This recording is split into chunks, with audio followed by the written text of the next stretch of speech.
Yu found himself immersed in an extensive dream, one that danced between the realms of the ethereal and the tangible. In this dream, he transformed into an unparalleled deity, clad in resplendent armor. Seated upon a throne of amethyst, a multitude of spectral flames encircled him, while the heavens above were shrouded in an inky darkness. At his command, a grand door of deep purple materialized before him, and from within emerged countless creatures, their skin a shadowy hue, with blood-red eyes glistening with ferocity. They surged forth from the fiery portal, unleashing a torrent of carnage upon the world before them.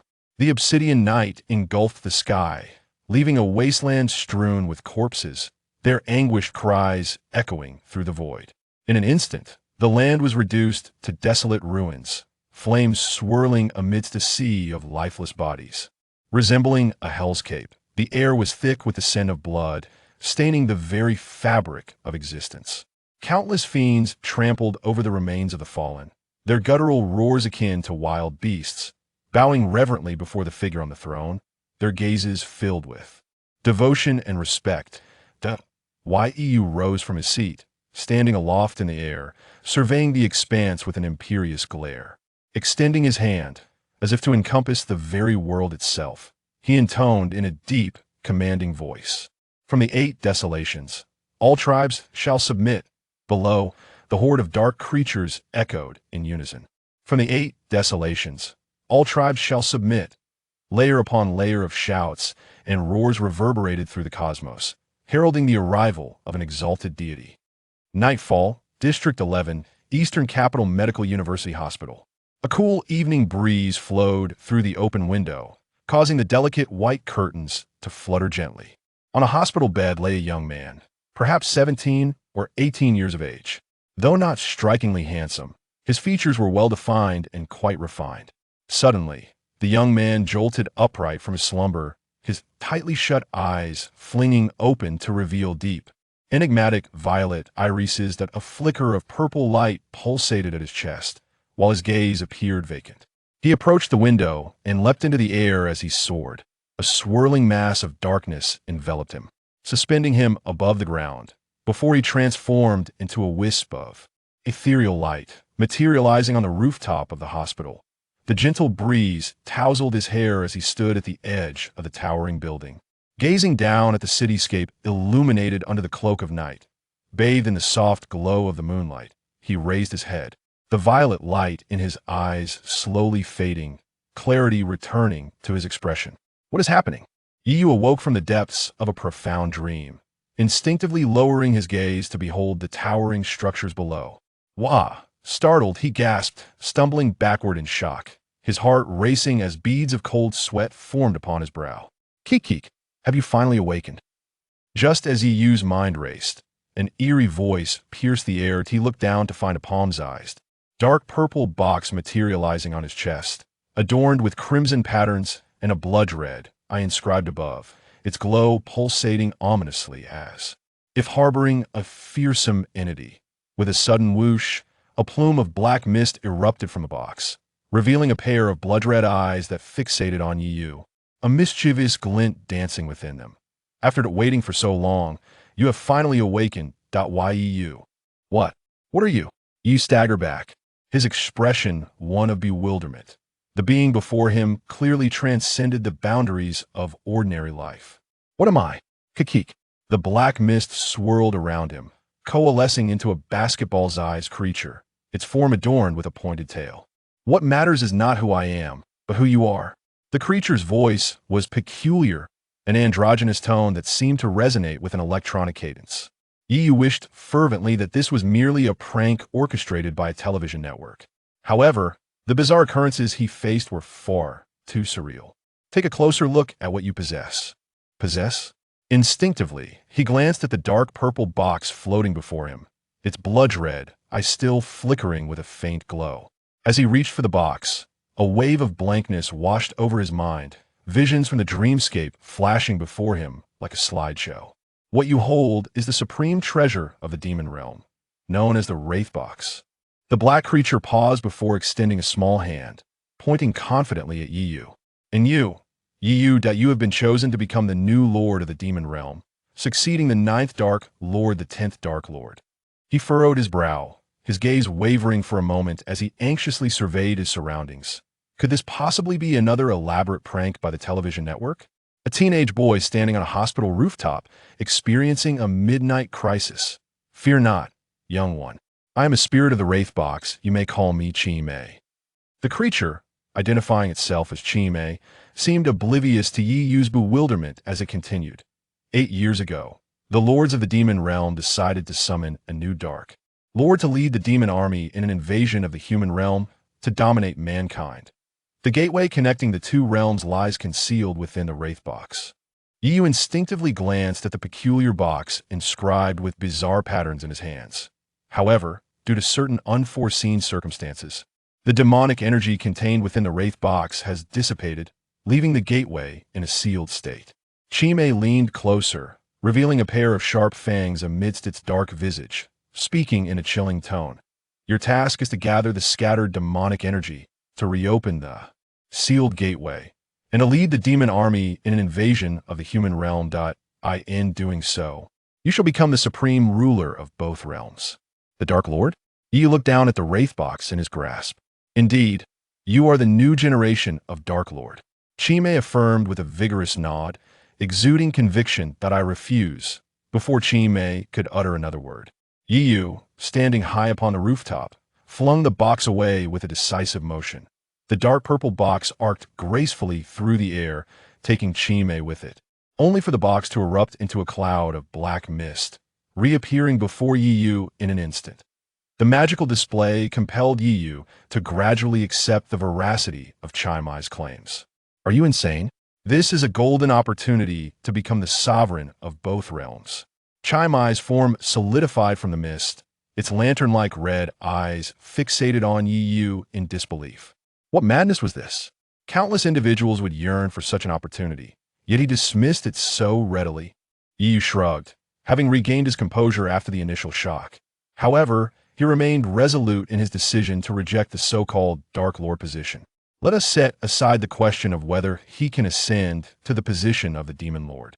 After the deed is done, should the demonic forces invade the human realm, would he not become a veritable traitor to humanity? Moreover, Yi does not perceive the collection of demonic energy as a simple task. The journey would undoubtedly be fraught with obstacles. In this modern era of advanced technology, with strategic missiles and nuclear weapons in play, his frail physique would scarcely withstand a few strikes.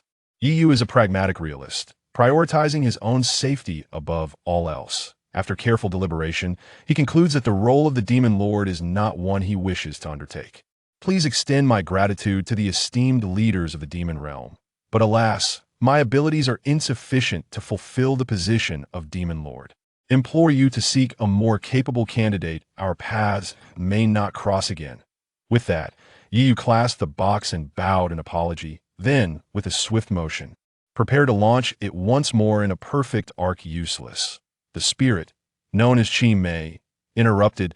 The box of wraiths has already forged a contract with you, binding it to your very bloodline. You may wish to glance at your right hand. Turning his gaze, Yi Yu was astonished to discover an inky black tattoo had mysteriously emerged on the arm that clasped the box. The arm appeared adorned with dark incantations, which began to writhe like serpents, ultimately coalescing into a pitch-black scythe several meters in length that materialized in his other hand.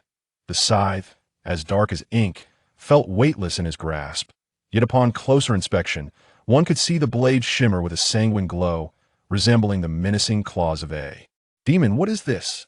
This is the companion artifact of the Box of Wraiths. As it intertwines with your bloodline, you may refer to it as Yama. Yi Yu gazed at the imposing black scythe in his hand, momentarily lost in thought. By the way, in order to expedite your awakening, the Box of Wraiths has depleted its final vestiges of demonic energy. As a sacred artifact of the demon realm, it not only harbors the portal of barriers, but also seals countless malevolent spirits.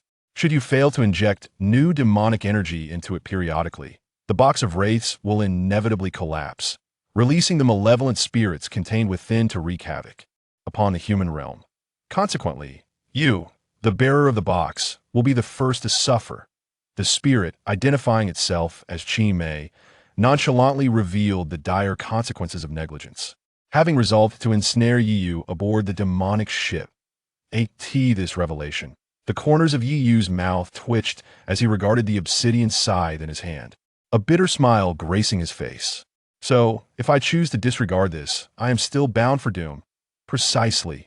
Chi Mei nodded in satisfaction, adding with a knowing look, "You are the chosen successor to the new generation of demon lords, destined to ascend to that throne of fact that is immutable, and a fate from which you cannot escape. Fate." Yiyu fell silent, his worldview shaken to its very core, but he lifted his gaze to the horizon, where a full moon, obscured by a shroud of crimson mist, appeared to watch over the world with a cold, blood-red eye in the unseen realm. The long stagnant gears of destiny began to turn once more. Chapter 2. Lately, my younger sister seems a bit odd in the early morning, within a two-story apartment in the heart of District 11. The sound of an alarm clock reverberated through the modest room. A delicate, fair arm emerged from beneath the covers, effortlessly silencing the clamorous device. Yiyu gradually awakened, rubbing his slightly bleary eyes, and slowly sat up, with the occasional cacophony of traffic drifting in through the window. The gentle morning sunlight filtered through a corner of the window, illuminating an utterly ordinary bedroom. Posters of a certain pop star adorned the walls. And beside the bed stood a desk, leaning against which was a half-height guitar, its surface cloaked in a fine layer of dust. In a corner, a newspaper rustled gently in the breeze, its headline boldly proclaiming, "A major organ trafficking case uncovered in our district, one kidnapped victim rescued." As the soft rustling sounds continued, Yiyu changed his clothes and opened the door, making his way down the wooden staircase. In the semi-open kitchen stood a woman in an apron, who, upon hearing the footsteps from the stairs, turned to greet Yiyu with a warm smile. "Ah, it's you, Xiaoyu. Good morning. Breakfast will be ready shortly." Her gentle demeanor and striking beauty revealed that time had hardly left a mark on her, suggesting that she had once been an extraordinary beauty in her youth. "Good morning, Mom," Yiyu replied, forcing a smile, though the address felt somewhat awkward on his lips. This woman was not his biological mother. Yiyu's family was a blended one. A year prior, his biological father had married this woman, Gu Han, bringing an unexpected warmth to their home. Her tender care allowed Yiyu to experience a long-forgotten maternal affection, gradually helping him to accept this sudden maternal figure in his life. After exchanging pleasantries with her and completing his morning routine, Yiyu approached the dining table adjacent to the kitchen. A middle-aged man in a suit, wearing glasses, held a newspaper in one hand and a cup of coffee in the other. As Yiyu approached, the man set down the newspaper and nodded. "How's your recovery?" This was Yiyu's biological father, Yi Jinghua, a professor at a university in Kyoto, whose demeanor was serious yet slightly rigid. Yiyu seated himself beside his father, rubbing his temples as he frowned. "Aside from some hazy memories, my body has nearly recovered recently."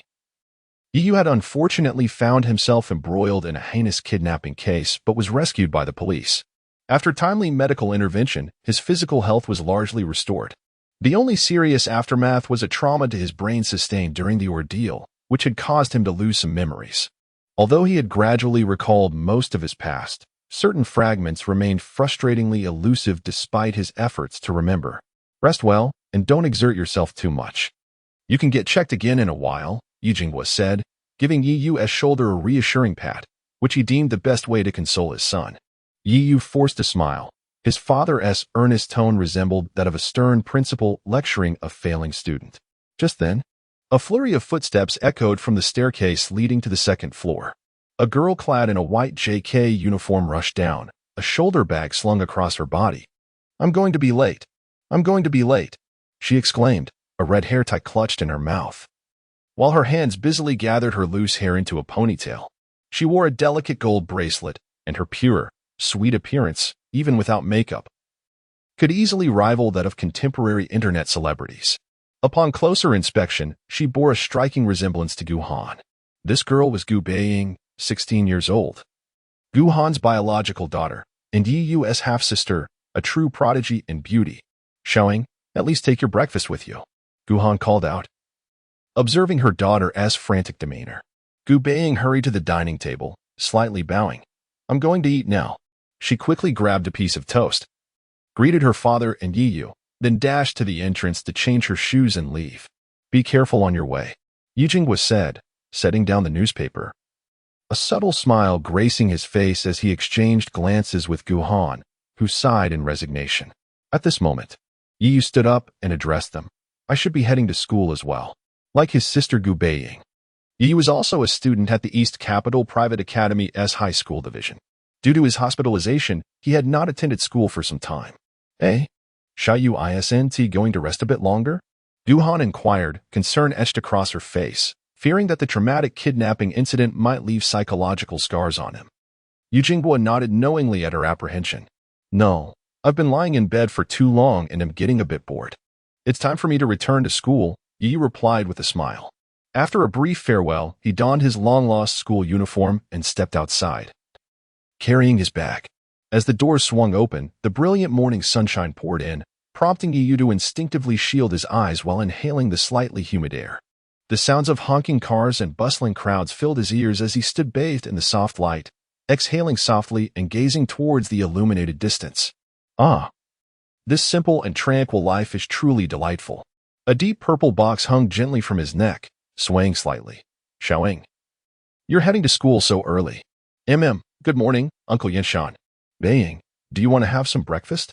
Thank you, Andy. But I'm in a hurry for class. I'll definitely eat next time. With a piece of bread in her mouth, Gu Baiying dashed through the street.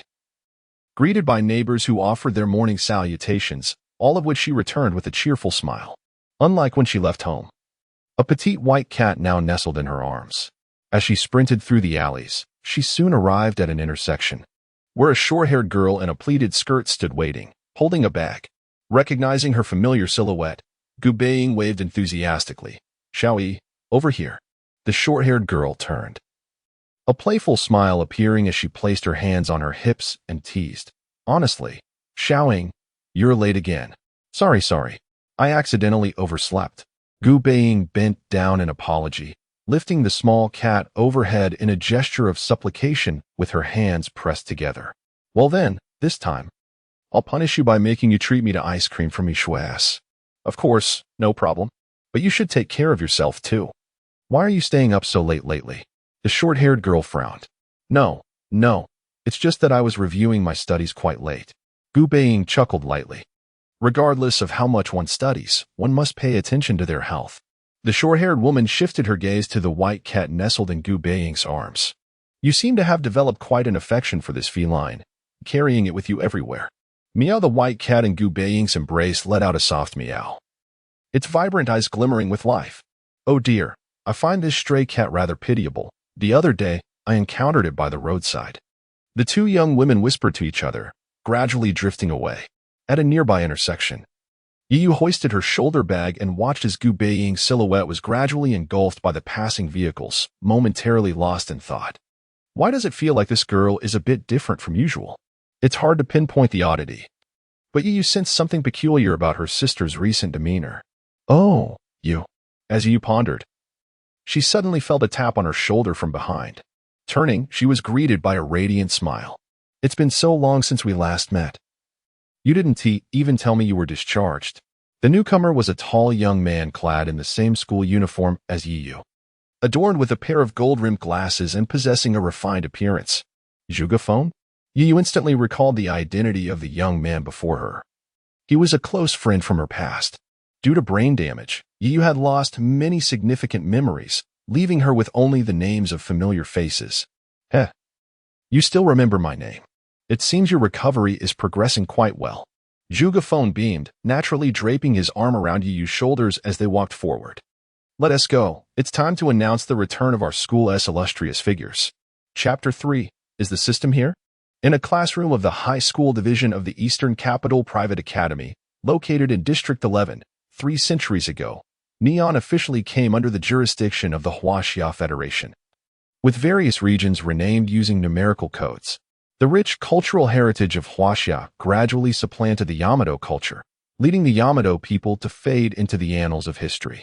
At the podium, an elderly teacher was passionately recounting the history of Neon, but the students in the classroom appeared utterly disinterested. One by one, they slumped in their seats. some even resting their heads on their desks, succumbing to drowsiness. In the back row by the window, Yu rested his chin on one hand.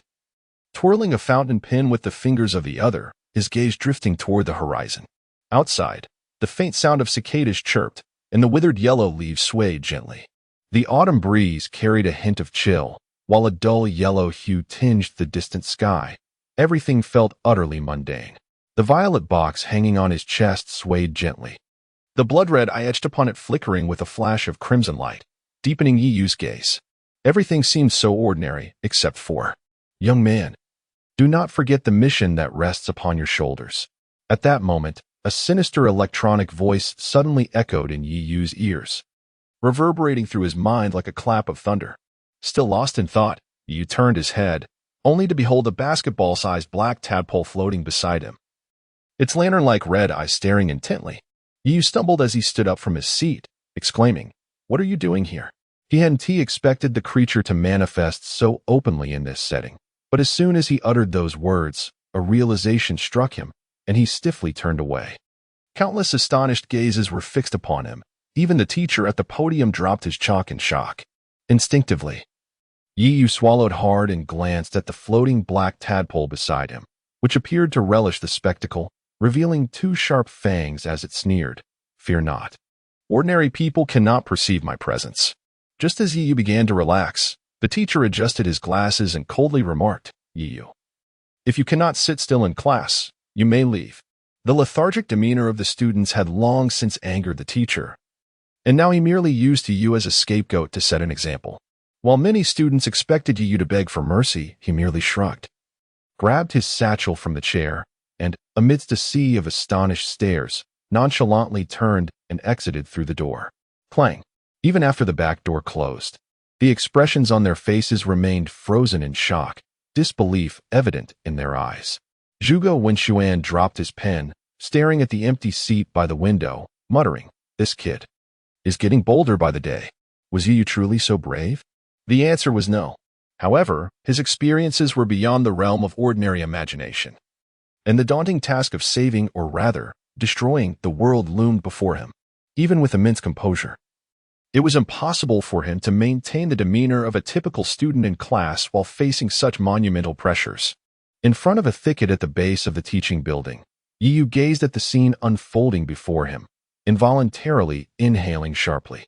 From the violet box at his chest, tendrils of pitch-black energy began to swirl, coalescing into several ethereal lines of text before him. Main quest: please inject magical energy into the box within a week to maintain the operation of the Wraith Box. Success reward: 1 opportunity to unlock the Wraith Box, guaranteed golden quality equipment. Failure penalty: immediate annihilation. This is. Yiyu pointed at the black text before him, looking towards the creature. The creature casually explained, "Oh, don't be alarmed. The Wraith Box is a top-tier sacred artifact from the demon realm. It will assign you suitable tasks based on your current situation. Its intelligence far surpasses that of your human technological marvels." "No, I mean the annihilation part," Yi replied with a slight smirk. "Oh, you're referring to the annihilation?" The creature blinked, its deep red pupils glowing ominously. "Indeed, it is true as previously mentioned, the Wraith Box seals countless malevolent spirits from the demon realm. Should it lose its operational energy, those sealed evil spirits will escape, and naturally, you, the holder of the Wraith Box, will become the primary target." Listening to the creature's magnetic electronic voice, Yiyu envisioned countless malevolent spirits encircling him, ultimately devouring him, and involuntarily shivered. He acknowledged that he was no saint. He couldn't sacrifice himself for the sake of world peace. If given the chance, he would not hesitate to pour his energy into that small box. Yet, where could he possibly find such magical energy now? Yiyu had not anticipated that since his discharge from the hospital, merely surviving had become a luxury, and he bore the heavy burden of an apocalyptic mission. Nonetheless, Yiyu had traversed the fine line between life and death, and he was not one to succumb easily or falter before the so-called task. Looking up at the distant sky, which was now tinged with a dull yellow, he decided against returning to the classroom. He pulled out his phone from his pocket and began to browse through its messages. Many of the contacts had faded from his memory. After being rescued from a kidnapping incident, he had been unconscious for a while and had not opened his phone in ages. As he scrolled through, he noted that aside from Gu Baiying, the most frequent messages came from a user nicknamed Fania. Yiyu's impression of this person was vague. They did not seem to be someone he knew in real life. And their messages confirmed this. Is work still as dull as ever? How is your relationship with your family lately? It sounds wonderful. I wish I had a happy family too. How strange. Why Haven T replied. Are you okay? The most recent message, dated 3 days ago, indicated that the sender had not pressed him about his whereabouts, but there was an undertone of concern in their words. Just as Yiyu was pondering the identity of this individual, a familiar figure strolled past the distant playground. Yiyu squinted, recognition dawning upon him. Xiaoying? Before him stood his half-sister, Gu Baiying. Gu Baiying, a second-year student at the high school division, was renowned as the campus beauty of Eastern Capital Private Academy, outstanding in academics. Strikingly beautiful, and a capable leader in her club. She was the dream girl of countless boys, in stark contrast to Yiyu. At that moment, Gu Baiying appeared to have just finished a club activity, clad in a loose white kendo uniform, a bag slung over her shoulder, her long hair tied in twin ponytails, and cradling the white cat she had brought in the morning. She seemed oblivious to Yiyu's presence as she walked straight toward the woods behind the playground. Yiyu hesitated for a moment, but ultimately decided to greet his sister, whom he had barely known for a year. Just then, Yiyu halted in his tracks, noticing a slender young man following closely behind Gu Baiying. What was going on? Yiyu's expression froze, his brow furrowing. Instinctively, he began to follow the two, feeling the need to caution his sister against the perils of early romance. However, what Yiyu failed to notice was that as his footsteps drew nearer, the dark purple box upon his chest began to emanate a faint glow. A shadowy figure lingered in place, observing Yiyu's departing silhouette. A sinister grin revealing a pair of sharp canine teeth. Young man, has your opportunity not just arrived? Chapter 4. Awakening, the Eye of the Six Paths of Reincarnation. As dusk descended, the sun sank towards the horizon, casting a golden hue across the sky. The crisp sound of a bell resonated throughout the campus, prompting a throng of students clad in uniforms to eagerly spill forth from the school, laughing and frolicking, reveling in their leisure time. Moments later, tranquility returned to the school, with only a few silhouettes lingering along the edge of the teaching building's pathway. Gu Baiying cradled her petite white cat as she traversed the playground, making her way to the serene grove behind the school, her head bowed in silence. Suddenly, she halted, turning to gaze into a distant corner. You've been following me for so long, it's time to show yourself. At the sound of her melodious voice, a lanky boy in uniform emerged from the shadows. His complexion was ashen, with remnants of stubble on his chin, and his disheveled hair hung loosely behind him. His eyes bore an unsettling gleam of delight as he fixated on Gu Baiying.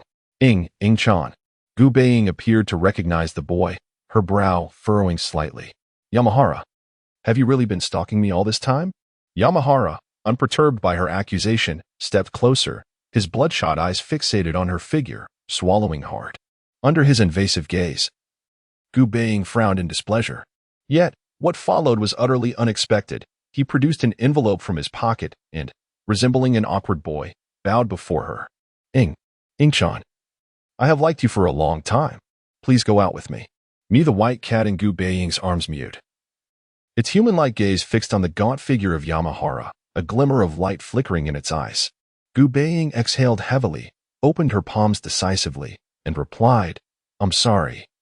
Yamahara-kun, you are a good person, but I do not harbor those feelings for you. Why? Yamahara raised his head. Disbelief etched on his face as he absorbed her rejection. His frail form crumpled to the ground, his head bowed in despair. From the shadows of the grove, Yiyu observed the scene, slowly releasing a sigh. Was it merely a failed confession? One could only imagine. How could Xiaoying possibly date such a creep? But do not rejoice too soon. Just as Yiyu contemplated confronting this perverse stalker, an ominous whisper grazed his ear. Laced with a hint of malicious glee, take a closer look over there. Upon hearing this, Yiyu turned his gaze, only to have his pupils constrict in horror, his breath hitching as he exclaimed, What is that? Before him, Yamahara's once slumped form began to emanate dark tendrils of energy, accompanied by a cacophony of cracking bones. In an unimaginable twist, his limbs contorted grotesquely as he struggled to rise, his head hung low. Why? Why did you reject me? I loved you so dearly. Why? Why? Yamahara's words dripped with a sickly fervor, drool trickling from his lips. In the next instant, he jerked his head up. His bloodshot eyes were placed with a vivid crimson. Ingchan, I truly adore you. His voice warped, his energy seemingly depleted, his body resembling a wretched caricature of humanity. Xiaoying, brace yourself. The white cat beside Gu Baiying, now speaking with a woman's voice, urged her. Gu Baiying nodded, her expression transforming into one of unwavering seriousness.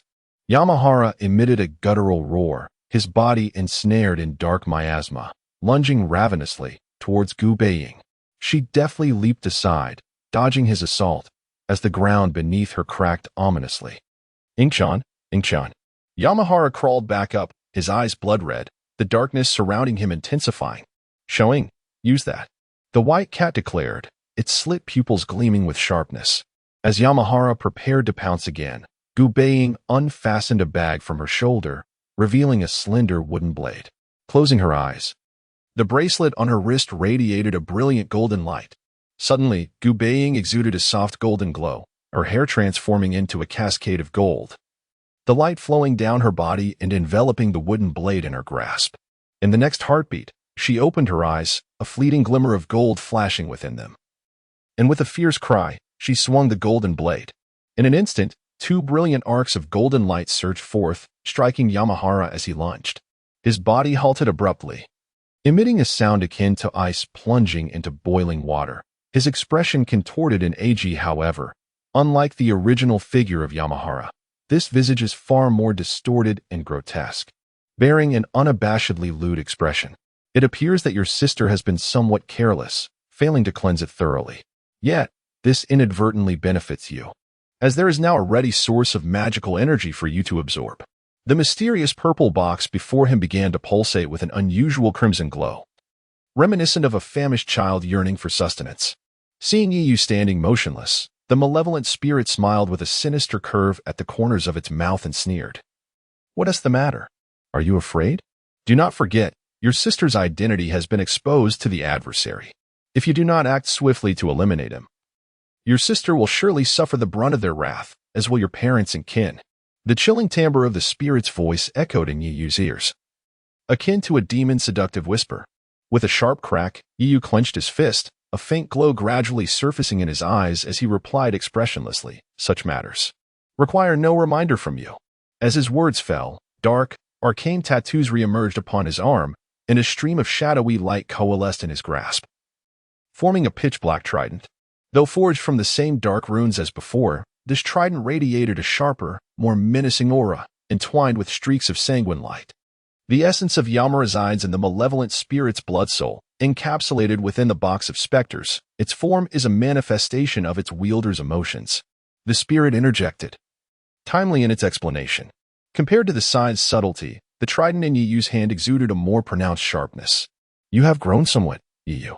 Yu remained silent, merely stepping forward, emerging slowly from the shadows. On the forest floor, Yamahara continued to struggle in a futile attempt to rise, his surrounding dark aura thickening. Sensing an approach, the ghastly visage on Yamahara's body erupted in an enraged roar, its blood-red eyes radiating unrestrained malice. Yu, wielding the trident, advanced toward Yamahara, thrusting the weapon with force. But his target was not Yamahara's flesh, it was the ghastly face that loomed over him. Yu would not be foolish enough to commit murder in such a significant public setting. With a deafening roar, as the trident pierced the ghastly visage, it appeared to confront a horrifying entity, fear and pleading etched upon its grotesque features, even eliciting a wretched scream of agony from Yamahara himself. Yet, Yu remained unmoved, his gaze icy as he swung the trident, tearing the ghastly face apart. In an instant, the hideous visage shattered, transforming into a stream of inky black light that merged into the box of specters upon Yu's chest. The purple box pulsated with crimson light, quivering slightly before gradually settling down. Yamahara let out a heart-wrenching wail, tears streaming down his face, his complexion paling until he ultimately succumbed, his eyes rolling back in unconsciousness. That should suffice. As for Sakura, Yu exhaled in relief, about to turn and glance at the spirit beside him, when suddenly, a sharp pain pierced his eyes. Ugh! Yu covered his eyes, bowing his head as an eerie warmth enveloped him. The pain in his eyes was fleeting. Yet he soon felt an unknown power surging within him. Do not be surprised. First, take a look at your eyes. The spirit's voice resonated as its rounded form burst into a cloud of mist, coalescing before Yu into a pitch-black mirror. Yu raised his gaze, and through the reflection, he beheld that his own eyes had transformed into a shade of ethereal purple. In those pupils, a dark hexagram pattern was reflected, and from one of its points, a blood-red magatama slowly materialized. What is this? Do you know why the demon realm has chosen you from the vast sea of humanity to inherit the title of the 10th demon lord? The spirit retorted, its tone tinged with a sense of malicious glee. In the myriad realms of existence, among countless beings, there exists a rare breed, those who drift beyond the cycle of reincarnations. Unbound by the myriad paths, wielding the power of the 6 realms, traversing through worlds, their potential boundless. Alas, such a constitution is exceedingly rare, even within the demon realm. One has yet to discover such an individual. And you, are the one in a million, the embodiment of the 6 realms. The embodiment of the 6 realms. Yu gazed into the mirror, the blood-red magatama within the hexagram standing out strikingly, murmuring softly. Chapter 5, The Strange Leaf Hue, Secrets of Magical Energy District 11, a duplex apartment in the city I'm back. A melodious voice echoed through the entrance hall. In the kitchen on the first floor, Guhan turned around upon hearing this, and her gaze fell upon Gu Baiying, who stood with her hands behind her back. Gazing at her innocently, Guhan responded with a gentle smile, "Welcome home. Dinner will take a little longer to prepare. Why don't you go to your room and wait for a while?" Gu Baiying nodded eagerly, and Guhan turned back to diligently cook for her family. Unbeknownst to her, as she did so, Gu Baiying subtly waved her hands behind her back, and a wisp of white shadow silently darted up the staircase. In tandem with the white figure, Gu Baiying dashed upstairs, peeking back at Guhan's silhouette in the kitchen with a furtive glance before disappearing. A quarter of an hour later, Yi Jingbai, a university professor, and the weary Yu finally returned home. At that moment, Guhan placed a delectable meal on the dining table, and the enticing aroma filled the air around the table. I'm about to dig in. Due to Yi Jingbai's taciturn nature, the dining table was enveloped in a certain silence. Only Yu's expression seemed peculiar, as he frequently cast complex glances at the delicate girl seated across from him. He found it difficult to reconcile the innocent demeanor of his sister with the stunning warrior who had just vanquished evil. Noticing Yu's strange gaze, Gu Baiying pointed at her porcelain-like cheek and asked in confusion, "Is there something on my face?" No, Yu awkwardly forced a smile, burying his head in his bowl. Having only been a year since the formation of Yu's blended family, the siblings rarely communicated, and their bond could hardly be described as profound. They often heard rumors about each other at school. However, unlike Gu Baiying, the outstanding and intelligent girl, Yu's reputation was predominantly negative. "How was your day at school, Xiaoyu?" Guhan inquired gently. "It was all right, but my memories remain quite vague. I can't recall many things." Yu replied absently, still immersed in his earlier experiences. Xiaoyu Guhan's expression turned worried. The usually stern Yu Jingbai put down his chopsticks and, with a serious tone, patted Yu's shoulder, offering words of comfort. "You will be all right." Yu remained silent, quickly finishing his meal before exclaiming, "I'm done," and bolting upstairs, leaving the other 3 at the table to exchange glances. Sighing, Guhan pointed to her head and lamented, "It seems this child has yet to recover." Yu dashed into his room, closed the door, and gulped down several mouthfuls of water from the cup on his desk, feeling significantly better afterward. Approaching the floor-to-ceiling window, he gazed at the full moon illuminating the night sky through the partially opened window. Stepping onto the small balcony, Yu whispered, "Chime." With a whoosh, dark mist emanated from the purple box at his chest, coalescing into a basketball-sized black creature that grinned widely. "What is your command, my lord of magic?" What transpired today, the man who transformed into a monster, the 6 paths body you mentioned, and littling, what does it all mean? Do not rush. Allow me to explain in detail. Chime, having anticipated Yu's inquiries, smacked its lips and began in a chilling tone, "As I have mentioned before, magical energy is an extraordinarily unique existence, birthed from the malevolent desires of living beings, nourished by despair and suffering. Those who are tainted by magical energy find their innermost desires magnified, leading to immense and vigorous powers. Yu recalled the twisted face of the man from earlier. Filled with lewdness, the man stalking little Ing, he is indeed a pervert, Chimei bluntly stated.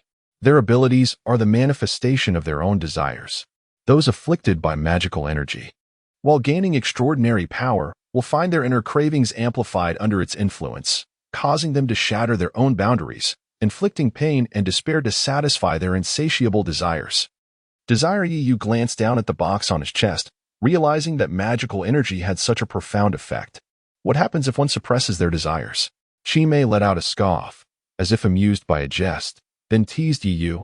What do you think would happen if a starving human were presented with a steak? Perhaps they could endure for a day or two through sheer willpower, but after 3, 5, or even 7 days, driven by primal hunger. Do you think they would care whether the steak is human or beef? Chimei's form seemed to dissolve into mist around Yu's ear, revealing only its lantern-like crimson eyes as it whispered, "The man you encountered today faces the same plight. He can no longer restrain the desires raging within him and is on the brink of becoming a beast of desire. It is you and your sister who have granted him a form of release." Yu's gaze shifted. What will become of him? It was not that Yu cared deeply for the scoundrel.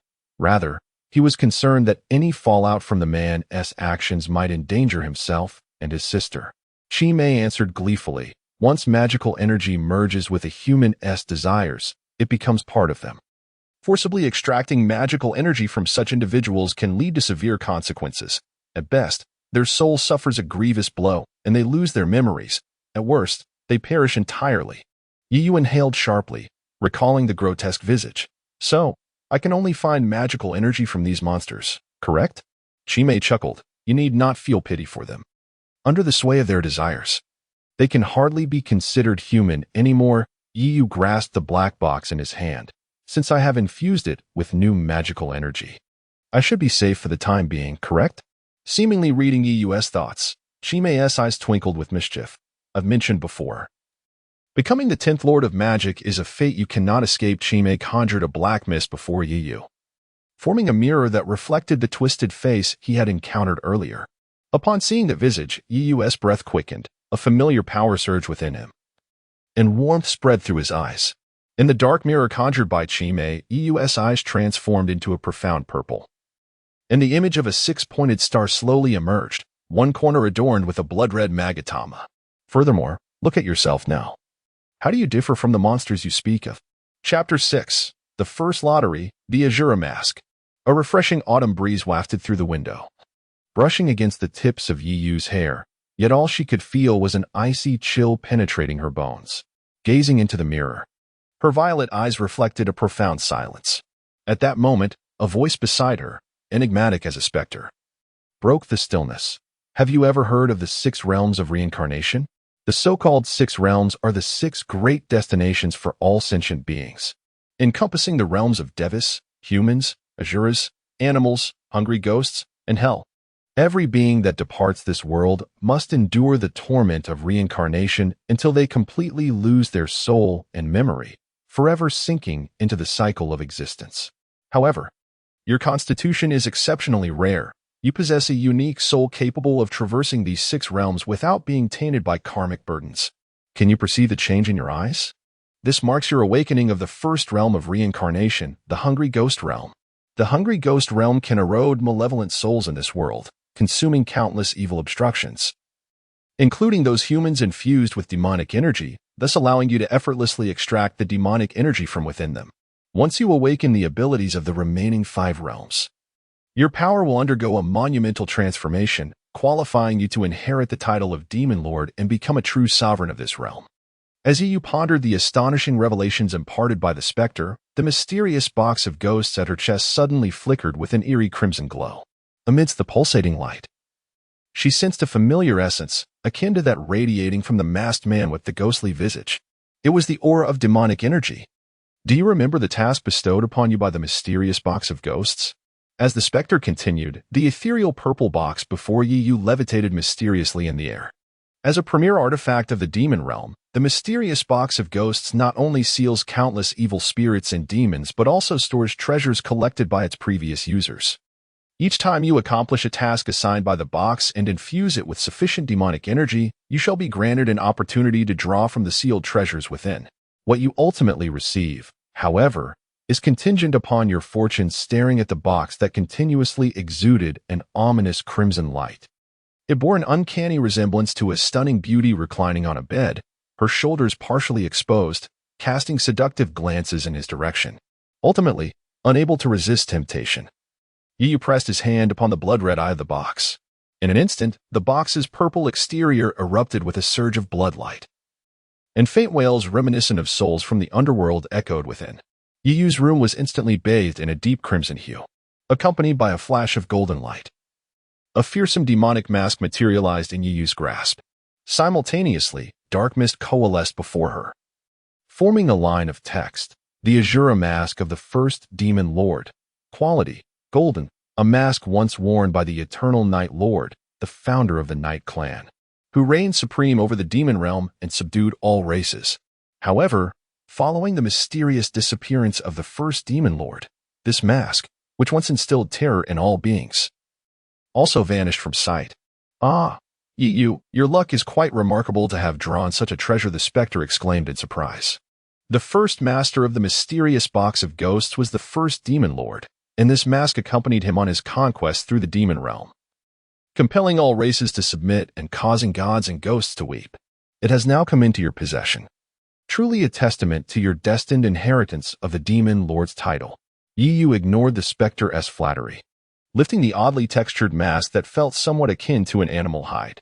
The mask resembled a fierce visage, entirely black but imbued with an air of ferocity, its hollow eyes seeming to pierce through the depths of the abyss, poised to devour the souls of countless beings in the next breath. What powers does this mask possess? Well, as the property of the first demon lord, the Azura mask has various functions, including concealing one's aura, shielding against illusions, and intimidating souls. However, the effectiveness of these abilities varies based on the user's strength. Get to the point. Yu interrupted impatiently, stifling a yawn as she regarded the mask in her hand. With your current awakening of the first realm, while you may not be able to utilize the mask's full capabilities, it should at least aid in concealing your aura and potentially unleashing the latent power within you. The specter hesitated before responding. So vague, it sounds rather useless, Yu remarked with a peculiar tone. Now, one cannot say that the specter shook its rounded finger, grinning widely with an impossible stretch, and said slyly, the mysterious box of ghosts in your possession is immensely alluring to those humans imbued with demonic energy and undergoing mutations. They will be drawn to its aura like wolves scenting blood, competing fiercely for it. At that point, you will find yourself at the center of a storm, easily torn apart by those transformed into demonic entities. You gripped the uniquely textured mask tightly, casting a glance at the mysterious box of ghosts on her chest, forcing a smile that conveyed a sense of being caught in a troublesome predicament. Indeed, becoming a demon lord was no simple task. Believing he had successfully intimidated Yu, the specter lifted its basketball-like head with pride, exclaiming, so, do you now comprehend the true power of this treasure? Yu remained silent, quietly stowing away the grotesque demonic mask, and turned her gaze toward the swirling black mist of the specter, asking, one final question, what exactly happened with Xiaoying today? Recalling her sweet little sister transforming before her into a valiant warrior wielding a holy sword, effortlessly vanquishing that malevolent spirit, Yu felt a pang in her heart. This was an entirely different demeanor from her usual silly little sister. Chapter 7. The Savior and the Demon King. This is precisely what I wish to convey to you. The spirit, seemingly well prepared, spoke directly. In terms familiar to you humans, when the body is invaded by a virus, it releases corresponding antibodies to resist. Similarly, when this world is invaded by demonic energy, it naturally retaliates. While the world lacks self-awareness, it bestows a portion of its celestial power upon certain exceptionally gifted individuals, empowering them to cleanse the invading demonic forces through human hands. In an instant, Yu comprehended the spirit's meaning and exclaimed in realization, are you suggesting that Sakura is the chosen one destined to save this world? Precisely. The spirit nodded appreciatively, its round head bobbing in affirmation. With a hint of surprise, it continued, it seems your sister has concealed her true nature quite deeply. Even I failed to recognize such a remarkable individual by your side at first glance. You must tread carefully, should your sister discover your identity as the Demon Lord. Might she not, in the name of preserving world peace, eliminate you for the greater good? The spirit's lantern-like eyes widened in amazement, a teasing smile dancing in its gaze. The siblings, dwelling under the same roof, found themselves on opposing sides as Demon King and Hero. The notion of fratricidal conflict was both melodramatic and intriguing to the spirit. Alternatively, it suggested with a mischievous tone, you could choose to eliminate your sister to safeguard your path, eradicating the threat before it fully materializes. After all, she is not your biological sister, is she?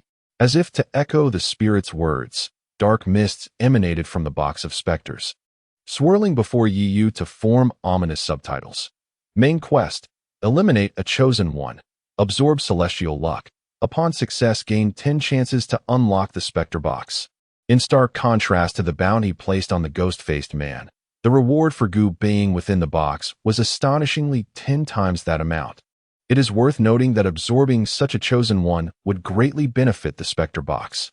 However, before the spirit could continue with its seductive enticements, Yu interjected, "Spirit, there is something I must caution you about."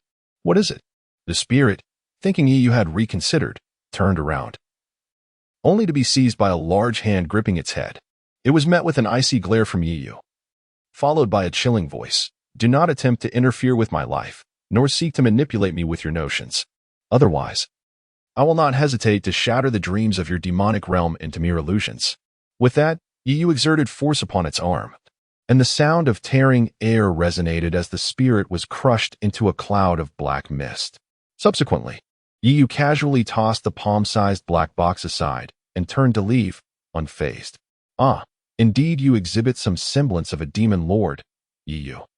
The dispersed mist coalesced once more into the spirit-s form, which grinned wickedly at Yu's retreating figure.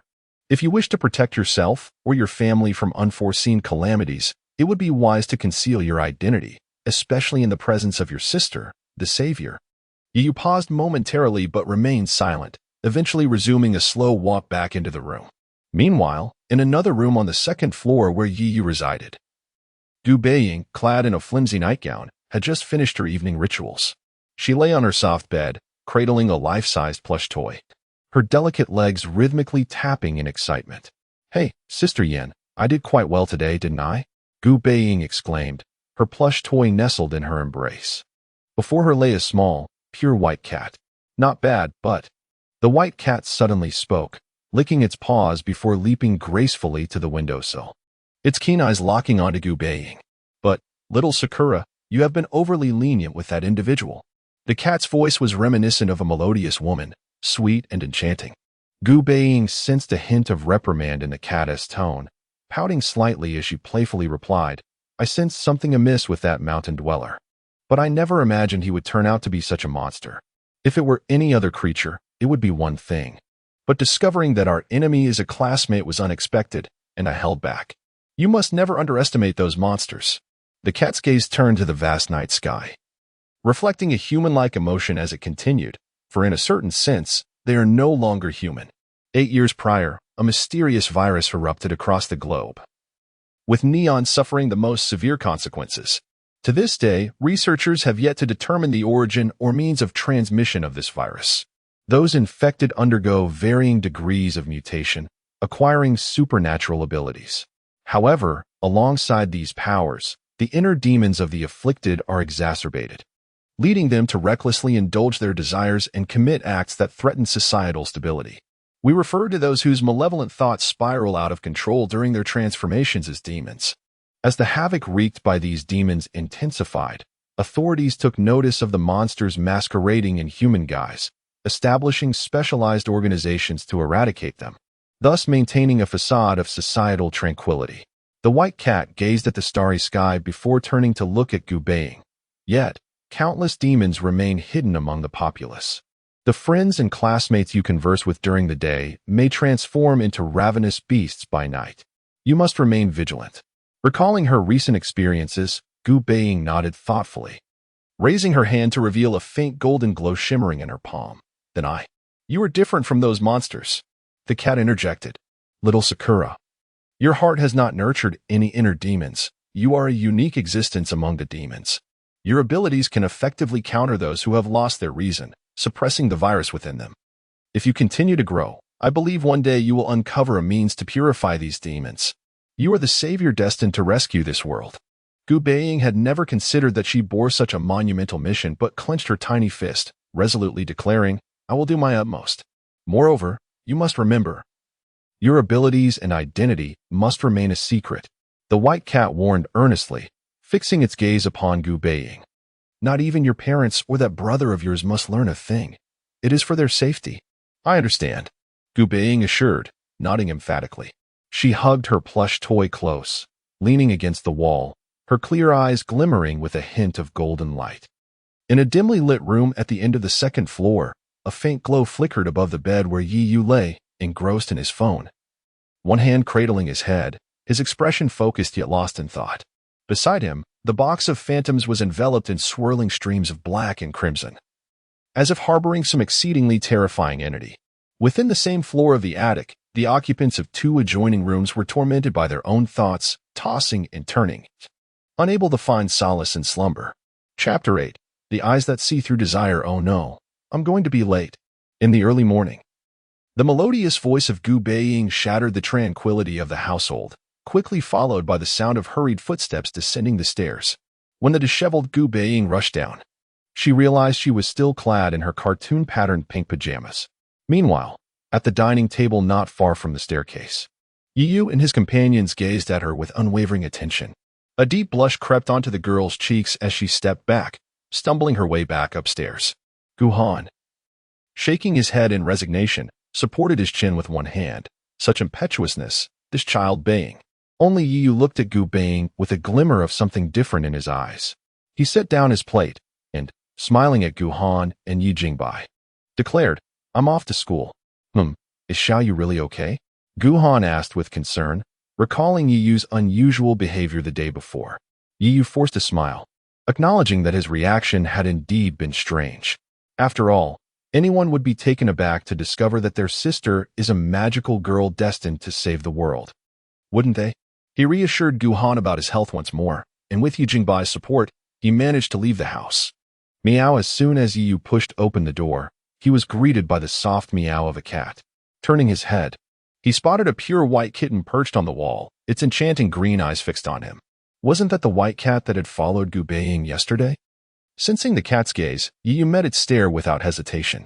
They locked eyes for a solid 10 seconds, before the white cat mewed and leaped down from the wall, rubbing against Yi Yu's pant leg in a display of innocence. Yi Yu showed no sign of surprise, bending down with a smile to gently pat the kitten's head. What a little darling. Meow. With that, Yi Yu stood up, basking in the sunlight as he walked away. The white cat remained still, its lively eyes watching Yi Yu's figure gradually fade into the horizon. As Yi Yu walked further away, his smile faded, and he suddenly murmured, Chime. Swish. The spectral glow of the Morio box at his chest flickered, and amidst a swirl of dark mist, the figure of Chime appeared beside him. Ah, my dear master. What was that white cat all about? Yi Yu glanced back without turning his head. Anything that could accompany Gu Baiying couldn't be an ordinary creature, especially since he had heard the cat speak human words. That little cat is no ordinary being. It carries the scent of magical energy. Chime licked its lips, speaking in ambiguous tones. An animal infected with magical energy. What could its purpose be in following Baiying? You might want to ask your dear sister about that. Chime's eyes glimmered with a crimson light as it added, at the very least, it is not something you can deal with right now. As they conversed, Chime's form glided through the bustling crowd, yet the people appeared oblivious, completely unaware of the dark entity floating among them. Observing the throngs ahead, Yi Yu noted the office workers rushing with briefcases and students hurrying to avoid tardiness, feeling a sense of disorientation in this seemingly crowded world. How many were tainted by magical energy, controlled by their desires, losing their humanity to become demons clad in human skin? As if reading Yi Yu's thoughts, Chime spoke. You might consider using your reincarnation eye to view this world anew. Perhaps you will discover something new. Yi Yu, momentarily dazed, glanced at Chime, who bore an inscrutable expression. He attempted to channel that power into his eyes, feeling a warmth spreading through them, and upon closer inspection, His irises transformed into a splendid shade of purple. Within those violet pupils, a hexagram pattern shimmered, with a blood-red jewel slowly emerging at one of its corners. When Yu activated his Reincarnation Eye to observe the world again, the scene before him shifted dramatically. The world remained the same, cars bustling and crowds surging, but he could now see unusual phenomena within the bodies of those around him. A bald uncle in formal attire wiped the sweat from his brow, revealing a blue light emanating from within, at the center of which lay a stack of cash. A young boy on a bicycle sped past just as the light turned green, and within him, a similar blue glow contained a perfect score on an exam. What is this?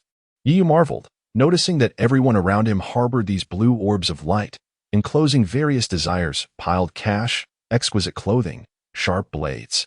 Even abstract figures of superheroes flickered through his vision. Cackling. Surprised, are we? These are the manifestations of the deepest desires hidden within these humans. Manifestations of desire? Indeed, every individual in this world harbors their own desires, from the mundane to the profound. Yet, due to the constraints of this world, they cannot express these longings. Over time, these complex desires take root in their hearts, evolving into obsessions or inner demons, which in turn serve as the ideal sustenance for the growth of magical energy.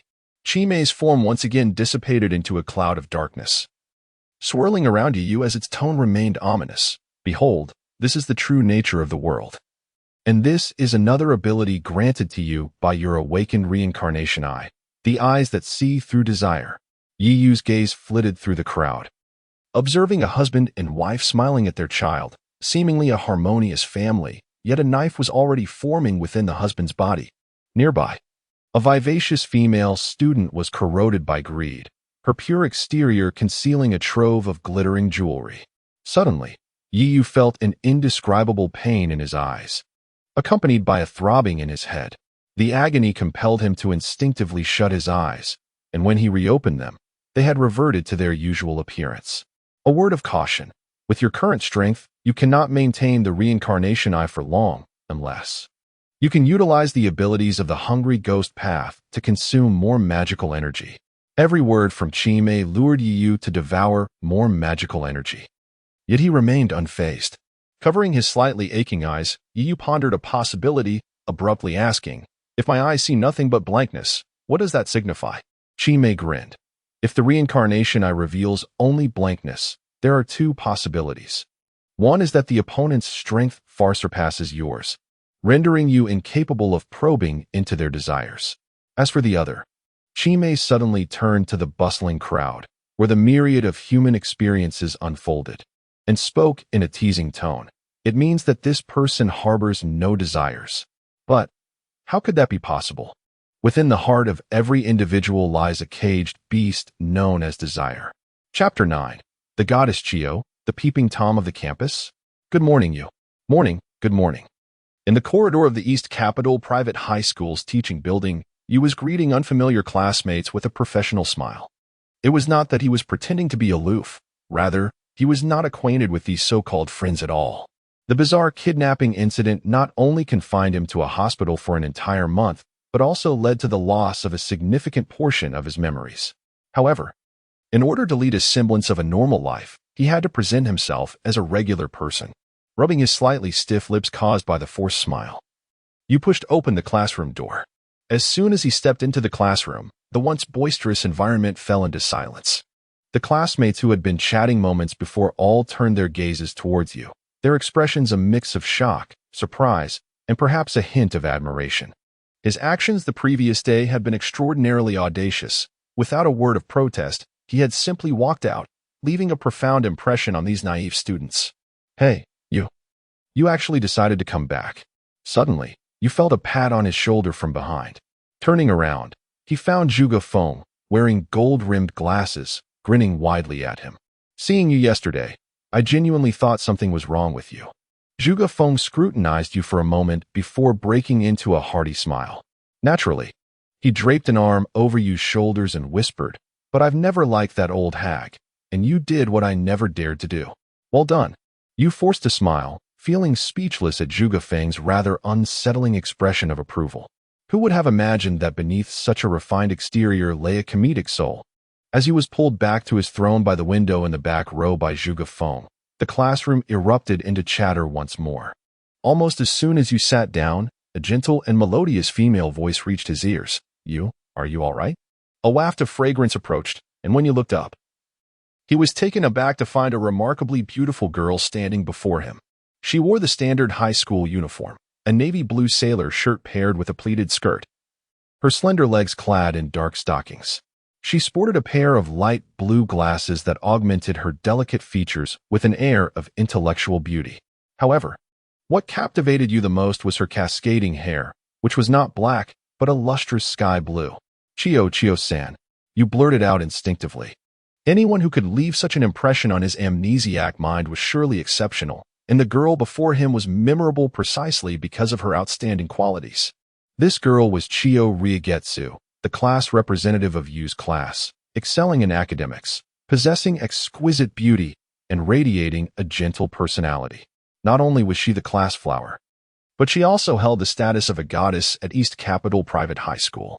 After a brief moment of astonishment, Yu regained his composure, only to hear Chio Riegetsu shake her head with a smile, saying, I heard from the teacher that you lost your memory after being discharged.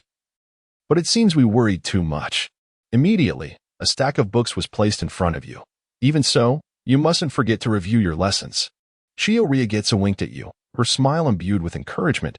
If there is anything you don't understand, feel free to come to me for help. Gazing into the girl's clear eyes, you nodded, thank you. As Chio Riegetsu walked away, nearly half of the classroom's gazes followed her, lingering until she turned to leave. Along the way, students eagerly greeted her, and she responded with a smile, embodying the image of a perfect gentle goddess. Watching the warm smile on her lips, you suddenly understood why Chio Riegetsu was so beloved by many. You brat. A voice tinged with envy broke into Yu's thoughts. Turning his head, he found Gu Baiying glaring at him with barely concealed resentment, his eyes smoldering with fiery jealousy. Why did you get Chio Goddess to talk to you first? Gu Baiying leaned in closer to you, his expression almost pitiable. Damn it, I missed such a great opportunity to approach Chio Goddess. You chuckled wryly, raising his hands defensively to keep this maniac at bay. The chatter among the students in the classroom had not ceased. Hey, have you heard? A peeping Tom from the second-year department was arrested yesterday. Oh, is it that guy Yamahara? I heard about it too. He was apparently found in the small woods behind the playground. That patch of woods seldom saw visitors. And the very thought of such a person lurking there was utterly revolting. A disdainful female voice reached Yu's ears, causing his expression to change dramatically, a spark of insight flashing in his eyes. What's wrong? Noticing Yu's reaction, Gu Baiying grew serious and asked, what exactly is this peeping Tom they mentioned? Gu Baiying's interest piqued at Yu's inquiry. Oh, this is a big story at school. You don't know? Apparently, there's a guy in the second year named Yamahara who went so far as to install hidden cameras in girls' homes. Many girls have already fallen victim to him. It's unbelievable how he managed to pull that off. Seeing Yu's rapt attention, Gu Baiying cleared his throat and continued. But this guy was taken away by the police yesterday. They say he was completely out of his mind when they caught him, acting like a lunatic. I suspect he is trying to feign madness to escape the consequences. He rested his chin on his hand, earnestly theorizing. Taken away? Huh? You felt a wave of relief wash over him. It seemed that, just as the specter had mentioned, the magical energy within him had been drained, leading to damage in the minds of those affected. At least he need not worry about his and Sakura's identities being exposed. Are you all right? So lost in thought was you that he only snapped back to reality when Gu Baiying waved his hands in front of him. Soon after, an exasperated teacher, clutching a stack of books, entered the classroom, silencing the previously noisy environment. The teacher cast a subtle glance at you, who was gazing out the window, seemingly oblivious to her presence, and the lines of discontent on her face deepened. However, considering he was a recently recovered patient, she swallowed her irritation and began writing on the blackboard. Chirp, chirp, the sound of birds twittering from the trees outside filled the air. He rested his chin on his hand, gazing at the distant sky, feeling the autumn breeze caressing his forehead, and suddenly found this peaceful existence to be incredibly comforting. However, just as such thoughts began to blossom in Yu's mind, the box of malevolent spirits at his chest flickered with a ghostly glow once more. Do not let your guard down, young one. As dark vapors wafted around, the figure of the specter emerged again, its lantern-like eyes fixed on you. Glinting with a mocking smile, I almost forgot to remind you, the box of wraiths that has consumed magical energy has fully awakened. And the intervals for absorbing magical energy have significantly shortened. If you do not wish to be torn apart and devoured by the malevolent spirits within, you must hasten to replenish the box with new energy, my esteemed master. Chapter 10. The Mysterious Organization. The hunt begins with a series of well-ordered footsteps echoing through the tranquil corridor. A woman's figure glided gracefully along the path. The walls, forged from gleaming white metal, radiated a soft glow. She sported a sharp, cropped hairstyle and donned a fitted professional outfit complemented by a form-fitting skirt, her silhouette exuding the essence of a formidable career woman. Moments later, she halted before a massive door imbued with a mechanical texture. Intricate metallic patterns adorned its surface, and a mechanical screen was centrally embedded.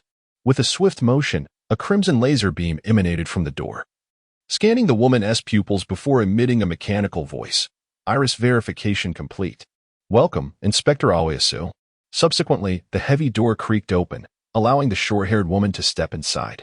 The interior revealed a modern research facility bustling with high-tech machinery, where several staff members clad in white lab coats diligently operated various consoles.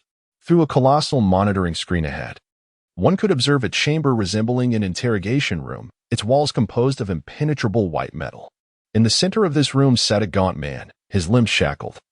A mechanical helmet affixed to his head, connected to multiple thick tubes, his body trembling uncontrollably. Drool trickled from the corners of his mouth as he muttered incoherently, Sakura. Sakura. Good, like. Sakura. The short-haired woman frowned slightly at the man's deranged state displayed on the monitor, then turned away. Commander. At that moment, a young man in a lab coat approached, holding a report. What is the situation? The woman's voice was crisp, mirroring her appearance. The results are in. He adjusted his glasses, perusing the document. Yamahara, 16 years old, a student in the second year at a private high school in the eastern capital. According to the tests, the danger level is classified as D. Only D? The woman pondered briefly before inquiring, what type of inner demon? Based on the state observed, it appears to be a nightmare demon. Furthermore, the residual energy at the scene suggests the demon's emergence is recent. The woman seized upon this critical detail, her gaze sharp. Why is the judgment based on the traces left at the scene? That is precisely my concern, the man replied, a sheen of cold sweat forming on his forehead as he scrutinized the report, his expression grave, although there were clear signs of a struggle.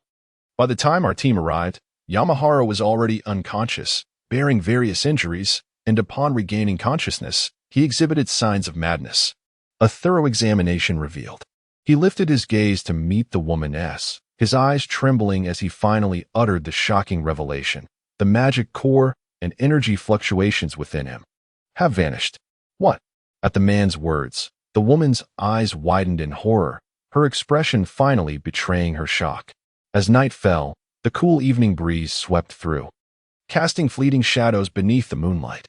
A black crow landed upon a telephone pole, the nearby streetlight flickering sporadically. The crow's eyes darted to a secluded alleyway not far below.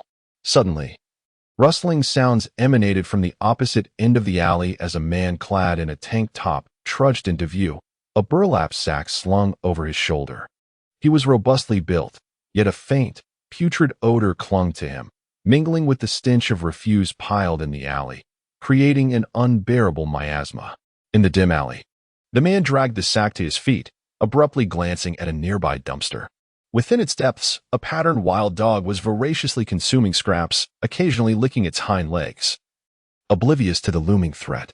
Watching the dog blissfully wagging its tail amidst the refuse, the man's expression hardened, a glint of malice flashing in his eyes. Filthy dog, he muttered, releasing the sack as he advanced toward the dumpster. As the sack leaned against the wall, its contents spilled out, revealing a bloodied, severed hand. The wild dog continued to feast, unaware of the impending danger. Now standing before the dumpster, the man's eyes turned a sinister shade of crimson as he reached for the living creature before him. The crow on the telephone pole began to whirl in agitation, its cries echoing alongside the anguished screams that erupted from the depths of the alley. Gradually, the CAC Chapter 11, Hunting in the Night, the truest self in a shadowy alley, the unsettling sounds of flesh being torn and bones shattering echoed ominously. A man clad in a thin vest knelt in the damp darkness, his hands drenched in blood. Before him lay a grotesque pool of flesh and fur. His eyes glowed crimson, seemingly oblivious to his blood-stained attire. His expression mirrored that of an infant dismantling a cherished toy. Even the sound of gnashing teeth accompanied his macabre delight. Unbeknownst to him, a dark figure had silently approached from the alley's entrance.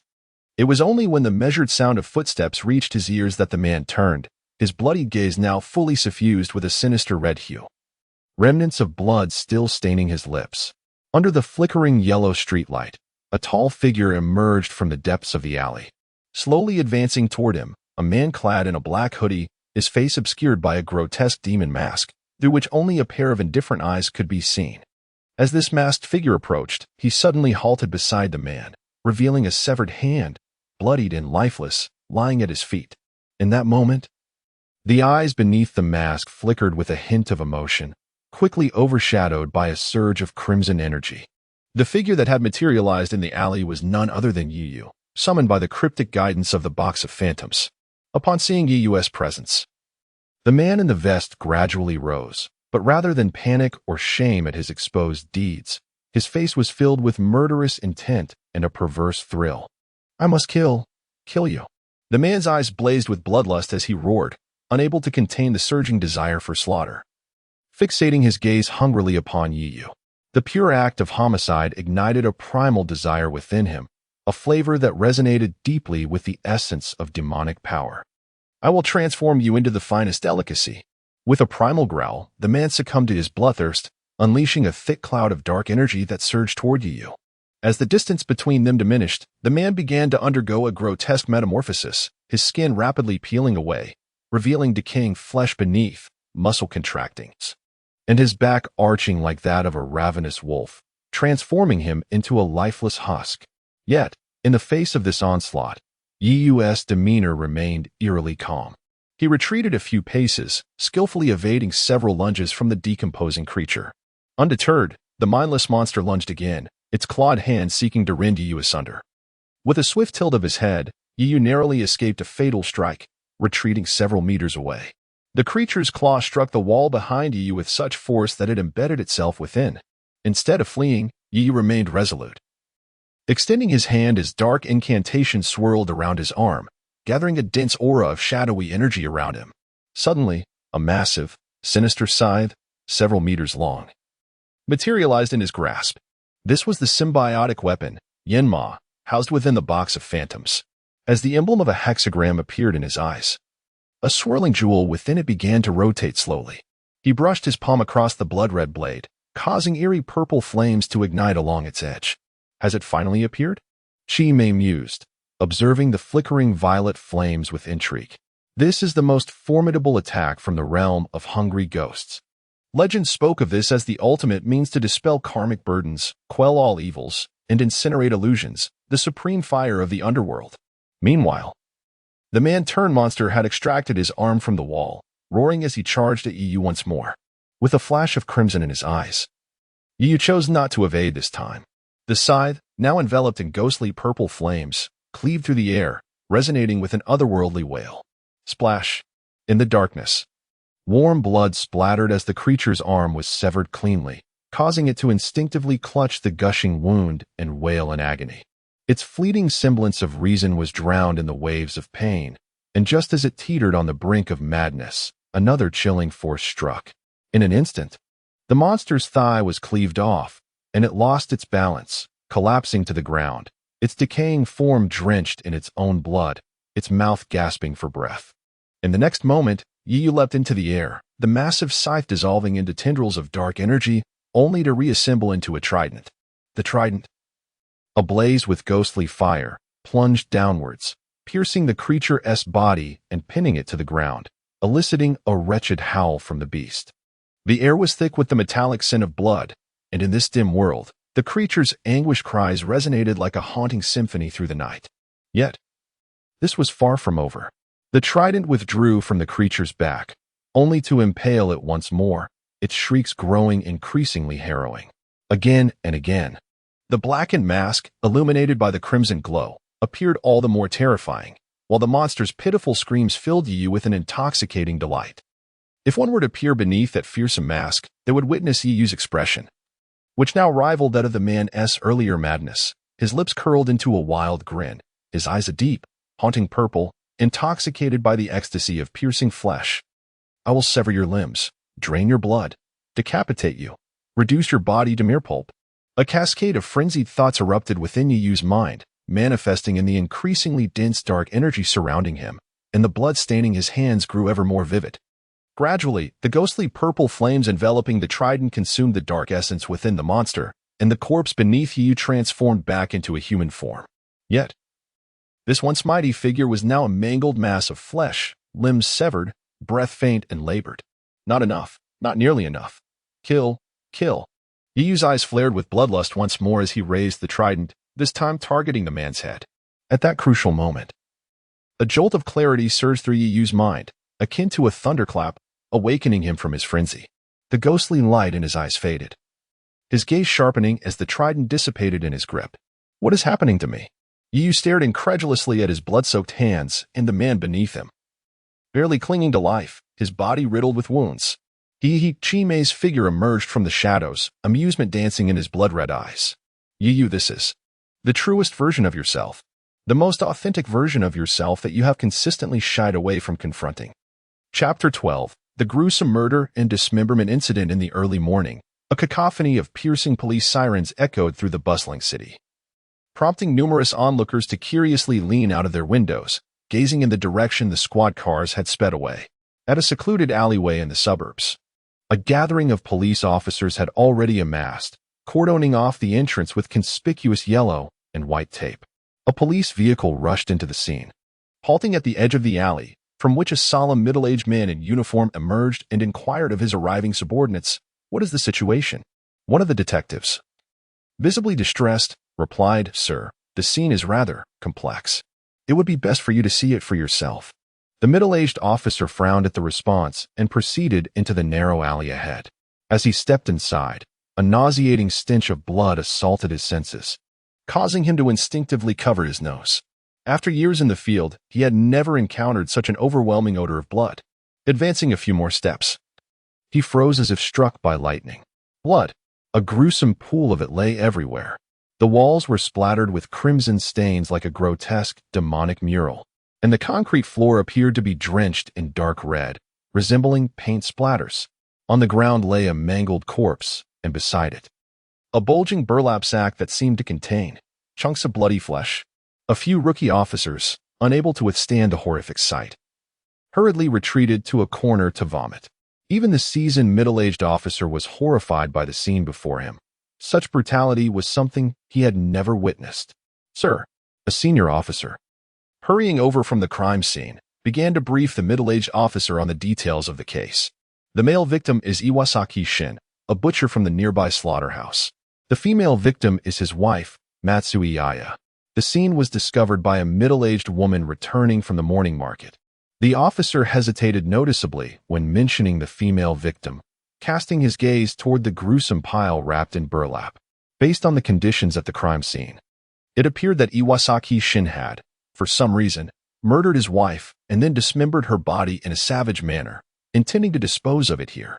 However, he had been attacked by an unknown individual who severed his limbs and pierced his chest with a sharp weapon. The perpetrator's methods were exceedingly cruel, inflicting multiple penetrating injuries on Iwasaki Shin even after he had lost the ability to resist, indicating the possibility of a violent murder. The senior officer, adept in his craft, quickly pieced together the sequence of events. After a moment of contemplation, he added, "Iwasaki Shin's ultimate cause of death was excessive blood loss." Excessive blood loss. The middle-aged officer gazed at the splattered blood on the walls and then at the severed body lying in a pool of crimson, rendered speechless. If Iwasaki Shin was a deranged murderer, the individual who killed him was several times more brutal. To witness Iwasaki Shin succumb to blood loss, was the killer reveling in the thrill of life slipping away? Can we deduce what the murder weapon was? The middle-aged officer inquired. Currently, we can only speculate that the weapon was some type of sharp instrument, Likely two distinct weapons were used to sever the victim's limbs, the senior officer explained, but then abruptly paused. However, there is one thing that has been perplexing me. He directed his gaze deeper into the alley, toward the severed arms and legs. His tone filled with confusion. The time of death for the victim was clearly last night. Yet why do the dismembered limbs appear to be in such a state of decay? To everyone's astonishment, the severed limbs were already decomposing, infested with maggots. The flesh and skin having nearly vanished, leaving behind only a repulsive mass of putrid, darkened remnants. In the midst of their contemplation, the sound of an approaching vehicle engine interrupted the scene. An SUV barreled past the assembled officers, and the middle-aged officer rushed over upon hearing the commotion. As the car doors swung open, several figures clad in professional suits disembarked, their attire initially suggesting they were security personnel from a high-end firm. At the forefront was a striking short-haired woman, who, accompanied by her colleagues, advanced toward the yellow and white police tape. The middle-aged officer stepped forward, stating, "Ma'am, this is a crime scene. Unauthorized personnel." Before the nearby officer could finish, the short-haired woman produced an identification badge from her coat and displayed it before the middle-aged officer. He was momentarily taken aback, a flash of astonishment crossing his features as he looked back at her. "We will be taking full control of this scene." The short-haired woman's gaze was piercing, instilling an involuntary sense of trepidation. The middle-aged officer nodded solemnly, relaying all the information he had gathered, then instructed his subordinates, "We are leaving." "But sir," one officer protested, bewildered, as the short-haired woman and her companions ventured deeper into the alleyway. "Let us go. This case." The middle-aged officer's expression grew contemplative as he turned to gaze into the depths of the alley, where the lingering stench of blood still wafted. "It is no longer within our jurisdiction." Meanwhile, the short-haired woman, clad in professional attire, arrived at the crime scene with her team.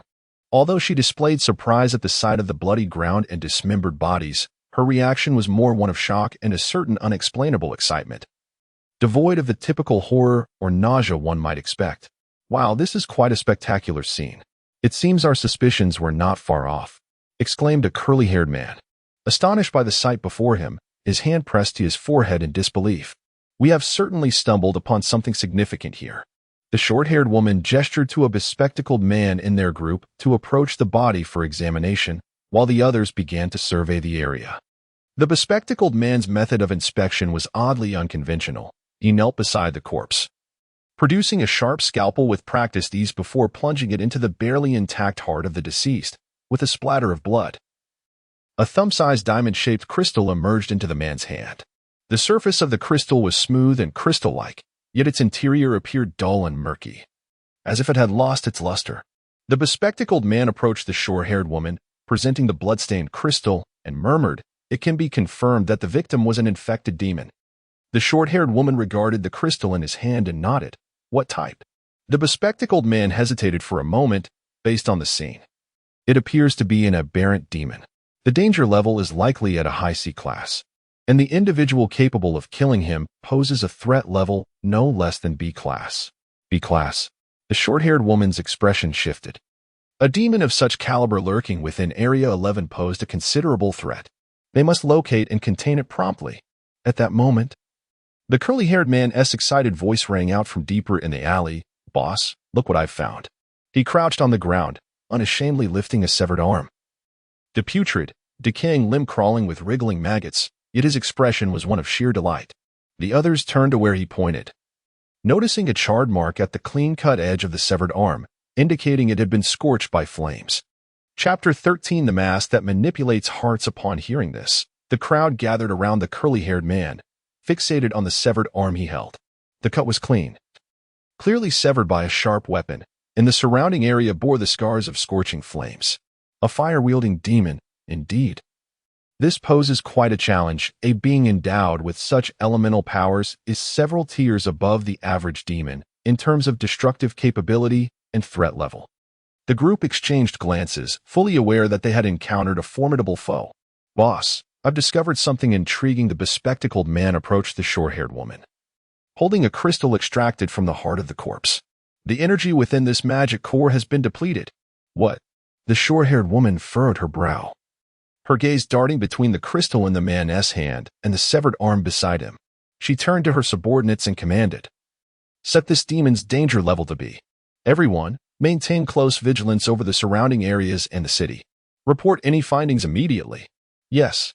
Her subordinates responded promptly.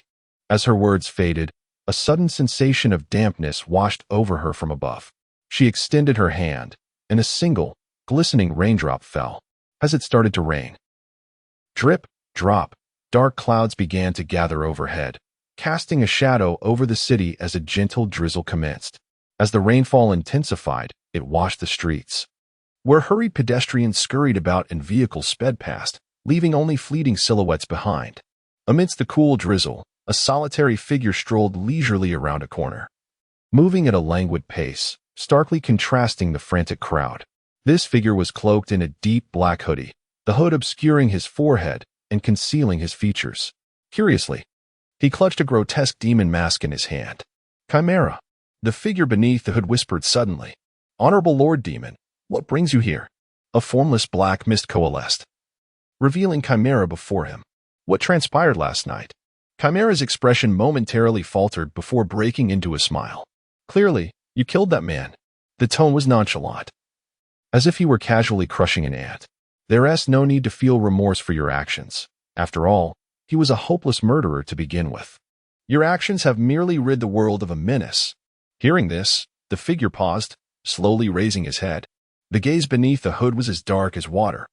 "You know I'm not referring to that." He lowered his eyes to the Shura mask in his grasp, its fearsome exterior seemingly mocking him with the gaze of a demon from the depths of hell. Upon donning this mask, he found himself unable to suppress his thirst for bloodshed, an overwhelming desire to rend everything before him into fragments. "This mask seeks to control me." What a ruthless expression! Chimera's form dissipated into swirling black mist around him, his voice as peculiar as ever.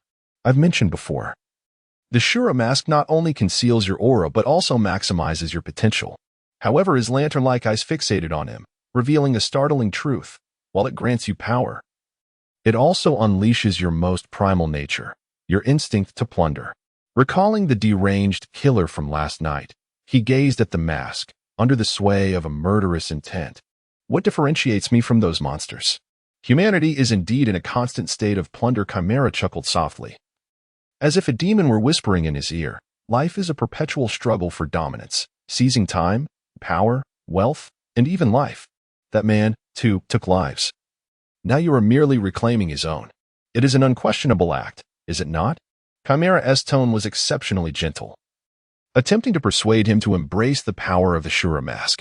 "Come now, wear this mask. It will bestow upon you unimaginable strength, transforming you into a true Shura, reigning over both man and demon, ascending to the throne of the 10th Demon Lord."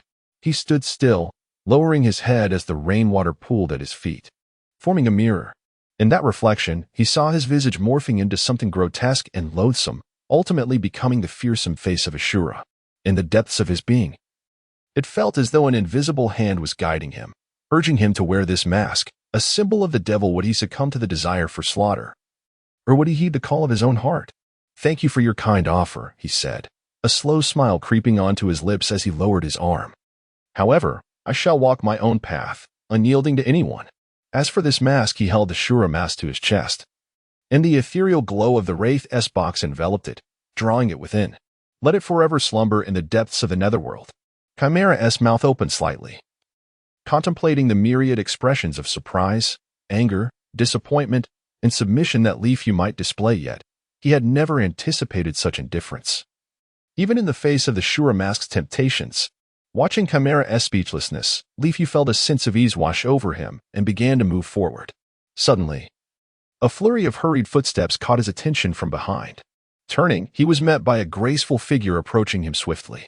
The woman before him, elegant in appearance, donned a pair of light blue glasses and held a transparent umbrella aloft, none other than the intellectual goddess of their class, Chiyo Ryagetsu. Chiyo Ryagetsu quickly reached Leafew's side, sheltering both of them beneath the umbrella. "Leafew, I saw you standing here from afar. What were you pondering?" Leafew chuckled, casting a glance at the floating chimera beside him. "I was contemplating how to save the world." Chiyo Ryagetsu's expression stiffened, evidently taken aback by Leafew's flippant reply. Chimera hovered in place, watching as Li Fu and Chiyo Ryugetsu departed beneath the umbrella. A smile curling at the corners of his mouth, revealing a curve beyond ordinary imagination. Walking your own path? What an intriguing individual you are, Li Fu. Unbeknownst to them. As they departed, a pair of eyes intently scrutinized them. A luxurious car idled by the roadside, the driver observing the two figures receding into the distance. Turning to address the person in the back seat. Young master, it has been confirmed that the individual is indeed Li Fu. Li Fu? The man in the back seat slowly lifted his head, his expression darkening, his voice barely containing fury. He is still alive. Chapter 14. The Realm of Hungry Ghosts. The ability of attribute deprivation. On a sunlit afternoon, a vibrant group of youthful boys and girls exuberantly expended their youthful energy on the playground. The blossoming girls, filled with laughter, raced past the sidelines, their melodious giggles ringing like silver bells. Naturally, the boys were captivated by this enchanting scene. Unabashedly admiring the girls' toned waists glistening with perspiration, the snug athletic shorts revealing their smooth and delicate thighs, exuding the vitality of youth. Among them, the most eye-catching presence was a striking figure on the court, a girl with a sky-blue ponytail, her bangs perfectly trimmed, and her delicate features adorned with a graceful nose. Sporting a pair of rectangular glasses, she radiated an air of intellectual beauty, while her fitted sports attire accentuated her curvaceous silhouette. Thus, she naturally became the focal point of many gazes, eliciting not only the wolfish stares of the surrounding boys, but also the admiring glances of several girls. Chiyo Ryugetsu, a prominent figure at the prestigious East Capital Private High School, was not only stunning in appearance, but also excelled academically and was kind-hearted. As the class representative and president of the student club, she was the epitome of the perfect goddess whom many boys fantasized about dating. With a sharp whistle from the referee, Chiyo gracefully bent her waist, her deep-set eyes sparkling with clarity akin to a serene stream. Her fair arms propelled the shot put forward, tracing a perfect parabolic arc across the sky.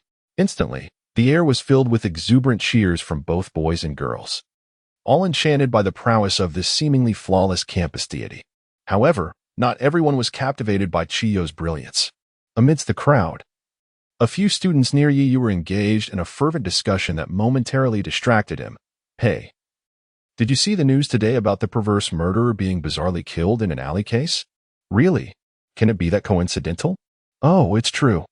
My uncle works at the police station and said that the dismembering murderer was mysteriously killed while disposing of a body, and the perpetrator remains at large.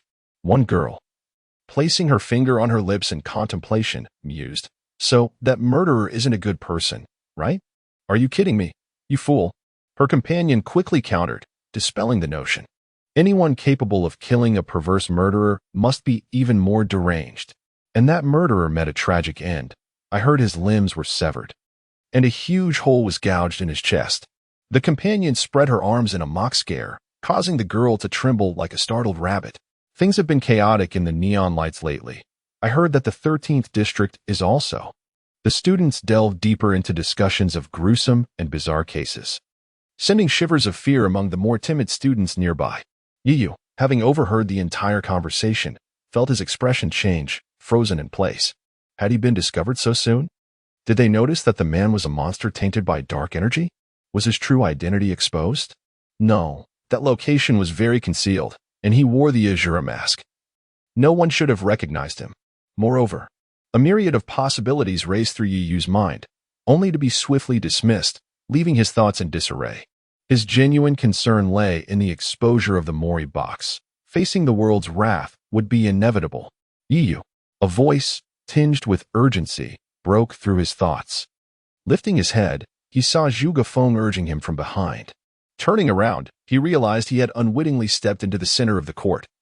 A solid shot put now in his hand, while the referee looked at him with visible impatience, having waited for quite some time. Oh, my apologies. Yu instinctively raised the shot put, his mind a tumult of emotions, and casually hurled it forward. To his astonishment, the moment the shot put left his grasp, a resounding crack echoed through the air.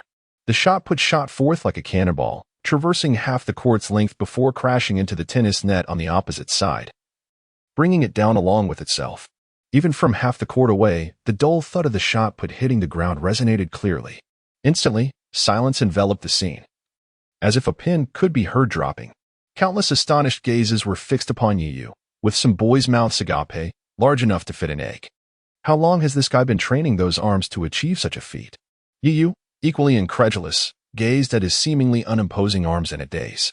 Don't be so surprised, young man. Just then, a shadowy entity entwined with dark energy floated before him, patiently explaining. This is the core ability of the realm of hungry ghosts, deprivation.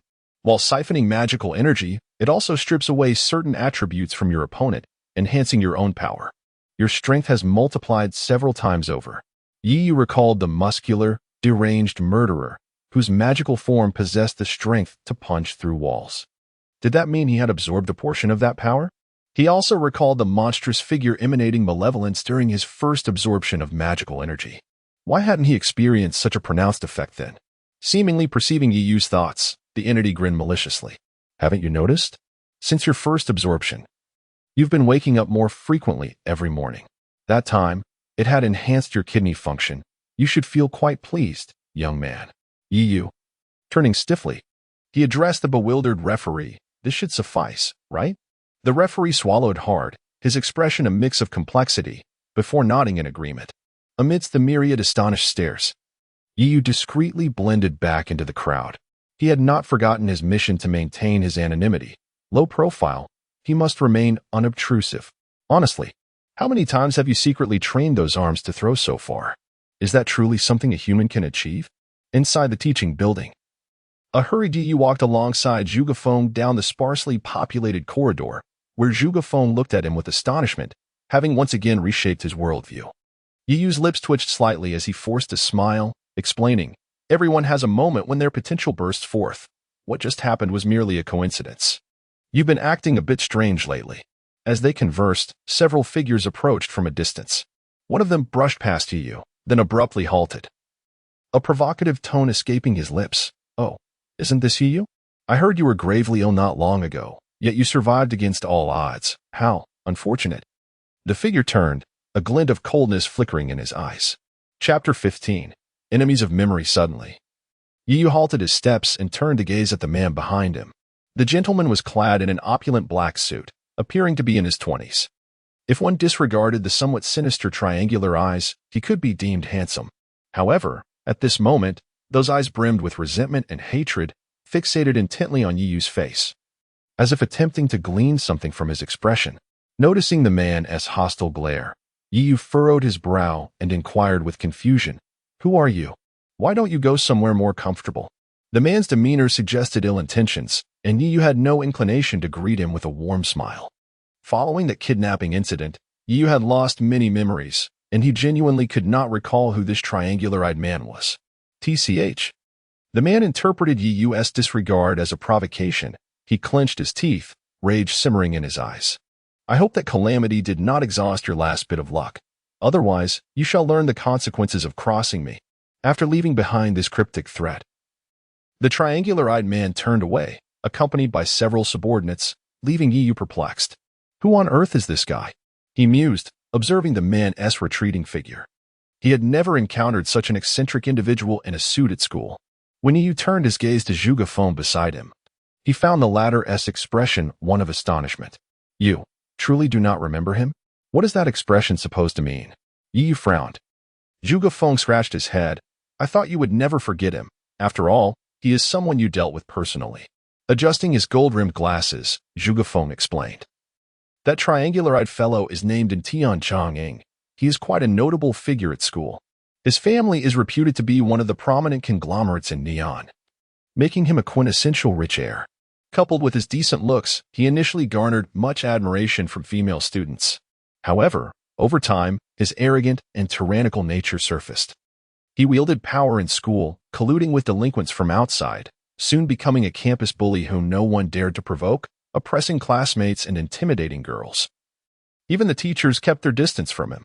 A mere student, and he is truly that terrifying? Yu responded incredulously. Gu Baiying leaned closer, whispering, Word has it that his family is a major shareholder of our school. Upon hearing this, Yu finally understood. This fellow possessed considerable influence.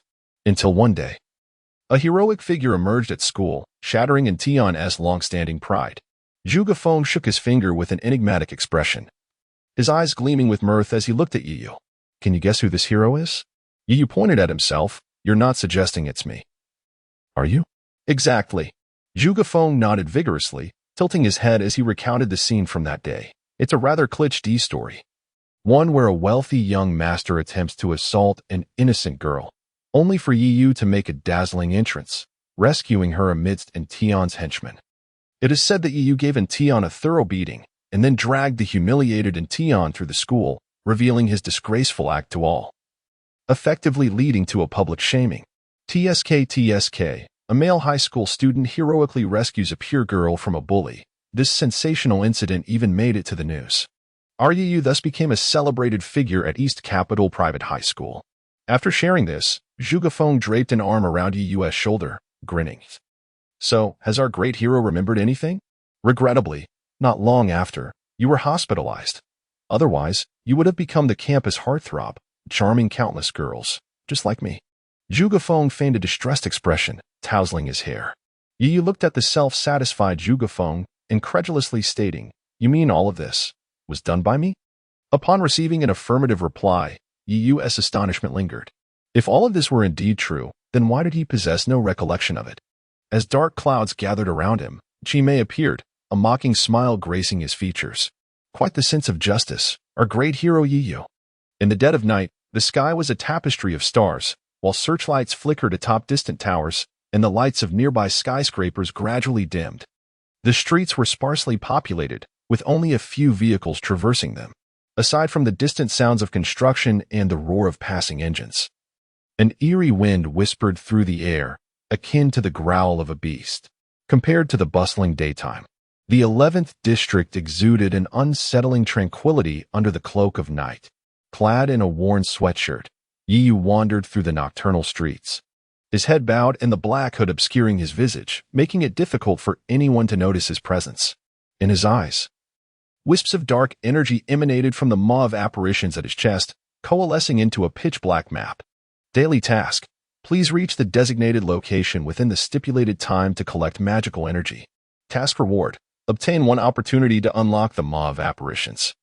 The map formed from dark energy resembled an electronic screen, guiding him toward a specific direction. Chimei, are you certain this is the right location? Ultimately, following the guidance of the maw of apparitions, Yu found himself in a bustling district, standing before a late-night bar, where soft lights still glowed within the restaurant, and patrons occasionally entered and exited. Yu regarded the scene with an odd expression, incredulous that the maw of apparitions had led him here.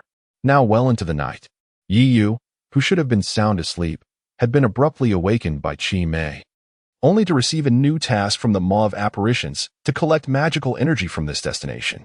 Don't worry, the maw of apparitions doesn't make mistakes. Chimei, now coiled into a ball, chuckled beside Yu. After a moment of hesitation, Yu decided to follow the high-tech map, circumventing the restaurant to arrive at a back alley. In the dimly lit alley, the rich aroma of cooking wafted from the restaurant, with several garbage trucks parked nearby. Indicating this was the area designated for disposing of kitchen waste. However, beside the overflowing bins filled with refuse, a rotund figure sat on the ground, continuously stuffing something into his mouth, accompanied by the sound of incessant chewing. From a distance, he appeared as a mound of flesh, his corpulent form straining against his clothes, emitting a repugnant stench reminiscent of garbage, enough to induce nausea. Yu stealthily approached the mound, only to discover that the man was not devouring the severed limbs he had envisioned, but rather scraps of food discarded by the restaurant. If one overlooked the billowing dark energy surrounding him, passers-by might have regarded him as merely a starving vagrant. Yu felt a sense of relief, evidently. This individual was not as irredeemable as the previous psychotic murderer. Cackle. You might want to open your Reincarnation Eye and take a look, Chimei suddenly remarked in a chilling tone. Chapter 16. The Abandoned Humanity. The watcher in the shadows, understanding the implications of the words spoken by the specter, Yu slowly closed his eyes, feeling a mysterious power surge within his chest. When he opened his eyes once more, a haunting violet glow emanated from his gaze, revealing a pitch-black hexagram pattern deep within his pupils. where a deep red hook-shaped jade unfolded, the Eye of Reincarnation. In Yiyu's vision, the corpulent figure before him morphed into a grotesque monster, its body slick with greasy fat, the flesh beneath its skin rotting and oozing with a foul, viscous substance. Yet, even in this wretched state, the creature remained insatiable, voraciously devouring the refuse within the trash bin, relentlessly shoving every morsel of food within reach into its gaping maw. A closer look would reveal the man's face twisted in a grotesque snarl, his eyes devoid of light, his mouth stretched unnaturally wide, saliva dripping as he continued to gorge himself, oblivious to the imminent bursting of his belly. Starved, famished beyond measure, the glutton's mind was utterly consumed by the emptiness within. Heedless of the distinct footsteps echoing behind him, his greasy hands scavenging the remnants in the bin, controlled by the desire of hunger, Yiyu stood behind the corpulent man, his arms adorned with swirling black tattoos, tendrils of dark energy coiling around his fingertips, culminating in a pitch-black spear. Ethereal violet flames flickered at its tip. Whoosh! The dark spear pierced through the man's body in an instant, as blood gushed forth. The magical energy within the glutton was entirely consumed by the ethereal flames, returning to the spectral box nestled in Yiyu's chest. The once massive form of the man visibly shrank before his eyes. Without even a sound of protest, the man collapsed, eyes rolling back, hitting the stone floor with a dull thud, the scraps of food cascading from his hands. Observing the unconscious figure sprawled on the ground, Yiyu retracted the ethereal spear, his expression inscrutable. Dealing with this glutton proved far simpler than contending with that deranged murderer. Even without the enhancement of the Shura mask, he could have easily subdued him. Yiyu did not take the man's life, merely stripping away his magical energy, though a period of severe injury and unconsciousness was unavoidable. After all, he was not a bloodthirsty killer. Senseless murder in this modern city would only invite unnecessary troubles he abhorred above all else.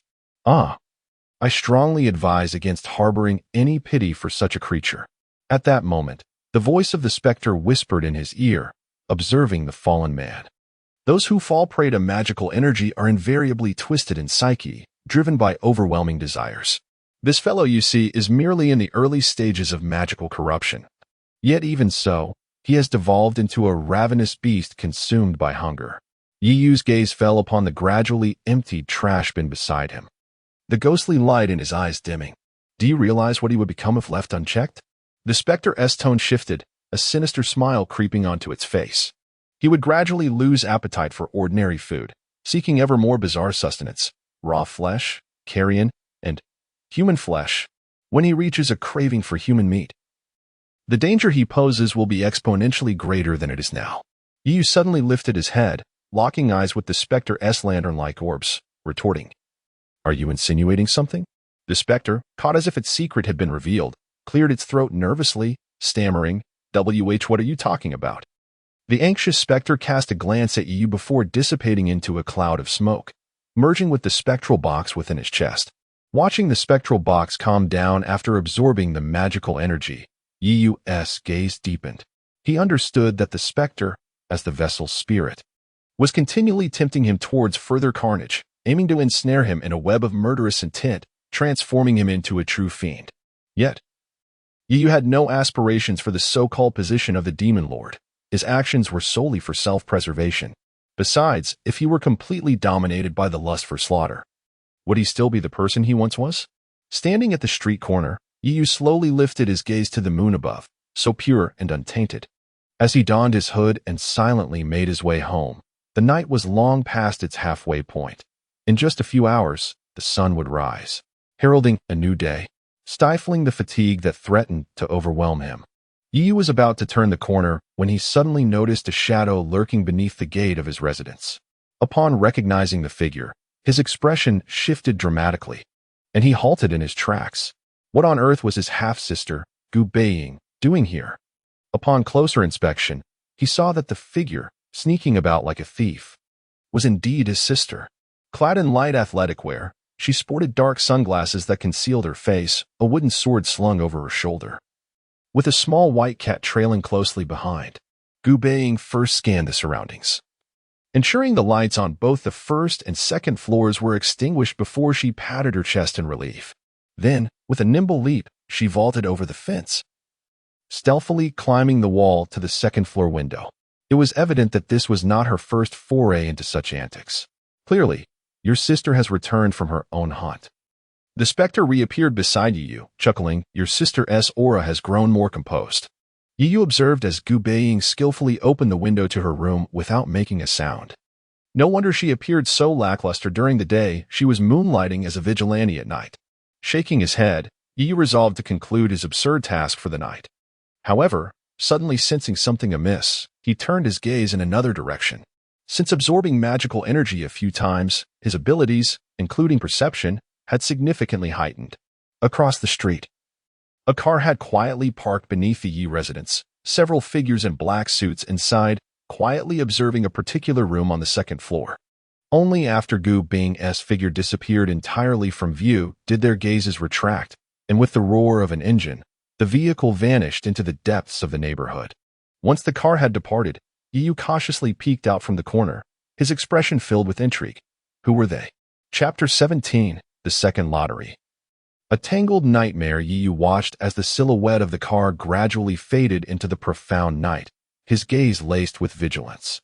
Hiding beneath his own building at such a late hour, clearly, it was not a mere visitor. As I mentioned before, those humans infected by the magic energy are wreaking havoc in the city, which has already drawn the attention of relevant authorities. Chimei observed with a mocking glint in his eyes as he gazed in the direction the vehicle had departed, smirking. It is evident that your dear sister has caught the eye of the higher-ups among humans. Sakura. Yiyu's expression shifted instantly, and he looked up toward his younger sister's room on the second floor. You needn't worry about your sister's safety. Her abilities possess a significant restraining effect on those humans harboring magical energy. I believe the higher echelons of humanity are well aware of this. They are eager for your sister to grow rapidly and become the savior of the world. Chimei remarked, but then suddenly turned his gaze towards Yu, whose expression was complex. Yet, perhaps you should prioritize your own safety, young man. Yu nodded, fully aware that once Sakura attracted the attention of the authorities, everyone around her would inevitably fall under scrutiny. As her brother, he too would be a subject of investigation, should his identity as the Lord of Magic be inadvertently exposed. He would face the relentless pursuit of all humanity. At that moment, everything he held dear, family, friendship, even his very right to exist, would vanish into thin air. With this thought weighing heavily on him, Yu lowered his gaze to the dark purple box hanging from his chest, resembling a magical cube. It seemed to sense his attention, the blood-red eye upon it pulsating like a heart. Since he wished to avoid such a dire predicament, he had only one choice left: to grow stronger, powerful enough that none would dare to offend him. Noticing the shifting Yu's mindset, Chimei's eyes sparkled with amusement. The weak will yield to the strong. This is an immutable law of existence. However, before that, perhaps you should contemplate how to return home. Yu stared at the tightly locked door before him and smirked slightly. With a flick of his wrist, he said nothing further, mimicking his sister's stealthy movements as he climbed the wall of his residence. This was his first attempt at such a feat, and he felt somewhat clumsy. After several slips, he ultimately relied on his robust physical prowess to reach the windowsill of his room. Once back in his sanctuary, Yu finally collected himself, fatigue evident after the night's tumultuous events. Yet, he suddenly grasped the box of wraiths hanging at his chest, which seemed to respond to his touch, slowly levitating into the air. Oh, are you about to draw? Chimei spoke up. Completing the tasks of the Wraith Box and infusing it with magical energy would grant him the opportunity to draw treasures from within. With the magical energy extracted from the psychopathic killer and the hefty man from earlier that night, Yu had amassed 2 chances to draw after completing 2 tasks. The reason he hesitated to draw immediately was due to his reservations about the Shura mask he had acquired previously, fearing he might draw another cursed item capable of controlling minds. However, tonight's experiences had awakened him to the urgency of his growth. Failing to do so would either lead him to become a target of human persecution or be devoured by those already corrupted by magic. Are you not considering saving up for 10 draws for a 10-fold chance? Chimei teased, his words dripping with sarcasm. Yu placed his hand upon the singular blood-red eye of the box, and in an instant, the Wraith Box erupted in a surge of bloodlight. Intertwining crimson beams swirling around him, while faint wails of lost souls echoed in his ears. Soon enough, after the bloodlight faded, two pale blue orbs emerged, revealing two seemingly extraordinary items before Yu. One was a hefty tome, the size of half a tabletop, its cover resembling the hide of some wild beast, emblazoned with a dark purple skull. Unfortunately, Yu could not decipher the arcane symbols inscribed upon its surface. On the other side lay an exceedingly peculiar three-leaved clover, glowing with a ghostly blue hue, each leaf revealing vein-like patterns akin to blood vessels. As Yu regarded these two treasures drawn from the box, dark mist coiled outwards, forming ominous subtitles before him. Codex of Eternal Night. Quality: blue. Crafted from unknown magical beast's hide and bone. It chronicles various extraordinary tales and historical accounts from the demon realm. Everything about magical beasts can be found within the Codex of Eternal Night. Veil of the Three-Leaved Mist Flower. Quality: blue. A mutated plant growing within the lair of the mist serpent, nourished by its saliva. Consuming a petal grants the user the ability to conceal their presence and attain a brief period of invisibility lasting half an hour. The functions of the items echoed in Yu's mind, merely recited by Chi Mei. He first perused the hefty tome, discovering that even its pages were crafted from premium parchment. Indeed, it contained illustrations of various magical creatures, yet Yu's expression grew increasingly rigid. Setting aside the fact that he could not comprehend the text, he was currently in the human realm and had no intention of unleashing these creatures by opening the barrier. What use was an encyclopedia of the demon realm to him? Chi Mei seemed to notice the shift in Yu's demeanor and chuckled softly. As I mentioned earlier, the Wraith Box contains items stored by its previous owners. It is no surprise what you might extract from it. The Codex of Eternal Night was rather lackluster for Yu. After merely a cursory glance, he returned it to the Wraith Box. However, the other item. Yu turned his attention to the glowing three-leaved plant, his eyes lighting up with intrigue. Based on its described abilities, consuming a single petal would grant him 30 minutes of invisibility.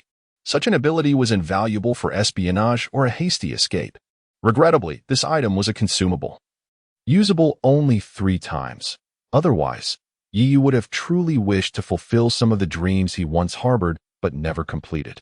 With this veil of the three-leaved mist flower, he had gained an additional means of survival. After all, one could never be certain when they might encounter troublesome creatures or attract the attention of higher-ranking humans in the face of life and death. Yu dared not be reckless. Carefully storing the 3 petals of the invisibility flower, Yu could no longer suppress the weariness that washed over him. Collapsing onto his bed in a deep slumber, as the autumn wind slipped through the cracks of the window, it scattered some of the darkness that lingered within the room. Chi Mei, observing the gradually slumbering Yu, allowed a slight smile to grace his lips. Rest well, young man. Your trials have only just begun. With those final words, Chi Mei's form gradually dissipated into wisps of dark mist, merging back into the Wraith Box resting on the table. The room succumbed to a profound silence. Yet, at that moment, Yu, sprawled upon the bed, suddenly tightened his eyes, his brow furrowing. In the liminal space between dreams and wakefulness, a hazy vision flashed within his mind. In the dim recesses of a shadowy space, his limbs were ensnared by heavy chains. Leaning against a wall, clad in tattered garments, his bare torso marred with bloodstains and overlapping wounds. His head hung low, and only the faint rise and fall of his chest indicated that he still clung to life. Suddenly, footsteps echoed through the vast darkness, drawing nearer and nearer until they stood before him. Yu struggled to lift his head, disheveled strands of hair mingling with the blood obscuring his view. Amidst the haze, a dagger gleaming with a chilling light was thrust before him. Immediately, a voice, laced with temptation, whispered in his ear, Yu Jun, let us engage in a game. Will you choose to slay them, or shall you take your own life instead? Chapter 18. The Genius Yu. An unexpected incident. A gentle breeze rustled through the air as a sparrow fluttered down to its nest, meticulously crafted from woven straw, perched upon the branches. Inside, a chorus of chirps emanated from several hatchlings. Today, the wind seemed particularly boisterous. Within the classroom, Yu leaned against the window, resting his chin in his hand, his gaze wandering aimlessly over the scenery outside, lost in thought. He vaguely recalled a peculiar dream from the night before. Though the details eluded him, He only remembered being enveloped in darkness, with a glinting dagger shimmering ominously in the shadows. In the recesses of his mind, a dark visage flickered. "Yu, please answer this question." The call pulled him abruptly back to reality. Turning his head, he saw the teacher at the podium, pushing her glasses up her nose with a look of irritation, while the entire class fixated their eyes on him. The female teacher, recognizing Yu's dazed expression, couldn't suppress a smirk. She was well accustomed to handling distracted students, and given Yu's recent audacity in skipping class, she was determined to make an example of him before his peers. Though caught off guard by the teacher's inquiry, Yu quickly stood up, striding confidently to the front of the class under the scrutinizing gazes of his classmates. Grabbing a piece of chalk, he boldly inscribed a series of numbers on the blackboard before tossing the chalk aside and turning away with a flare, leaving behind an impressive silhouette as he returned to his seat. The entire sequence was executed seamlessly. Many students, anticipating a spectacle, were still processing the scene as Yu settled back into his chair. The teacher, momentarily stunned, double-checked the numbers on the board before exclaiming in astonishment, "Correct. How could this be? Has this boy somehow cheated? This is a problem presented in a national competition." The class was rife with disbelief, even Chio Reika, the class monitor, gazed at Yu in astonishment. Yet, Yu merely propped his chin up again, gazing out the window with a calm demeanor, embodying the essence of a brooding protagonist. As dark, unseen energies swirled around him, a specter materialized from the shadows, grinning devilishly at Yu. "Well, how do you think I performed?" Yu smirked slightly, responding in a whisper only audible to himself, "Don't speak. I'm trying to maintain my facade here." Yu is certainly no self-taught prodigy. His impressive display was entirely due to the assistance of the specter, who had been surreptitiously gleaning answers from the teacher's textbook. This phantom, invisible to the ordinary eye, was indeed the perfect accomplice for clandestine cheating. As the sun gradually descended from the sky, a crisp bell rang, signaling the conclusion of a busy and unremarkable day for the students. Clad in the uniforms of the Eastern Capital Private High School, a throng of students rushed out of the campus, merging into the bustling streets, quickly disappearing from sight. Yu slung his bag over his shoulder, accompanied by a bespectacled gentleman with a refined appearance. "Yu, you rascal." Gu Baiying, walking ahead, abruptly turned and grasped Yu's collar, his voice laden with emotion. "Tell me, have you secretly done something to the goddess Chio?" Yu was momentarily taken aback by Gu Baiying's sudden outburst, only to see tears welling in his friend's eyes as he shouted, "Today, the goddess Chio looked at you 8 times, 8 times.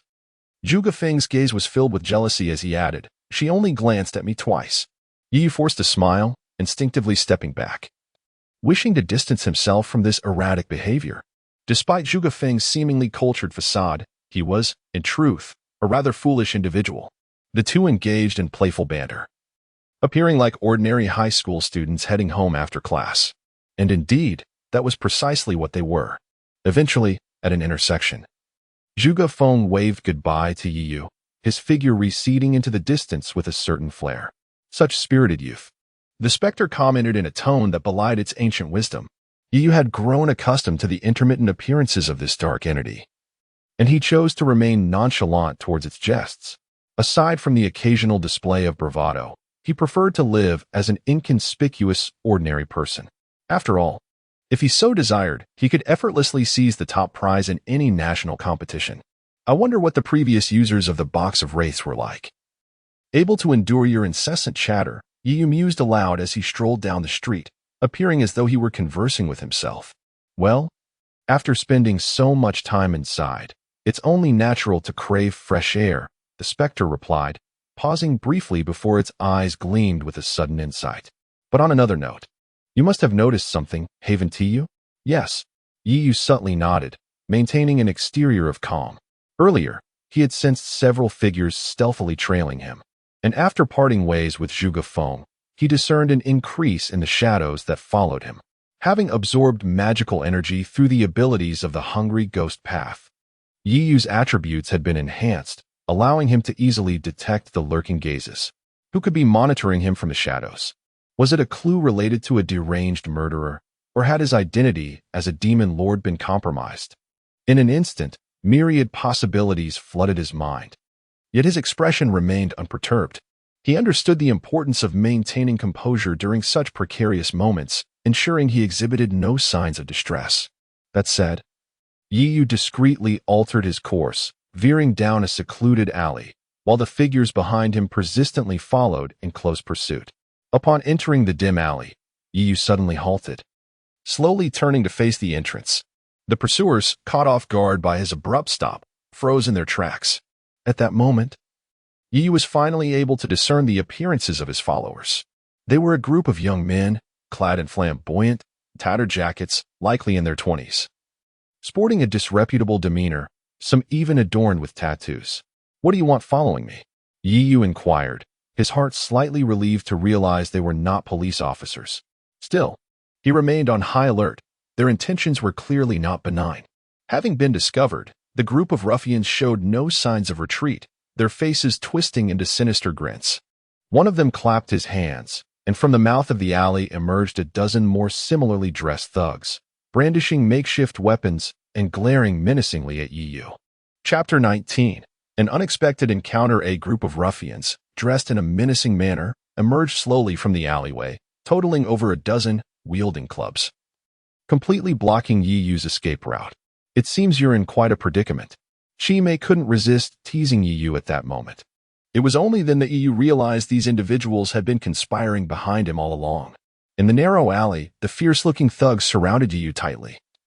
And in the next moment, their clubs swung menacingly towards his head. Ding ding, the door was pushed open from the outside, causing the wind chimes at the entrance to emit a crisp sound. A middle-aged man, clad in a police uniform and with a round belly, entered the house, carrying a folder in his hand. He hung his cap on the coat rack by the door and adeptly changed his shoes at the entrance. The dim light filtered through the door, casting a soft glow on his face, revealing a hint of fatigue in his eyes.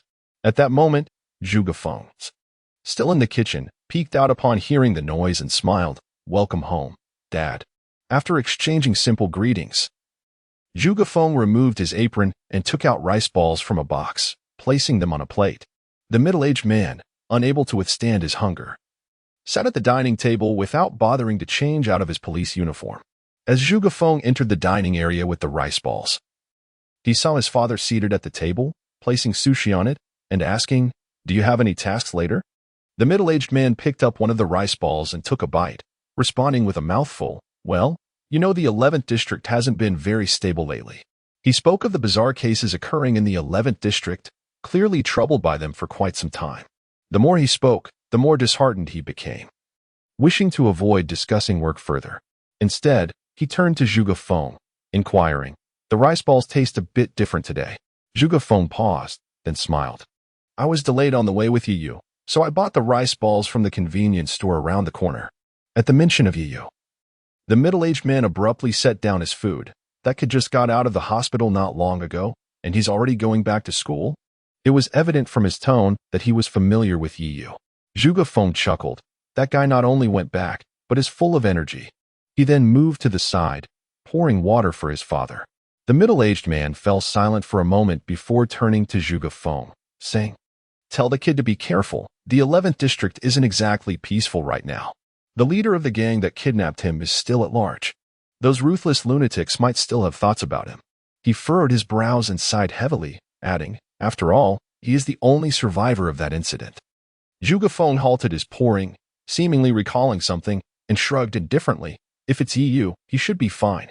Adjusting his glasses, a glint of sharpness flickered in his eyes. "That guy can hold his own." As twilight descended, weary office workers returned home, the streets noticeably less crowded. In the dim alley, an intense battle was gradually coming to an end. Several thugs lay on the ground, wailing in agony, clutching their stomachs and rolling back and forth, while broken clubs scattered around them, their previous bravado replaced by expressions of pain and despair. Bang! In the center of the narrow alley, accompanied by as Yu uttered the final words, a flicker of magical energy surged within him, instantly instilling terror in the yellow-haired thug, who fled in a panic, vanishing from Yu's sight like a wisp of smoke. Matsuyama Association. Yu murmured this name, lost in contemplation. The Matsuyama Association appeared to be a significant Yakuza organization in the vicinity, comprised of inept ruffians. Yet, why had they suddenly targeted him? and what ulterior motives lay behind their actions. This matter would have to be set aside for now. The demon, perceiving Yu's thoughts, teased in a light-hearted tone, "How do you intend to explain today's events to your sister?" Yu gazed at the empty alleyway, smacked his forehead, and felt utterly at a loss. Chapter 20. The Vanishing Magical Power. Codename, Flame Demon. With a swift motion, the high-tech white mechanical door swung open, revealing a bespectacled man clad in a white coat, who entered a spacious conference room while holding a stack of documents. At the center of the expansive room stood a colossal conference table, around which several figures were already seated. A projection screen hung from the wall behind the table, ready for use. The attendees, dressed in matching white uniforms, exhibited a spectrum of expressions. Some wore troubled faces, others furrowed brows, while a few yawned in apparent boredom. Seated at the head of the table was a short-haired woman, also attired in white, who nodded upon seeing the glasses-wearing man enter and remarked to her colleagues, "We may commence." The short-haired woman was decisive and efficient, showing no signs of hesitation. Upon her cue, the bespectacled man activated the remote in his hand, and a beam of light illuminated the screen above, displaying a projection.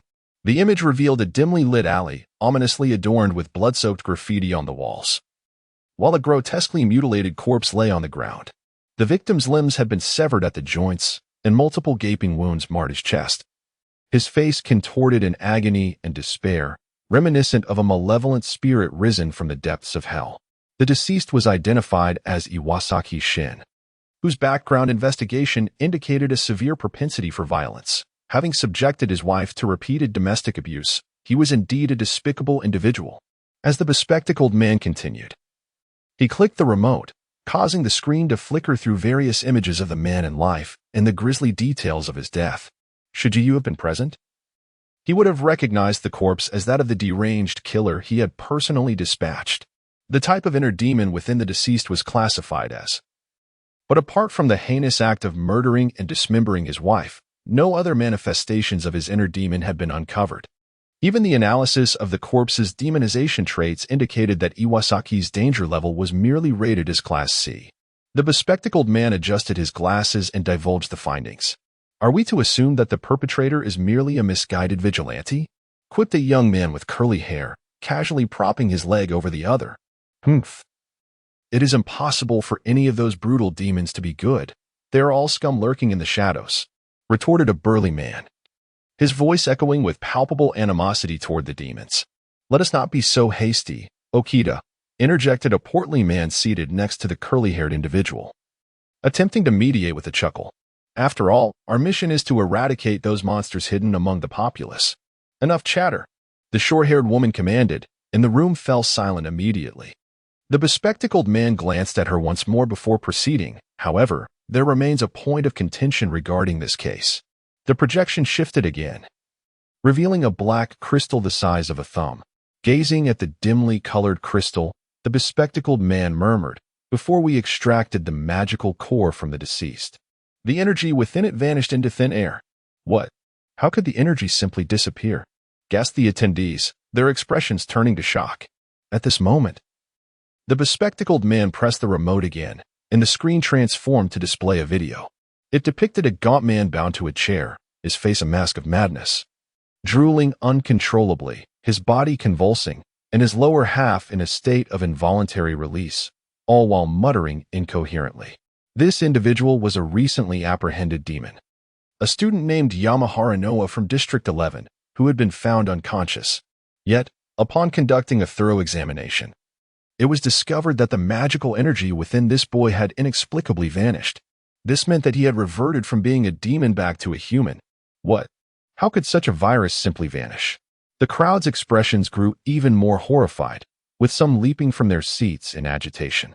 They understood the profound implications of this revelation. 8 years prior, following a mysterious viral outbreak, countless humans had been infected, acquiring formidable abilities while their deepest desires festered, transforming into monsters concealed within society.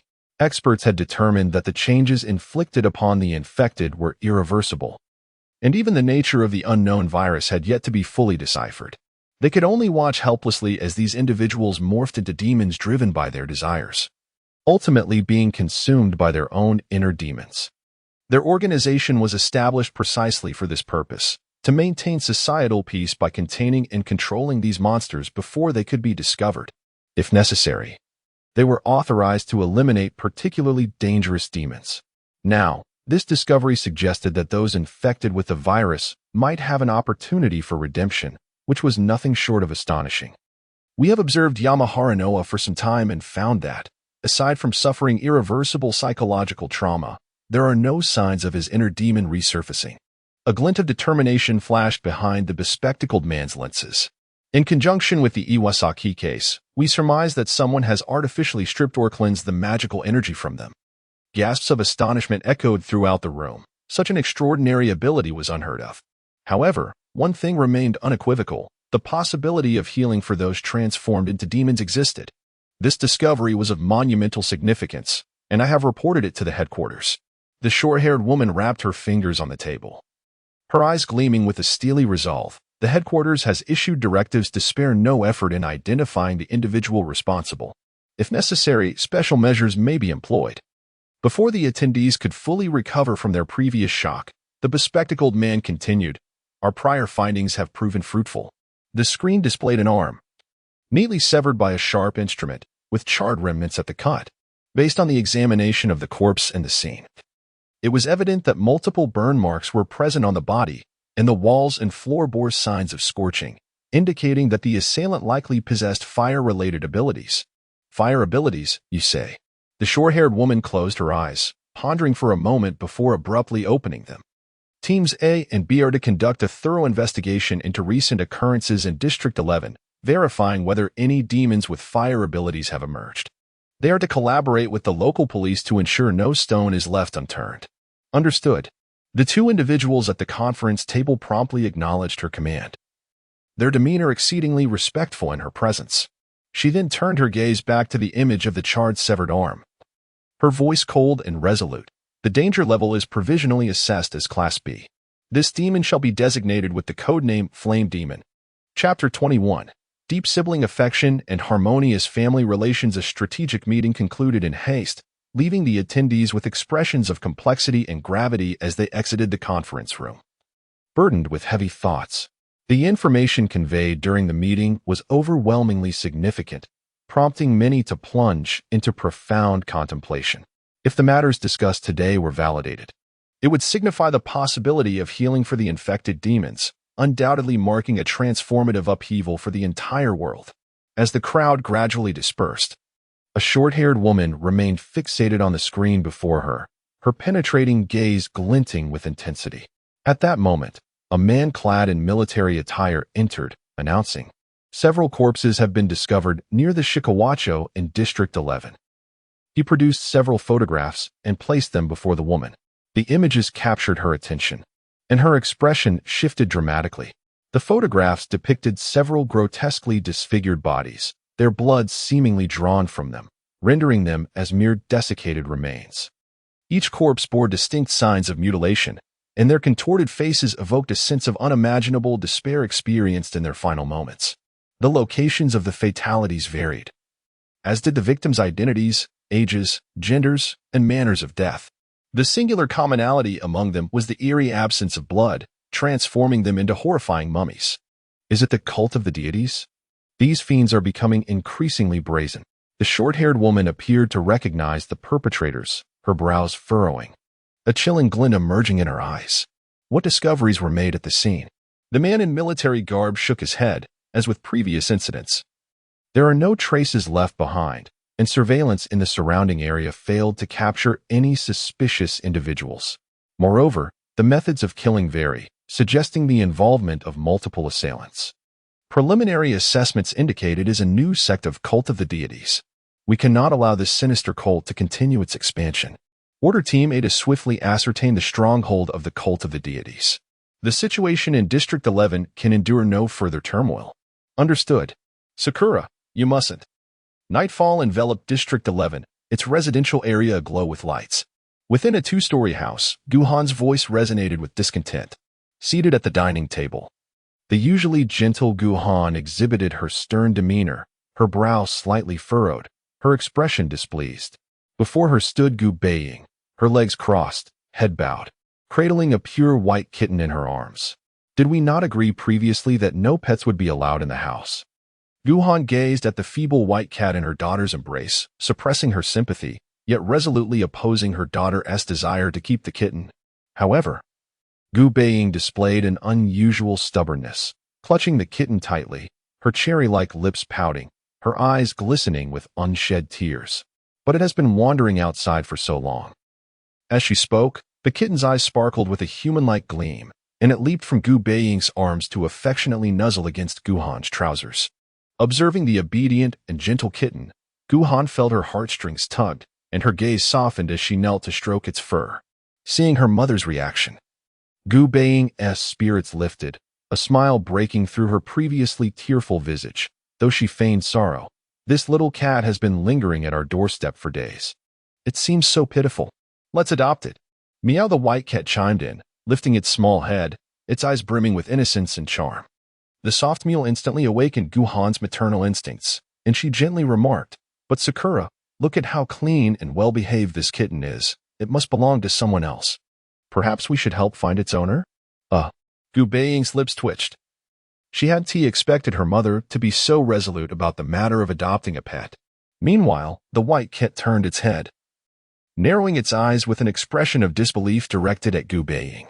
"Didn't you say dealing with your family would be simple?" As the mother and daughter engaged in a spirited debate, Yi Jingbai, seated on the sofa, casually raised a newspaper to shield his eyes, opting to remain uninvolved. The white cat, meanwhile, abandoned its plan, contemplating an alternative approach as it daintily made its way toward the door. Just then, a tall figure descended the staircase, gently scooping the white cat into his embrace. The little white cat, bewildered, found itself cradled in the man's arms. Yu stroked the kitten's head, glancing at the arguing pair, and smiled, "What is going on?" Upon seeing Yu, Guhan's expression softened significantly as she explained Gu Baiying's wish to adopt the white cat. "I see." Yu nodded in understanding after hearing Guhan's account. "Not long ago, I did notice this little kitten wandering near our home." As he caressed the kitten nestled in his arms, he added with a smile, "In that case, why don't we adopt this little one?" Gu Baiying gasped in surprise, her expression turning astonished. She hadn't anticipated Yu would come to her aid at such a moment. "Seeing this kitten has brightened my spirits a bit," Yu mused as he gazed down at the white cat, which, realizing the situation, nuzzled against Yu's chest with a display of affection. Seeing Yu's stance, and recalling his recent kidnapping ordeal, Guhan sighed, "Since you feel that way, let us temporarily take in the kitten." She hoped that having a pet might provide some solace for Yu's condition. Hooray! Meow, Gu Baiying, and the white cat echoed their joy in unison, leaving Guhan both amused and exasperated. Yu's eyes twinkled with mirth as he handed the kitten to Gu Baiying. Gu Baiying hesitated for a moment. Then a faint blush crept across her cheeks. "Thank you, brother." The last word slipped from her lips as she instinctively lowered her gaze. Their acquaintance had spanned barely a year, and the sibling bond was inevitably somewhat awkward, yet the fact that Gu Baiying could call Yu brother marked a significant progress. Yu smiled warmly and nodded, embodying the essence of deep sibling affection. On the sofa, Yi Jingbai and Guhan exchanged glances, each recognizing the shared sense of contentment in the other's eyes. The white cat in Gu Baiying's arms gazed with its human-like eyes, a glimmer of understanding flashing within. Unbeknownst to them, behind Yu, dark mist began to coalesce, and crimson eyes slowly opened, watching Yu and Gu Baiying with a mocking gaze. Chapter 22. The Cult of Deities, the demon organization hidden in District 11 as night fell, in the second-floor bedroom of Gu Baiying. The freshly bathed girl lay on the bed in a cute cartoon pajama. Beside her, a petite and adorable white cat was grooming its paws. "Sister Yin, that was truly perilous. I almost thought our plan would fail." Gu Baiying stuck out her tongue, clutching a plush toy. She had not anticipated that her mother, Guhan, would be the most fervent opponent of adopting the white cat. The white cat stretched lazily, revealing its tiny fangs, and spoke. "I too thought we were doomed. Yet I never expected that it would be your brother who ultimately saved us." The cat turned to the girl. "Does your brother have a fondness for small animals?" It recalled being held by a man named Yu earlier that evening, his face adorned with a gentle and indulgent smile. "Generally, The white cat detested being touched by others, but in that man's embrace, it found itself surprisingly unresponsive. Even it could not discern whether it was a psychological effect or sheer circumstance. My brother? Gu Baiying tilted her head, placing a finger on her lips, puzzled. I don't seem to recall him. It dawned on her that neither sibling had genuinely sought to understand the other, akin to two passers-by from parallel worlds. Lacking any intersection, yet forcefully pulled onto the same plane by unseen causality. I've observed your brother, the white cat remarked while licking its fur. He seems different from how he was before. Even before Yi's abduction by the criminal gang, the white cat had already encountered Gu Baiying, and her rapid acquisition of skills was closely tied to it. The cat's offhand comment did not stir much thought in Gu Baiying. Since leaving the hospital, they had indeed noticed some changes in Yi. However, the criminals who had taken him were notorious for their brutality, often leaving their victims dismembered or harvesting their organs. The fact that Yi had survived was already a stroke of luck. With a yawn, Gu Baiying began scrolling through messages on her phone. As her fingers glided across the screen, her expression grew increasingly peculiar. District 11 witnesses a series of murders. Victims turned to mummies with causes of death remain a mystery. The murderer still at large, shocking. An occult incident at the East Capital Medical University Hospital. Several corpses mysteriously stolen in the dead of night. A 13-year-old boy claims to possess supernatural abilities. Investigation team deployed for inquiry. Mountaineering team discovers humanoid creatures in the eastern village of District 13. Suspected new species. As Gu Baiying perused the news, her expression grew even stranger. She turned to the white cat. Sister Yin, could these be the work of demons? From petty thefts to gruesome murders, all these incidents shared a common thread. They appeared to involve supernatural phenomena beyond the capabilities of ordinary humans. Most likely. The white cat replied, gazing intently at the images on Gu Baiying's phone. There are far more demons than you can imagine. A glimmer of light flickered in its feline eyes, and that is precisely why I remain by your side, Xiaoying. Gu Baiying looked at the white cat with a hint of confusion as it leaped gracefully to the windowsill, its tone growing serious. Xiaoying, you are now being watched. How could that be? Gu Baiying's mouth opened in bewilderment. Since the emergence of demons 8 years ago, they had been under constant suppression by relevant authorities. Despite efforts to eliminate and contain these beings, countless infected demons continued to lurk within human society. Gradually, these demons, endowed with extraordinary powers, began to rebel against high-level organizations, with some formidable ones coalescing into extreme factions that enacted terror in various locales. Suddenly, Gu Baiying recalled the recent news reports of numerous terror attacks across the neon-lit regions. Here in District 11, the most notorious demon organization was known as the Cult of Deities. The Cult of Deities? Gu Baiying murmured the name, having never encountered it before. Indeed, this organization had emerged in District 11 several years ago, aggressively recruiting demons. The primary requirement for joining was to commit heinous acts against innocent humans. Igniting a desire for slaughter within these demons, the Cult of Deities was less an organization of demons and more akin to a terrifying cult inciting murder. The white cat, seemingly familiar with this sinister sect, continued, given your recent activities, it's very likely that you have already caught the attention of the Cult of Deities. Gu Baiying's expression shifted dramatically. No one would fare well being targeted by such deranged outlaws. They may not have discovered your true identity. Yet it is possible that some uniquely gifted demons could trace your whereabouts through subtle clues, potentially jeopardizing your family's safety, and this was precisely why I chose to stay by your side. With a flicker of humanity in its feline gaze, the white cat revealed its purpose for remaining with the Gu family, imparting the gravity of the situation to Gu Baiying. As Gu Baiying gradually sat up straight, the white cat sighed. I'm sorry. It is I who have entangled you in such perilous affairs. Understanding the white cat's sentiment, Gu Baiying firmly shook her head, softly replying, it was Sister Yin who saved me. It was also your intelligence that allowed my brother to be rescued in time. If possible, Xiaoying wishes to grow stronger to protect those around me. She extended her hand, her delicate palm glowing with golden light, with golden sparkles reflecting in her eyes. Foolish girl, those monsters are fundamentally different from the demons you have dealt with. The white cat's eyes bore a hint of bittersweetness. To confront an organization that even the authorities had failed to eradicate was far beyond the capabilities of a high school student like Gu Baiying.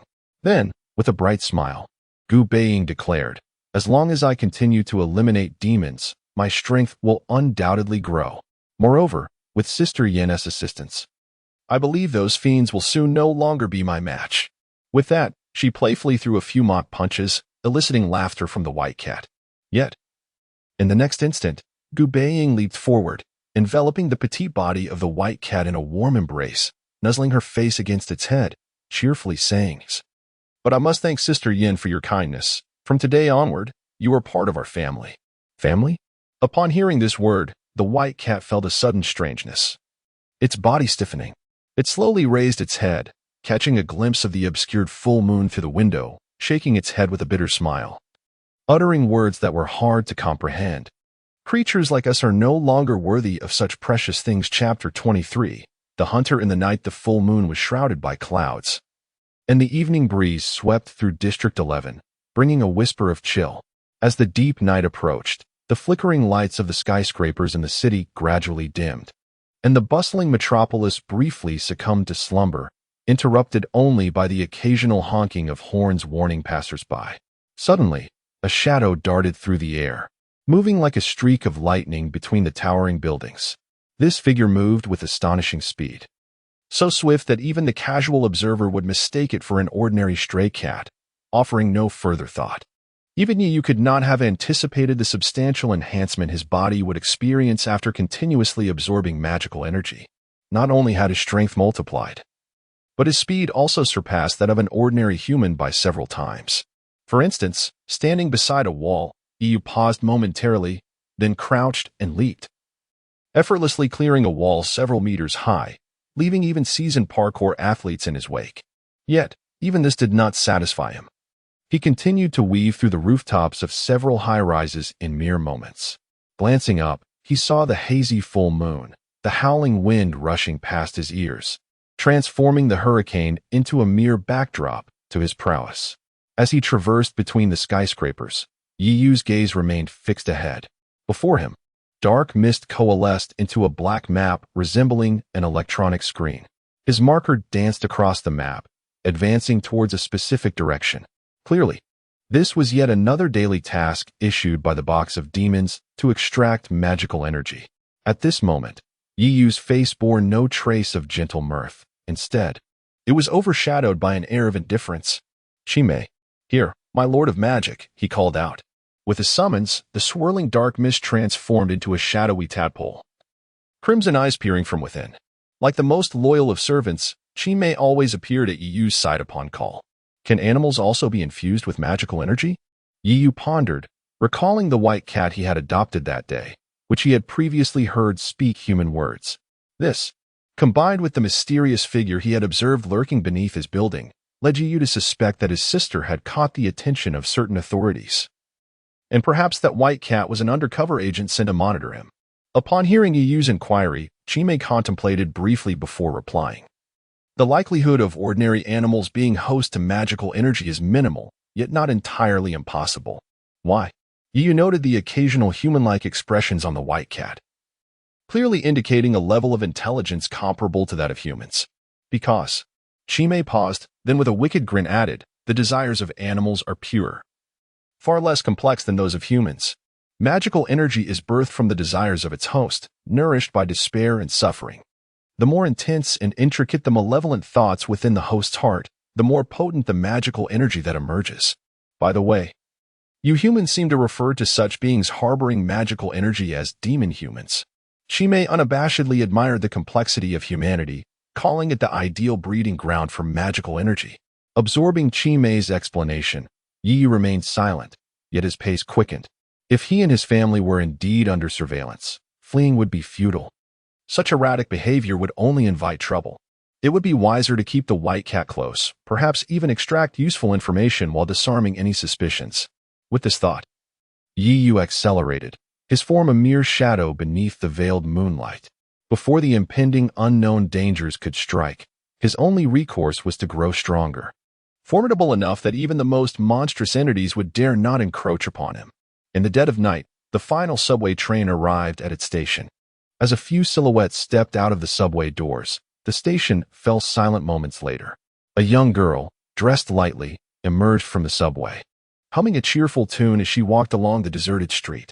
However, she remained oblivious to the figure stealthily trailing behind her. It was a short man with a pale face, clad in a tattered leather jacket, his gaze fixated on the girl's back, revealing his lecherous intentions. The man had followed her from the subway station into an isolated street, curiously making no sound. His bloodshot eyes were filled with a frenzied desire, and his teeth involuntarily made crunching sounds. He was eager to seize this youthful form, to toy with and torment it, before ultimately shredding this fragile doll to pieces. As his desires surged, black mist began to emanate from his body, his crimson eyes growing increasingly menacing. Slowly, he drew a sharp dagger from his pocket, licking the blade with his tongue. The man followed the girl around a corner, closing the distance until he was nearly upon her alabaster back. Raising his dagger with deliberate slowness, the dim moonlight glinted off the blade, reflecting a chilling gleam. Suddenly, the anticipated scream of the woman did not echo. Instead, a piercing wail from the man shattered the night. His face contorted in agony as he clutched his wrist, the dagger clattering to the ground. To his horror, a purple-black flame had ignited around his outstretched left hand, the searing heat eliciting anguished cries. Chapter 24, Fierce Battle with the Demon, Masahiko Yasuda's Conspiracy Kill. I'll kill you. The diminutive man, having completely lost his sanity, transformed his entire arm into a sharp axe blade and charged directly at Yuyu's chest. Yet, through Yuyu's Reincarnation Eye, he discerned a massive axe entwined in dark energy within the man's body, gradually materializing a ghastly visage, controlling the man's form as it lunged towards him. Yuyu instinctively swayed backward to evade the strike, but the axe blade formed from the man's arm abruptly altered its trajectory, slicing through the air with a chilling glint aimed at Yuyu's heart. So swift. A glimmer of keen awareness flickered in Yuyu's eyes as he narrowly dodged this lethal blow, his gaze now tinged with a hint of wariness towards the man. Among all the demons he had encountered, this small man possessed the greatest speed. Carelessness could indeed lead to death. The voice of the malevolent spirit echoed in Yuyu's ears. Simultaneously, the deranged man, engulfed in black mist, launched several more attacks at Yuyu. The stillness of the night shattered by the sound of heavy strikes slicing through the air. Yuyu performed a series of rolls, deftly evading the onslaught. With his Reincarnation Eye activated, he could perceive his opponent's movements with greater clarity. He glanced down at his tattered clothing, noticing the eerie blood light flickering from the Wraith Box on his chest, as if a devilish whisper emanated from within, a sinister outline materializing amidst the dark mist. The Shura mask.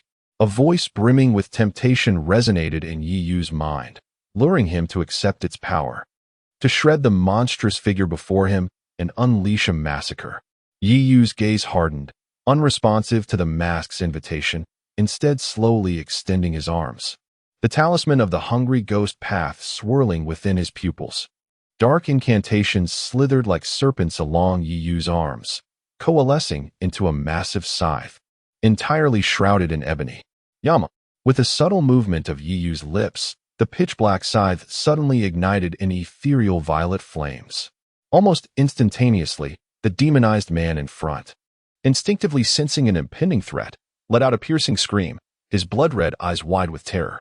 At that moment, Yuyu, wielding the scythe ablaze with violet fire, transformed into a shadow and counterattacked the man. In the obsidian night, a seething mass of purple flames intermingled with deep crimson light flashed past. In a secluded warehouse in District 11 Bang, a thug, dressed in a rough manner, was abruptly kicked to the ground, tumbling like a rolling gourd, his face crashing heavily against the floor, rendering him unconscious. Fourth, the dozens of thugs inside the warehouse glared at their fallen comrade, their expressions darkening. Yet none dared to retaliate. Some even instinctively took a step back. Before them stood several young figures. These youths appeared to be around 20 years old, clad in the uniforms of a private high school in the eastern capital, yet their demeanor was haughty, easily dominating the gang of street thugs who typically intimidated others. At the forefront was a young man dressed in a black suit, possessing a pair of gloomy triangular eyes and an arrogant expression. He raised his polished shoe and heavily stomped down on the head of the fallen thug, disdainfully tilting his chin upward. What a bunch of useless fools. You. Upon hearing the man's reproach, the thugs erupted in fury. Some hot-headed individuals even prepared to storm forward and teach him a lesson. only to be halted by a sudden voice. "Everyone, shut up." As the irate voice rang out from the crowd, the thugs immediately stopped in their tracks. A heavily tattooed bald man stepped forward from the group, and the surrounding thugs exhibited deference upon seeing him. "Big brother." The bald man had a fearsome countenance, adorned with a centipede-like scar along his cheek. Yet, as he approached the front of the crowd, his expression softened as he smiled apologetically at the suited youth. "Isn't this young Master Yasuda? What brings you to my humble abode?" Masahiko Yasuda cast a glance at the bald man, showing no sign of respect, and directly held him accountable. "If I recall correctly, the area around Shikawacho is under your jurisdiction. How could you fail to apprehend a single person?" The bald man hastily explained, "Young Master Yasuda, we didn't anticipate that the kid would be so tough. Even with a dozen brothers, we couldn't subdue him." "Enough with the excuses.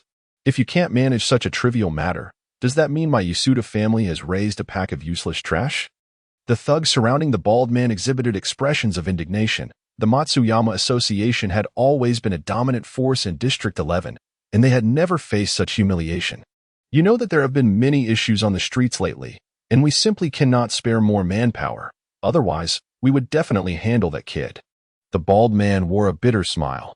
He was merely a small leader within the Matsuyama Association, overseeing hundreds of thugs, while the Yasuda family's conglomerate was the association's shadowy benefactor. Not long ago, the bald man had received a sudden order from Masahiko Yasuda to send someone after a high school student. Initially dismissive, he sent a dozen men to teach the boy a lesson, only to be shocked when Yu single-handedly incapacitated them all. "This is not the explanation I wish to hear." Masahiko Yasuda's eyes suddenly ignited with venomous light as he coldly declared, "I never imagined that you could escape unscathed under the Crow's command and even return alive. Yu." Masahiko Yasuda gritted his teeth as he uttered the name he despised, darkly stating, "Investigate his family's whereabouts thoroughly, since he is difficult to deal with. We shall target those around him." The thugs surrounding the bald man exchanged glances, astonished by the cruelty of this spoiled young master, even in the underworld. It was an unspoken rule never to harm an opponent's family unless absolutely necessary. Noticing the hesitance on the faces of the thugs, Masahiko Yasuda scoffed coldly. "Do not forget who is feeding you, worthless scum." Failing to fulfill the task assigned by this young master, he would personally seek out their leader to discuss matters. Upon hearing Masahiko Yasuda mention the leader, the bald man's pupils constricted and his burly frame began to tremble slightly. After several breaths, he seemed to relent, his shoulders sagging as he replied, "I understand." A sinister smile crept across Masahiko Yasuda's lips. "Yu, I shall make you aware of the consequences of crossing me." Chapter 25. Yasuda's provocation, impulsive murderous intent in the bustling morning crowd. Yu and Zhugafeng strolled towards the teaching building, their backpacks slung over their shoulders. Around them, students clad in the uniforms of Dongdu Private High School laughed and chatted merrily. "Hey, I say." Zhugafeng glanced at the lethargic Yu beside him and inquired, "Are you all right, Yu?" With dark circles under his eyes and eyelids heavy, Yu weakly replied, I'm fine. That guy last night was truly formidable. I barely managed to defeat him with the aid of the Eye of Reincarnation and the Netherfire." By the time he returned home, the sky was already beginning to brighten. Yu finally understood why his sister, Gu Baiying, always appeared sleep-deprived. He too could hardly withstand such relentless nocturnal escapades. However, Zhugafeng seemed to see through him. He draped an arm over Yu's shoulder and grinned mischievously. "Remember to exercise moderation tonight. Overindulgence is not good for your health." Yu shot Zhugafeng a glare and retorted dryly, "I am but a beacon of justice, saving the world under the cover of night." "Aha." Zhugafeng spread his hands in mock understanding, yet his devilish smile remained plastered on his face. Seeing Zhugafeng's blatant disbelief, Yu could only shake his head and sigh. True heroes often lurk in the shadows, misunderstood by the masses, even if his identity seemed to oppose that of a malevolent overlord. As the two conversed, a sudden stir erupted from the crowd ahead. "What's happening?" They moved closer and looked up to see a luxurious sedan blocking the entrance of the teaching building. As the car door swung open, a dapper young man in a suit emerged, holding a bouquet of flowers, his face seemingly adorned with light makeup, a stark contrast to the surrounding students in uniforms. It's that Yasuda kid. Gu Baiying glared at the young man emerging from the lavish vehicle. Recognizing him as the public enemy of all male students at Dongdu Private High School, Yasuda Masahiko, despite his scandals being widely known, his handsome appearance and wealthy background still garnered the affection of many girls. As expected, the moment Yasuda Masahiko stepped out with the bouquet, a chorus of excited gasps erupted from a throng of admirers. Yet, Yasuda merely tossed his hair back, surrounded by a group of ruffians, and turned to walk toward a certain direction in front of the teaching building. The crowd focused their gaze, and Yasuda eventually halted before a graceful figure, a charming smile gracing his face. To Yuyu's astonishment, the girl before Yasuda was none other than their class's epitome of perfection, Chiyo Ryugetsu. How despicable! This guy has set his sights on the goddess Chiyo. Gu Baiying's fury ignited, akin to a feral cat. If looks could kill, Yasuda would have perished 100 times over in that instant. That scoundrel Yasuda. Gu Baiying seethed, his teeth clenched. Yuyu couldn't help but chuckle at his friend's reaction. You might want to consider a career change. It seems girls are more fond of that type of scoundrel. Gu Baiying scoffed. The goddess Chiyo would never be so superficial. Yuyu merely smiled and remained silent, his gaze drifting to the object of their discussion. Today, Chiyo Ryugetsu wore a light blue uniform that complemented her cascading sky blue hair, resembling a poised peony. Clearly, Chiyo had not anticipated Yasuda's public declaration of affection. Her expression shifted, and gripping the strap of her backpack, she gently declined. I'm sorry, class is about to start. Ryugetsu, I merely. Yasuda's expression soured immediately as he leaned closer, attempting to say something further, only for Chiyo to nimbly evade him and disappear into the teaching building. Rejected publicly. Yasuda shoved aside the support of his lackeys, tugged at his tie, and tossed the bouquet of roses to the ground. As he rose, the smile that had adorned his face vanished, replaced by a shadowy glint in his triangular eyes as he watched Chiyo's retreating figure. See, I told you the goddess Chiyo would never fall for such a scoundrel. Gu Baiying laughed heartily at Yasuda's humiliation. Yuyu, however, felt a wave of boredom wash over him. He was utterly exhausted and had no interest in this melodramatic spectacle. All he desired was to catch a few moments of sleep in the classroom. Yet, as they approached Yasuda, the latter's gaze shifted to Yuyu. The anger still simmering within him flared as he beheld Yuyu, igniting a deeper rage. He coldly sneered. Our great hero Yuyu appears quite robust. A severe illness seems not to impede your studies. Yuyu, facing Yasuda's derision, merely cast a glance of indifference. Having long since lost interest in sparring with such a petty antagonist, the apathetic look in Yuyu's eyes struck Yasuda like a blow against cotton. Grinding his teeth, Yasuda sneered as they brushed past each other. I wonder if your family shares your robust health. I hear you have a lovely little sister. Before he could finish, a frigid glimmer flashed in Yuyu's eyes. In an instant, a gust of wind swept past Yasuda's ear, and his entire form was sent hurtling like a toppled gourd, crashing into the car door behind him.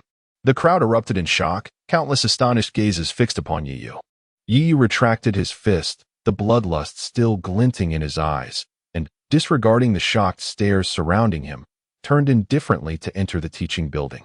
Around him, formless dark energy coalesced, and a sinister voice emerged from the shadows. You acted impulsively, young man. Young Master Yasuda.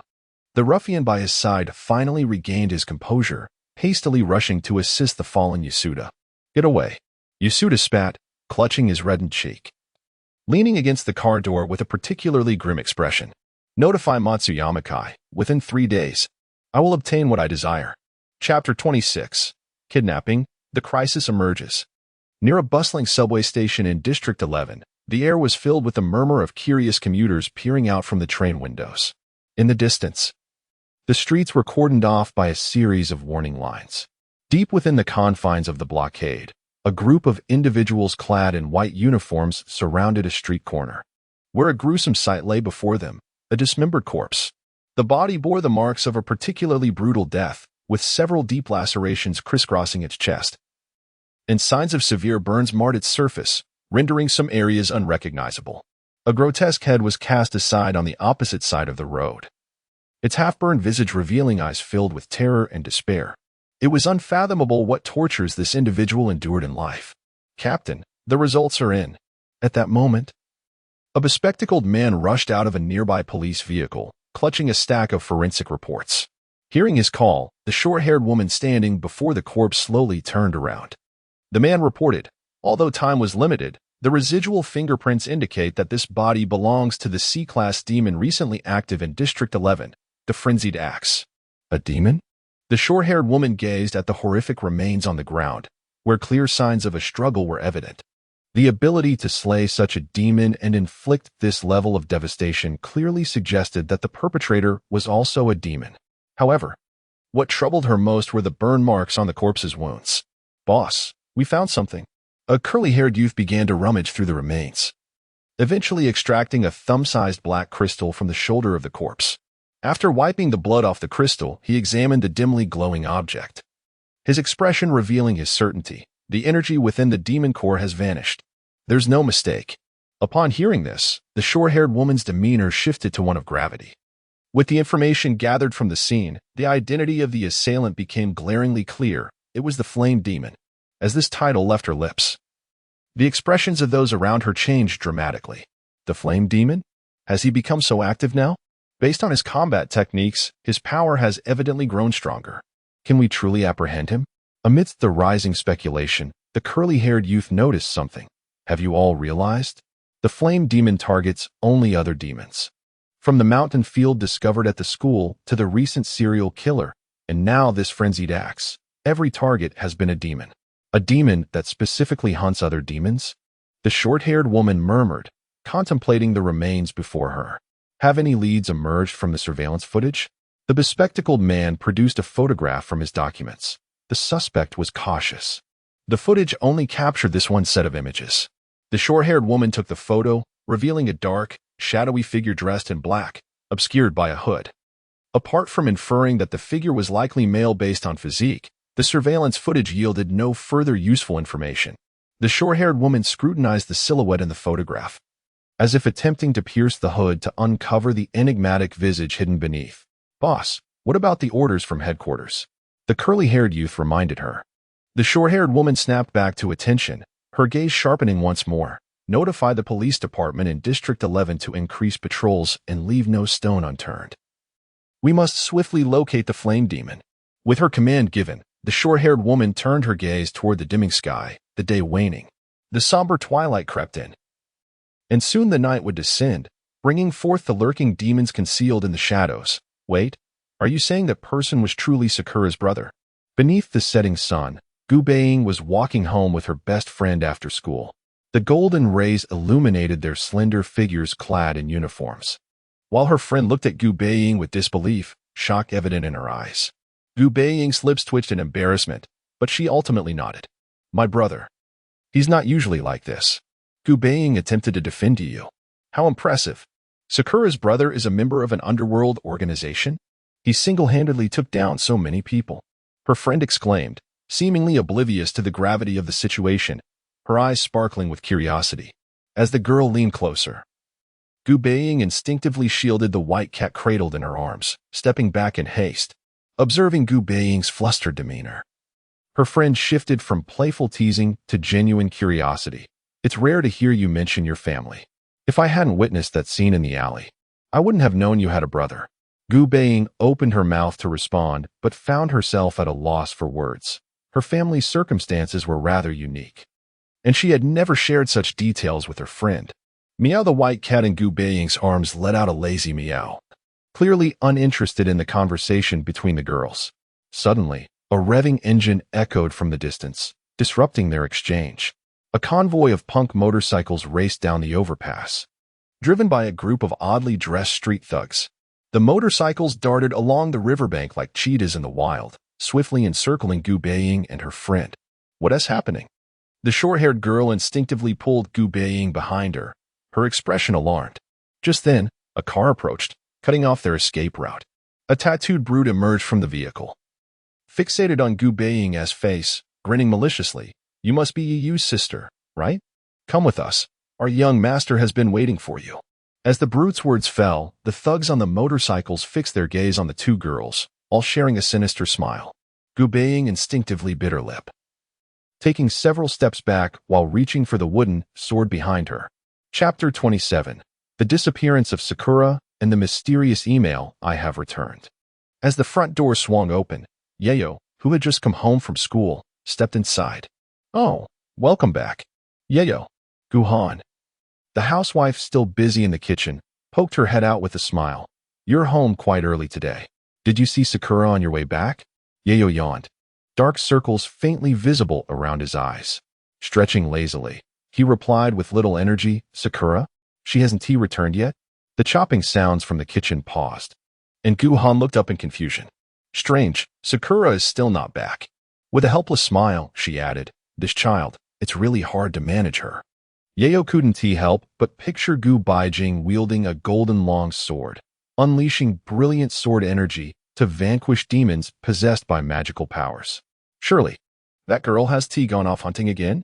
A moment of reflection led Yayo to conclude that he needn't worry about her capabilities. Even with the awakening of the hungry ghost path and possessing the Morio box, he wouldn't dare claim he could fully defeat her.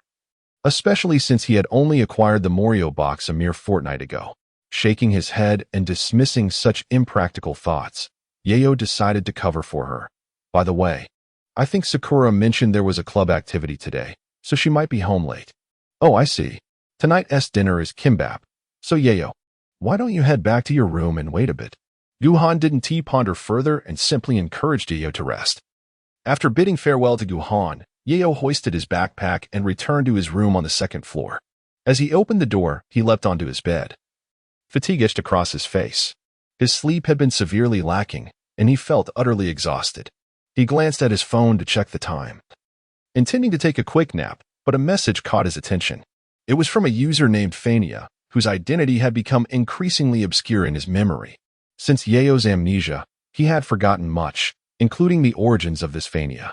Yet, the person seemed unaware of Yayo's condition. Sending another message after a week of silence. "Are you still there?" Although the tone was calm, it felt as if they had hesitated before sending a follow-up 2 minutes later. "I haven't received any messages from you in a while. Are you all right?" As Yayo scrolled through their previous conversations, he noted that their exchanges were mostly mundane, with Fania often lamenting the struggles of life. Yayo would share his own troubles, making their relationship appear quite ordinary for online acquaintances.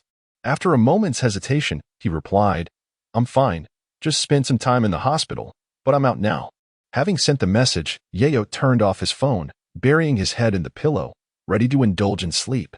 Ding! Just then, another notification chimed in his ear. Assuming it was another message from the same user, he turned to check his phone, only to find an email from an unknown sender. Instinctively, he clicked to open it. But within moments, he shot upright in shock. His pupils constricted, and the weariness on his face vanished as he fixated on the content of the email. There, in a blurred photograph, were two girls in school uniforms, their hands bound with ropes in a dim corner, one of them displaying palpable fear. What truly rendered Yayo incredulous was the grave expression of one girl, his sister, Gu Baiying. Beneath the photo, a chapter 28, Infiltrating Intelligence, the hatred of Masahiko Yasuda. "Oh, are you referring to the Matsuyama clan?" Jugafong poured the bubbling broth into a bowl, tilting his head as he held his phone. Listening to Yiyu's voice on the other end, the Matsuyama clan, alongside the Gikko Society and the Beidou Alliance, has been entrenched in the 11th district for nearly 2 decades, notorious for their nefarious activities. Although these 3 major gangs have ostensibly cleaned up their acts, they still engage in various illicit enterprises behind the scenes. Their operations are so meticulously executed that they have become a considerable headache for the police. Jugafong appeared quite knowledgeable about these criminal organizations. He untied his apron, placed the bowl on the table, and continued speaking into the phone. However, under the recent crackdown, these gangs have not fared well. The Matsuyama clan seems to be managing relatively better, reportedly receiving financial backing from a certain consortium, engaging in violent crimes as a matter of course. At this point, Jugafong joked with Hiyu on the other end. "What's the matter? You haven't gotten involved with this gang, have you? They're a bunch of ruthless scoundrels." It's best not to provoke them lightly. Upon hearing Jugafong's explanation, Yiyu replied with a curt "I understand" before ending the call, her expression icy and composed. Jugafong's father is the chief of the police department, so he is far more informed about such underworld matters than Yu. Ever since he was followed and attacked by thugs from the Matsuyama clan, he suspected that Masahiko Yasuda was orchestrating things from the shadows. Now, with Gu Baiying kidnapped, he is certain that those thugs were indeed acting under Yasuda's orders. The abduction of Xiaoying is a ploy to lure Yu out, and what awaits her is nothing short of a deadly trap. As twilight approached, Yu walked briskly down the street, her demeanor seemingly calm. Yet a flicker of deep purple light glimmered in her eyes. Main quest: eliminate a child of fortune, absorb heavenly luck. Successful completion grants the opportunity to unlock the box of phantoms 10 times. Amidst the swirling black mist, the box of phantoms unexpectedly issued a mission reminder to Yu, who displayed no visible reaction. Just then, a graceful figure emerged from a nearby convenience store, laden with bags of groceries, walking along the street. Chiyo Riegetsu, clad in a white kendo uniform, had just exited the store when she spotted Yu approaching. A smile blossomed on Chiyo's face, but it froze as she caught the glint of concealed murderous intent in Yu's eyes. Despite being well masked, she could sense a faint aura of lethal energy emanating from Yu. The chilling malice momentarily left Chiyo Riegetsu rooted in disbelief as she murmured to herself, "How could it be? Such formidable killing intent." Yu also noticed Chiyo Riegetsu, yet she had no time to engage. A nameless fury simmered within her as Chimei, lurking beside her, remarked, "Is this truly wise, risking exposure to rescue your sister?" Yu remained silent, stepping to the roadside to hail an oncoming taxi. The driver, a bald man, looked astonished at her destination. "Young man, the Soya warehouse has been abandoned for many years. It's now overrun by violent gangs. Are you certain you wish to go there?" The driver, seeing that Yu did not appear to be a thug, offered a word of caution. "Thank you for your concern, but that is precisely where I intend to go." Through the rearview mirror, the driver noticed a fleeting smile on the young man's face. Yet his tone was chilling. For some reason, that smile appeared eerily unsettling to him in a secluded warehouse. A tattooed brute gazed uneasily at the suited man seated before him. "Young Master Yasuda, must we truly go to such lengths for this insignificant boy?" He glanced towards the depths of the warehouse, where the 2 female students were held captive. Although the Matsuyama clan had engaged in their fair share of kidnappings and robberies, involving themselves in a school-related dispute felt excessively shameful. "Do you have any idea what you're saying?" Masahiko Yasuda's expression darkened instantly. He sprang to his feet, seizing the tattooed man's collar with a menacing glare. "You need to understand that my family has invested significant resources not to support a bunch of useless scoundrels like you." The tattooed man, dwarfed by Yasuda's presence, dared not retort, trembling as he replied, "Why, yes, I understand." He was merely a minor leader within the gang, lacking the audacity to confront someone of Yasuda's stature. Yasuda finally released his grip, his triangular eyes glinting with malevolence. He tightened his tie, casting a glance toward the warehouse's interior, and commanded, "Keep a close watch on those 2 girls. Gather your men. I intend to see just how tough this Yu really is." As Yasuda's words hung in the air, a gentle breeze swept through, causing a newspaper on the table to flutter to the ground. The paper, wrinkled and worn, bore the glaring headline, "Young Master Yasuda of the Yasuda Consortium attempts to molest a minor, family reputation on the brink of ruin." Upon reading the prominent headline, Yasuda's fury could no longer be contained. With a forceful stamp, he crushed the paper underfoot. Masahiko Yasuda spat the name through gritted teeth, his hatred for Yu now deeply ingrained. Had it not been for Yu's meddling, his affairs would not have become public knowledge. Under the machinations of others, his scandal spread like wildfire within his family, leaving him utterly humiliated. The century-old Yasuda family has always placed great importance on reputation and prestige. This incident, which exposed the scandals of their direct heir, not only brought disgrace to Yasuda but also tarnished the family's name. As a consequence, his relatives, once supportive, turned their backs on him, effectively stripping him of his eligibility to contend for the family's inheritance.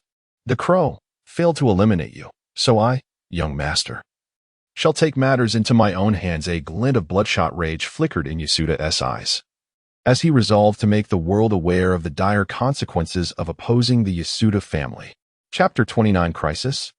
The kidnapped Sakura within the dim confines of an abandoned warehouse. 2 high school girls were bound and imprisoned deep inside. One, a short-haired girl, struggled desperately. Her face a mask of terror, tears glistening in her eyes, yet muffled cries escaped her lips due to the tape sealing her mouth. "Behave yourself," barked one of the thugs guarding the warehouse, brandishing a sharp knife, causing the struggling girl to freeze in fear, her body trembling involuntarily.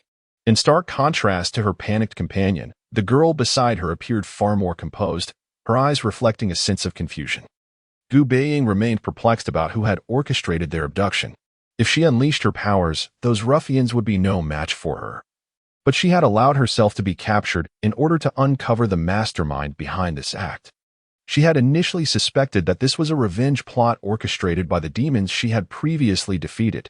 However, the current situation suggested that her captors were not the same demons she usually hunted.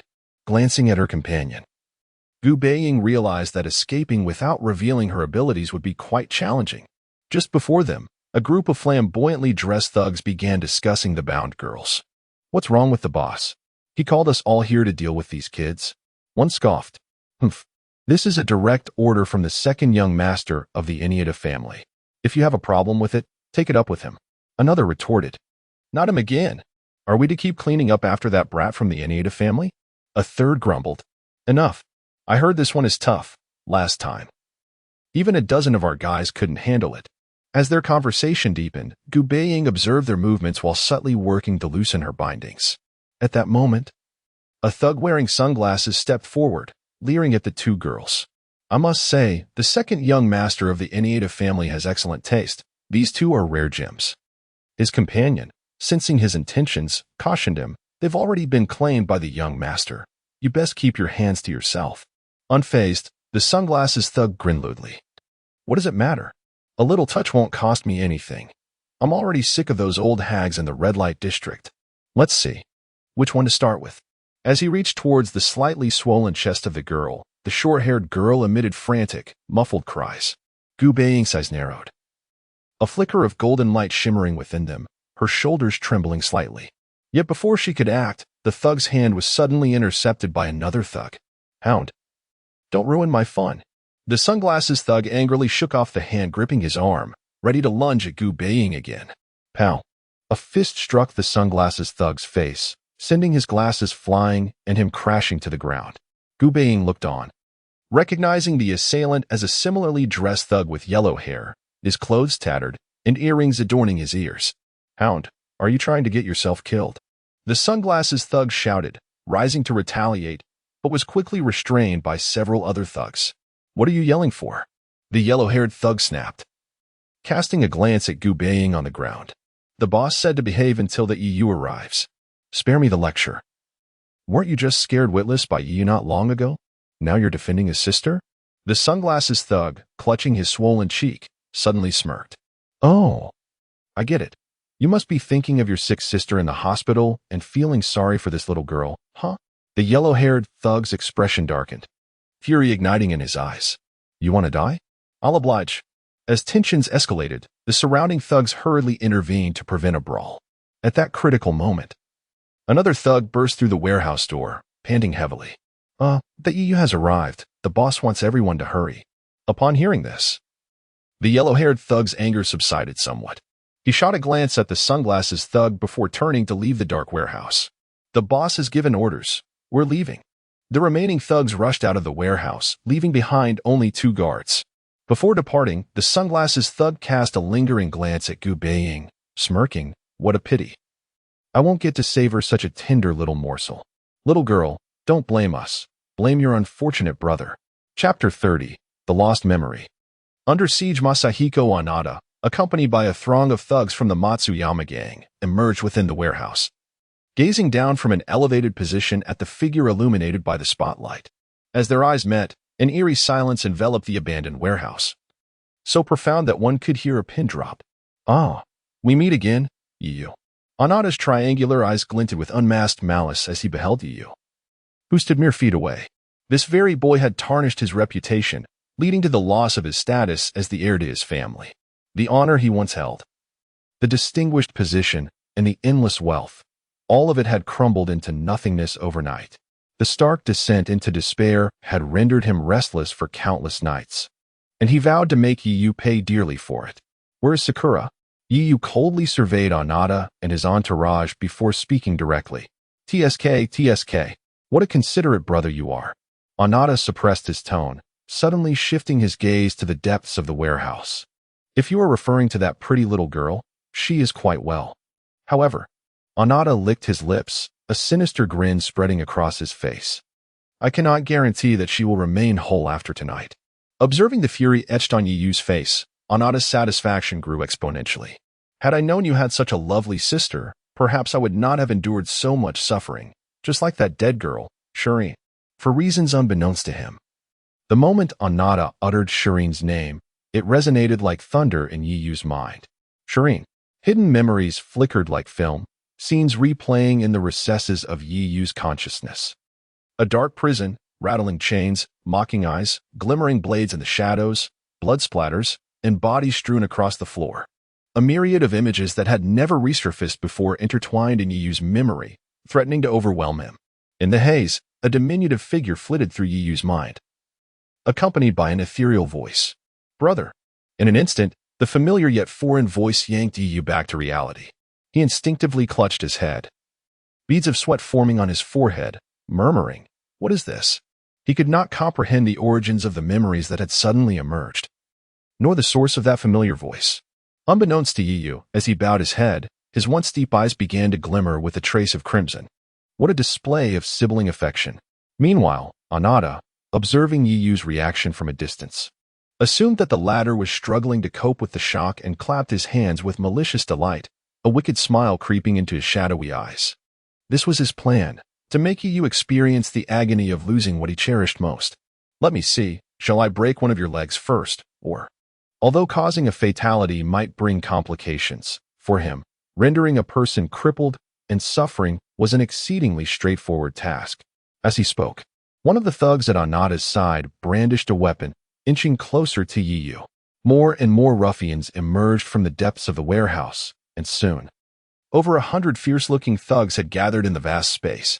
These were the elite of the Matsuyama gang, notorious for their violent exploits in the city. Heartless individuals who had only assumed the role of enforcers at Anata's behest. Hey, the situation isn't looking too bright. The voice of Chime whispered in Yu's ear, snapping him back to reality. 100 members of a Yakuza organization were certainly not foes to be taken lightly. Chime, with an air of amusement, glanced towards the depths of the warehouse. Yet your lovely sister is within, and she is quite sensitive to the fluctuations of demonic energy. Hearing Chime's playful tone, Yu slowly raised his head, surveying the multitude of thugs encroaching upon him. The eerie purple glow in his eyes began to fade, and even the trembling box of spirits upon his chest calmed. Yu's lips parted, chillingly stating, "So, as long as I refrain from employing that power, I shall be fine?" Oh. Chime's tone turned curious, his scarlet eyes narrowing. A gleam of excitement crossed Anata's face as he observed from a distance. A tattooed brute lunged at Yu, but the latter deftly dodged. Yu's form blurred, icy determination flashing in his eyes as he elbowed the thug with a forceful punch to the jaw. Boom. The burly man crashed to the ground, the solid concrete cracking beneath the impact. In that moment, the surrounding thugs were taken aback, their eyes wide with disbelief at the sight of the encircled figure. Anata's expression shifted, and he urged, "What are you waiting for? I refuse to believe that so many cannot handle him. Attack together and take him down." With Anata's command, the throng of thugs surged forward, weapons raised, all aimed at Yu. TSK. Anata clenched his teeth, watching as Yu was gradually engulfed by the crowd, his gaze darkening further. Simultaneously, in another warehouse just a wall away, Gu Baiying and a short-haired girl remained confined. Most had rushed to confront Yu, leaving only 2 thugs to guard them, idly playing cards. Gu Baiying assessed the guards' positions, her hands fidgeting behind her back. Having determined that this kidnapping had no ties to the demons, she resolved to prepare for an escape. Suddenly, a noise from the distant window startled the card-playing thugs. "Who goes there?" Meow. One thug drew a knife, startled by the sound, only to discover it was a white stray cat. "Haha. A mere cat as you so spooked. You really are pathetic." The other thug laughed heartily at his startled companion, feeling the sting of embarrassment from the mockery. The startled thug shooed the cat away before sulking down and gulping down a beer. Gu Baiying, too, had heard the commotion, halting her movements. "Sakura." Just then, a familiar female voice called out to her, and Gu Baiying turned to see a pure white kitten standing behind her, its human-like eyes gazing up at her. Upon seeing the little white cat, Gu Baiying's face lit up with joy. Chapter 31. Gu Baiying's Resolve. The true monster, the white cat, leaped gracefully to Gu Baiying's side, and with a swift swipe of its paw, it tore off the tape that bound her mouth. "Sister Yin, you've come," the girl exclaimed, her eyes sparkling with joy at the sight of the feline, and she lowered her head to address it softly. "Xiaoying, are you all right?" Surprisingly, the white cat spoke in a human voice, its feline eyes reflecting a hint of human emotion. Gu Baiying initially shook her head, then turned to observe the gangsters playing cards nearby. "Who are they?" The white cat followed her gaze to the two thugs and replied in a woman's voice. "Those ruffians are henchmen of the Songs on Society." "Songs on Society?" Gu Baiying's face showed confusion. She recalled that the Songs on Society was a notorious Yakuza organization in the vicinity. Yet she could not fathom why they had targeted her. "It seems your brother has attracted trouble," the white cat speculated, recalling the way Yiyu had left, realizing that Gu Baiying was caught in the crossfire. Upon recognizing that this incident was unrelated to the demons, Gu Baiying secretly sighed in relief. Casting a glance at her sobbing companion, she whispered, "What should we do now?" While escaping alone was feasible, rescuing her companion without using her abilities posed a considerable challenge. "Do not worry. I have already called the police." "Huh?" Gu Baiying blinked at the white cat, momentarily taken aback. Previously, she had faced those malevolent demons alone and had nearly forgotten that she could seek police assistance in such dire moments. The white cat then reminded her, rather than that, "You should be more concerned about your brother." "Brother?" "Yes, it appears those thugs captured you here to lure your brother. I saw him entering the warehouse just now. He should be fighting those gangsters by now." The white cat licked its paw, speaking nonchalantly. "It seems they have gathered nearby gang members specifically to target your brother." Upon hearing the white cat's description, Gu Baiying's expression shifted abruptly, her brows knitting together. The commotion of the fight sounded significant. She hoped her brother could hold on until the police arrived. Gu Baiying pressed her lips together and gazed through the thick wall toward the other warehouse, casting a pleading look at the white cat. Unable to withstand Gu Baiying's gaze any longer, the white cat dropped its active composure and sighed. "Honestly, it seems I must clean up your mess after all." With the white cat's consent, Gu Baiying's eyes sparkled with renewed determination as she nodded vigorously, a hint of golden light shimmering in her gaze. The ropes binding the girl mysteriously fell away, allowing her to rise slowly, a faint glow emanating from her form. The short-haired girl beside her widened her eyes in astonishment, only to hear Gu Baiying say, "Shaoyi, there is no time to explain now. I will tell you later." Suddenly, a brilliant golden light flashed through the dim warehouse, startling the two thugs standing guard. "Who is there?" They shouted in alarm, turning toward the source of the light. In the depths of the warehouse stood a girl enveloped in a soft golden aura, wielding a wooden sword that shone with radiant brilliance. Meanwhile, in another warehouse, a chaotic brawl involving hundreds of participants was nearing its climax. Bang! With a dull thud, one thug was sent flying, his body CR at a critical moment. Yu suddenly turned around and delivered a powerful punch to the abdomen of the burly man, causing him to double over in pain.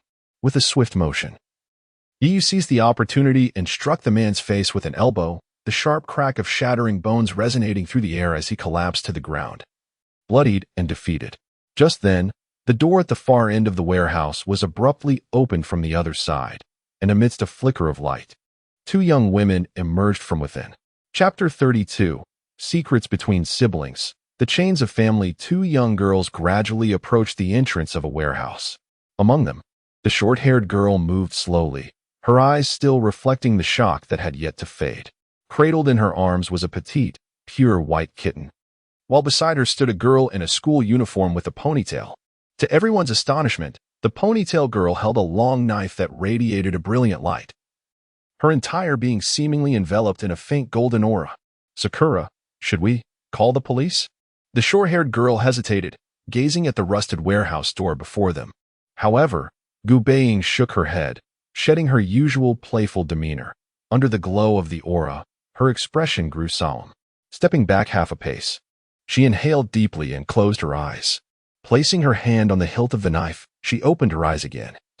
A glimmer of golden light flickering in her clear gaze. With a swift motion, two dazzling arcs of light from the knife slashed through the air, and the heavy warehouse door collapsed, cleaved in two. The sight left the short-haired girl astounded. But Gu Baiying's countenance remained grave as she gazed into the depths of the warehouse. She understood that more perilous foes lurked within. "Xiaoyi, stay close behind me," she instructed her companion, raising the knife and stepping into the dimly lit warehouse. However, upon entering the depths, the sudden brightness of overhead lights forced Gu Baiying to shield her eyes instinctively. "Shasakura, look." Xiaoyi's voice trembled as she pointed, prompting Gu Baiying to lift her gaze and discover a scene of chaos.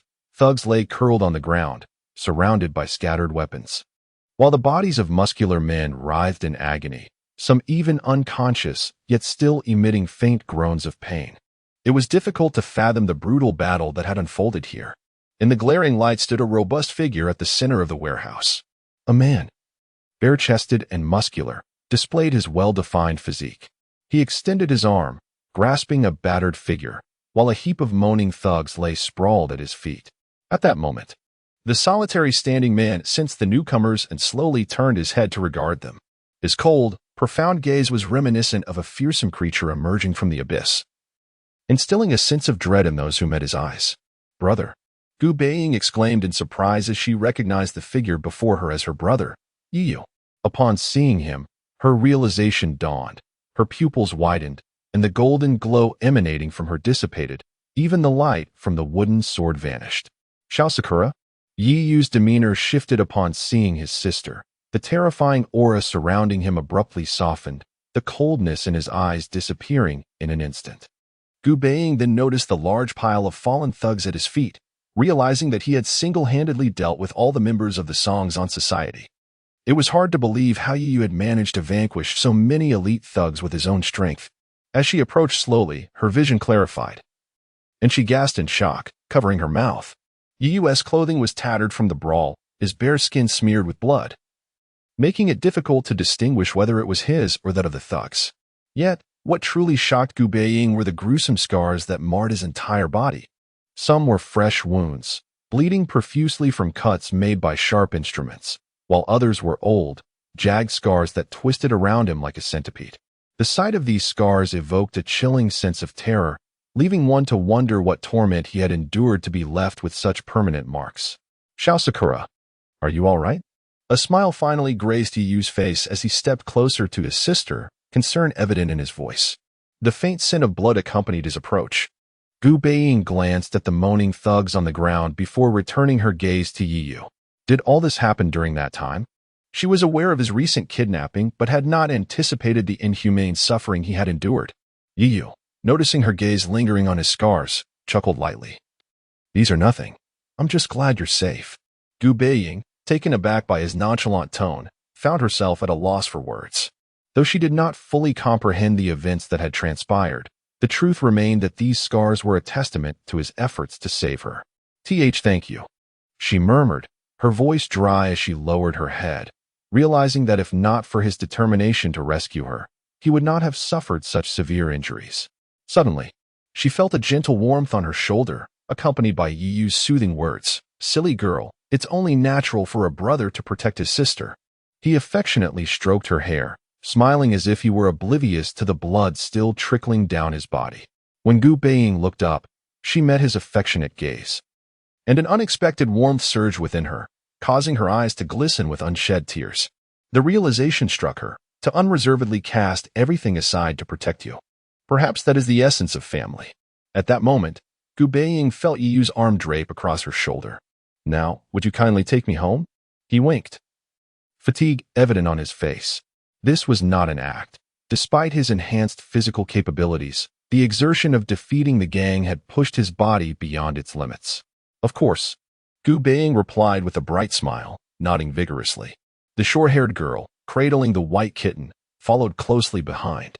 However, before they could make much distance, a sudden cacophony of police sirens pierced the air outside the warehouse. "Is that the police?" Yu looked at Gu Baiying with curiosity. She sheepishly smiled, casting a glance at the white kitten, and explained, I called them while escaping. Yu nodded, choosing not to comment further. Yet, as they began to step toward the warehouse exit, they both instinctively paused. They spoke in unison, recognizing the hesitation reflected in each other's eyes. Can we keep tonight's events from Mom and Dad? Gu Baiying asked, her tone dry. For the sake of safety, she wished to conceal her abilities, even from her nearest family. A glimmer of insight flickered in Yu's eyes as he smiled. Then let this be our little secret. Their thoughts aligned perfectly, smiles blossoming on their faces as the blaring sirens echoed louder in the background. He, that fellow speaks the truth. You are indeed a commendable elder brother. However, unbeknownst to all, tendrils of dark mist gradually congeal behind a few individuals, gazing at Yu's silhouette. A wicked smile emerges in the blood-red eyes of the malevolent spirit. Yet, I wonder, will your so-called family one day become an obstacle to your ascent to the throne? My esteemed Lord of Darkness. Chapter 33, Memories in a Daze in the Forsaken and Dimly Lit Quarters. A gaunt figure frantically fled up the staircase, pursued closely by several officers clad in police uniforms. Within moments, they had chased the slender silhouette to the rooftop, bursting through the rooftop door. The figure in the leather jacket stood dazed at the edge, his lowered eyes glinting with a hint of crimson. Chishan Takashi, you were implicated in multiple significant bank heists. Come with us, barked one officer, wielding a baton. Why? Why won't you just let me go? The pallid man murmured, swaying unsteadily on the rooftop. Noticing his trembling form, another officer urged, We have confirmed your identity. Stop resisting futilely. Then you all shall die. The emaciated man suddenly screamed, and dark tendrils of energy surged from him, transforming his outstretched arms into multiple vine-like appendages. What is that? 3 officers instinctively shouted, retreating in horror. But the entwined tendrils shot forth in a flash, piercing through the heads of several officers. With a dull thud, headless corpses collapsed to the ground, their necks spraying crimson. The bloodied tendrils writhed uncontrollably in the air, seemingly intent on staining the sky red before retracting back into the man's body, morphing into bloody arms. He knelt, clutching his head tightly, teetering on the brink of madness, crying out, It's not me. It's not me. You forced my hand. At that moment, a strange voice echoed behind him. Chishan-kun, you have done well. Feathers as dark as night floated down like willow catkins, and a long, bony hand caressed the gaunt man's head. You see, you possess such formidable power, yet why do you content yourself to be a mere insect hiding in the sewers? A shadow quietly emerged behind the slender man, its enticing voice echoing in his ears. The shadow gently turned the man's head, directing his gaze to the 3 headless corpses lying in a pool of blood. Look, how fragile and insignificant these humans are before you, as laughable as ants. Yet you allow these ants to dictate your fate. The gaunt man stared intently at the headless bodies, murmuring frantically, Ants. They are all ants. The shadow leaned closer, whispering in his ear, Weak ants are worthless, and you are a being of a much higher caliber. Crimson veins spread across his pupils, his body trembling as a thick black mist began to emanate from him, transforming his arms once more into entwined blood-red tendrils. Observing the man's transformation, the shadow's lips curled into a smile, and dark feathers continued to cascade like snowflakes. Thus, I believe you shall soon become a human of the new world. Suddenly, a raspy caw echoed from the distant sky. A black crow landed on the shadow's shoulder, its round eyes darting as it cawed repeatedly. Oh, has something happened to the Akita family's young one? The shadow shook its head, seemingly indifferent, until the crow cawed again, and a glimmer of excitement flashed in its eyes. Is it Yukuin? Upon mentioning this name, the shadow's tone shifted to one of exhilaration. Truly, my greatest creation, I knew you wouldn't disappoint me. In the shadow's view, the deranged, gaunt man became utterly insignificant. He lifted his gaze to the obscured full moon, licking his lips, a hint of blood-red light flickering in his eyes. I truly look forward to our next meeting, Yukuin. In the dark night, a pair of jet-black wings unfurled behind the shadow, their trembling forms obscuring the moon. The shadow suddenly glanced back, smiling with a suppressed voice. You wish to see Yukuin as well, don't you, Shireen? As the shadow's words faded, a faint sound emerged from a corner of the rooftop steps. It seemed as if a dark tide was stirring in the shadows. Under the profound night sky, a fleeting crimson light illuminated the second floor of a residence in District 11. Maternal and filial sound transmission worm. Quality: purple. Born in the demon realm's Baiying marsh. This magical insect is gentle by nature, possessing remarkable concealment abilities, feeding on magical energy. The offspring and mother share a sensory connection, allowing the offspring to transmit information to the mother, with the transmission duration dependent on the strength of the magical energy fed. In the room, dark energy coalesced before you, forming a series of crooked characters, and a beetle, the size of a ladybug, appeared in his palm. This was the item he received after utilizing his lottery chances from the previous task. Yu was astonished to discover that the box contained living creatures. The box was a sacred artifact only accessible to the most powerful demon lords, housing countless evil spirits. Such a low-tier insect was merely drifting in the vast sea of the supernatural. Chimay transformed into a wisp of black mist, floating beside you, its crimson eyes explaining. You gazed at the tiny beetle, noticing that it cradled an even smaller larva. Maternal and filial sound transmission? You regarded the beetle in his hand with a peculiar expression. Was this akin to a high-end biological listening device? The maternal and filial sound transmission insect has a long lifespan, requiring only periodic feeding of magical energy to survive, and boasts exceptional stealth capabilities, undetectable by human technology. It seems you've stumbled upon quite a treasure. You silently pocketed the tiny magical insects. Indeed, as Chimay had said, possessing these creatures was akin to acquiring a pair of listening ears. As if perceiving Yu's thoughts, Chimay suddenly revealed a set of gleaming white fangs, grinning mischievously. You wouldn't be contemplating using the listening device on your sister, would you? What a possessive brother you are.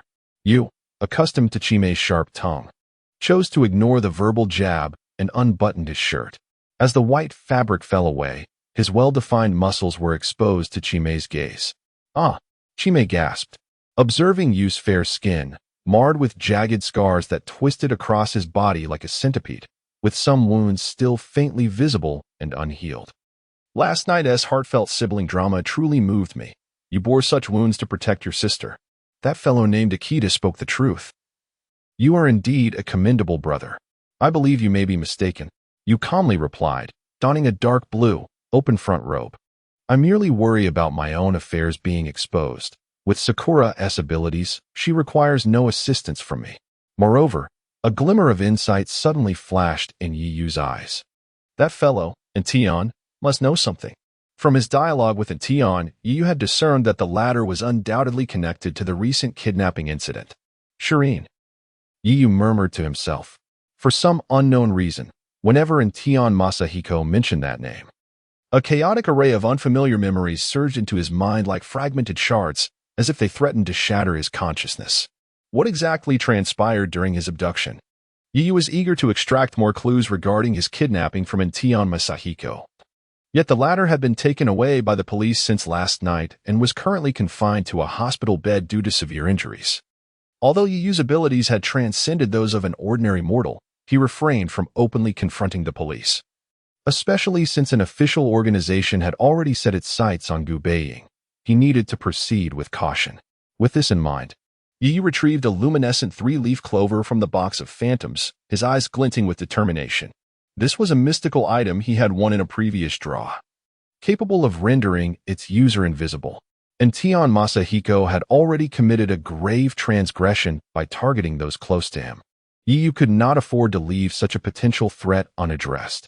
However, taking lethal action against Intion at this moment would only draw attention to himself. Yu was waiting for the opportune moment, a chance to eliminate Intion Masahiko. The crimson glimmer in his gaze intensified, unbeknownst to him, as he had grown increasingly indifferent to the act of extinguishing life. The specters beside him observed everything, nodding in quiet approval. Chapter 34, The Illusion of the Eye of Reincarnation? In the stillness of the night, the East Capital Medical University-affiliated hospital stood in eerie silence, its corridors devoid of life, save for the faint flickering light at the far end. At a ward on the upper floors, 2 middle-aged men clad in police uniforms exchanged wearisome yawns, glancing at one another in boredom. One of the officers shrugged, expressing his exasperation. Must we truly keep watch over this individual?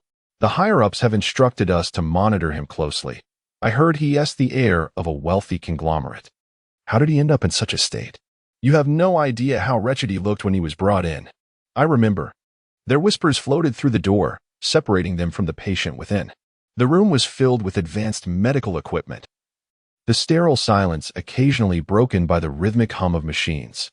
On the bed lay an extraordinarily peculiar figure, swathed tightly in plaster and bandages, revealing only a pair of eyes, an uncanny resemblance to a freshly unearthed mummy. Fluids dripped from an forebag through a tube into the man's body. Yet he appeared to be trapped in a nightmarish reverie, his form intermittently shuddering. A chill breeze swept through the window, casting a dim shadow against the wall. Under the cloak of night, this shadow moved stealthily along the walls of the ward, enveloping the bed in a shroud of darkness within moments. Without hesitation, a glimmer of icy light flashed in the dim room. Suddenly, a jet of crimson blood erupted, and the man on the bed instinctively opened his eyes wide in agonizing terror. His triangular pupils were filled with dread as he struggled violently. But the plaster bound him tightly, and within mere seconds, he succumbed to stillness. The shadow by the bedside lingered for a moment, observing the man's final moments of pain and despair before melting away into the wall, dissolving into the inky darkness of the night. Drip. Drip. The blood that gushed forth pooled onto the floor, while the screen monitoring his heartbeat emitted a solitary beep before falling silent. A faint glimmer of light outside flickered momentarily, illuminating a corner of the medical chart where the patient's name was inscribed in bold letters, Yasuda Masahiko. The following evening, within the Kendo Club of East Capital Private High School, a charming young girl stood on a wooden platform, donned in a white Kendo uniform. Her dark twin tails danced in the breeze as she gripped a wooden sword, her expression focused. In front of her stood a tall girl, elegantly poised with a single hand on the hilt of her sword, clad in round-framed glasses. The two girls, both in white Kendo uniforms and wielding wooden swords, faced each other, the air thick with tension. At last, in a moment of clarity, the younger girl's expression sharpened, and she let out a spirited shout, raising her sword toward the taller girl. The sound of wooden swords clashing echoed on the platform, the swift movements creating a flurry of shimmering blades in midair. The petite girl's assault was ferocious. As she swung her sword, it transformed into a blur of motion before her. Despite her relentless barrage, the taller girl remained composed, her every movement deftly countering the younger girl's attacks. In a short time, the petite girl found herself fatigued, beads of perspiration forming on her pale forehead, her breath quickening. Meanwhile, a crowd of students had gathered below, their eager cheers directed at the two combatants. The duels between these two beautiful girls from the Kendo Club always drew a significant audience, as such displays of skill among school beauty icons were a rare sight. Xiaoying, your progress has been remarkable lately, the taller girl remarked, lowering her sword with a smile directed at the petite girl. Gu Baiying, somewhat dispirited, shrugged. Even so, I still can't defeat you, senior. The taller girl offered words of comfort. Your Kendo talent is among the finest I have seen. I am certain that you will surpass me in no time. How could anyone surpass someone as amazing as you? Gu Baiying pouted in denial. Xiaoying, turning her head, Gu Baiying spotted a slender boy in a white shirt waving at her from the crowd. Brother. Upon seeing the familiar figure, her face lit up with joy as she leaped off the platform and rushed to Yu's side, her eyes crescent-shaped with glee. Brother, you're here. Yu smiled and nodded. Xiaoying, it's time to head home. Noticing Gu Baiying standing affectionately next to Yu, several envious boys cast resentful glances at him. Yu chose to ignore the jealous stares, maintaining a calm demeanor. Since the incident when Gu Baiying was kidnapped by Yasuda Masahiko, who was now gravely injured and under police watch in the hospital, Yu was determined to escort her home personally to prevent any similar occurrences until the threat posed by Yasuda was entirely neutralized. Although it was likely that Gu Baiying's true capabilities would not require his assistance. Seems like Yu and his sister share a close bond. A familiar voice chimed from behind. Yu turned to see the tall, elegant girl descending from the platform, clad in a pristine white Kendo uniform. Her sky-blue hair tied in a high ponytail accentuated her ethereal beauty, Yet what truly caught Yu's attention was the fact that this girl was none other than his class president, revered by countless boys as an ideal beauty, Chiyo Ryuki. Upon recognizing the approaching goddess, Yu's expression shifted from surprise to acknowledgement. So you're the senior that Xiaoying spoke of, Chiyo-senpai. Chiyo Ryuki was not only an exemplary student admired by her peers, but also the president of the Kendo Club at East Capital Private High School. It was no wonder that she had become the object of admiration for so many. As Yu contemplated her presence, Chiyo Ryuki scrutinized him in return. Noticing his radiant smile, which embodied the essence of a vibrant young man, she could hardly perceive the simmering intensity behind his gaze. How curious. A fleeting look of confusion flickered in Chiyo Ryuki's eyes. The man before her seemed utterly different from the one she had encountered on the street that day. Is there something on my face? Yu inquired with a chuckle, noticing her gaze lingering on him. And no. Chiyo Ryuki averted her gaze, seamlessly reverting to her role as the gentle goddess everyone admired. Speaking of which, I happened to see you, Yu, near the Four Eyes Ding area the other day. But you seemed preoccupied, and I didn't get a chance to greet you. Yu recognized that she was referring to the day Gu Baiying had been abducted, when he had coincidentally crossed paths with Chiyo Ryuki on his way to the rendezvous point. Indeed, I was rather busy that day. Yu engaged in light conversation with Chiyo Ryuki, maintaining a composed demeanor throughout the entire process. Chiyo Lingyue's demeanor and speech resembled that of a refined young lady from a distinguished family, evoking no sense of aversion. Rather, one found themselves instinctively desiring to draw closer to her. As time grew late, I realized it was time for me to depart. After exchanging a few casual remarks, Chiyo Lingyue turned to Gu Baiying with a smile, saying, Xiaoying, we shall meet again tomorrow. With that, she pivoted and walked towards the exit of the Swordsmanship Society. Along the way, she was greeted by a few adoring fans, their eyes sparkling with admiration, to which Chiyo Lingyue responded warmly, waving without a hint of arrogance. Yu couldn't help but marvel at the kind of noble lineage that could nurture such an exceptional woman. Gazing at Chiyo Lingyue's retreating figure, an instinctive crimson glimmer flickered in Yu's eyes, and the pattern of a hexagram slowly emerged within the depths of his gaze. A sudden realization struck. Driven by curiosity, Yu unwittingly activated the Eye of Reincarnation. The ethereal light in Yu's eyes vanished in an instant, and the hexagram symbolizing the 6 paths of reincarnation faded away. Beside him, Gu Baiying seemed to sense something amiss, looking up at Yu with a puzzled expression. Brother, is something wrong? It's nothing. I might have just misseen. Yu replied with a slight smile, his gaze intentionally or unintentionally lingering on Chiyo Lingyue's silhouette. Whether it was merely an illusion, at the moment the Eye of Reincarnation was activated, he felt as though he glimpsed a blood-red blade suspended within Chiyo Lingyue's very being. Chapter 35. The Extreme Elite Society. The police at the door as dusk settled. The golden rays of the sun cascaded gently onto the street, where a few withered maple leaves drifted down along the illuminated path. At the far end of the road, Chiyo Ryugetsu, clad in a white kendo uniform, strode purposefully, a sword bag adorned with the emblem of Tokyo Private High School slung across her back. The number of passers-by dwindled, and the warm sunlight highlighted Chiyo Ryugetsu's exquisite features as she finally arrived at the base of a mountain on the outskirts of the city. At the foot of the mountain stood a traditional Japanese dojo, its vermilion pillars exuding an air of solemnity. 2 imposing stone lions flanked the entrance, and a plaque bearing the powerful calligraphy of Chiyo Dojo hung above. Raising her gaze to the sign, Chiyo Ryugetsu stepped gracefully through the dojo's open doors. Upon entering, she was greeted by an expansive courtyard where dozens of students, clad in simple garments, practiced with wooden swords, pairing off to spar. Several instructors observed and guided from the corners. The resonating sounds of wooden blades clashing filled the air, and beads of sweat glistened on the students' faces. As Chiyo Ryugetsu's figure appeared within the courtyard, many students paused their practice, setting down their wooden swords to greet her with smiles. Miss, you have returned.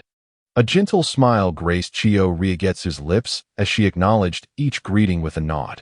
Even the instructors approached her, bowing respectfully. Miss.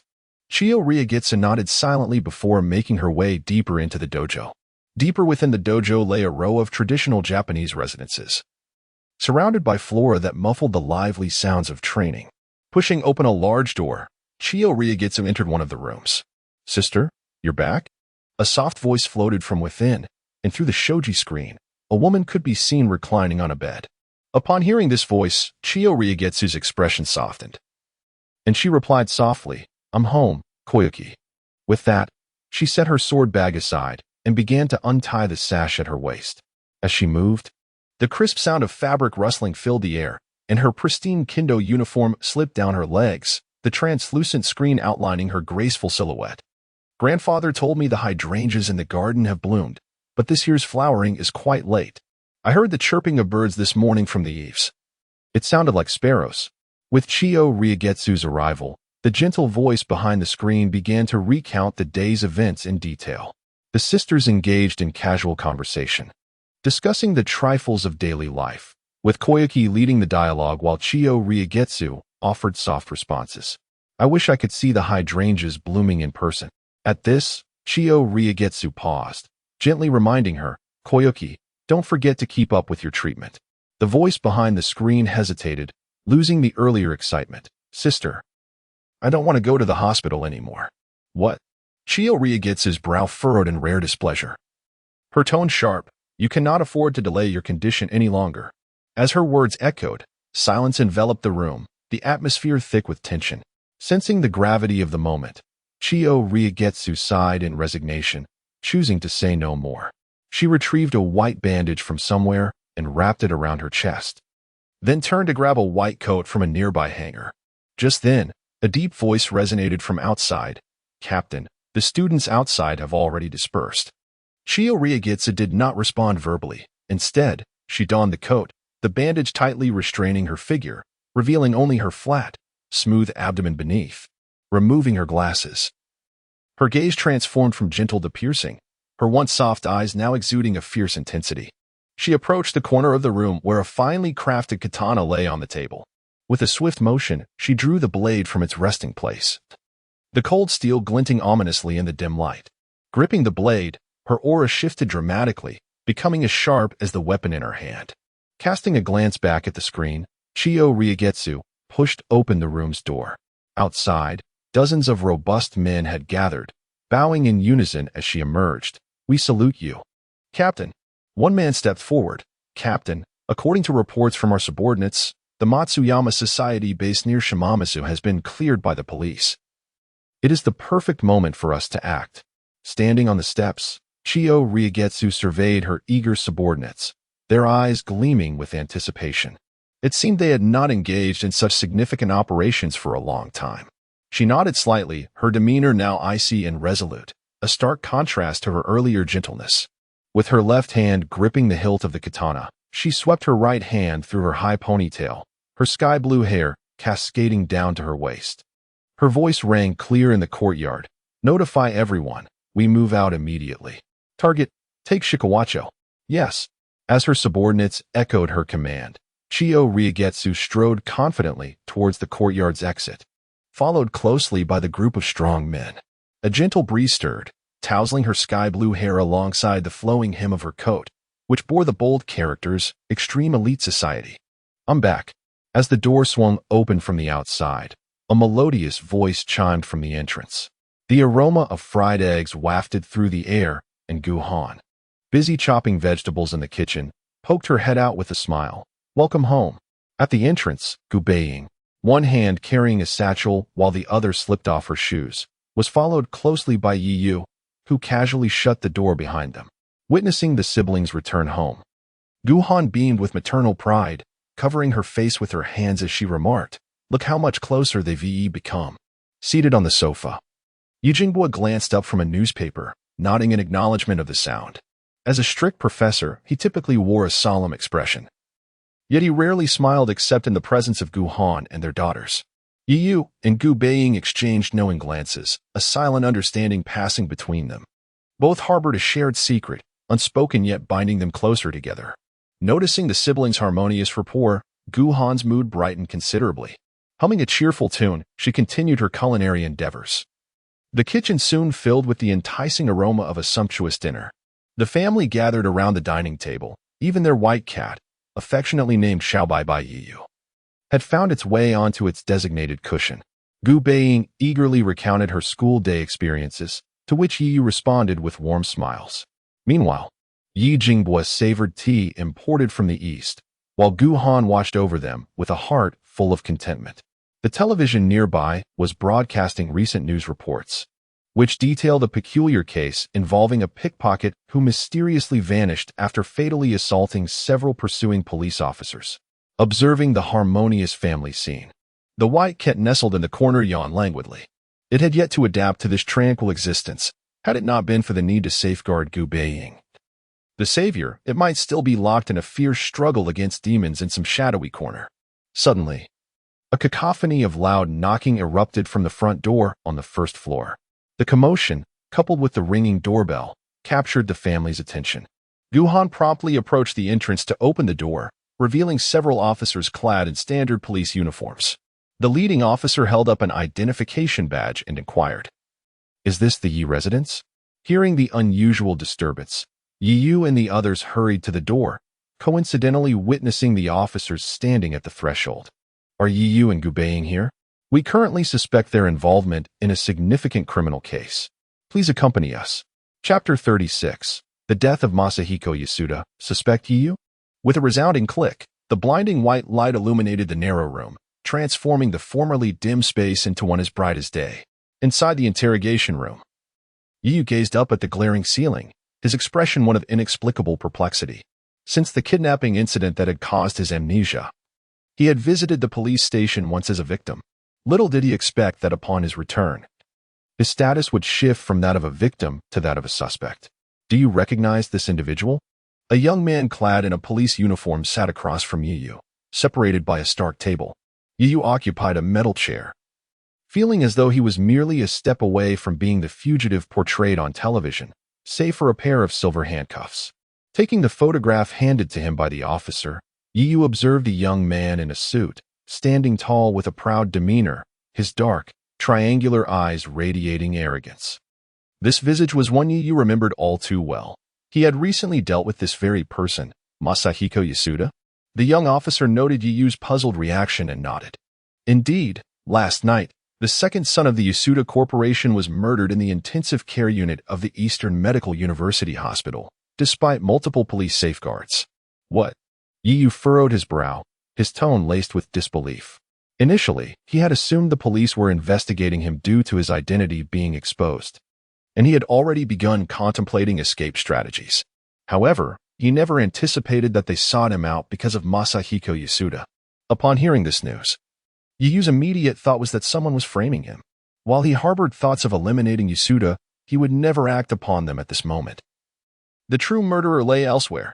"Where were you after 8 o'clock last night?" The young officer's gaze bore into Yu, sharp as a hawk's. "After 8? I should have been at home. My family can vouch for me." Realizing the police sought him out due to Masahiko Yasuda, Yu felt a sense of relief washing over him.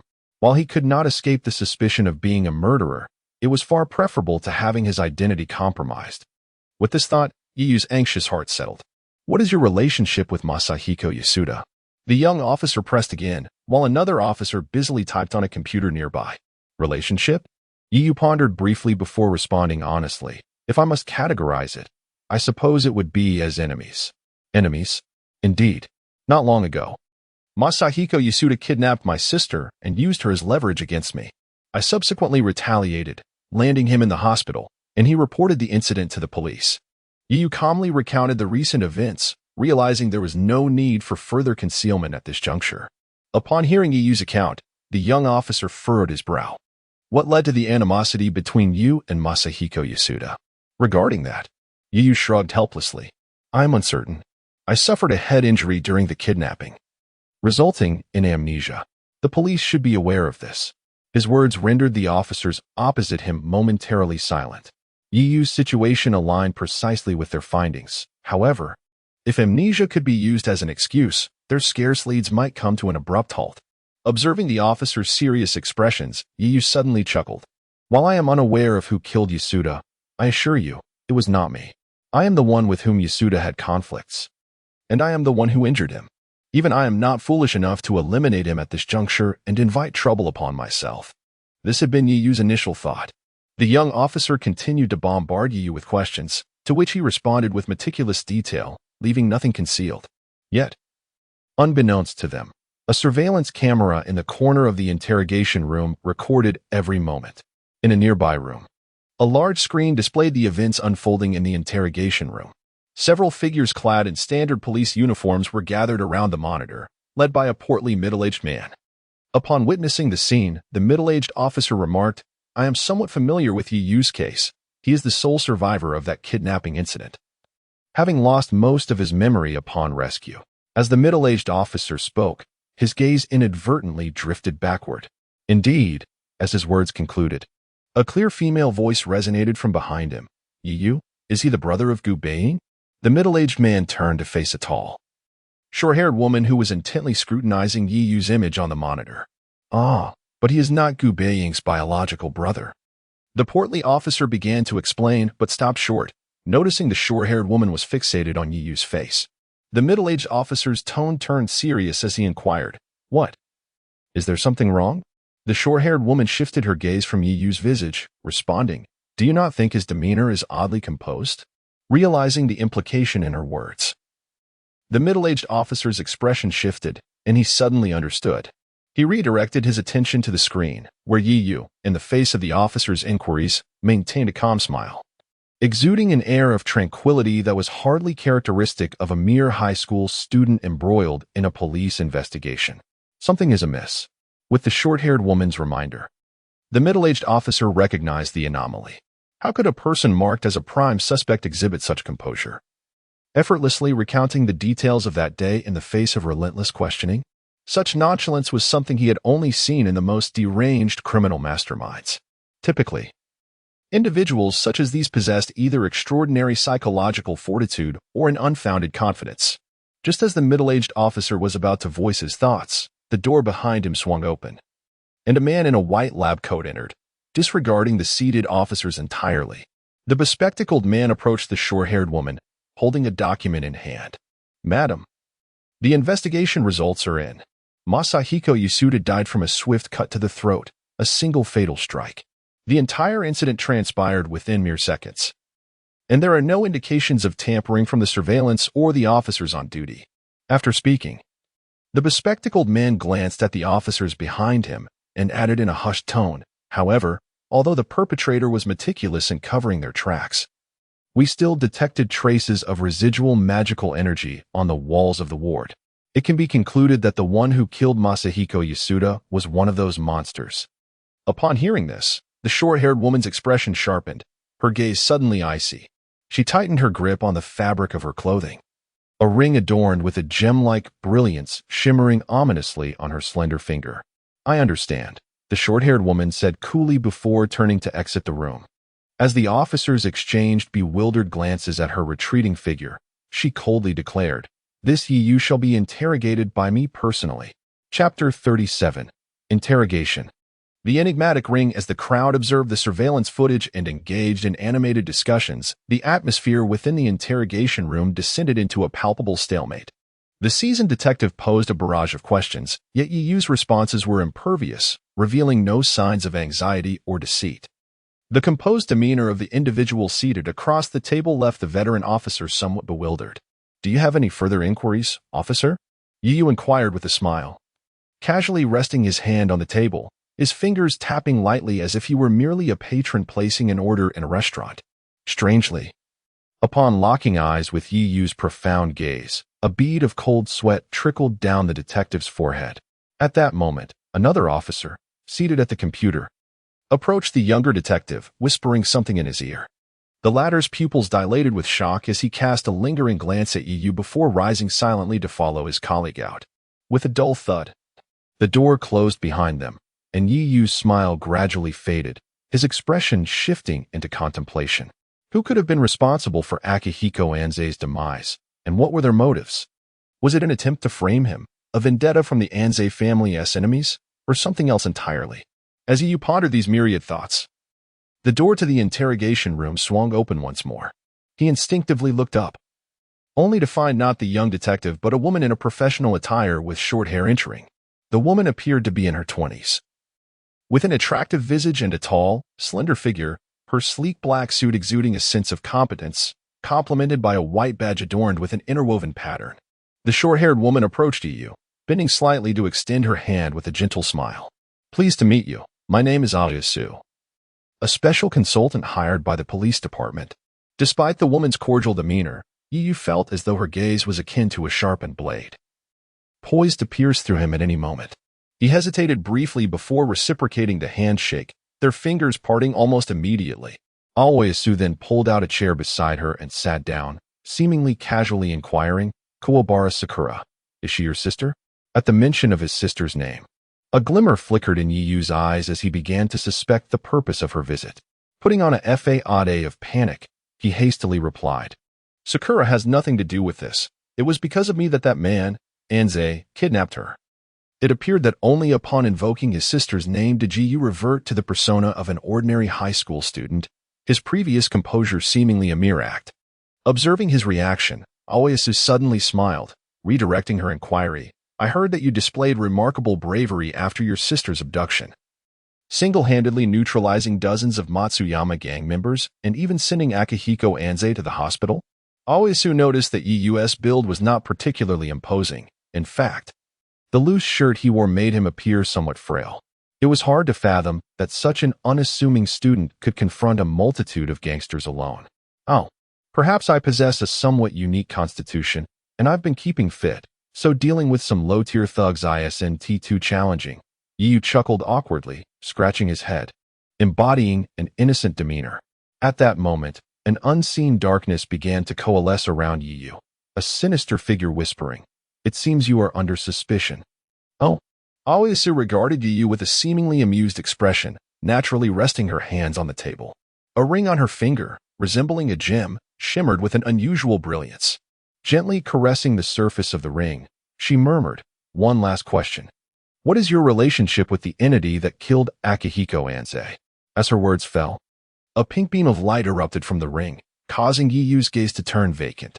Aliasu's voice resonated in his ears like a hypnotic lullaby. Yu opened his mouth, about to articulate something. At that critical juncture, the box hanging from his neck began to tremble slightly, emitting a blood-red glow. In the depths of his mind, a grotesque demonic visage emerged, letting out a deep growl that instantly cleared Yu's thoughts. "This is the Shura mask." I don't know what you're talking about." After uttering this dazed response, Yu lowered his head, falling silent. A fleeting glance at the ring on the woman's finger revealed wisps of pink mist swirling around it. What could this ring be that could so easily ensnare his mind? Surprised by Yu's vacant answer, Aliasu regarded him with a lingering gaze before abruptly standing and walking toward the door. "It appears you truly have no connection to this matter." Once the short-haired woman exited, Yu released a subtle sigh of relief, his eyes cast downward, apprehensively observing the dark purple box at his chest. He had not anticipated that the Shura mask concealed within would save him at such a critical moment.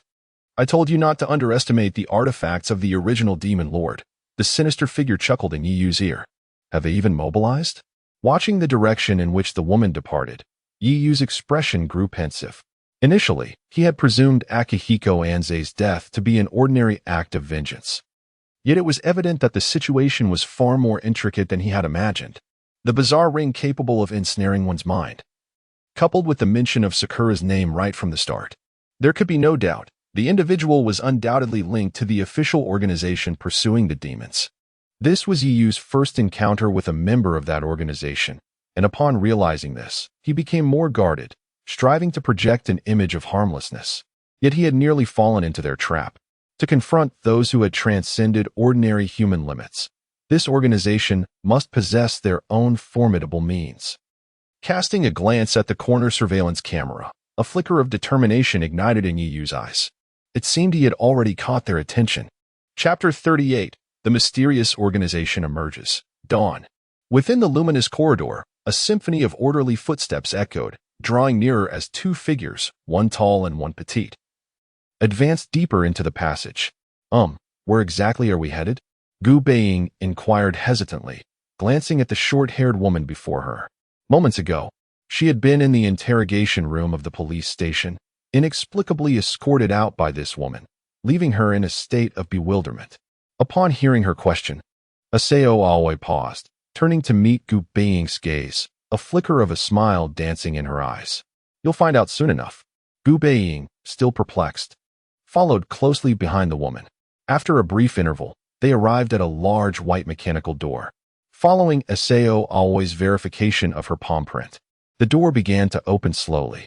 As it swung open, Gu Baiying instinctively shut her eyes against the blinding light. When she dared to open them again, she found herself in an expansive conference room where a dozen individuals were seated around a large table. A colossal screen dominated one wall, illuminating the space. "Hey, Chief. You're quite late this time," exclaimed a curly-haired man lounging in his seat, tilting his head up to greet Aseo Alway with a bright smile. The young man, sporting yellow hair and an exuberant demeanor, appeared to be in his youth. "Oi, Ouchida, the boss is here for serious business, not to waste time like you," retorted a burly man beside him. At that moment, the curly-haired man noticed Gu Baiying trailing behind Aseo Alway. Surprised for a brief moment, his eyes sparkled with delight. "ISNT, that's Sakura-chan? The chief finally brought you along." The curly-haired fellow displayed an overly familiar demeanor, yet Gu Baiying had never encountered him before. She mustered a timid smile and raised her hand hesitantly. Hello instantly. The gazes of everyone in the conference room converged upon Gu Baiying. The expressions varied: shock, confusion, jealousy, and perhaps even a hint of envy. "Sakura, you're here." A familiar voice reached Gu Baiying's ears. Turning, she was greeted by a pure white cat perched atop the conference table, its human-like eyes fixed upon her. "Yunjia." Spotting the white cat brought Gu Baiying immense relief. The short-haired woman beside her leaned down, speaking softly. "Please, find a seat." With the presence of the white cat easing her nerves, Gu Baiying approached and settled next to it, whispering, "Yunjia, what is all this?" Before she could finish, the white cat interjected, "Just observe for now. This will be your task moving forward." Task. Just then, Aseo Alway took her place at the head of the table, her expression reverting to the solemnity of the interrogation room. A swift glance around revealed that none dared to utter a word. "We may begin," Aseo Alway stated calmly. "All right." Ouchida grinned, promptly pressing a button on his remote. With a whoosh, the screen illuminated, displaying several images in the center. Gu Baiying, bewildered, gazed at the screen, her pupils dilating as she gasped in horror. The images depicted grotesquely lifeless bodies. Their states were eerily bizarre, as though all blood and flesh had been siphoned away, leaving behind withered corpses. The expressions on their faces revealed sheer terror, as if they had faced unspeakable horrors before their demise.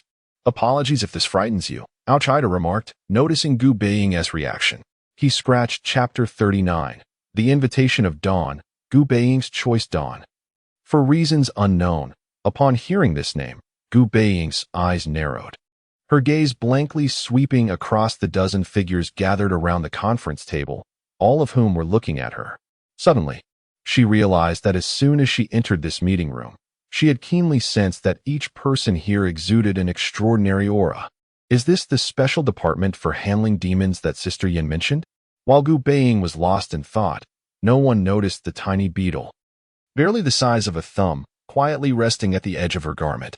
Meanwhile, in the police station's interrogation room, Yu sat alone on the cold chair. Before him lay an empty space, save for a surveillance camera in the corner that continued to watch him. Yu lowered his head. Yet a small, inconspicuous beetle buzzed near his ear. "Dawn." In the shadows unseen by the surveillance, Yu slightly parted his lips, slowly uttering these two words.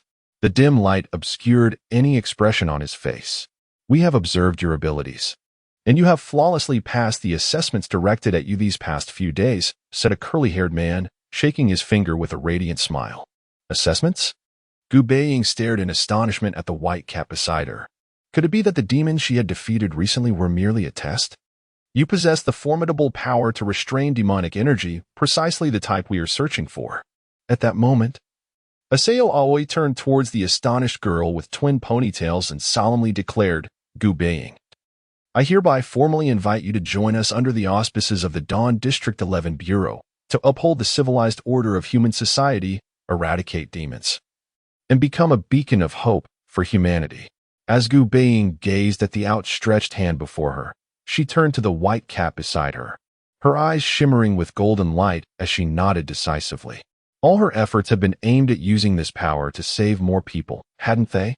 Then let us congratulate Xiaoying for becoming a member of our Dawn. The curly-haired man named Okita clapped his hands, entirely unsurprised by Gu Baiying's choice. In fact, they had likely conducted a thorough investigation into her background and personality long ago, which is why they had extended this olive branch. Others also stepped forward to welcome Gu Baiying into their ranks. Is there anything I need to do? Surrounded by the enthusiastic crowd, Gu Baiying's cheeks flushed slightly, leaving her feeling somewhat bewildered. Oh, you needn't worry about that. We will find you when it's time for missions. The curly-haired man flashed his sharp canines, shaking his finger with a smile. It is worth noting that due to the nature of our work, the existence of Dawn and the missions we undertake are completely confidential to the public. You must not disclose any of this to anyone outside of your family. This is the first ironclad rule established by the Dawn Bureau. Gu Baiying nodded. She had already learned of these matters from the White Cat. Subsequently, several members of Dawn enthusiastically began explaining a series of details about the organization, leaving this high school girl in a state of confusion. Soon, Aoyaseo began. The 11th District will soon launch operations to eliminate demons, and we believe you will gain a deeper understanding of us by then. As she spoke, the surrounding noise suddenly quieted down. After giving Gu Baiying a few more reminders, Aoyaseo watched as the White Cat let her out. Commander, do you really think this little girl is worth such a fuss? After Gu Baiying's departure, a muscular man approached Aoyaseo, questioning her decision. He simply could not believe that such a young girl possessed the potential to save the world. Aoyaseo merely shot him a cold glance and replied, "You should understand what that power signifies." At that moment, the curly-haired man licked his lips and excitedly interjected, "TSK. A 1 in a million Saint Mark bearer is not something you or I can casually dismiss." Upon hearing the mention of the title Saint Mark bearer, the muscular man fell silent, unable to find his voice. Shortly after Gu Baiying's departure, approximately 15 minutes later, Yu was also cleared of suspicion and granted release from the police station. As he stepped outside, the colors of the sky had already turned a hazy yellow. Gazing at the setting sun, Yu felt a surge of confusion. Who was it that had managed to eliminate in Tianchong before him? Dawn. Yu silently repeated the name, clearly recognizing it as the specialized organization established in Neon to deal with demons, and it had now set its sights on him. Shaking his head, he realized that more than anything else, he needed to focus on completely clearing his name. He could not allow Dawn's attention to be drawn to him. As he contemplated the need for discretion in his future actions, Yu had taken only a few steps out of the police station when he suddenly halted. Not far away, on a bench, sat Yu Jinbai and Gu Han. The usually composed housewife was now sobbing with a troubled expression, her eyes still glistening with unshed tears. Yu Jinbai stood beside her, trying to console her, but the rigid professor's attempts were futile, and soon his brow furrowed in concern. It appeared they had been waiting at the police station for quite some time. Before the bench where they sat, there stood a young man with a scholarly appearance. Zhuge Feng. Yu immediately recognized him as his school friend, Zhuge Feng. The trio sitting on the bench turned to the sound and were instantly surprised and delighted to see Yu. Gu Han rushed forward to embrace Gu Baiying, her concern evident in her eyes. Zhuge Feng smiled and said, "Uncle Yi, Aunt Gu, I told you, this was merely a routine inquiry by the police. There was no need for such worry." Yu Jinbai patted Yu's shoulder and said coolly, "It's good that you're all right. What are you doing here?" Yu tugged at the corner of his mouth, unsure of how to explain his parents' presence. He turned to the bespectacled young man beside him, wondering why Zhuge Feng was also here. Before Yu could say anything, two figures emerged from the police station. One was a middle-aged man in uniform, portly and imposing, while the other was a petite girl with twin ponytails, cradling an adorably clumsy white kitten in her arms. Xiaoying. Gu Han hurriedly ran forward to embrace Gu Baiying, her concern unmistakable. Zhuge Feng, noticing that everyone's attention was on Gu Baiying, quickly threw his arm around Yu's shoulder and exclaimed in astonishment, "No way. You actually went and provoked the Matsuyama gang?" Upon seeing Yu nod, Zhuge Feng gasped in shock, cautiously glancing at the others, and said, "Those Matsuyama gang members are not to be trifled with, even by the police. Are you seeking your own demise?"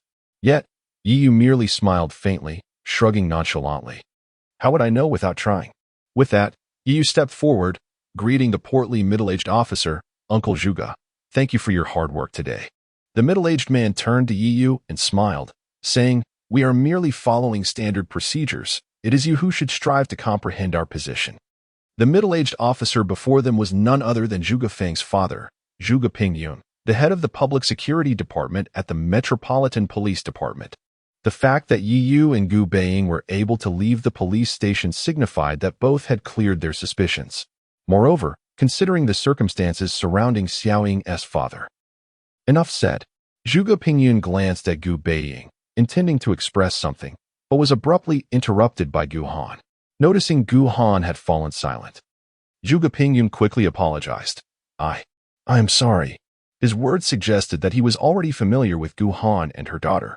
Yi Jingbai grasped Gu Han's shoulder. She wiped her tears and managed a faint smile, saying, it's all right. My reaction was perhaps a bit excessive. I owe you both a debt of gratitude for today's events. Why don't we enjoy a meal together at my home? Once she regained her composure, Gu Han transformed back into the gentle and gracious housewife. Hooray!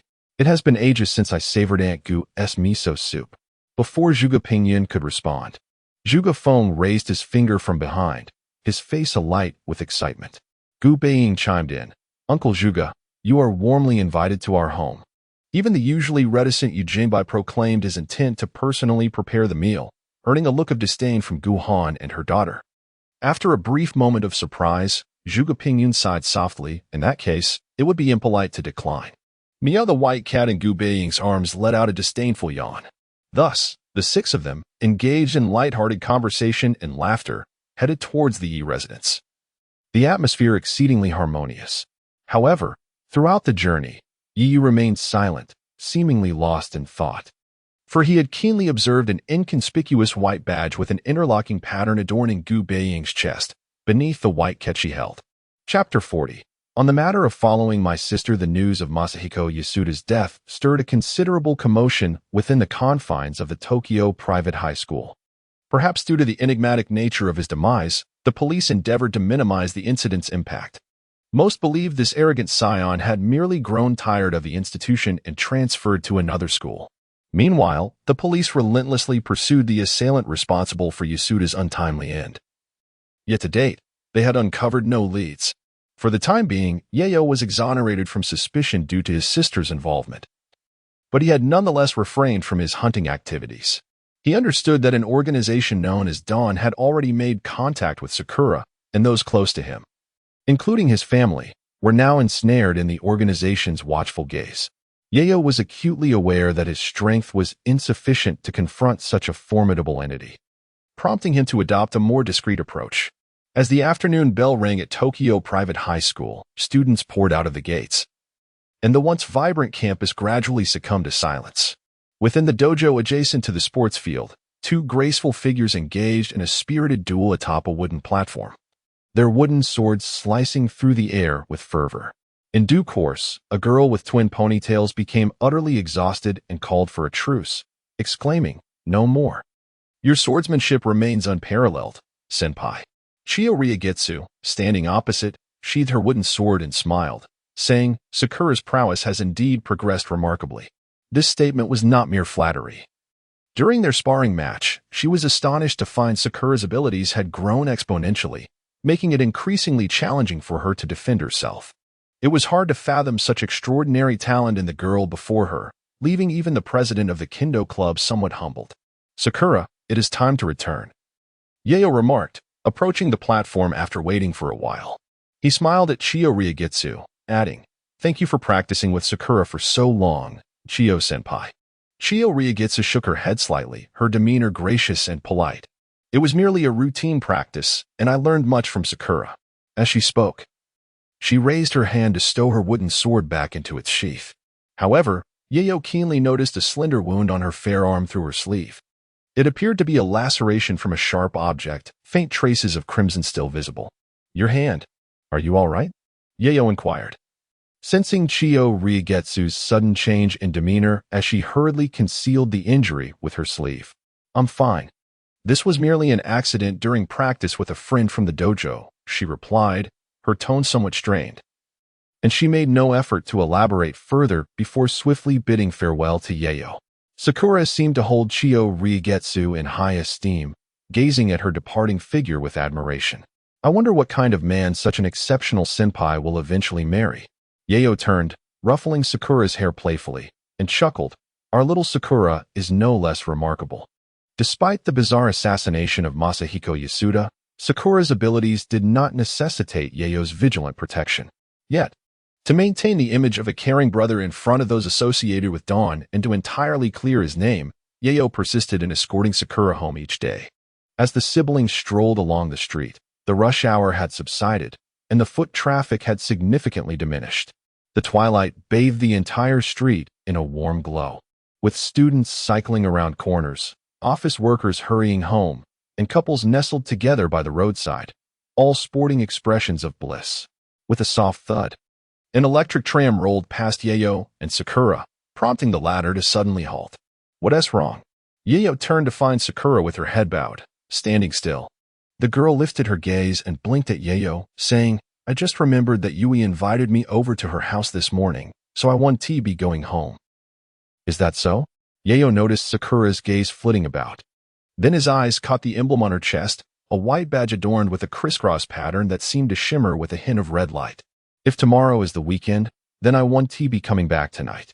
Please remember to inform Mom, she implored, tilting her head and offering Yayo a look filled with trust before turning on her heel and rushing down the street. Ah. It seems your sister is gradually finding her footing. A wisp of dark mist materialized beside Yayo, the familiar voice of Chimei interjecting with its signature caustic tone. Yayo had grown accustomed to Chimei's sudden appearances and chose not to respond. Instead, he quietly retrieved his phone from his pocket and dialed a number. Moments later, a familiar voice echoed from the other end. Mom, Sakura and I are staying over at a friend's house tonight. No need to prepare dinner for us.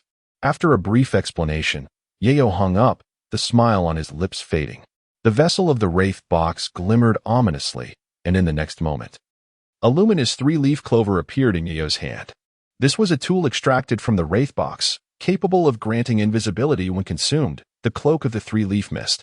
As he watched his sister's retreating figure, Yayo slowly plucked the first leaf and placed it in his mouth. The shadow of the tram elongated under the fading sunlight.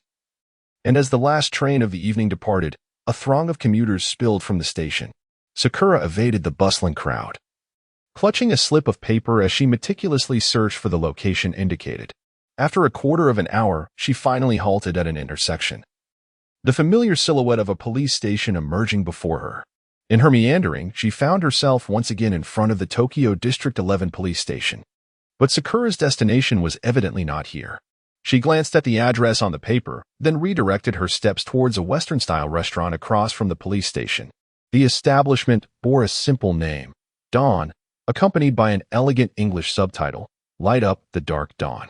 Gazing at the opulent entrance, Sakura hesitated momentarily before gently pushing open the grand door. A delicate chime resonated as she entered, followed by a sweet voice welcoming her. Welcome. Chapter 41. Dawn Stronghold. Sakura's first mission as Gu Baiying stepped into the Western restaurant. The wind chimes on the door jingled melodiously, drawing her attention to the ambience within. The establishment was adorned with elegance akin to other upscale dining venues. A grayish-white carpet graced the floor, intricately carved columns adorned the walls, and a magnificent crystal chandelier on the ceiling refracted dazzling light. The opulent European round tables and the delicate bar counter complemented the soft music playing in the background, creating an atmosphere reminiscent of a refined sanctuary for the elite. However, it was perplexing that, despite the approaching evening, the restaurant appeared nearly deserted, with business markedly poor. Welcome, a sweet female voice called out, prompting Gu Baiying to turn and see a beautiful woman clad in a fitted uniform dress approaching, with golden wavy hair and striking features. Her ample bosom was accentuated as she gracefully carried a menu, striding towards Gu Baiying like a catwalk model. Gazing at the lavish decor. Gu Baiying hesitated for a moment before revealing the white badge on her chest. I was sent by Sister Isao. Ah, is that you, little Sakura? Upon recognizing Gu Baiying's identity, the woman promptly set the menu aside and excitedly enveloped her in an embrace. Gu Baiying felt her face buried in a soft expanse, nearly suffocating from the woman's voluptuousness. Realizing the impropriety, the woman quickly released her, bending slightly with an apologetic smile. I'm so sorry, honestly, Sasha. You're such a prankster with the newcomers. Be careful or the boss will dock your pay, a familiar voice chimed in. Gu Baiying turned to see a curly-haired young man in a white uniform diligently wiping a table in the restaurant's corner. Noticing her gaze, he looked up and flashed a broad grin, revealing sharp canine teeth. Hello there, beautiful. Good to see you again. Gu Baiying recognized this curly-haired man, seemingly named Okita. Her eyes scanned the restaurant, only to find it nearly devoid of patrons. At the bar stood a bespectacled gentleman, meticulously polishing a glass, who glanced up and offered Gu Baiying a faint smile. She had encountered him before at the Dawn base, where he donned a lab coat, appearing as a researcher. Now, he was clad in a black suit with a white shirt underneath, handsome and affable, resembling a suave gentleman from an upscale establishment. Okita approached Gu Baiying with a familiar smile. We've been waiting for you. Would you like something to drink? And no. Thank you. Gu Baiying glanced at the menu on the nearby table and gasped inwardly at the exorbitant prices, several times higher than those outside. It was no wonder the restaurant's business remained dismal during peak hours, with not a single customer in sight. Where is this place? Gu Baiying surveyed her surroundings with a puzzled expression. She could hardly believe this was the headquarters of the cleaning unit for magical beings in Zone 11. Oh, you mean this place? Okita raised a finger and made a shushing gesture. It's a disguise as he spoke. Sasha clapped her hands cheerfully. Shift S over. Shift S over. The golden-haired woman stretched languidly, her ample bosom straining against her shirt, revealing her alluring curves. It seems I've done all the work today. Hasn't he? Okita scoffed, glancing dismissively at Sasha, who feigned indignation. In the midst of their banter, the trio locked the door from within and led Gu Baiying deeper into the restaurant. The bespectacled gentleman placed the polished glass on the counter, but suddenly turned to a nearby table, sensing something unusual. Perhaps it was a trick of the light, but he thought he saw the menu shift slightly. Shaking his head, it seemed that the recent work pressures had led him to hallucinations. They arrived at the innermost staff lounge of the restaurant, where surprisingly, the door was secured with a fingerprint lock. Noticing Gu Baiying's puzzled expression, Okita explained.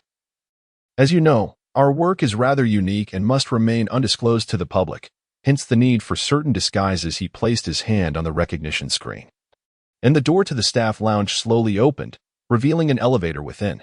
Oh, I forgot to introduce myself. I am Okita Sajaku, a B-grade executor in the Dawn Department of Zone 11, Okita said, flashing his signature tiger-like grin. That big-chested airhead is Sasha, and the nerdy fellow next to her is Watanabe Hakuma, a rather insufferable research fanatic. Sasha, hands on her hips, shot back, who are you calling a big-chested airhead? As their playful bickering continued, the four entered the elevator, and Okita pressed a button, causing the space to tremble with a crisp vibration. A sensation of weightlessness enveloped them. And after a few seconds, the door before them clicked open, revealing a familiar white corridor to Gu Baiying. Upon seeing the technologically advanced hallway, Gu Baiying recalled the day she was escorted out of the police station by Aseo Aoi, which was through a similar passage. Who would have imagined that beneath this Western restaurant lay such a vast underground base? However, amidst their conversation, no one noticed that the elevator doors behind them were closing slowly. Is this truly the Dawn base of Zone 11? Yu cautiously followed behind the group, making no sound, yet the others remained blissfully unaware of the transparent figure trailing them. After consuming a piece of misty flour, he had entered a temporary invisibility state, rendering him undetectable, even to the most sophisticated technological instruments. Are you not afraid of attracting trouble by following so boldly? A voice whispered in Yu's ear. Didn't you say that the effects of misty flour render even humanity's pinnacle technology incapable of detecting me? Yu shot a glance at the shadowy presence beside him, then refocused on the front. Moreover, he deemed it necessary to witness firsthand the capabilities of this Dawn organization that opposed the magical beings. Ah, Sakura, you're quite fortunate. You've joined just in time for a major operation, Sasha declared, placing her hands behind her head, a mysterious smile spreading across her face. Just as Gu Baiying was filled with curiosity, Okita eagerly explained. Do you remember the gang of magical beings we spoke of last time? We've received intel that they are up to something significant tonight. As they conversed, they arrived at a massive mechanical door, which Watanabe verified with an iris scan before it opened with a resonant sound. Beyond the door lay an exceptionally spacious hall, populated by figures clad in white uniforms, each exhibiting diverse postures scattered throughout the expansive area. Their expressions varied. Some lounged languidly in chairs, yawning in boredom, while others lurked in corners, meticulously cleaning their firearms.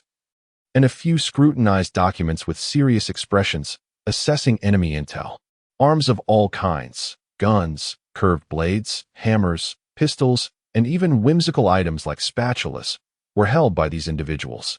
Were it not for their uniform white attire, Gu Baiying might have mistaken this for a cosplay convention. Ah, you finally made it. As the mechanical door swung open, all gazes in the arena converged upon Gu Baiying and her companions. Gu Baiying counted the multitude present, which numbered in the dozens. At that moment, a figure slowly emerged from the crowd, clad in a sleek black professional outfit that accentuated her graceful curves, resembling a stunning urban beauty. Aseo always stepped forward, nodding gently to Gu Baiying and the others, before turning around and casually inquiring, "Is everyone here?" The atmosphere in the venue instantly shifted to one of tranquility. Those seated rose from their chairs, while shadows lurking in the corners began to emerge. Some individuals could already be seen smiling.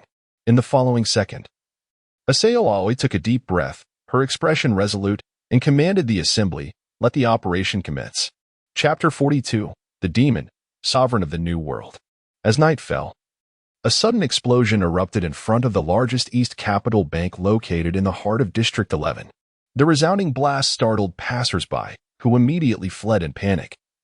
Clutching their heads, vehicles on the road honked and collided, creating a cacophony that engulfed the street in chaos. Amidst the turmoil, a dozen figures swiftly navigated through the throngs and stormed into the bank. As alarms blared, several security personnel armed with electric batons rushed out, demanding to know who was responsible. "Who are you?" But before one uniformed guard could finish his sentence, a spray of blood erupted from the back of his head, and he collapsed lifelessly to the ground, a pool of crimson spreading beneath him. The remaining guards, taken aback, stumbled backward in fear, but after a series of decisive gunshots, they too fell into a pool of blood. The intruders, donning cartoonish animal masks, wielded firearms as they surged into the bank's vault, heedless of the piercing alarms. Leading the pack, a figure wearing a goat mask calmly directed his henchmen to fill burlap sacks with heavy gold bars. "Hurry up, the police will be here soon." Suddenly, the goat felt a tug at his pant leg. Looking down, he noticed a barely conscious guard grasping at him. The young guard, struggling to lift his eyelids, exhibited an unwavering resolve in his gaze. "What an annoying look." The goat sneered, squinting his eyes. He raised his foot to kick the guard away but hesitated. Turning to his accomplice, "Hound, finish him off." "Me." The named individual, donning a wild dog mask, trembled as he approached the guard, a short knife trembling in his grip, yet he hesitated to strike. The goat's eyes hardened as he coldly remarked, "You came from the Songzan Society, right? You haven't killed anyone since joining us, have you? You should know we do not tolerate useless members." The hound gripped the knife tightly, his throat constricting in silence. "I remember you were in dire need of money to save your sister." At the mention of his sister, the hound's eyes reddened, his arms quaking as he clutched the blade. Ultimately, however, he slumped to the ground, the knife slipping from his grasp. I can't do it," he lamented, striking his head in despair. "Useless trash." The goat's eyelids lifted, ready to execute the guard himself when suddenly, a hurried sound of footsteps echoed from the vault's entrance. A squad of heavily armed officers burst in, their weapons drawn and aimed at the criminals. "Don't move. You are surrounded." Outside, the blaring of sirens rang out, and a throng of police officers encircled the bank. Yet the masked criminals showed no signs of panic. Some even dropped their bags of loot, stretching their necks and jostling each other, their eyes glowing with an eerie red light. The goat turned to the hound with a sinister smile. "Remember, we are the humans of the New World. These people are merely the lowest scum before us. Everyone, hands on your heads. Do not move." An officer commanded, pointing towards the corner of the vault. The goat, as the leader of the criminals, stepped forward slowly, prompting the anxious officers to raise their weapons. Suddenly, the goat's sleeve swelled, and several intertwining crimson tendrils shot forth like venomous serpents, piercing the heads of the officers in the front line. The several-meter-long blood-red tendrils writhed in the air, dripping fresh blood, shocking the officers to their core. What? What is that? A monster. Open fire. Shoot. In a state of terror, the officers unleashed a barrage of bullets. Yet, the goat merely swung his arm, maneuvering the tendrils into a protective shield that deflected the bullets raining down like a storm. Despite the relentless gunfire, only a few holes were punctured in the blood-red shield, and the criminals behind it remained unscathed. Meanwhile, a chilling shriek echoed from the back of the vault, cutting through the cacophony of gunfire. One of the criminals suddenly lifted his head, his body crawling forward, his skull swelling to twice its size, stretching the mask. His mouth expanded to an unimaginable degree, and as he raised his neck, a pair of razor-sharp teeth sprouted from his palms. In the next instant, he pounced like a leopard, his monstrous jaws devouring a police officer's head in one bite. In an instant, the police force erupted into chaos, blood spraying like a fountain as shouts of horror filled the air, blending with the sounds of gunfire. Before the officers could recover from their shock, the atmosphere turned frigid. Nearby, in the corner of the vault, clouds of black mist began to emanate from the masked criminals. As the dark vapor rose, their bodies underwent a grotesque transformation. With blood-red eyes, they fixated on the officers, exuding a palpable aura of malice, as if they were demons from another realm. We are the sovereigns of the new world. The next moment, agonizing screams echoed throughout the bank, mingled with the sounds of blood splattering, resonating outward. Outside the bank, the streets were eerily deserted, with police cars blaring their sirens, forming a tight perimeter around the building as numerous officers surged forward. Unbeknownst to them, a dark crow perched silently on a nearby telephone pole. With a hoarse caw, it shook its inky feathers, its round eyes intently fixed on the bank's direction.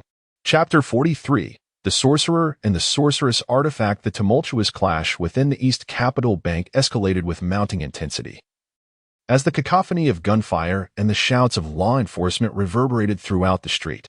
At the far end, before a shop, a curly-haired man perched casually on the steps, leisurely humming a tune while deftly manipulating two yo-yos in his hands. "Shouldn't we go lend a hand?" queried Gu Baiying, her brow furrowed in confusion at the distant gunfire. Turning with a grin that revealed two pronounced canine teeth, Okataka Sajaku remarked, "Oh, our comrades have already engaged. Our task is merely to secure this position." Standing beside them were several figures. In addition to Gu Baiying, who recognized Okataka Sajaku and Shasha, there was a burly man with a face full of flesh and a corpulent companion nearby. "Honestly, why am I grouped with you again?" Shasha glared at her companions, disdain evident in her eyes. "Isn't this just a testament to our fateful connection, Shasha?" The greasy man mumbled, gnawing on a chicken leg. "Fat chance. Who wants to share a fate with you?" Shasha shot back, her ample bosom jiggling enticingly, eliciting glances. Okataka Sajaku continued to manipulate the yo-yos, which danced through the air in intricate patterns. Meanwhile, the muscular man wielded a massive iron axe, its blade glinting ominously under the night sky. Such a terrifying weapon, combined with his rugged appearance, could easily lead one to mistake him for a deranged killer if encountered in daylight. Gu Baiying observed the group, struggling to reconcile this motley crew with the supposed guardians of the populace, who clandestinely eradicated sorcerers. Amidst their banter, a sudden explosion erupted from deeper within the street. A police car was engulfed in flames, illuminating the area as if some dreadful entity was charging forth. "They're here," Okataka Sajaku exclaimed, leaping up from the steps and brushing off the dust, stretching leisurely. Gu Baiying squinted ahead, and to her astonishment, a colossal humanoid monster emerged from the smoke. Described as a humanoid beast, its form resembled that of a human, yet it crawled rapidly on all fours. Its body was thrice the size of a typical human, adorned with enormous bull-like horns still dripping with crimson blood. Sharp spikes protruded from its limbs, rendering it a grotesque, bull-headed fiend.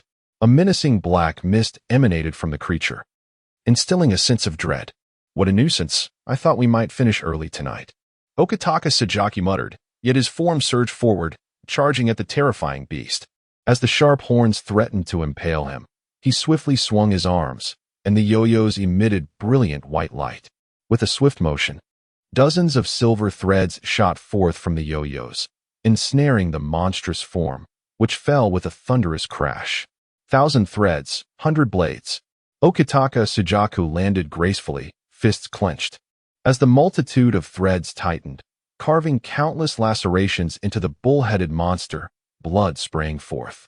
Simultaneously, the muscular man vaulted into action, raising his massive axe, which inexplicably expanded mid-air, flames erupting from its blade. With a fierce battle cry, the flaming axe struck the beast with a resounding thud. A cloud of smoke billowed, and the creature let out a harrowing roar before falling silent. The entire episode transpired in mere moments. As the formidable bull-headed monster was vanquished by the combined prowess of Okitaka and the muscular man. What was that? Gu Baiying gazed at the weapons wielded by Okitaka and the giant, astonished. Their abilities seemed far beyond the realm of ordinary humans. Yet she sensed no trace of sorcery emanating from either of them. Surprised, are you?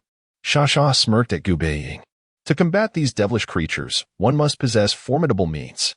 Every infected sorcerer harbors a magical core within, the source of their power and the terminus of their existence. But this very core also grants us ordinary folk the chance to harness the abilities of sorcerers indirectly. Our researchers have extracted these cores and, in conjunction with sorcerer's cellular structures, developed unique strategic weapons through cutting-edge technology. Shasha's gaze shimmered as she eyed the threads in Okitaka's hands and the flaming axe of the burly man. By channeling the cores within these weapons, the wielder can unleash unparalleled strength, capable of rivaling that of sorcerers. We refer to these weapons crafted from magical cores as sorcerous artifacts. Gu Baiying's expression turned somewhat dazed. Ordinary individuals could indeed wield powers akin to those of sorcerers. Meanwhile, Okitaka Sujaku and the giant reveled in their victory over the monstrous sorcerer. Observing the massive body collapse, Okitaka stretched his neck and muttered, "What a waste of time, just a mere aberrant sorcerer." He stepped upon the fallen beast, evidently dissatisfied at not having caught a larger prize. "Abnormal sorcerer?" Gu Baiying inquired, her confusion evident. Shasha patiently elucidated. The Dawn Bureau has classified these demonic monsters into 3 categories based on their abilities. The creature before you is a relatively common type among sorcerers. Merely mutated by the influence of a magical core, we typically refer to it as an aberrant sorcerer. The second type is more peculiar. These sorcerers exhibit less obvious mutations. Yet during chaos, their magical cores can manifest various weapons influenced by their desires. We call these individuals blade sorcerers. She pointed to the whip at her waist. Many of our sorcerous artifacts draw inspiration and materials from blade sorcerers. Gu Baiying was taken aback, realizing she had merely defeated sorcerers based on instinct, unaware of the intricate classifications that existed. The final type of sorcerer is the most unique and formidable. Their abilities do not conform to a single classification. Besides potential physical mutations, each possesses unimaginable supernatural powers. Fire breathing, water manipulation, invisibility, telekinesis, transformation into fiends. Each of these abilities is exceedingly potent, and they are even less capable of controlling their emotions than the previous 2 types. Once they reach maturity, they become a dire threat to humanity, collectively termed as nightmare sorcerers. Upon hearing Shasha's explanation, Gu Baiying felt as though she had opened the door to a new realm. Moments later, the fallen bull-headed monster's black mist dissipated, revealing the battered form of a man. Just then, a cacophony of sirens erupted from behind as an armored vehicle sped down the street. "Commander!" A group of armored officers disembarked from the vehicle, saluting Okitaka and the others before they lifted the unconscious man into the vehicle. Okitaka waved to the officers, saying, "Thank you for your hard work." Before his words could fully dissipate, the device at Okita's waist suddenly emitted a sound. With practiced ease, he grasped the communicator, where Aoyasu's calm voice resonated. Okita replied with a smirk, "Boss, we've only caught a small fish over here. How about the others?" After a brief exchange, Okita Suk lowered the communicator and turned to the others, saying, "Let us go, everyone. A new mission awaits us." Indeed, without my intervention, that group remains incapable of resolving matters. With that, he winked at Gu Baiying, teasing, "It seems, little Sakura, that your novice tutorial is far from over under Okita Suk's command." The group hurried towards the deeper part of the street, where flames spread ominously, plunging the corner back into silence. Moments later, Yu emerged from the shadows of the street corner. Observing the officers struggling to lift a barely conscious man onto an armored vehicle, his expression as cold as ice. Like Gu Baiying, it was his first time learning about the demons from Dawn. The emergence of magical artifacts and the various types of demons were entirely foreign to him. He could not help but recall the day in the police station when Aoyasu wielded that beguiling, enigmatic ring. It was evident that Dawn had delved deeply into the study of demons and had developed targeted strategies. Watching the direction in which the others departed, he noted the spreading flames and the acrid smoke, faintly hearing the distant sounds of gunfire and shouts. After a moment's hesitation, Yu retrieved a luminous green plant from the box of spirits at his chest. A flash of crimson light flickered, revealing a peculiar plant in his hand. Its original 3 leaves now reduced to 1, emanating a soft glow in the dim shadows. During his time tracking Sakura, he had consumed 2 leaves of the misty clover. Thus, he now possessed but 1 remaining opportunity for concealment. Chapter 44, Class B Dangerous Species, The Encirclement of Dawn. Due to erroneous intelligence, the originally planned operation has deviated, and the classification of Ruji Tsushima has been revised to a Class B Dangerous Species, codenamed Bloodvine. The target has breached the perimeter and is currently fleeing deep into the 2nd District. AB teams, follow my lead in pursuit. All other units, engage in full interception. It is imperative to minimize the impact of this incident. The voice of Aoyasu crackled through the communicator, tinged with urgency amidst the howling wind and chaotic sounds. On the dimly lit, deserted streets, Gu Baiying and her companions raced towards a designated direction. Upon hearing Aoyasu's command, Gu Baiying turned her gaze towards Sha beside her. Understanding immediately, Sha elaborated, just as our executive officers are classified, so too are the demons, categorized by their level of danger. Generally, demons are ranked from S to D, and those above are not ones I could easily encounter. Sha exchanged a knowing glance with Gu Baiying. Typically, demons possess an edge over executive officers of equivalent rank, as the magical devices we wield are merely high-tech equipment derived from magical cores, while the physical constitution of ordinary humans pales in comparison to that of demons. The most straightforward and effective method for an executive officer to ascend in rank is to single-handedly eliminate a demon of a higher classification, a feat fraught with difficulty. Sha paused momentarily, her ample bosom swaying slightly. The currently reported dangerous species signifies that this type of demon is a paragon among its peers, thus significantly more formidable. Nearby, Okitani Suka retracted his yo-yo, grinning at the punctuation on the communicator's screen. A Class B dangerous species has emerged. It seems our leader's progress is not going smoothly. Suddenly, a deafening explosion shattered the night sky as a pursuing police vehicle erupted in flames from behind, smoke and fire billowing upwards, accompanied by the relentless wail of sirens. From the smoke generated by the explosion in the wilderness, several massive figures charged forth, their terrifying forms becoming apparent as the haze dissipated. These colossal figures resembled living nightmares. Some were humanoid monsters with limbs bristling with sharp teeth, and in a fleeting moment, a passerby was swallowed whole. Others appeared as grotesque masses, expanding like a tumor, assimilating any human they collided with into their viscous flesh, causing the mass to swell even larger. Some bore human semblance but towered several meters tall, their arms transformed into writhing blood vines, akin to vicious serpents, effortlessly shearing a nearby power pole from its base. Trailing these monsters were several humanoid figures, albeit their physiques bore unnatural mutations. A few dozen meters behind, fully armed armored vehicles pursued relentlessly.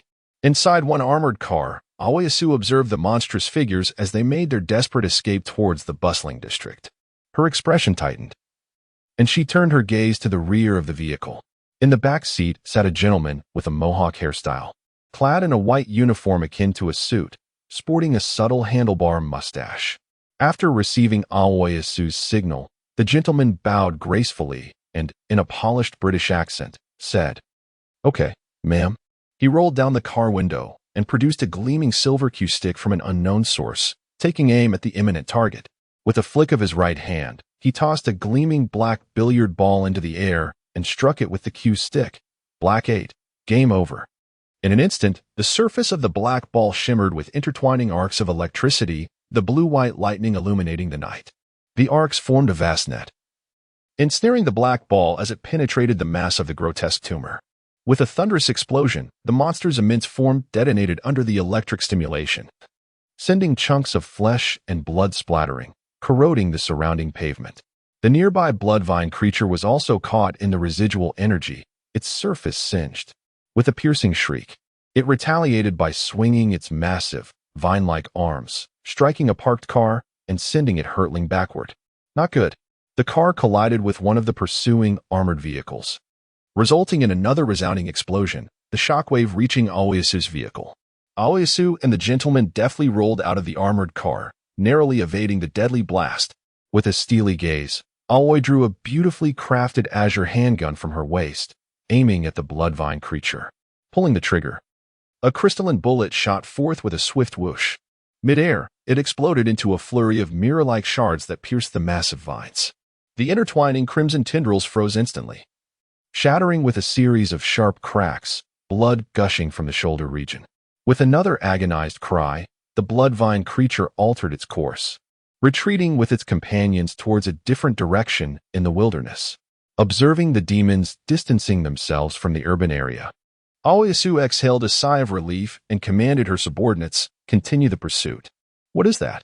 Just as Aoyasu and her team relentlessly chased the demons, a couple on a bench by the riverbank stared in disbelief at the fleeing monsters, trembling in each other's embrace. They were merely ordinary people out for a post-dinner stroll, unprepared for the shocking scene that shattered their comprehension. In the midst of their shock, the man suddenly felt a tap on his shoulder. Instinctively, he and his girlfriend turned to see a bespectacled stranger standing behind the bench. Apologies for the interruption. The man, donned in a white lab coat, resembled a doctor finishing his shift.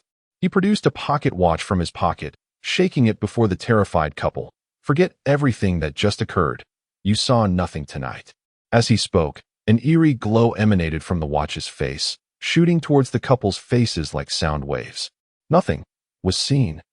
The expressions of the couple instantly turned vacant, their gazes fixated on the watch's intricate patterns, their minds distorting as they mindlessly echoed the words. With a crisp snap of his fingers, the couple appeared momentarily dazed, their bodies slackening as they slumped onto the bench. Just then, another armored vehicle arrived, halting by the roadside, from which several Special Forces soldiers emerged, carrying a stretcher to transport them to a nearby hospital.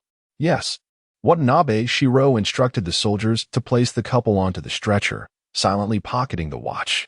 He turned his attention towards the tranquil wilderness ahead, adjusting his glasses as a glimmer of brilliance flashed beneath the lenses.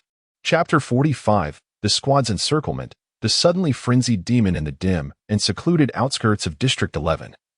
A sudden tremor reverberated through the ground. Almost immediately, a towering humanoid creature, standing at an imposing 3 meters, burst forth from the thicket. This beast bore the scars of battle, with visible bullet wounds and charred burns adorning its body. Its blood-red eyes glowed ominously, and it was enveloped in a shroud of dark mist, its arms transforming into entwined, blood-colored vines that writhed incessantly. With a swift whoosh, 2 more shadowy figures darted out, equally grotesque monstrosities emerging from the underbrush. One creature was covered in jagged teeth, its mouth gaping open to an unfathomable degree, darting across the ground like a lizard. Beside it, another entity possessed a human visage, but its arms morphed into sharp, curved blades, which scraped against the ground, sending sparks flying, still stained with blood. Not far behind these 3 monsters, the piercing wail of police sirens and the sound of officers dispersing the crowd could be faintly heard. These 3 beings were none other than the demons fleeing after robbing the vault, pursued by the Dawn organization, under the orchestrated trap of the Dawn in District 11. What once was a group of over a dozen demons had dwindled to just these 3. Transformed into horrific creatures, the demons wore expressions of madness, radiating an aura of terror and clearly teetering on the brink of losing control. The leader, the Bloodvine demon, moved with astounding speed, the blood vines erupting from its severed arms as it raced toward an abandoned, dilapidated building, with the other two demons hot on its heels. In the pitch-black countryside, the derelict structure appeared to have been forsaken for ages, overgrown with weeds and shrouded in an eerie darkness. With a swift flick, several bloodvines lashed out, effortlessly breaking open a rusted door, and the three massive figures surged inside. Within the silent, shadowy floors, the demons could only hear each other's labored breaths. Yet, they did not halt their escape, racing forward with urgency. Suddenly, a flash of silvery light sliced through the darkness, accompanied by a chilling intent. A piercing scream erupted from the demon covered in teeth as one of its legs was severed by a thin line slicing through the air. The two remaining fleeing demons abruptly came to a halt, whereupon a curly-haired youth, Casual Chapter 46, target, Infernal Demon. Alas, he has succumbed to madness. Okita's Jaka gazed in horror as the dark aura emanating from Ikegami Taku intensified, completely losing its reason and transforming into a monstrous entity. Having pursued demons for years, he recognized the irrevocable corruption that had befallen Ikegami Taku. When a demon loses all rationality and is overtaken by desire, it becomes the moment of its utmost power. The bloodvine monster that Ikegami Taku had become struck with ferocity, sending a portly man wielding a massive shield flying. Tumors began to sprout from various parts of its body, and it emitted a feral roar. As these tumors ruptured, they transformed into thick bloodvines, lashing out toward Gu Baiying, who stood not far away. The speed of the bloodvine monster was astonishing, racing toward Gu Baiying in the blink of an eye, leaving her with no time to react. Yet at that moment, Sha, who had been standing beside Gu Baiying, suddenly darted forward, positioning herself in front of Gu Baiying. With a sickening sound of flesh tearing, the bloodvine pierced Sha's chest. She hung suspended in the air, impaled by the vine, while torrents of blood gushed forth, cascading from her wound along the thick tendril. Sister Sha. Witnessing her comrades sacrifice herself to shield her, Gu Baiying's pupils constricted, and her body trembled involuntarily. In the depths of her being, a dormant power seemed to awaken, dispelling her fear. Gu Baiying bit her lip, gripping her wooden sword tightly, and suddenly lifted her head, a glimmer of golden light rising from her eyes. In an instant, a radiant golden glow erupted from Gu Baiying's form, enveloping her in a brilliant aura. Her eyes, hair, and even the wooden sword she wielded were all suffused with this golden brilliance. In the next moment, Gu Baiying leaped into the air, striking at the bloodvine monster before her. The bloodvine monster, now devoid of reason, let out a low growl, its eyes blood-red, as thick, viscous vines intertwined around its arms and lunged at the petite figure soaring above. Gu Baiying maintained her composure, nimbly dodging the monstrous assault. Weaving through the gaps in the bloodvine strikes, she swung her wooden sword, creating a shimmering arc of gold in the air. As the gleaming sword made contact with the bloodvine, an explosive sound erupted, akin to ice plunging into boiling water. The surface of the bloodvine began to dissolve rapidly, the dark essence retreating as if confronted by a formidable enemy. Ikegami Taku emitted a wretched scream as the bloodvine that had ensnared him was severed by the wooden sword. Following this, Gu Baiying unleashed a series of strikes, cleaving through several thick bloodvines, intensifying Ikegami Taku's agonized cries. This is the power of the stigmata wielder? Okita's Jaku, still clutching his injured arm, struggled to rise from the corner, his gaze fixed on the brilliant sword light that illuminated the darkness, and upon the girl bathed in golden radiance, murmuring to himself. At last, as the golden light dissolved his limbs, Ikegami Taku completely lost his sanity, heedless of his severed limbs, and opened his mouth wide to gnash at Gu Baiying like a beast.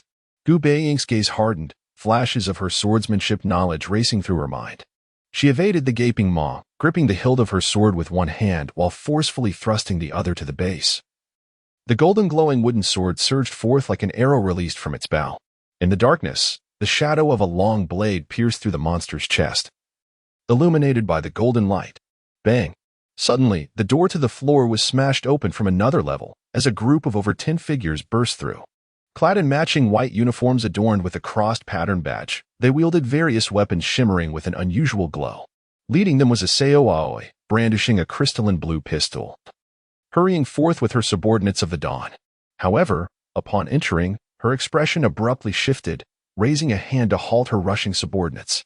The dimly lit floor was brightened by the lingering golden radiance, revealing Shasha collapsed in a pool of blood, while several others bore grievous wounds. With two lifeless bodies of transformed monsters nearby, at the center of the floor, a colossal bloodvine monster knelt, its body hunched, with a wooden sword emitting a faint golden glow embedded in its chest. And standing beneath the monster was a delicate girl with twin ponytails. Time seemed to freeze at that moment. Drip, drip, crimson droplets cascaded onto her smooth, pale forehead, the entwining golden light gradually fading. And Gu Baiying slowly regained her senses. A slick sensation on her forehead prompted her to look up, her pupils dilating in horror as her complexion turned ashen. Before her eyes, the wooden sword, a symbol of her pride and swordsmanship, was deeply embedded in the monster's vital chest, blood continuously sliding down the blade, staining her hands. The creature's visage began to revert to normal, transforming into that of a nondescript, emaciated man amidst the crowd. The god of the New World. Blood oozed from the corners of his mouth as his human eyes bore into Gu Baiying's, filled with confusion, rage, regret, and resentment. Gu Baiying's pupils quivered, her body trembling uncontrollably. She had killed someone. That face, those eyes, bore no distinction from the passers-by she encountered daily. Yet she could distinctly feel the life ebbing away before her. This man was slain by her own hand. Instinctively, her legs buckled, and she collapsed to the ground, her face pale and her expression shaken. The target has been eliminated, the danger averted. From a distance, Aseo Aoi raised her communicator, addressing the girl crumpled on the ground, intending to comfort her. But at that moment, Okita Sjaka suddenly exclaimed, "Be careful." Startled, Aseo Aoi turned sharply. A shadow had leapt from the ceiling above, flashing before everyone's eyes, finally appearing beside Gu Baiying. Yet this shadow paid her no heed, its hand extending like that of a hawk, seizing Ikegami Taku by the neck. A wave of scorching energy surged from its palm, and in an instant, Ikegami Taku's monstrous form reverted to that of an ordinary human.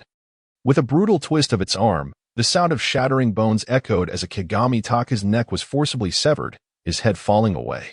The body split in two. And at last, Ikegami Taku fell silent. The entire occurrence transpired in mere seconds, leaving the onlookers unable to react as they witnessed the shadow dissolve into darkness, shattering a nearby window as it fled. Who was that? Aseo Aoi hurried to examine the remains of Ikegami Taku, discovering that his body had reverted to that of a normal human. At the side of his severed neck, charred marks bore testament to the flames that had consumed him. At that moment, Watanabe Shiro, donned in a lab coat, approached, his glasses reflecting a series of strange numbers. The demonic energy within his body has vanished. What? Aseo Aoi's gaze sharpened, glancing at the charred marks on the corpse, and immediately connected the dots. The leader of the 11th District Dawn organization took a deep breath. Retrieving the previously used communicator from his pocket, he issued a command to the other side, "Notify all nodes, the operation has not been cancelled. The mission objective has been altered, and the mission level has been elevated to level 3. As Aki Aseo glanced over the shattered window beside him, a chilling glint flickered in his cold gaze. Emergency action, apprehend the recently surfaced B-class demon in the 11th District, codename Flame Demon. Chapter 47, The Pursuit Under the Night. Haunted by evil spirits. Beneath the veil of night, atop a high-rise building in District 11, a gentle, cool breeze tousles the strands of hair on Yu's forehead. The hood of his sweatshirt conceals his face, while the box of spirits at his chest emits a faint, ethereal glow. Clad in black, Yu stands on the rooftop, gazing at the bustling nightscape in the distance. From this vantage point, he can clearly see the East Capitol Tower, aglow with lights that shimmer like neon even in the depths of night. Didn't you say you were just here to take a look? A swirling mass of darkness coalesces beside him, from which a large black orb emerges, its crimson eyes glinting with mockery. Clearly, Yu's abrupt aggression has taken it by surprise.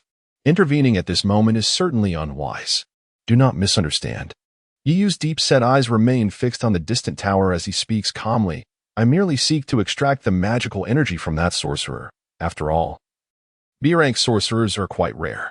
Oh, is that so? Yet most of the magical energy within that individual has likely been eradicated by your sister's holy light. Pursuing him holds no reward, and that scant magical energy hardly warrants the risk of exposure. The demon's spirit quipped, its eyes glinting with a knowing smile. Or perhaps, someone fears their high school sister may not withstand the burden of murder, hence choosing to bear this sin in her stead? Before the words had fully left its mouth, Yu swiftly seized the demon's large maw, causing it to yelp in surprise. Ouch, ouch, ouch! The spirit, resembling a round cartoon character, clutched its mouth, taking a moment to recover. I was merely jesting. Besides, you should familiarize yourself with human factions. However, be prepared for the possibility of being hunted like those sorcerers. Suddenly, a sound sliced through the air from the shadows behind them. A glint of cold steel lunging toward Yu's back. Sensing the danger, Yu deftly retreated, narrowly avoiding the assassination attempt. It was a slender dart, which, missing its target, spiraled through the air and landed at the entrance of the rooftop passage. From the stairwell emerged several figures clad in white uniforms. One retrieved the dart and spoke into a walkie-talkie, target located on the rooftop. See, didn't I tell you they would come? The demon spirit glanced at the approaching figures, speaking as if to no one in particular. In truth, aside from Yu, the master of the box of spirits, no one could perceive the demon's presence. Taking note of a man communicating with his comrades, Yu did not intervene. Instead, he lowered the brim of his hood, crouched at the edge of the rooftop, and leaped with agility, effortlessly covering the distance of several meters, disappearing into the thicket below. Target is heading towards Group B. Came a hurried shout from behind. As Yu navigated through the secluded outskirts, the sirens and searchlights intensified. He could distinctly hear the footfalls behind him growing ever closer. In an instant, the guards pursuing Ryoji Chaik and others redirected their focus onto Yu. Bang!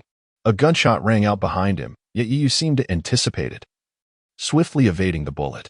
Following that, a cacophony of gunfire erupted in pursuit, Yu's pupils constricting as he maneuvered into the shadows of another street, narrowly escaping a barrage of bullets.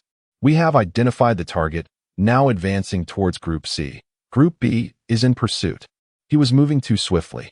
The bullets could not keep pace. Damn it, is this guy a speed-type sorcerer? Curse it, we can't keep up. What about the others? In the remote outskirts, a shadowy figure darted through the alleys, pursued relentlessly by dozens of soldiers clad in tactical gear. Bullets zipped past the shadow's feet, some ricocheting off walls, creating sparks. The elusive figure skillfully evaded capture, the sounds of pursuit fading behind. As the shadow traversed another alley, poised to merge with the darkness, an unexpected turn of events unfolded. Whoosh! Silver threads shot forth from above, glinting ominously in the dark. The threads coiled and transformed into a network of razor-sharp wires, ensnaring the alley's exit. The fleeing shadow halted abruptly. Hey, you're quite fast. A light chuckle rang out from behind. Akira Akita, twirling a yo-yo that continued to dispense threads, stood behind the shadow, flanked by his comrades in white uniforms, Aoyasu and others, who had come in pursuit. Flame Demon, we suspect you are involved in multiple homicide cases. Under the 4th regulation of the Sorcerer Act, we are hereby arresting you in the name of the Dawn Bureau. Aoyasu brandished a crystalline blue pistol, its sleek body shimmering with a radiant glow. The path ahead was obstructed by the web of steel wires, and the shadow, now facing them, slowly turned. Clad in an ordinary black hoodie that concealed most of his face, only a chiseled jawline was visible. Flame Demon? A low, gravelly voice emerged from the shadow's throat. Confronted by the armed Dawn Bureau members, the figure known as the Flame Demon slowly extended an arm, flipping his palm and curling his fingers in a taunting gesture. Humph! Such audacity! Akira Okita scoffed. He had never encountered such an arrogant sorcerer before. Take him down, Aoi commanded, her gaze steely. Behind her, a muscular man with bronze skin brandished a massive axe, charging forward with a fierce shout as flames erupted from the axe's blade. He leapt into the air, aiming to cleave the shadow's arm, embodying the ferocity of a great tiger hunting its prey. If that axe struck, even a transformed sorcerer would sustain grievous injuries. Yet, the shadow swayed, evading the man's strikes with remarkable agility, even dodging a dart thrown by one of the operatives. In the confined space, the shadow leapt adeptly off walls, evading lethal blows with precision. At a decisive moment, it capitalized on an opening, sidestepping the man's axe and delivering a powerful punch to his abdomen. The muscular man was sent crashing against the wall, collapsing to the ground, blood spilling from his mouth. Such strength, could it be a dangerous breed? Aoi and the other operatives exchanged glances, then sprang into action. A bluish light coalesced at the barrels of their guns as Aoi aimed towards the shadow. Squeezing the trigger, a sharp crack echoed, and the crystalline blue sphere shot forth, shattering midair into a flurry of ice-like bullets. A gentleman in a suit discarded several pool balls, brandishing a cue stick that struck the air. The balls crackled with electricity, transforming into a flickering white net, seemingly intent on ensnaring the sorcerer before them. Meanwhile, Akira Akita intertwined his fingers, silver threads slicing through the air, grinning as he declared, "Now, let's see how you evade this." Under such an onslaught, even a B-rank sorcerer would have no avenue for escape, destined to be captured. Yet, in the next instant, Akira's mouth fell agape, his pupils dilating in shock. What? A scorching purple flame suddenly erupted into the air, consuming all the icy projectiles that had been shot towards it. Purple flames. The onlookers felt an unexpected chill as they beheld the fire that erupted from the shadowy figure. The black silhouette, besieged by their attacks, slowly lifted its head and murmured softly, "Yama." At that moment, dark incantations materialized along the figure's outstretched arm, weaving like ethereal serpents in a mesmerizing dance. Ultimately, tendrils of black energy coalesced in his grasp, forming a colossal, obsidian scythe. The immense blade severed the incoming threads with ease, while the nameless purple fire devoured the electric web composed of arcs, leaving nothing in its wake. With the scythe firmly in hand, the shadow stood resolute, bearing the weight of the massive weapon. Beneath the hood, a pair of eerie purple eyes flickered into view. Surrounding the figure was a swirling mass of ghostly purple flames, gradually climbing up the dark scythe, its edge glimmering with an enigmatic, spectral light. From a distance, it appeared as though the figure was ensnared by malevolent spirits from the depths of hell. Chapter 48. The Crows of the Divine in the First Encounter with Dawn. Within the dim, dilapidated building, several insects scuttled through the damp darkness, while the floors lay shrouded in utter blackness, with only a faint glimmer of moonlight filtering through the shattered windows. Outside, the wail of police sirens gradually receded as more members of the Dawn team rushed to apprehend a demon known as the Flame Ghost. The others, rendered incapable of battle, remained behind to recuperate, awaiting the arrival of ambulances. Gu Baiying sat slumped on the ground, her face pale as she stared blankly at her blood-soaked hands. The act of taking a life was something she had never contemplated before, and it subtly shattered her worldview. Typically, such experiences require a process of acceptance, a journey that could be exceedingly lengthy for a girl of her tender age. Nearby, a corpulent figure sought to console her. "Xiaoying, do not be too disheartened. You acted to protect everyone." However, before he could finish, he seemed to sense something and abruptly glanced towards the window. "Who goes there?" Simultaneously, he unfastened the arm ring on his sleeve, and the steel gauntlet expanded, transforming into a massive shield that stood 2 meters tall. A shadow darted past the window with the speed of a falcon. Bang! A tremendous force hurled the hefty figure, along with his shield, into the wall, embedding him deeply and rendering him motionless. What is happening? A few officers remaining in the building rushed forward, only to be met with several streaks of black light that shot through the air, piercing their bodies and causing blood to spurt forth as they collapsed. Sensing the imminent danger, Gu Baiying hastily grasped a wooden sword from the ground and retreated several steps, positioning the blade defensively before her. Clatter! The sound of crisp footsteps echoed through the building as the shadow approached the corpses of the fallen demons.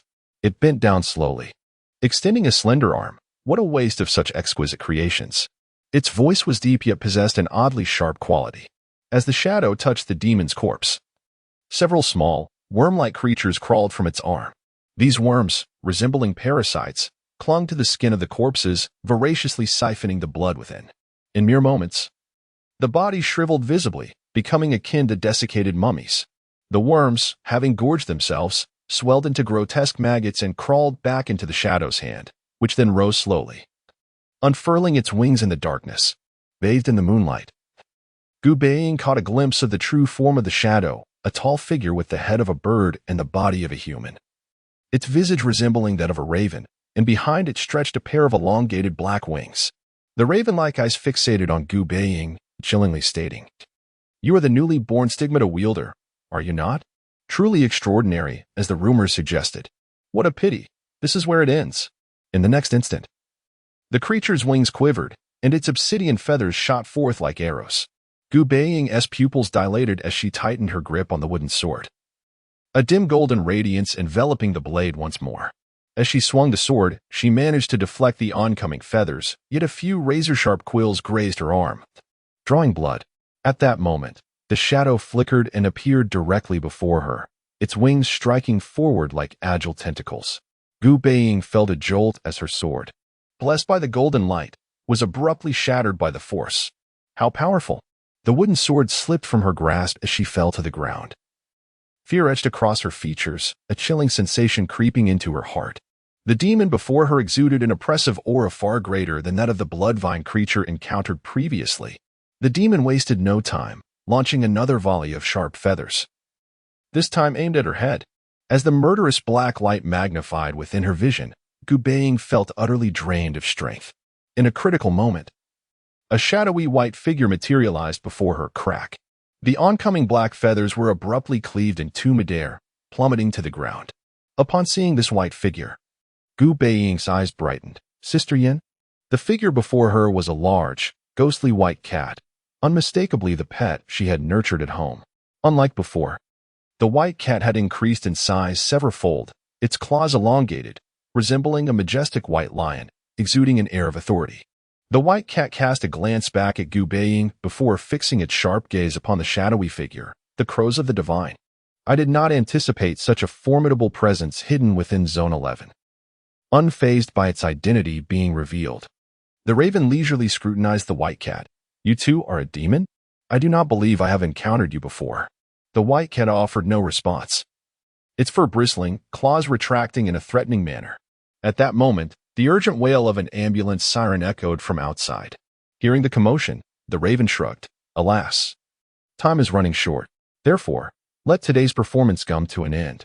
With that, the raven's wings trembled, and its elongated form erupted into a flurry of black feathers, scattering to the ground and vanishing from sight. As Gu Baiying stared at the drifting feathers, she exclaimed, Sister Yin, who is he? The massive white cat, however, faltered, revealing deep gashes upon its forelimbs. The white cat turned to Gu Baiying, its tone grave. Xiaoying, call for the Dawn members to return immediately. Meanwhile, in a dimly lit corner of the suburban night, flashes of blades illuminated the scene as rising purple flames cast a glow upon the street, accompanied by violent collisions and explosions. A shadowy figure, engulfed in purple fire and wielding a colossal scythe, stood at the street corner, fiercely battling with the Su Aoi and other Dawn agents. Spheres crackling with electric arcs shot forth, only to be reduced to ashes by the seething purple flames in an instant. The spinning magnetic shurikens darted through the air but were nimbly evaded by the dark figure. Okatani Suka twirled her fingers, weaving steel-like threads into an intricate web within the narrow confines. Yet before they could ensnare the shadowy figure, the sharp threads were severed by the massive scythe. More terrifying was the purple flames clinging to the blade, as if seeking to devour all that approached. Alarmed, Okatani Suka hastily severed the entire entangled thread, fearing the consequences of proximity. In the narrow alley, under the cover of the inky night, the figure wielding the massive scythe appeared almost as a phantom. Electric arcs, steel threads, shurikens, and bullets could not touch this shadow, while the surrounding purple flames exuded an overwhelming sense of dread upon the others. This being is far more terrifying than I imagined. Okatani Suka wiped the beads of sweat from her forehead, acutely aware of the horror posed by her opponent. The flame ghost, a Su Aoi, fired her last ice bullet, only for it to be deflected by the inky scythe. Her gaze fixated with astonishment upon the dark figure engaged in a fierce struggle with the burly man wielding a giant axe. A formidable force, astonishing speed, the dark energy that can transform into a scythe-like weapon, and the suffocating terror of the purple flames. The demon before them utterly shattered their previous understanding. A thunderous crash resounded, accompanied by a sharp crack, as the massive flame axe wielded by the brawny man shattered at one corner, its flames consumed by the even more ferocious purple fire. A flicker of surprise crossed the giant's eyes, only to be followed by a swift whip kick from the shadowy figure opposite him. The man's robust form was instantly propelled dozens of meters away, crashing into a nearby shop. Standing tall was the fire demon, its gigantic scythe resting against its back, as it turned to gaze at Aoi Misu and the others. Beneath the hood, a pair of blood-red eyes flickered with eerie light. The group instinctively recoiled, momentarily paralyzed by its formidable presence. Just then, footsteps echoed from around the street corner, accompanied by the glaring beam of a searchlight. The black figure's demeanor shifted slightly. The obsidian scythe dissipated into swirling dark mist as it crouched and leapt, bounding off the walls to ascend to the rooftop of a towering building. In a mere flash, it vanished into the embrace of the night. "Commander!" Several members of the Dawn team, accompanied by special forces, hurriedly arrived, only to find Aoi Misu and the others staring blankly upwards, their expressions perplexed. It seemed that the future of District 11 would harbor even greater troubles. Aoi Misu rubbed her temples, gazing in the direction the fire demon had departed, feeling an acute headache wash over her. Chapter 49, The Lost Cycle of Six Paths. Miracles in the night, a shadow swiftly glided beneath the shroud of night, akin to a gentle breeze leaving behind elusive traces that evaded capture. The black hood obscured the figure's features as it danced across the night sky, leaping from rooftop to rooftop while eluding the patrol cars below. After traversing several streets, it soon arrived at a secluded estate in the city center. With nimble footsteps, the figure silently scaled the wall, ascending to the second-floor balcony in mere breaths. Pushing open the balcony window, Yu shed his blood-stained black hoodie. A purplish flame of ethereal fire ignited in his palm, incinerating the soiled garment into ashes that scattered with the chilly breeze. "Mornings," he murmured, the haunting purple hue in his eyes gradually fading. Moonlight streamed down from the balcony, revealing several vivid crimson streaks marring his bare torso. Blood seeped from wounds on his chest and arms. Yet Yu displayed no sign of anguish upon his countenance. On his scarred body, these wounds were not particularly prominent. Yet they evidently attested to the extraordinary capabilities of the Dawn.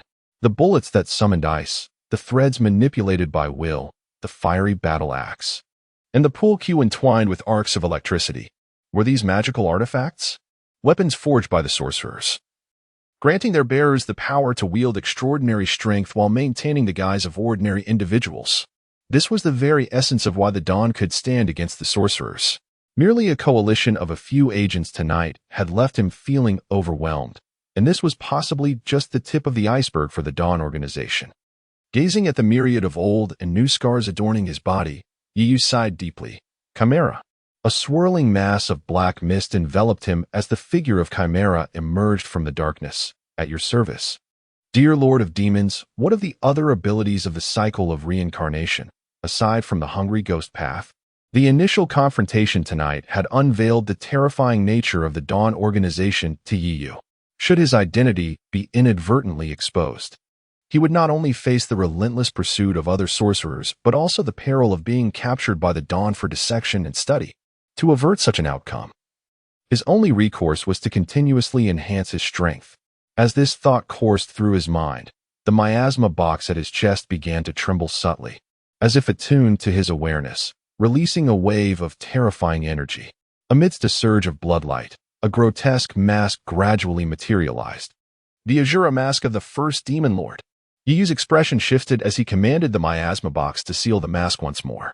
Even though he yearned for strength, he would not succumb to the Azura mask, transforming into a mindless, bloodthirsty monstrosity. Upon witnessing Yu's rejection of the miasma box's offer once again, Chimera merely grinned. "So, you have finally begun to confront the power within you?" The ability of the hungry ghost path is known as deprivation, manifesting as the release of the ethereal fire from the netherworld, devouring and stripping the magical energy from within a sorcerer, while bestowing a portion of their attributes upon oneself. This is also the most potent offensive tactic of the cycle of reincarnation. In contrast to the hungry ghost path, each of the other 5 paths possesses its unique abilities. But with your current prowess, you have yet to awaken these capabilities. Yu glanced at the mirror beside him, a warm sensation washing over his eyes as he beheld the 6-pointed star pattern etched within. From one corner of the star, a blood-red magatama began to emerge. This represented one of the 6 paths of reincarnation, the hungry ghost path. To awaken the other abilities of the cycle of reincarnation, there are two methods.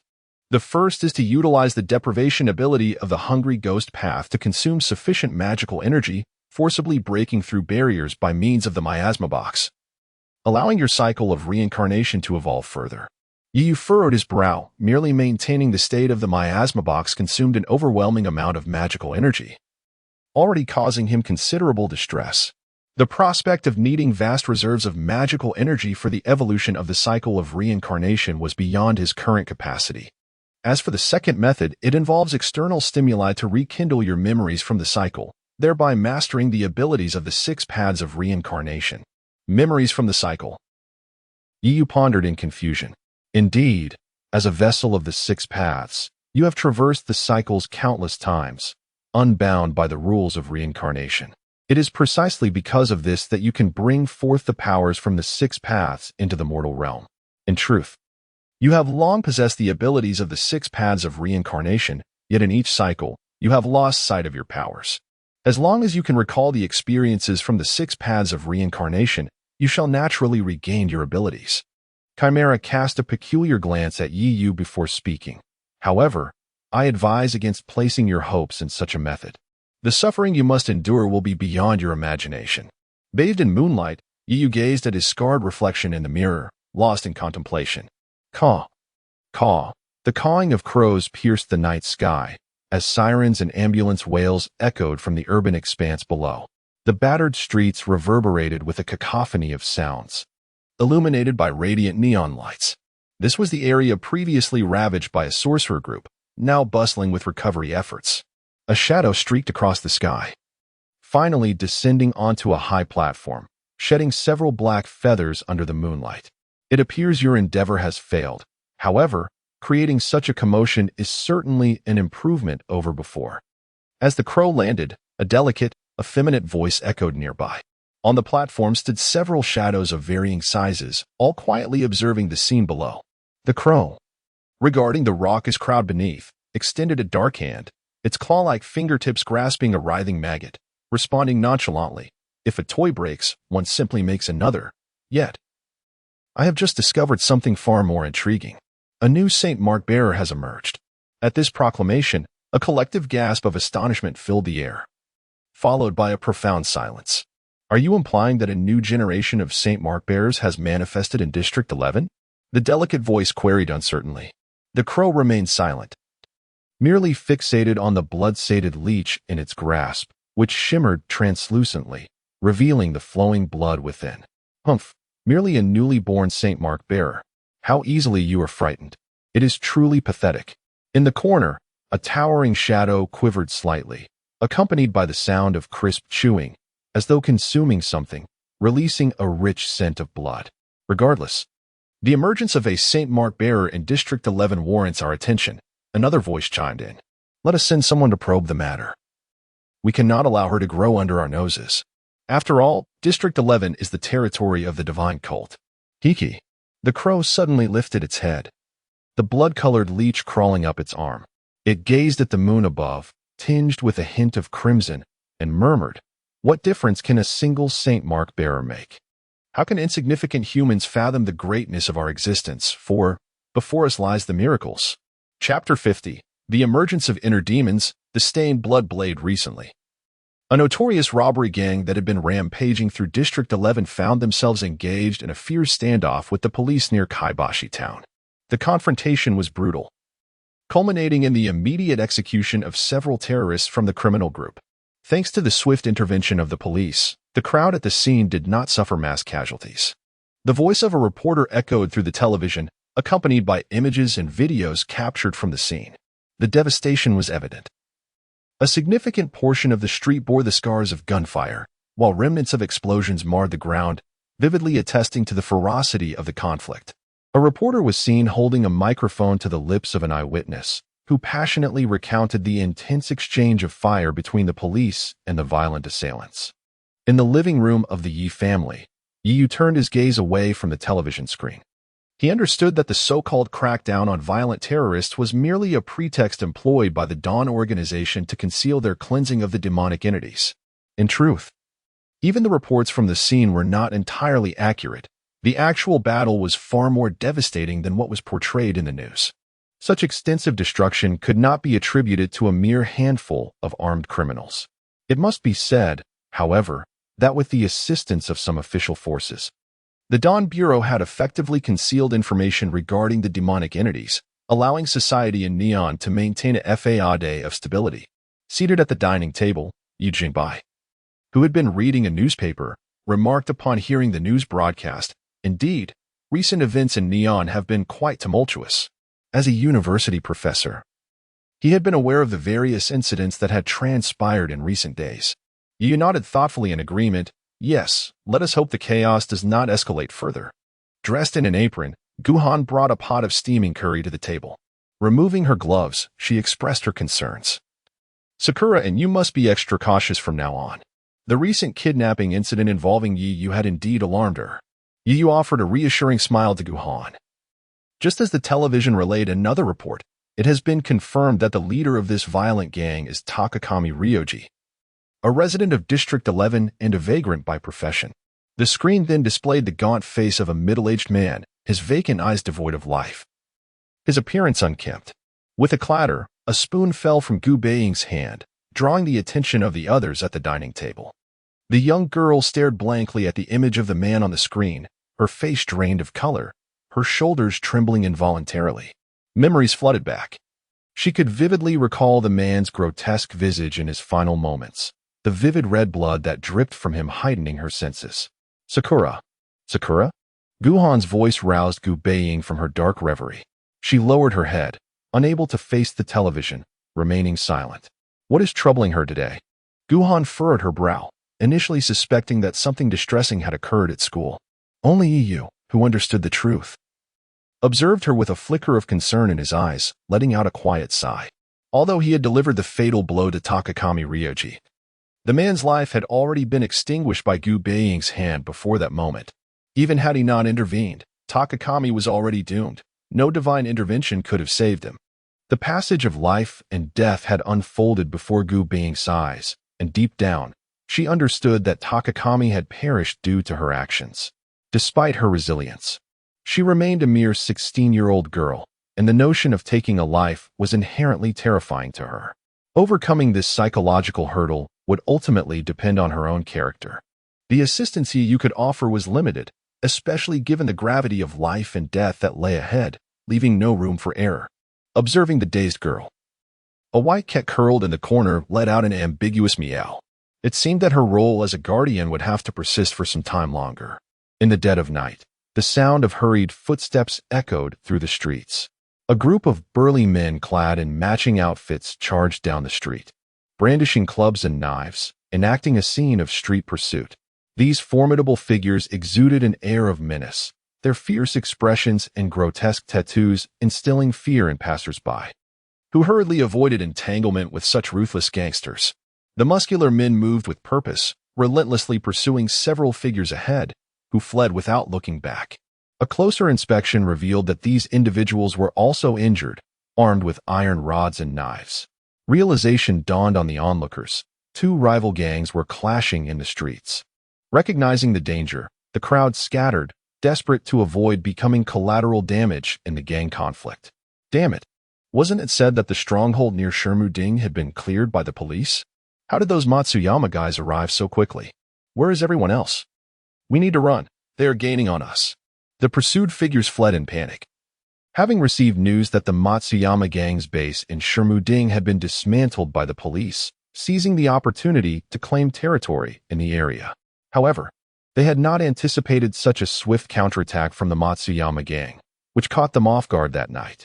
The once sizable group of dozens had disbanded, leaving only a few to face the Matsuyama thugs in a chaotic chase. As they fled, they gradually veered away from the city center, the streets becoming increasingly deserted, while the sounds of pursuit and shouts grew ever closer. Finally, at the entrance of a dim alley, one figure abruptly halted, causing the fleeing companions to exchange worried glances. "You all go ahead. I'll hold them off." A cold voice called out. "Wait, Captain." The few men paused, astonishment etched on their faces. "Hurry." A white robe billowed as a figure with azure hair turned slightly to regard them, piercing eyes gazing coldly. voice firm and unequivocal. Reluctantly, the men lowered their heads but obeyed the command, rushing deeper into the alley. Just then, a group of burly men arrived, their footsteps growing louder. Yet, as they reached the alley's mouth, their expressions transformed into shock at the sight before them. Standing in the alley was a girl clad in a long, white robe, stained with blood. Her bosom was tightly bound, revealing only a flat and smooth abdomen. The girl stood resolute, her blade poised against the oncoming thugs, her gaze clear, akin to a cold flower blooming beside a frigid pool. However, the expressions of the approaching gang members hardened as they beheld the girl blocking their path. This fool doesn't know what she's getting into. Take her out first. The gangsters brandished their gleaming weapons, advancing into the alley with fierce expressions. They were a true criminal organization, showing no mercy simply because their opponent was a woman. As they charged forward, they failed to notice the eerie black mist emanating from the girl. Ringitsuki slowly lifted her head, her once clear eyes now tinged with crimson, reflecting the blood that adorned her. Dark energy surged from her palms, and thorny blue amidst a fierce cacophony of shouts, the young maiden's garments billowed. And the three bold characters of the extreme hero society behind her seemed to be stained crimson with the hue of blood. Chapter 51. The gradual disappearance of everyday life. Hey, I say, Yiyu, how is it that a handsome and charming guy like me has no girls chasing after him? On a sunny afternoon, atop a rooftop of a private high school in the eastern capital, Zhuge Feng chewed on his food, casually picking up a leafy vegetable to munch on while watching couples stroll below, laughing and chatting. He couldn't help but mutter in frustration. The youthful and graceful young ladies are truly a rare treasure bestowed upon the world by nature. Zhuge Feng took a deep breath, clenching his fists tightly in front of him, his eyes seemingly ignited with sparks. Sitting beside him, Yiyu, amused, picked up the last piece of roasted meat from his lunchbox, swallowing it along with the remaining rice at the bottom of the bowl. Wiping the grains from the corner of his mouth, Yiyu feigned contemplation, saying, perhaps, girls are put off by lecherous gazes? Zhuge Feng quickly withdrew his gaze from the girl's legs below, coughing twice before retorting, you're the lecherous one. I'm merely appreciating beauty, do you understand? Yiyu shrugged, choosing not to elaborate. In truth, Zhuge Feng was not unattractive. His tall stature paired with a well-defined face and the gold-rimmed glasses he wore gave him a scholarly yet rogue-like appearance. However, compared to Yiyu, he was still quite lacking. Unfortunately, Zhuge Feng often unintentionally displayed that crude and lascivious expression, staring unabashedly at certain gentlemanly areas, which severely tarnished his image in the eyes of the girls. After scolding, Zhuge Feng reached to grab some vegetables, only to discover that the roasted meat in his lunchbox had vanished. He immediately turned to glare at Yiyu, who was completely indifferent, his gaze directed elsewhere. You scoundrel! Zhuge Feng gritted his teeth, finishing the rice in his bowl and cleaning up the scattered empty boxes on the ground, grumbling, just so you know, I have to rush to the police station to deliver lunch to my dad, so after school, let us part ways and don't get in my way. Oh, is something going on recently? Yiyu asked, feigning curiosity. He was aware that Zhuge Feng's father was a chief in the police department, dealing with troublesome cases. Oh, you know about that recent incident with the violent gang and the police? My old man has been swamped with the aftermath. Zhuge Feng scratched his head, looking troubled. I heard half the street was devastated, and a few criminals escaped amidst the chaos. Plus, there are gangs openly brawling in the streets every day, driving my dad up the wall. What a bunch of troublesome fellows. Zhuge Feng tossed the last piece of sushi into his mouth, resting his hands behind his head, and solemnly remarked, what a tumultuous time we live in. Yiyu nodded, choosing not to comment further. Well, after school, I'll be heading back with Sakura. As soon as he spoke, Zhuge Feng suddenly leaned closer to Yiyu, a look of suspicion crossing his face. Strange. How come you and your sister get along so well? Zhuge Feng believed he understood Yiyu's family situation quite well. His father worked at the police department alongside Gu Baiying's biological father, and one could say he had watched Gu Baiying grow up. Suddenly considering a possibility, Zhuge Feng tilted his head, casting a wary glance at Yiyu. You're not harboring any thoughts about your adorable sister, are you? After all, Yiyu and Gu Baiying share no blood relation.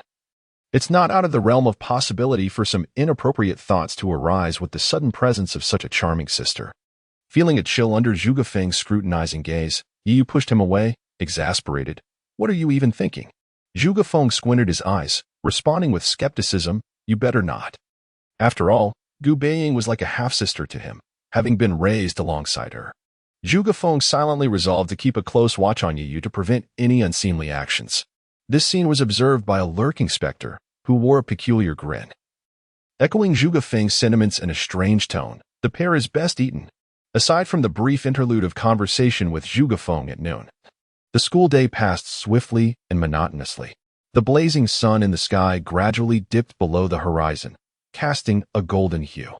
The melodious sound of the school bell rang, and Gu Baiying was the first to bolt from the classroom, eager to return home and prepare lunch for his father. Meanwhile, Yu ambled through the bustling crowd, making his way to the Kendo Club to fetch his sister. In truth, those in the light were protecting him from the shadows, rendering Yu's concerns unnecessary. Yet, he endeavored to play the role of a good brother, hoping to dispel any suspicions from the light. After all, the most perilous places often served as the safest havens. As the sun set, the surroundings were enveloped in a hazy twilight glow. At the entrance of the Kendo Club, a petite girl with twin ponytails had been waiting for some time. Upon spotting Yu, she eagerly waved, her face brightening with joy. Dressed in a crisp, white Kendo uniform, her delicate features revealed dimples when she smiled, and beads of sweat from training glistened on her smooth forehead. Gu Baiying seemed to have recovered from her previous trauma, chatting and laughing with Yu, exuding youthful vitality, occasionally flashing a mischievous smile akin to a lively kitten. However, Yu could discern a deeply buried unease in her eyes. Shaking his head subtly, he realized that since Gu Baiying had decided to join the light, their once tranquil life had been irrevocably altered. By the way, do you know what Senior Chyoda has been up to lately? She hasn't been to the Kendo Club in a while. Gu Baiying inquired, her sparkling eyes fixed on Yu. Chyoda Rinyu? A vivid image of a striking girl with a high ponytail surfaced in Yu's mind as he slowly shook his head. I'm not quite sure. Perhaps there are some matters at home? Yu knew very little about the goddess-like figure who was renowned throughout the Eastern Capital Private High School. Oh. Gu Baiying pouted, disappointment evident in her gaze. Senior Chyoda was not only the president of the Kendo Club, but also its star practitioner, without her as a rival. Gu Baiying felt a loss of challenge. As they conversed, Yu gazed at the shifting buildings on either side, only to notice a grand structure standing in the distance, the police headquarters located in the city center. Unbeknownst to him, he had been led astray by this girl. Gu Baiying, as anticipated, halted her steps, her eyes wandering towards an opulently decorated Western restaurant across the street. Following her gaze, Yu discreetly glanced at the white badge on her chest, preemptively smiling. What is this? Do you have a date with Xiaomi? Xiao was Gu Baiying's close friend. Ah, yes. Gu Baiying forced a smile, feeling slightly embarrassed for repeatedly using her friend as an excuse, but still clasped her hands together in a pleading manner. I'll be home a bit later today. Could you please tell Dad and Mom? Pointing towards the restaurant. She added, I'll treat you to coffee next time. Watching the girl dash away, Yu sighed in resignation, slowly extending his hand. He noticed a tiny beetle quietly resting at his fingertip. Chapter 52. The Rules of Dawn. Internal meeting of executives navigating through the bustling streets. Gu Baiying briskly approached the Dawn Western restaurant, her heart brimming with anticipation as she pushed open the grand door. Welcome. A familiar, sweet voice greeted her, and she beheld a tall woman in a white uniform, elegantly presenting the menu. Sister Sha. Upon seeing the woman, Gu Baiying was overwhelmed with emotion, launching herself into an embrace reminiscent of a koala clinging to its tree. Hiss! An audible gasp escaped Shasha's lips as she instinctively recoiled. Gu Baiying, noticing the bandages encircling Shasha's torso, quickly released her hold. I'm so sorry. Last time, during the confrontation with Qi Shang Longjiang and his gang, Shasha had heroically shielded her from a fatal blow, sustaining serious injuries in the process. Now, seeing Shasha unharmed, Gu Baiying felt the weight of her worries lift. You nearly crushed my waist, you silly girl. Shasha jested, clutching her still healing abdomen, the bandages accentuating her figure like two ripe papayas. What? Our beautiful Shasha can also be caught off guard? A teasing voice chimed in from behind. It was Okita Sajaku, adorned in a flamboyant outfit, who placed a cup of coffee on the table. "Do try our new specialty." After expressing her gratitude, Gu Baiying surveyed the restaurant, which remained eerily empty. The floor pristine and untouched, indicating it had been quite some time since any patrons had visited. Aside from Okita and Shasha, several new faces among the staff caught her eye. The bartender, previously Watanabe, had been replaced by a middle-aged man with a mustache, impeccably attired in a suit. He smiled warmly at Gu Baiying as he noticed her gaze. Holding the coffee, Gu Baiying glanced at the exorbitant prices on the menu in Shasha's hand, silently wondering, "Will you really attract customers like this?" "You shouldn't say that," Okita replied, shaking his finger. "As executives of Dawn, our true purpose has always been to eradicate the demons hidden within this city. This restaurant merely serves as a facade for the underground Dawn base." He gestured towards the busy staff members. "These employees are all executives of Dawn, taking shifts during their leisure time. You're welcome to join us for part-time work when you have free time, Xiaoying." Gu Baiying blinked, contemplating Okita's unfinished sentence, only to see Shasha tugging on his ear, sending him off to sweep the floor. Perhaps the idea of working part-time warranted further consideration. "Here, this is the merit value you earned from the last mission, Xiaoying. Make sure to keep it safe." In the underground Dawn base, Okita placed a white badge on a machine, which flashed a numerical value. Handing the badge to Gu Baiying, he explained, "This merit value serves as our salary as executives. After each mission, it is allocated based on individual contributions." Gu Baiying gazed at the intricately designed white badge in her palm, her eyes widening in surprise. This seemingly inconspicuous emblem was the insignia of the Dawn headquarters, with additional functions for communication. Okita, sensing her curiosity, elaborated, "You can think of merit value as a virtual currency circulating within Dawn, encompassing money, items, and the rare magical artifacts we commonly utilize. All of these can be acquired using merit value." As Okita demonstrated by skillfully manipulating a yo-yo with a silver thread, Gu Baiying recalled how he had effortlessly incapacitated a powerful demon during their previous encounter. According to Shasha, the magical artifacts they wielded were crafted from the cores of demons and materials extracted from their bodies, surrounded by sophisticated machinery within the laboratory of the Dawn base. Gu Baiying marveled at the sheer scale of the underground facility in Area 11. She was only aware that one of the passageways leading here was the employee lounge of the Dawn restaurant. Having completed their tasks, Okita stretched and headed towards the door. "Let us go. Today's meeting is about to commence, and the boss is likely waiting for us." Under Okita's guidance, Gu Baiying traversed a mechanized corridor, arriving at a conference room. The technologically advanced space was filled with figures clad in white uniforms, each adorned with a badge featuring an interlocking design. Among them were familiar faces like Watanabe, Shasha, and the Round Man. As expected, seated at the head of the table was the leader of the Dawn base in Area 11, Aoyasu, her sharp short hair framing a cool demeanor.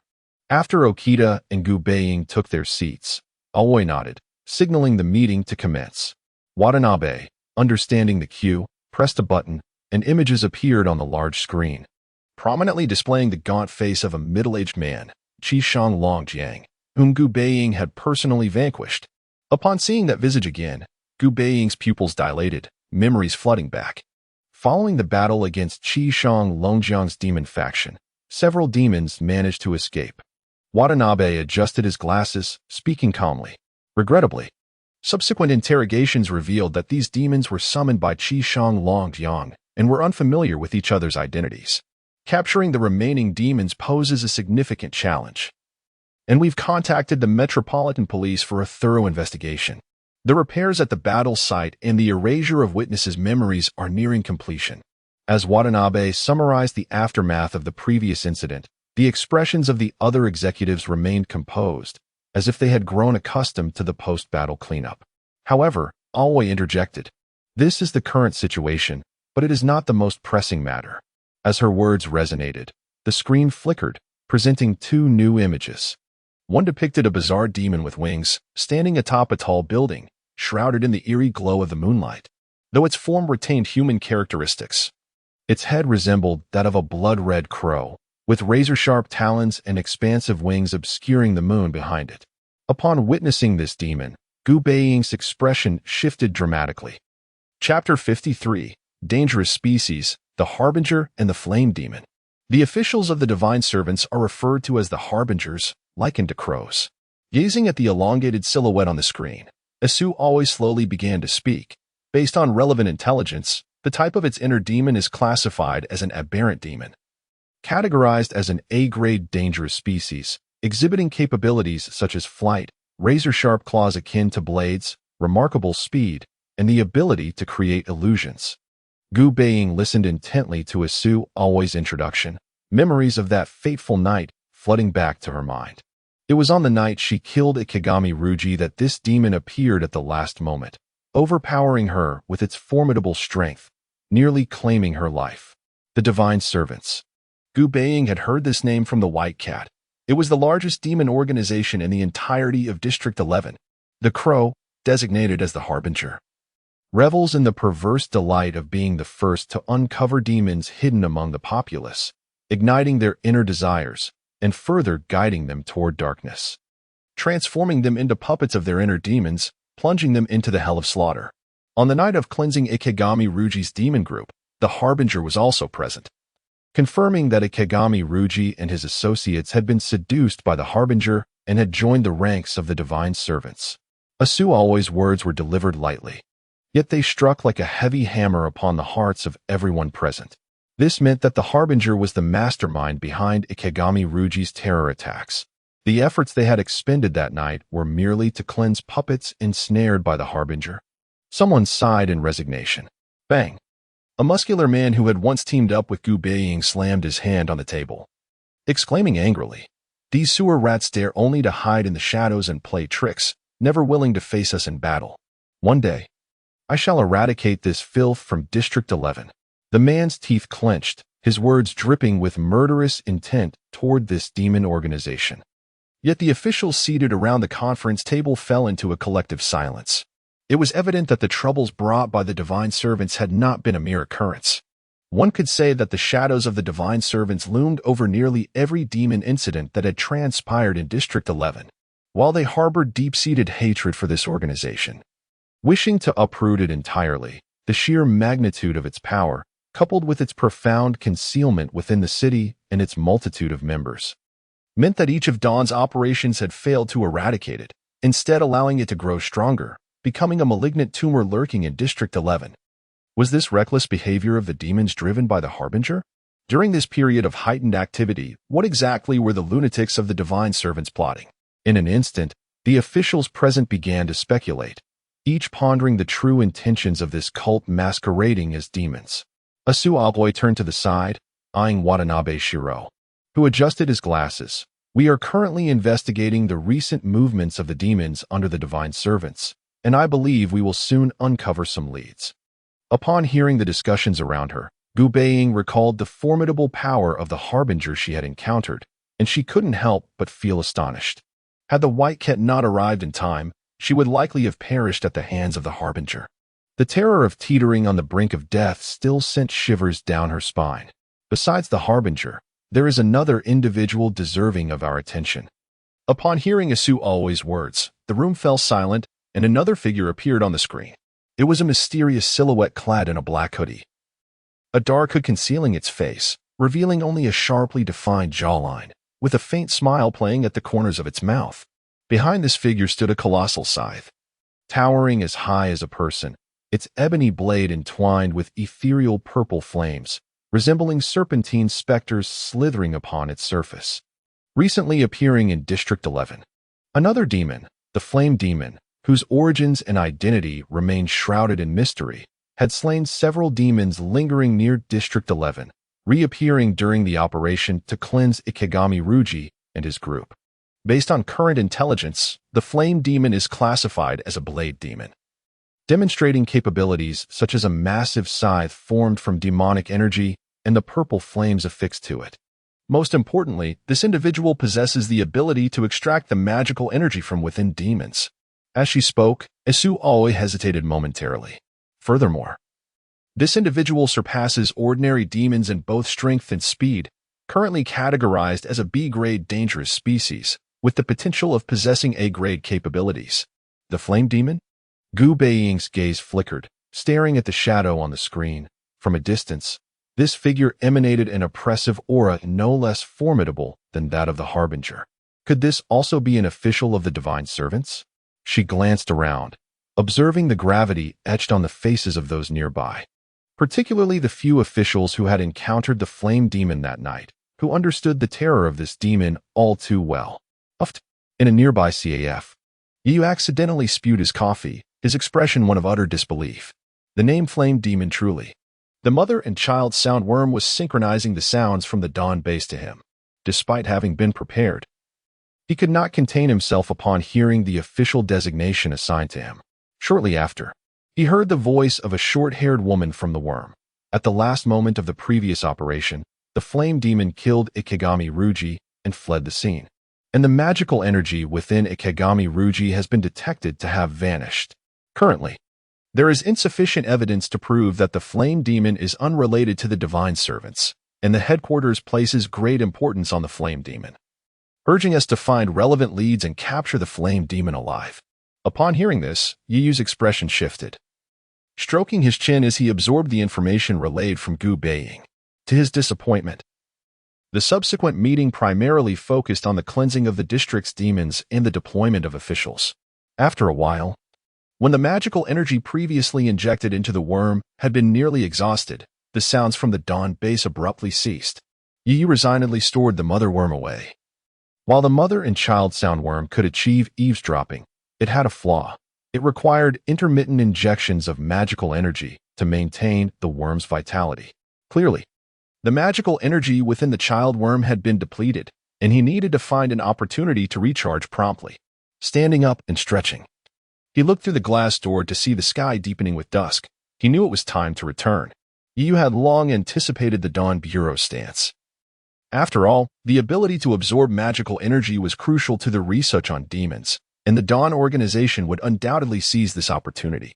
More measures targeting him would surely follow, yet he regrettably knew that the outcome would disappoint those coveting his abilities. The ability to absorb magical energy stemmed from his deprivation power in the Hungry Ghost Path, and the demons from whom the magical energy was absorbed could either suffer severe mental trauma and descend into madness or, in severe cases, perish on the spot, like Ikegami Ruji and others. Contemplating this, Yiyu couldn't help but shake his head with a wry smile to avoid being captured by the Dawn for research experiments. He had to exercise caution and enhance his strength as swiftly as possible. Otherwise, he was uncertain whether little Sakura could sufficiently protect him. Gradually exiting the CAF, he noticed the streets were sparse with pedestrians, and a tram rushed by in the distance, emitting a long whistle. Observing the nearby Western restaurant already closed for the evening, Yiyu smirked. No wonder business is so poor. Suddenly, Yiyu halted as if struck by an epiphany, turning to gaze intently at a particular spot across the street. A dark shadow flickered before his eyes, and as the inky wings unfurled, he seemed to glimpse a pair of blood-red eyes. What is this? Yiyu's gaze narrowed sharply, his expression tightening as he prepared to meet the gaze. A loud buzzing sound echoed in his ears. A distant tram rushed past him, obscuring his line of sight. Upon regaining his senses, he found that the tram had sped away, and the shadow across the street had mysteriously vanished, unnoticed by the passers-by. Yiyu focused intently, following his line of sight, where only a few dark feathers floated gently through the air. Chapter 54, Reevaluation of Condition. Astonishing discoveries at the East Capital Medical University Affiliated Hospital. A middle-aged, balding doctor clad in a white coat examined the instruments beside him with a perplexed expression. He turned to Yiyu and inquired, "Your brain's injured area appears to have nearly recovered. Yet, your memory remains incomplete?" Yiyu shook his head in confusion. Since the last incident involving his abduction, he had lost fragments of his memory. Occasionally, disjointed recollections flitted through his mind like shards of glass, never quite coalescing, leaving him in a state of bewilderment. What had transpired during his captivity? Concern etched on her face. Gu Baiying, who had been standing nearby for some time, asked anxiously, "Will this affect my brother in any way?" The bald doctor stroked his chin and replied, "Oh, not at all. Your brother's physique is remarkably resilient. I have never encountered someone who could sustain such injuries and remain so vigorous. Gu Baiying recalled vividly the scene in the warehouse, where she had witnessed Yu, bare-chested, single-handedly confronting 100 thugs, his body marred with both fresh and old scars. Noticing her gaze, Yu waved his hands dismissively. It wasn't that exaggerated. Perhaps it's merely a talent? Under the doctor's incredulous stare, Yu insisted on undergoing a full-body examination, only to be told that his robust health had ultimately led to his release. I told you there was nothing wrong with my body. Coming to the hospital was entirely unnecessary. In the hospital corridor, Yu rubbed his sore lower back, somewhat exasperated by the doctor's earlier astonishment. He felt as though had he lingered even a moment longer, he might have been subjected to an autopsy right then and there. To me, Gu Baiying halted mid-stride, turning around with a drawn-out tone. Crossing her arms in front of her chest, she formed a large with her limbs and pouted. Mother specifically instructed me to bring you for a checkup. Honestly, how can you be so irresponsible about your health? Seeing his sister frown in frustration, Yu couldn't help but chuckle as he tousled her hair. Hi, I truly appreciate your and Mother's concern. As for Yi Jingbai, who was usually taciturn, Yu believed that a father's love often spoke in silence. As Yu playfully ruffled Gu Baiying's hair, a rosy flush crept onto her cheeks, prompting her to quickly step back. Don't mess with my hair. I'll stop growing. Hi, Yu grinned, blissfully ignoring the bemused expression of the specter beside him. The siblings exchanged light-hearted banter as they made their way downstairs. Suddenly, Gu Baiying's phone rang at her waist. Glancing at the caller ID, she cautiously looked at Yu and said, I need to take this call. Please wait a moment. Is it another mission from the Dawn organization? Observing his sister scurry to a corner with the cautious demeanor of a kitten sneaking off, Yu smiled. It seemed his adorable sister had received another task. Aren't you going to follow her? The specter urged. Yu merely stretched lazily. She has to grow up eventually. I can't always be her protector. The demons emerging across various regions are just the tip of the iceberg. I cannot guarantee my own safety, let alone hers as the savior. Moreover, there was a more pressing concern. The Dawn organization had now set its sights on the flame demon. There was also a powerful, secretive entity known as the God's Worshippers, lurking in the shadows, and he had no intention of thrusting himself into the spotlight at such a critical juncture. Regrettably, the symbiotic insect had yet to recharge. Otherwise, he could have gathered some intelligence in the process. Yu concluded that as a responsible brother, he should always be attentive to his sister's mental and physical well-being. Just as Yu pondered whether to lay low for a while, a familiar figure suddenly appeared before him. Chiyo Riegetsu, what was she doing here? Across the street from the hospital, a tall girl in a student uniform ambled by nonchalantly, carrying a lunchbox. Yu recognized her immediately as the school's goddess, Chiyo Riegetsu, the president of the Kendo Club. However, unlike her usual dignified demeanor, she bore a troubled expression, her gait distracted, completely oblivious to Yu standing not far away.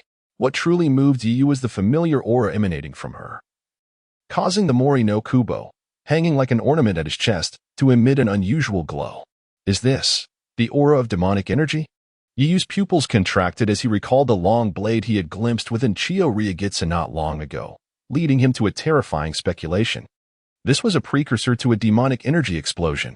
How delightful. The specter sniffed the air, displaying an expression akin to that of a connoisseur savoring a delicacy. Watching his sister's figure fade from view, Yu hesitated for a moment, but ultimately, to confirm a suspicion brewing within him, he stealthily followed Chiyo Riegetsu.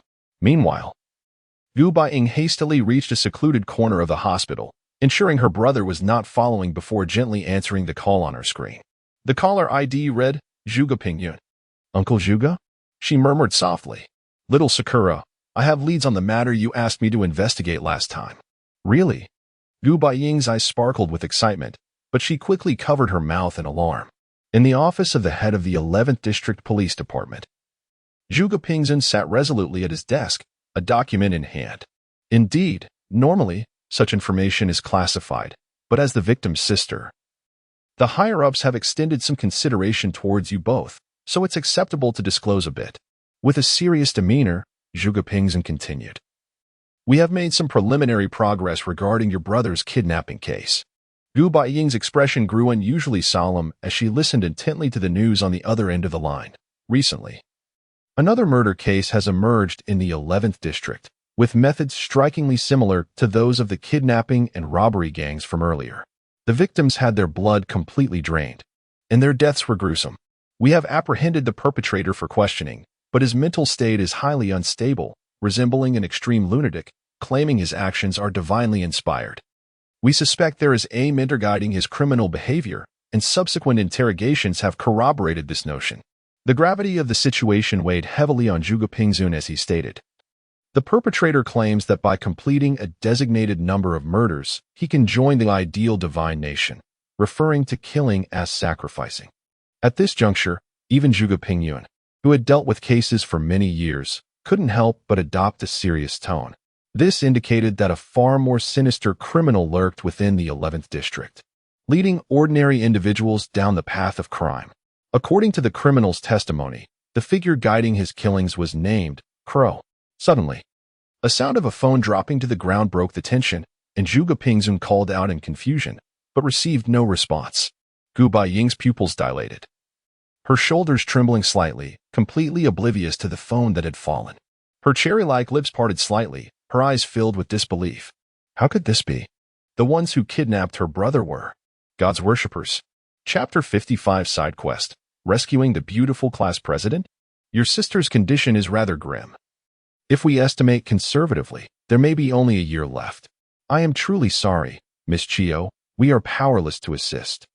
Chio Lingwei walked down the street dejectedly, her figure appearing forlorn. The doctor's words echoed in her mind, leaving her in a state of unrest. Xiuxian. As a cool evening breeze swept by, Chio Lingwei raised her eyes towards the distant hospital, her sorrow deepening.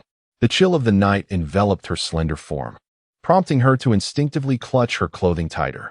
Just as she was making her way towards the hospital with a lunchbox in hand, the fallen leaves along the roadside were stirred up by the wind. Suddenly, Chio Lingwei sensed something amiss and glanced warily in a particular direction. Years of training had honed her instincts to an acute sharpness. This feeling was unmistakable. Was she being followed? Her gaze swept over the passers-by, and biting her lip, Chio Lingwei feigned ignorance as she continued walking, though her pace quickened noticeably. However, as she turned the corner into a dimly lit alley, her steps abruptly halted. Several imposing figures blocked her path. They were burly men clad in vests, seemingly waiting for her arrival, weapons glinting menacingly in hand as they regarded her with sinister smiles. Chio Lingwei, the esteemed leader of the Jiaying Society, we have been expecting you for quite some time. Footsteps echoed behind her, and more rugged men stealthily closed in. Are you members of the Songshan Society? Chio Lingwei retreated slowly, her voice cold, her eyes glimmering with an inscrutable light. The leader of the group snorted derisively. Several of my brothers have perished at your hands. You don't think you can easily escape, do you? Before he could finish, Chio Lingwei sprang into action. She sidestepped and kicked over a nearby stall, causing the men in her path to hastily evade. Seizing the opportunity, she knocked one of the burly men down and slipped through the gap created by the fallen stall. Quick, pursue her. The men of the Songshan Society finally reacted and began their chase. As the group raced deeper into the night, Yiyu emerged from the opposite corner, clad in a long black coat, the leader of the Jiaying Society. Yiyu frowned slightly, unable to hide his astonishment.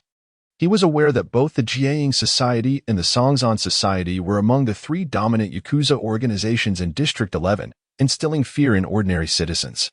Yet, he never anticipated that Chio, who typically presented herself as a well-behaved young lady, was actually the leader of the Jiaying Society. How extraordinary the beautiful class president is. In fact, a gang leader? The specter of the Chime began to express its disbelief. No, that is not the crux of the matter. The glimmer in his eyes faded as he rubbed his aching temples, his expression growing more complex. Driven by curiosity, he activated his Reincarnation Eye to probe Chio Lingwei. As he had suspected, he beheld an otherworldly katana within her being. The eerie blade appeared stained with blood, its hilt resembling a blooming rose. Blood-colored thorns creeping along the edge. A dense black mist enveloped the blade, a foreboding sign of burgeoning demonic energy. Chio Lingwei had indeed succumbed to the taint of demonic energy, transformed into a creature governed by desire. What would Sakura think if she learned that her admired senior had become the very monster she sought to eradicate? Yu, equally perplexed, rubbed his head. This was the first time he encountered someone familiar to him turning into a demon. Moreover, it seemed this matter involved Yakuza organizations, and one misstep could lead to trouble.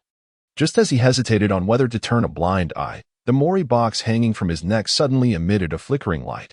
Dense black mist coalesced before his eyes, forming familiar text: side quest, save the beautiful class president, track Chio Lingwei and save her life at a critical moment, ensuring she remembers your kindness and earns her trust. Quest reward, opportunity to open the Mori box twice. At this moment, the Mori box had coincidentally issued a quest. Yu cast a dubious glance at the Chime beside him, who merely shrugged nonchalantly. Don't look at me like that. The Mori box will issue the most suitable tasks according to the situation. Watching Chio Lingwei flee, Yu fell into contemplation. Over time, he had gradually grasped the rules of the Mori box. Only by completing the tasks issued by the Mori box could he gain corresponding chances for drawing rewards. The tasks generally fell into 3 categories: main quests, side quests, and daily quests, each varying in type and difficulty, resulting in different numbers of drawing chances. For instance, typical daily quests usually involved hunting demons to energize the Mori box, with rewards limited to a single drawing chance. However, this time, it was a side quest, granting 2 chances simply for saving Chio Lingwei. Could it be that Chio Lingwei harbored other secrets? After a moment's hesitation, Yu decided to follow her. After all, the opportunity to gain 2 drawing chances was rare, and he was curious to uncover what secrets Chio Lingwei possessed. As the night grew cooler, Chio Lingwei ran down the street, her breath coming in heavy gasps, her chest rising and falling violently. Yet the gangsters behind her relentlessly pursued her, seemingly orchestrating her descent into an abyss. Finally, beneath a darkened bridge, Chio Lingwei came to a halt. It was not that she could run no more, but rather that several men appeared before her, blocking her path. In the next moment, she found herself surrounded by the gangsters wielding knives. Run all you want. I want to see where you think you can escape to. The leader of the men sneered. Chio Lingwei took a deep breath, standing her ground without fleeing. Her head slightly bowed. Wisps of intangible black mist seeped from her, an inexplicable chill emanating from her presence. Drops of blood fell from the girl's palms, and as they hit the ground, they solidified, weaving into thorny tendrils that entwined around her fingertips. What is this? Chio Lingwei slowly raised her head, tears shimmering in her eyes, yet a crimson light flickered within. I truly do not wish to kill any longer. Chapter 56. The hero's rescue in Chio Ryagitsu's crisis. Beneath the dimly lit night sky, a few cars honked as they passed over the overpass, their headlights casting fleeting shadows. Below the overpass, a dozen burly men, armed with knives, advanced toward a girl with a high ponytail dressed in a blue school uniform.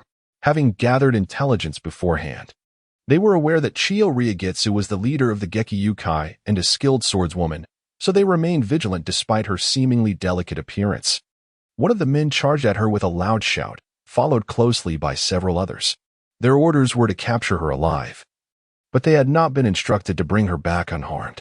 As the men lunged at her, Chio's expression hardened. She deftly sidestepped a man's bear-like tackle. In a swift motion, she swung her bag, striking another man's face, leaving a crimson mark. Seizing the opportunity as he recoiled in pain, she kicked him aside and delivered an elbow strike to another man rushing toward her.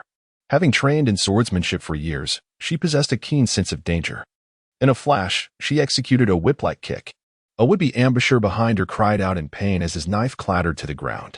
Chio moved with the agility of a leopard, engaging multiple men simultaneously, each blow expertly targeting their vital points, incapacitating them. Curse it, everyone attack together, shouted one of the remaining thugs, and the rest surged forward, brandishing their weapons. Despite Chio's agility, she found herself overwhelmed, her movement slowing as injuries began to accumulate.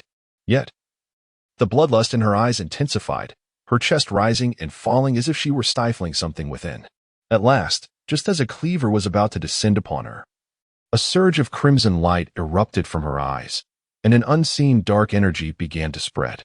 Oh! A man's anguished scream shattered the night. As his severed arms splattered blood across the air, the attacking thugs recoiled in horror, witnessing something truly terrifying. One man, clutching his shoulder in agony, collapsed to the ground, weeping before losing consciousness. Blood gushed uncontrollably, soaking the grass with a faint metallic scent. What? What is that? The remaining men gazed forward, only to see the seemingly fragile girl brandishing an otherworldly long knife. The blade shimmered with a sinister crimson glow, and blood-red thorns erupted from her palm, entwining the weapon. While her once blue uniform became stained with splattered blood, Chiyo's eyes glowed a deep red, yet a flicker of rationality remained within. As she struggled to suppress her desire for carnage, "This woman is indeed a problem. We must eliminate her quickly," the leading thug bellowed. His underlings, though frightened, hastily charged at her, emboldened by their numbers. The sharp blades whistled through the air, and even seasoned warriors would fall in despair. Strangely, as weapons met Chiyo's enchanted blade, they disintegrated as if melting away, leaving gaping wounds in their wake. Monster! The remaining thugs retreated in panic. The girl in blue now emanating a palpable aura of menace, her long knife gleaming ominously in the night. From a distance, she resembled a demoness emerging from the depths of hell. Boom! Suddenly, a gunshot echoed through the night, and a burst of blood erupted before Chiyo. She grimaced, clutching her left shoulder as blood streamed down. Had she not reacted swiftly, the bullet would have pierced her heart. The leading thug, brandishing a pistol with smoke still curling from the barrel, smirked coldly. Just as that esteemed gentleman said, "This woman is like a demon." He then shouted at his subordinates, "What are you waiting for? If you let her escape, you will face the consequences." Though terrified, the remaining men suppressed their fear, charging at Chiyo once more. As she prepared to retaliate with her thorned blade, the sharp crack of gunfire pierced her ears, and she instinctively dodged. The bullet grazed her side, creating craters in the ground. The pain in her shoulder intensified, compounded by the bloodthirsty thorns siphoning her strength, causing her vision to blur. "Give up your futile struggle, and it will spare you some pain," the gunman taunted. Chiyo remained silent, her enchanted blade still pulsating with a desperate hunger for blood. "You're seeking death," the gunman snarled, and his men surged forward, weapons raised. Was this the end? The lethal edge of a blade loomed closer. And though Chiyo yearned to resist, her strength had utterly waned, leaving her crumpled on the ground. The blood-red thorns lost their grip, fading away, and the long knife, now merely a puddle of blood, scattered. The agonizing pain from her injuries overwhelmed Chiyo, her vision fading as she felt herself sinking into a cold abyss. The glint of a blade sliced through the night, and she instinctively shut her eyes, bracing for the anticipated agony. But it never came. Time seemed to freeze. And after a few moments of confusion, she opened her eyes to a shocking sight. A tall figure stood before her, gripping the descending cleaver tightly. "Who dares to trouble our Matsuyama clan?" the gunman exclaimed, taken aback by the sudden interruption. Chiyo watched in awe as blood trickled down the figure's arm, followed by a familiar voice. "I said, can't you see I'm here to rescue the damsel in distress? According to the script, you should be leaving right about now." In the blink of an eye, the man forcefully pushed forward, sending the attacker sprawling. A powerful punch followed, knocking another thug unconscious with a single blow. The sudden appearance of this man was terrifying. Blunt weapons merely thudded against his arm without effect. In mere moments, several thugs lay defeated at his feet. "Damn it!" the gunman growled, firing several rounds, but each bullet was skillfully dodged by the mysterious figure. In the next instant, he appeared before the gunman, seizing his wrist with an iron grip. The thug felt as if his wrist would shatter, and with a sharp crack, the handgun clattered to the ground. In pain, he bent over, only to be met with a swift kick that sent him flying. "Considering I'm in a good mood, it would be wise for you to vanish from my sight," the man said coolly. Gritting his teeth, the thug surveyed his severely injured comrades, and with a heavy heart, he commanded, "We retreat." Chiyo stared, mesmerized, as the thugs fled in disarray, yet the searing pain in her shoulder rendered her utterly powerless. Immediately thereafter, she beheld the figure of the man standing before her slowly turning around, revealing a strikingly handsome and sunny visage. With a gentle smile, he waved at her and said, "Hello, beautiful." A familiar voice resonated in Chiyo Ryugetsu's ears, causing her to widen her eyes in astonishment, her gaze filled with disbelief. You? Chapter 57. The Klitsch hero saves the damsel in distress. The identity of the class leader, Yu? Chio Rei gets wide-eyed as she gazes upon the familiar visage, a delicate face adorned with a gentle smile. From her perspective, it is this seemingly fragile figure that descended from the heavens, single-handedly vanquishing a dozen assailants. A feat utterly astonishing. Yu, what brings you here?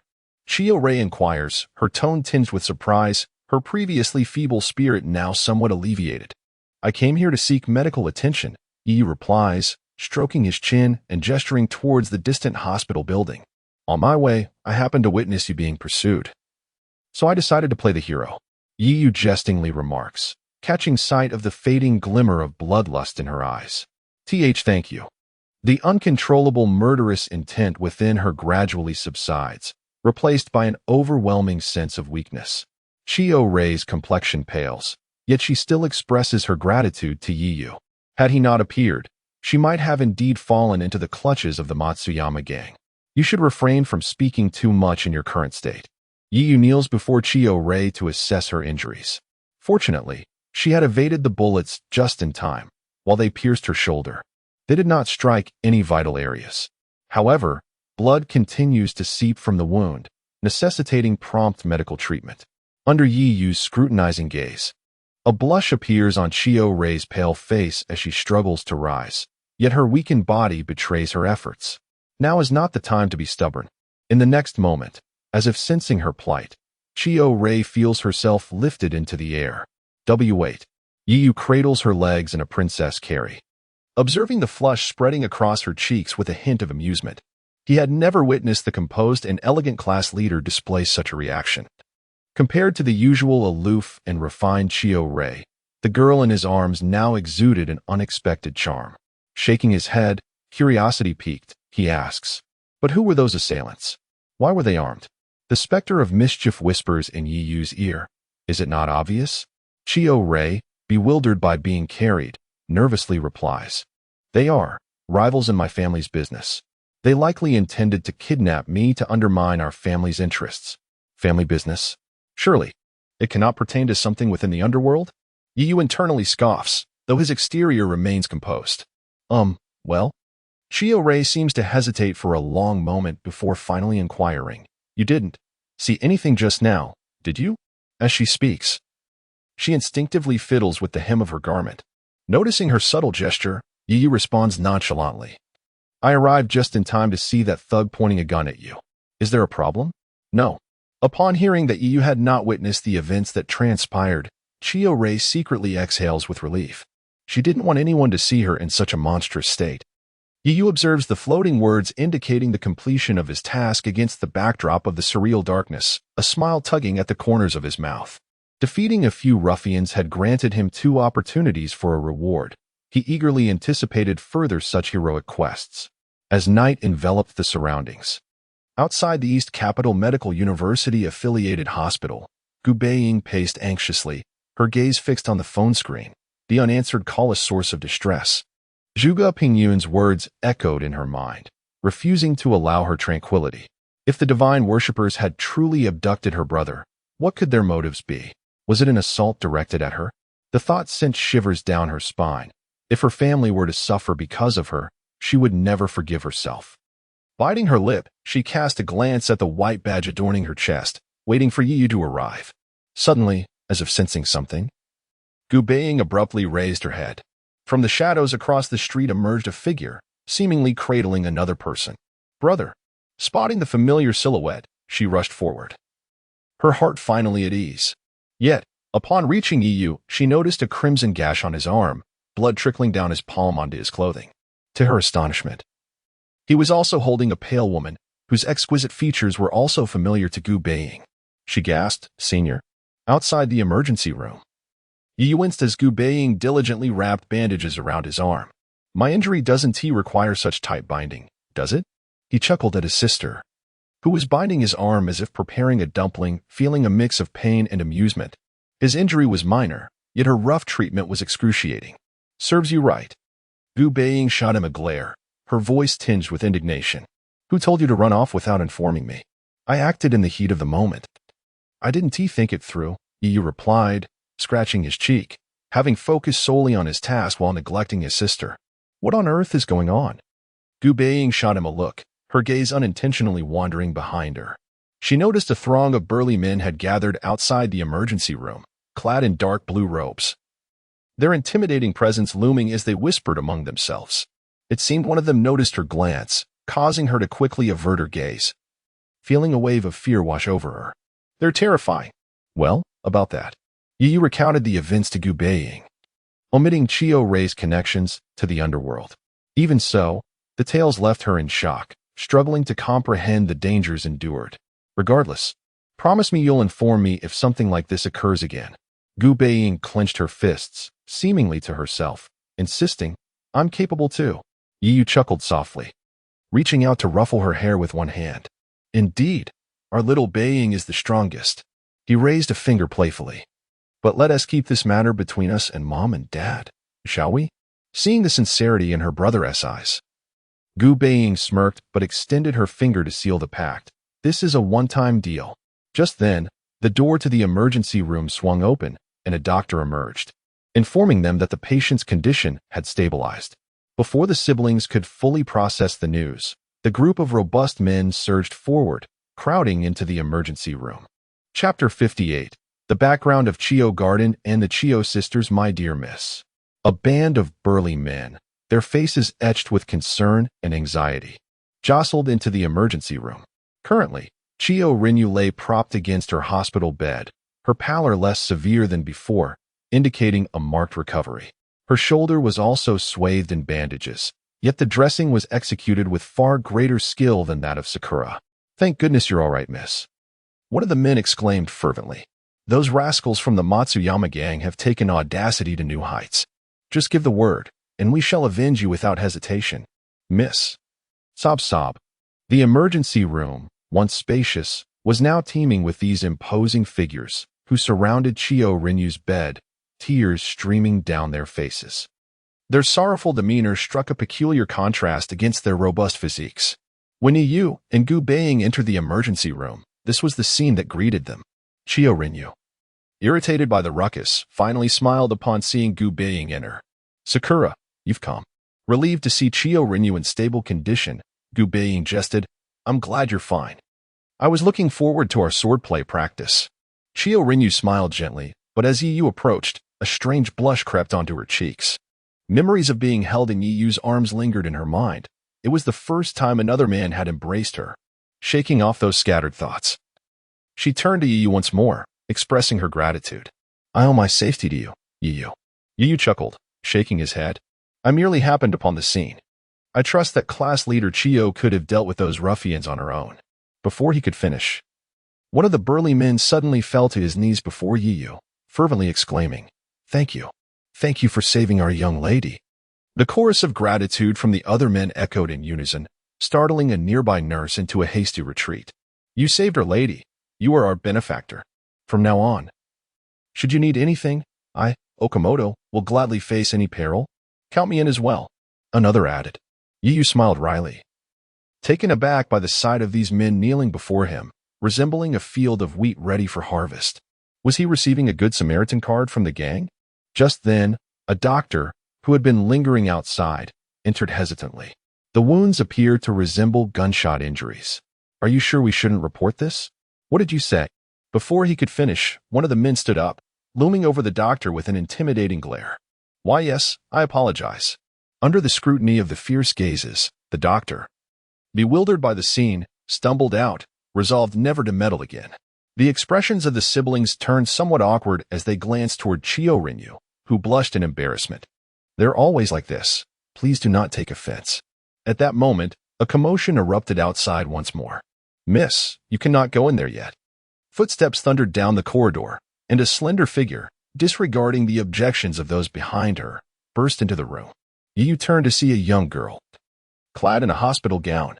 How pale, was Yu's immediate impression. The girl appeared young, akin to Sakura, with delicate features and a fair complexion. However, her face bore an unhealthy pallor, her hair a striking white. Strangely, a bandage covered her eyes, and she grasped a forepole, instinctively peering into the room. Sister?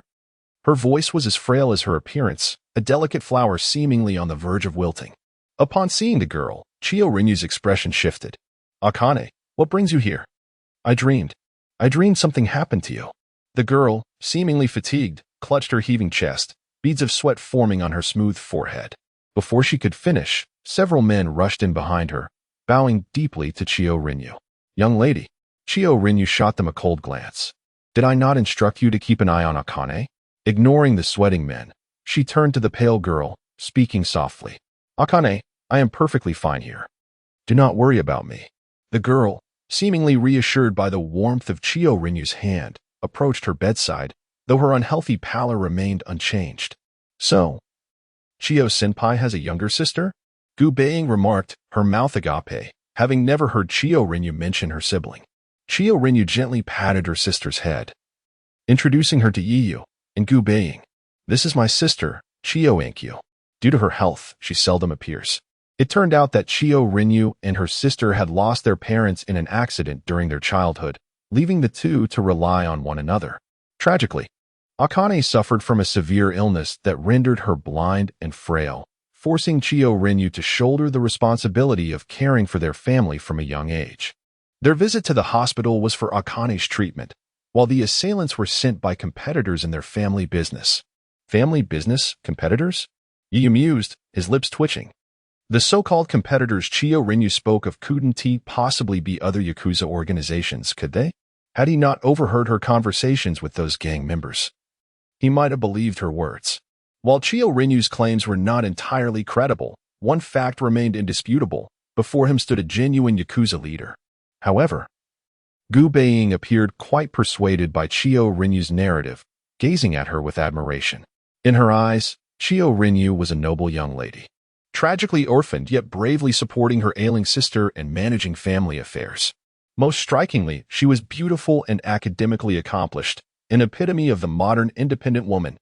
Noticing the glimmer of admiration in Akane's eyes as she looked at Chiyo Rinyu, Yiyu sighed softly to himself. Oh, naive sister. This is not a role model you should aspire to emulate. Chapter 59, The Frail White-Haired Girl. An unexpected encounter in the hospital observing Chiyo Riegetsu gently caressing her sister's head, her eyes filled with a tender smile. It was evident that they shared a deep sisterly bond. It was hard to imagine that just recently, Yiyu had witnessed the girl expressionlessly severing the arm of a thug. However, Gu Baiying was genuinely concerned for her senior sister. The girl's delicate and obedient demeanor was utterly endearing, and before long, they were engaged in conversation. It seemed that Chiyo and Shuin had been bettered in for an extended period. Lacking peers to converse with, and under Sakura's intentional approach, a smile quickly blossomed on her face. Yet, the girl occasionally coughed softly, her pallid complexion appearing even more delicate, resembling a fragile flower on the verge of wilting. What illness has afflicted the younger sister of class leader Chiyo? Watching the two girls chat and laugh, Yiyu turned his gaze toward Chiyo Riegetsu on the hospital bed. Just call me Chiyo. Suddenly questioned by Yiyu, Chiyo Riegetsu's cheeks flushed, and her expression became somewhat embarrassed. She recalled the moment when Yiyu had held her in his arms. Then, she glanced over at her sister not far away and sighed softly. That was when Koyomi was very young. Shortly after my parents passed away, she mysteriously lost her sight. Despite taking her to various hospitals across Neon, we have yet to uncover the root of her ailment, and her health has been steadily declining. As she spoke, Chiyo Riegetsu tightly grasped the corner of the blanket, falling into silence. If not for this strange illness, her sister should be enjoying life like any ordinary middle school student in her prime, rather than languishing in bed day after day, wasting away her remaining time. After a brief moment of silence, realizing it was inappropriate to discuss such gloomy matters with Yiyu, a gentle smile returned to her face. Let us not dwell on that. Is your health all right, Yiyu? She inquired, gesturing toward his arm, which was awkwardly bandaged like a rice dumpling. Yiyu lifted his injured arm and glanced at his sister with a hint of resignation. It was just a minor injury. He spoke the truth. His body had long since become extraordinary, and such an injury would heal swiftly. In contrast, his sister's rough bandaging left him feeling a throbbing sensation in his arm. Chiyo Riegetsu also noted Gu Baiying's peculiar bandaging technique and couldn't help but chuckle. As Yiyu observed the girl before him, her smile radiant like a blooming flower.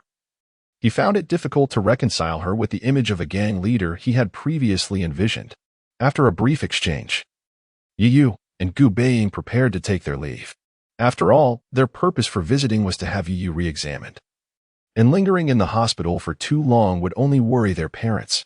Before departing, Chio and Xuan felt a pang of reluctance toward her newly acquainted friend. Yet she stood up and approached them. "Thank you, Yu, for saving my sister." Turning around, Yu saw the white-haired girl gazing up at him, holding a folded paper crane in her palm.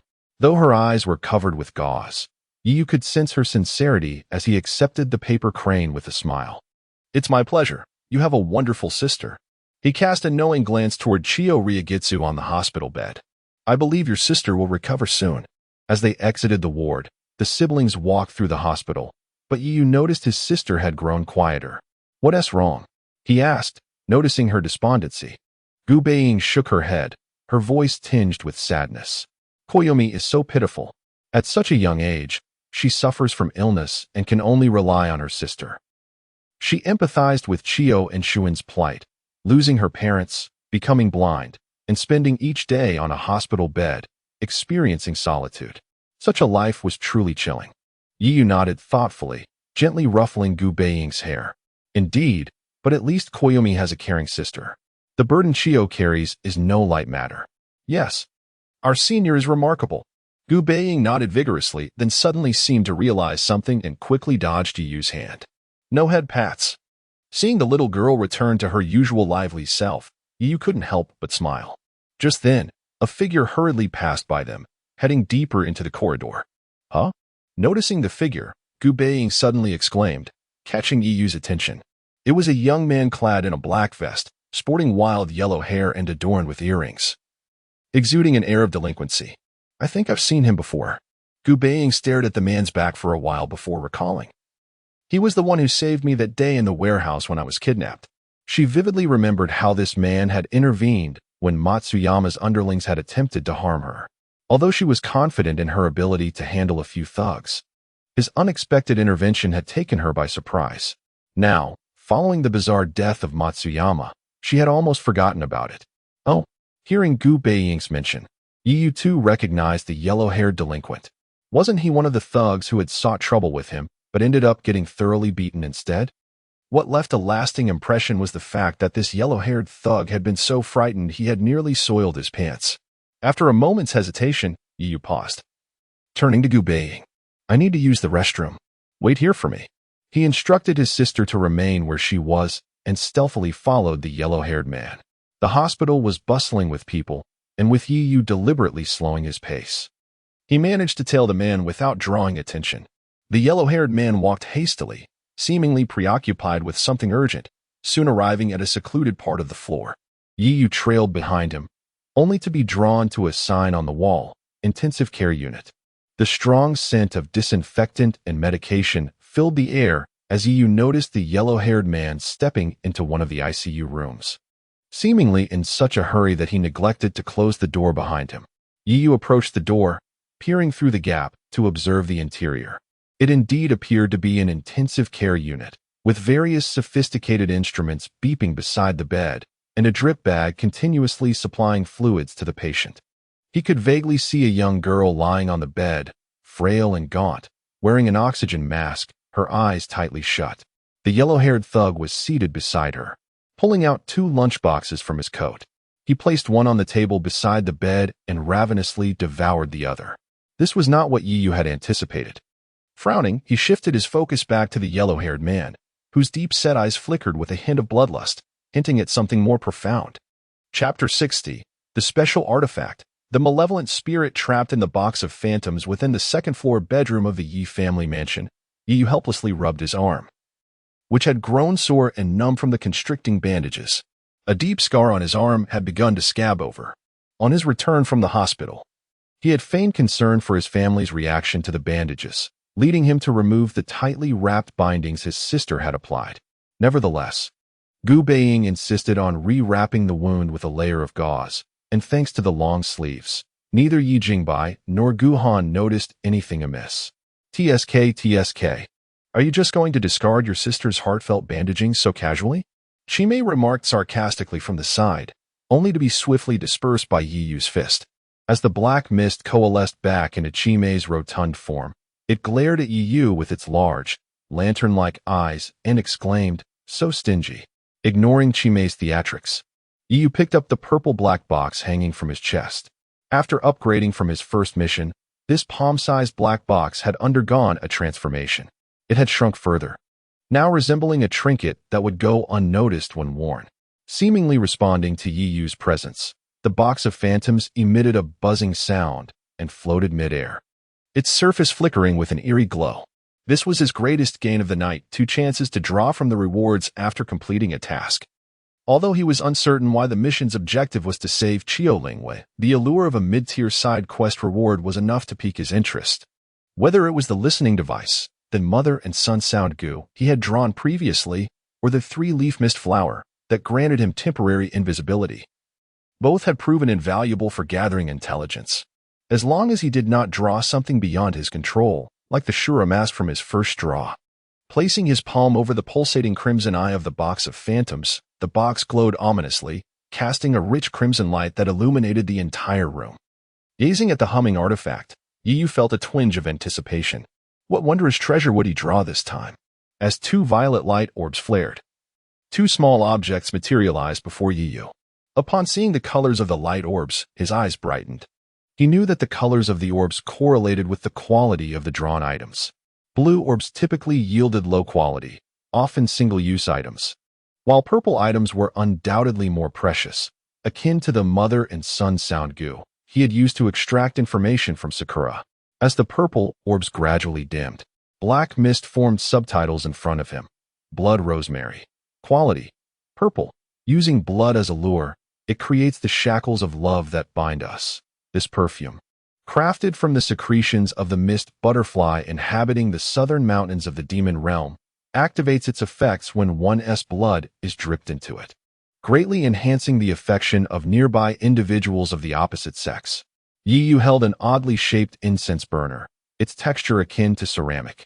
Yet it featured a nozzle design and was intricately hollow, revealing a faint pink liquid inside when shaken. At first glance, it appeared to be a cheap imitation designed to catch the eye. He attempted to sniff the liquid, yet found it oddly devoid of scent. Colorless and odorless? He murmured, perplexed. This is a perfume widely favored among the nobility of the demon realm. Chimei explained. What use is it? Yu cut to the chase. Well, it's generally used by the nobility of the demon realm as a means of seduction, maximizing the charm one exudes to the opposite sex. Yu shot Chimei a disdainful look. Why would I draw something like this? Chimei chuckled awkwardly. You'll have to ask the previous owners of the box of phantoms. These items were all placed inside by them.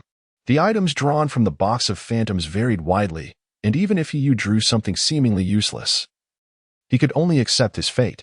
He followed the instructions and opened a small circular hole atop the incense burner, pricked his fingertip, and let a drop of blood fall into the liquid. As his blood mingled with it, the liquid transformed into a vivid crimson hue. Yu leaned closer to inspect it again, and this time, he sensed a refreshing sensation in his nostrils, soon followed by a slight dryness in his throat. Beyond that, he felt nothing more. Silently setting aside the incense burner, it seemed this item held little value for him. With that thought, he reached for the second item from the other light orb. It was a gemstone radiating a soft purple glow, with a frosted texture that felt slightly cold in his hand, and upon closer inspection, he could discern swirling mists within. Gazing at the purple gemstone, Yu felt a flicker of familiarity. Is this a demon core? He had heard of demon cores from members of the Dawn organization. And this stone in his palm, aside from its color, resembled the demon cores he had seen there. However, the ones he had encountered were black, while this one was purple, emanating a magical energy that sent a shiver down his spine. What level of power did its previous owner possess to evoke such a sense of danger? Was it A level, S level, or even higher? Yu stared intently at the purple core, but suddenly felt the energies within it stir violently. A wisp of ethereal light burst forth, splitting into 2. One half shot into Yu's eye while the other plunged directly into the box of phantoms at his chest. In an instant, a searing pain radiated through his eye, prompting him to instinctively lower his head. His vision blurred, and despite the intense pain, he bent over, his eyes transforming into a mesmerizing shade of ghostly purple. Reflected within his pupils was a hexagram formation, with a blood-red magatama appearing at one of its points. Unbeknownst to Yu, beside this blood-red magatama, another magatama's phantom flickered past. What is happening to me? As his vision blurred, his consciousness seemed to plunge into an endless void. In the depths of his mind, he found himself in a dark space, surrounded by impenetrable blackness, silence enveloping him. Suddenly, pairs of blood-red eyes opened in the void, fixating intensely on Yu's figure. Against the backdrop of these bloodshot gazes, he appeared so fragile and insignificant. From these eyes, Yu perceived ferocity, resentment, fear, pleading, and anguish. This dark expanse seemed to encapsulate every negative emotion in existence, all directed outward through those myriad eyes. More importantly, he sensed a familiar aura emanating from them. With a thought, Yu unleashed a wisp of ghostly purple flames from his radiant pupils. The emergence of the ghostly inferno caused the multitude of blood-red eyes to reflect terror, swiftly closing in fear of any offense. Indeed, Yu understood in his heart, softly murmuring, "Yama." In that blackened space, a surge of dark incantations erupted, coiling around his arm like serpents, swiftly transforming into a pitch-black spear. Grasping a pitch-black spear, Yu keenly perceived that the multitude of watchful eyes surrounding her had vanished into thin air.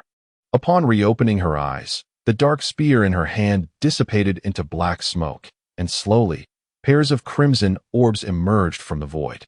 The malevolent spirits had once articulated that the Yinmao, as a companion weapon of the Wraith Box, was essentially the blood soul of the imprisoned evil spirits within the box, its form a reflection of the holder's emotions. Thus, the terrifying eyes that now confronted her were indeed the malevolent entities ensnared within the Wraith Box. Chapter 61, The Gradually Approaching Gate of the Barrier. The Demon Lord's mission. How did I end up inside the box of phantoms? Yu gazed at the malevolent spirits around him, their eyes betraying fear. Yet he refrained from dispelling the ghostly flames, for the ethereal fire originating from the realm of hungry ghosts was particularly effective against these wicked souls. The surrounding space remained engulfed in impenetrable darkness, illuminated only by a faint ghostly glow. Following his instincts, Yu ventured forth, as if this realm had no end in sight. Occasionally, he noticed indistinct forms drifting past, enveloped in luminous orbs, objects stored within the box of phantoms. Apart from the malevolent spirits, the items he had previously obtained through chance also resided here, regrettably shrouded in a veil of darkness, obscuring their true nature. Time passed in an indeterminate manner until Yu suddenly felt a stirring within him, prompting him to lift his gaze. At the farthest point of his vision, a massive door constructed of black incantations had materialized without his notice. The ancient portal was adorned with bizarre carvings he had never encountered before, bound tightly by iron chains, while the remainder was veiled in a swirling mist of gray and white. This door seemed familiar, as if he had glimpsed it in a dream, albeit in a hazy manner, only able to discern a vague silhouette. However, now before him, it appeared magnified several times, drawing ever closer.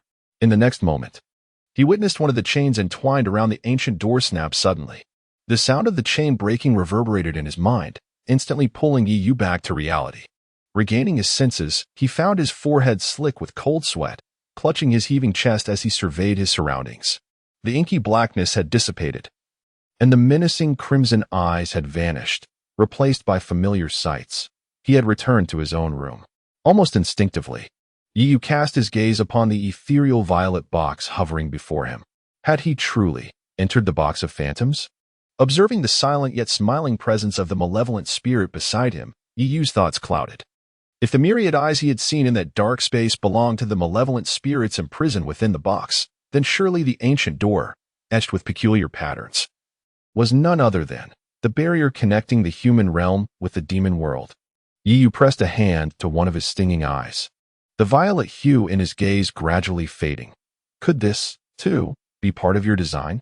He was unaware of the origins of the violet demon core, yet it was evident that after he had drawn that core, it had triggered the barrier's awakening within the box of phantoms.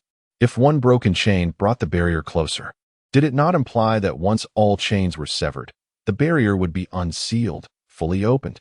This was a choice you made yourself, and regardless of what transpires. Do not forget your mission, my esteemed demon lord. The malevolent spirit transformed into a swirling mist, coiling around Yu, revealing only its blood-red eyes. Its tone chilling.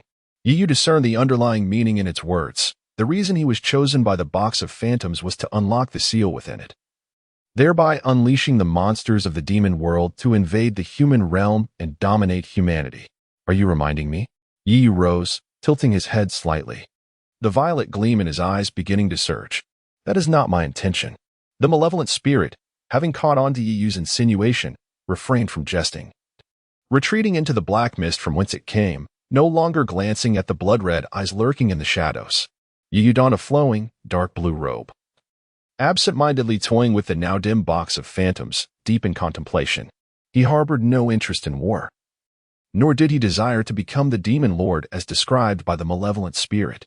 However, to avoid the backlash of the box, he knew he must regularly fulfill the tasks assigned to him and inject it with demonic energy.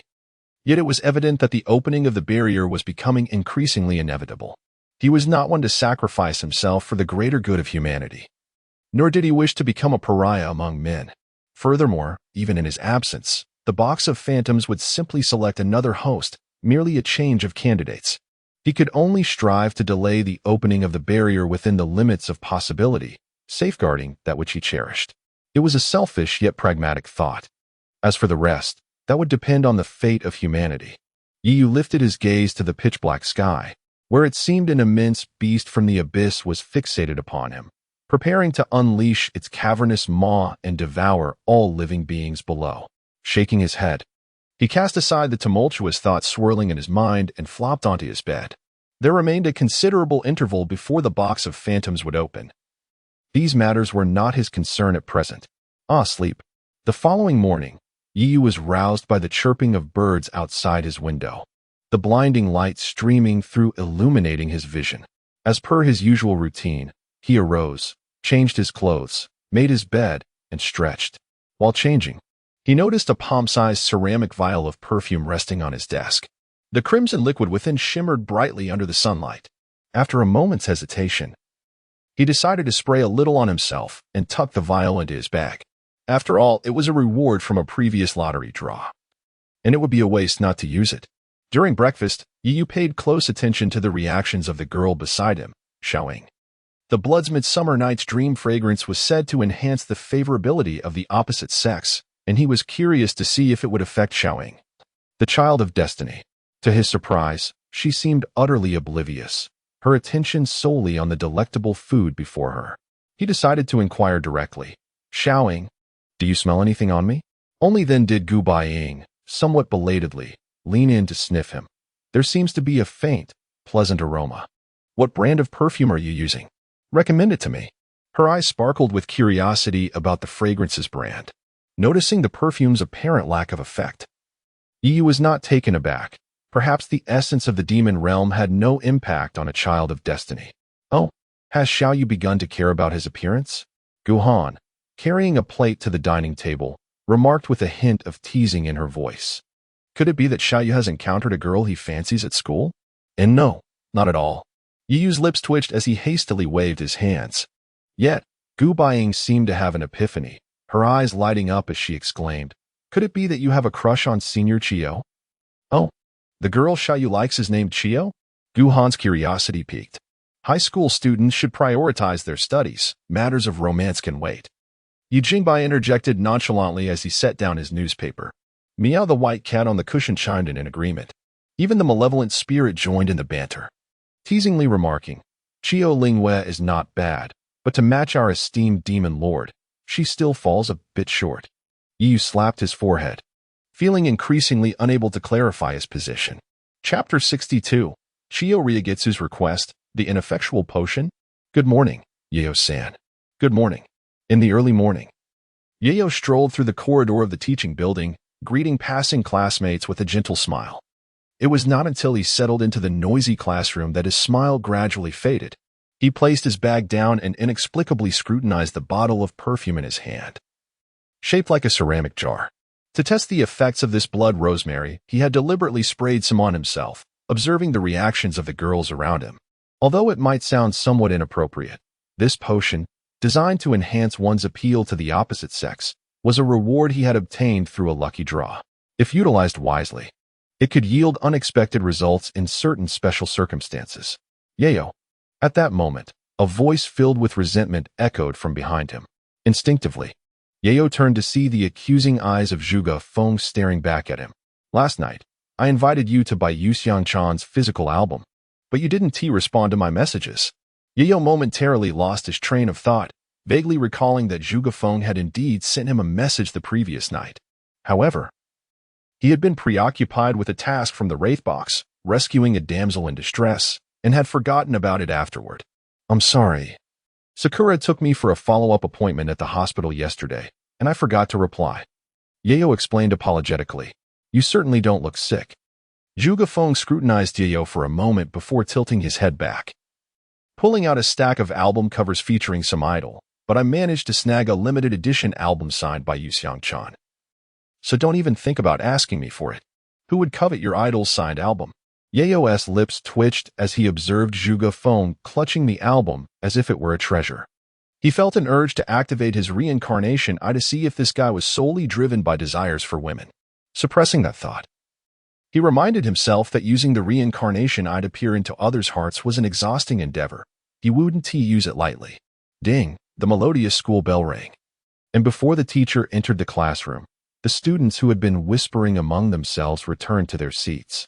Just then, a flurry of hurried footsteps echoed from outside, and a striking figure entered just as the bell rang. Upon seeing this figure, the expressions of the students transformed into astonishment. For it was none other than their class president, Chiyo Ryugetsu, as a top-performing student who was well-liked by both teachers and classmates. Chiyo was usually the first to arrive in the classroom, rarely arriving at the last moment as she did today, while the other students appeared merely surprised. Yayo's expression was one of confusion and disbelief. How could Chiyo, who had been injured and hospitalized just last night, come to class today as if nothing had happened? Sorry for being late. Chiyo Ryugetsu bowed slightly to her classmates, maintaining her gentle and graceful demeanor, before taking her seat. Yayo scrutinized her closely and noticed that her face still bore traces of pallor. Through her collar, he could faintly see bandages wrapped around her shoulder, indicating that she had not yet fully recovered. According to Dawn's explanation, Chiyo was classified as a blade demon, a type of magic being whose core had externalized into a weapon. Such beings wield various weapons formed from their magical cores, and their physical prowess was inferior to that of those with bodily mutations. After a moment of contemplation, a glimmer of purple hue appeared in Yayo's eyes. He activated the Reincarnation Eye's ability to perceive desires, focused on Chiyo Ryugetsu. This time, he saw that her body was enveloped in a swirling black mist, interwoven with blood-colored glimmers, and a sharp, blood-red long knife floated ominously in the air. Blood-red thorns, resembling tendrils of blood, entwined the blade, with droplets of blood trickling down its edge. Before the pain in his eyes intensified, Yayo shut them, and in the next moment, the light in his eyes faded, returning to their normal hue. The long knife exuded an eerie aura as the bloodthorn vines spread deeper into the blade, giving the impression that the entire weapon was forged from blood. Was this the desire hidden deep within Chiyo Ryugetsu's heart? Seemingly sensing Yayo's gaze, Chiyo turned back and smiled at him. Yayo reciprocated with a gentle smile, but it quickly faded. After realizing Chiyo's true identity, he found it increasingly difficult to associate her with the gentle class president he once knew. However, since the Wraith Box had issued a mission to save her, she was undoubtedly more complex than she appeared. The sight of the barrier gate he had witnessed in the Wraith Box lingered in his mind, along with the impending actions of the Dawn organization against him. As Yayo lost himself in these thoughts, the mundane day passed by. The afternoon light cascaded down, and the bells signaling the end of class rang on time, prompting students to bustle out of the building with vibrant smiles illuminating their youthful faces. Yayo, too, merged into the crowd, still holding the ceramic jar-shaped potion, his expression distant. He had observed for an entire day and found that the girls around him showed no reaction whatsoever. He even doubted if he had sprayed too little and applied more. Yet still, there was no effect. Could it be that a potion from the demon realm was ineffective on ordinary humans? Yayo sighed, lamenting yet another wasted opportunity from the lucky draw. Yayo-san, At that moment, a familiar voice called from behind him. Turning around, he saw Chiyo Ryagetsu approaching him. I must thank you for last night. Sakura said I should invite you and Sakura over to my home for a visit. Chiyo Ryagetsu bowed slightly and smiled at Yayo. Expressing gratitude is unnecessary. I'm rather surprised you're back at school so soon after your injury, Yayo remarked, having personally witnessed Chiyo's shoulder being pierced. Although fortunate to have avoided bone damage, one would expect a normal person to be resting. Caught under Yayo's penetrating gaze, Chiyo's face flushed as memories of being held in his arms resurfaced. There's a national exam approaching, and I don't want my grades to slip, so. Isn't your gang still dealing with matters? Yayo internally scoffed, although he maintained an understanding demeanor. You truly are diligent, class president. Could I trouble you for a favor, Yayo-san? About last night, I hope you won't speak of it to anyone. I don't want my classmates to misunderstand me. After speaking, Chiyo gazed at Yayo with hopeful eyes, her clear, water-like pupils making it difficult to refuse her request. Perhaps she feared the exposure of her gang affiliation? Yayo mused, recognizing her intent was merely to keep her secret safe. He himself was preoccupied enough without concern for other secrets. Just as he was about to respond with a light chuckle, a figure suddenly rushed in from behind. Chapter 63, An Unexpected Assist. Yiyu. Why are you running so fast again? Zhuge Feng had spotted Yiyu amidst the crowd long ago. The thought that Yiyu had ignored his messages and was not accompanying him after school intensified his frustration. He stealthily approached Yiyu from behind and, with a sudden burst of speed, collided into him. Surrounded by fellow students, Yiyu was taken by surprise by the ambush in such a public setting. The impact nearly caused him to lose his balance, and as he stumbled, the ceramic jar filled with magic potions slipped from his grip. Oh no! A surge of alarm coursed through Yiyu as he instinctively reached out to catch the jar, only to overlook the girl standing in front of him. Leaning forward, he inadvertently crashed into Chiyo Lingwe. Chiyo Lingwe, seeing Yiyu lurch towards her, was momentarily flustered. Although her agility could have allowed her to evade him, a sudden sharp pain shot through her shoulder, leaving her unable to dodge in time and resulting in her being knocked to the ground. The sound of shattering pottery echoed as the jar broke, its contents spilling directly onto Chiyo Lingwe. The potion, mingled with blood, splattered across her, creating a vivid crimson stain on her shoulder. The liquid seeped into the bandage covering her still-healing wound, and some droplets fell onto her lips. Instinctively, she licked her moist lips, a refreshing sensation rushing to her mind. Oh, Chiyo, you're here too. I'm so sorry.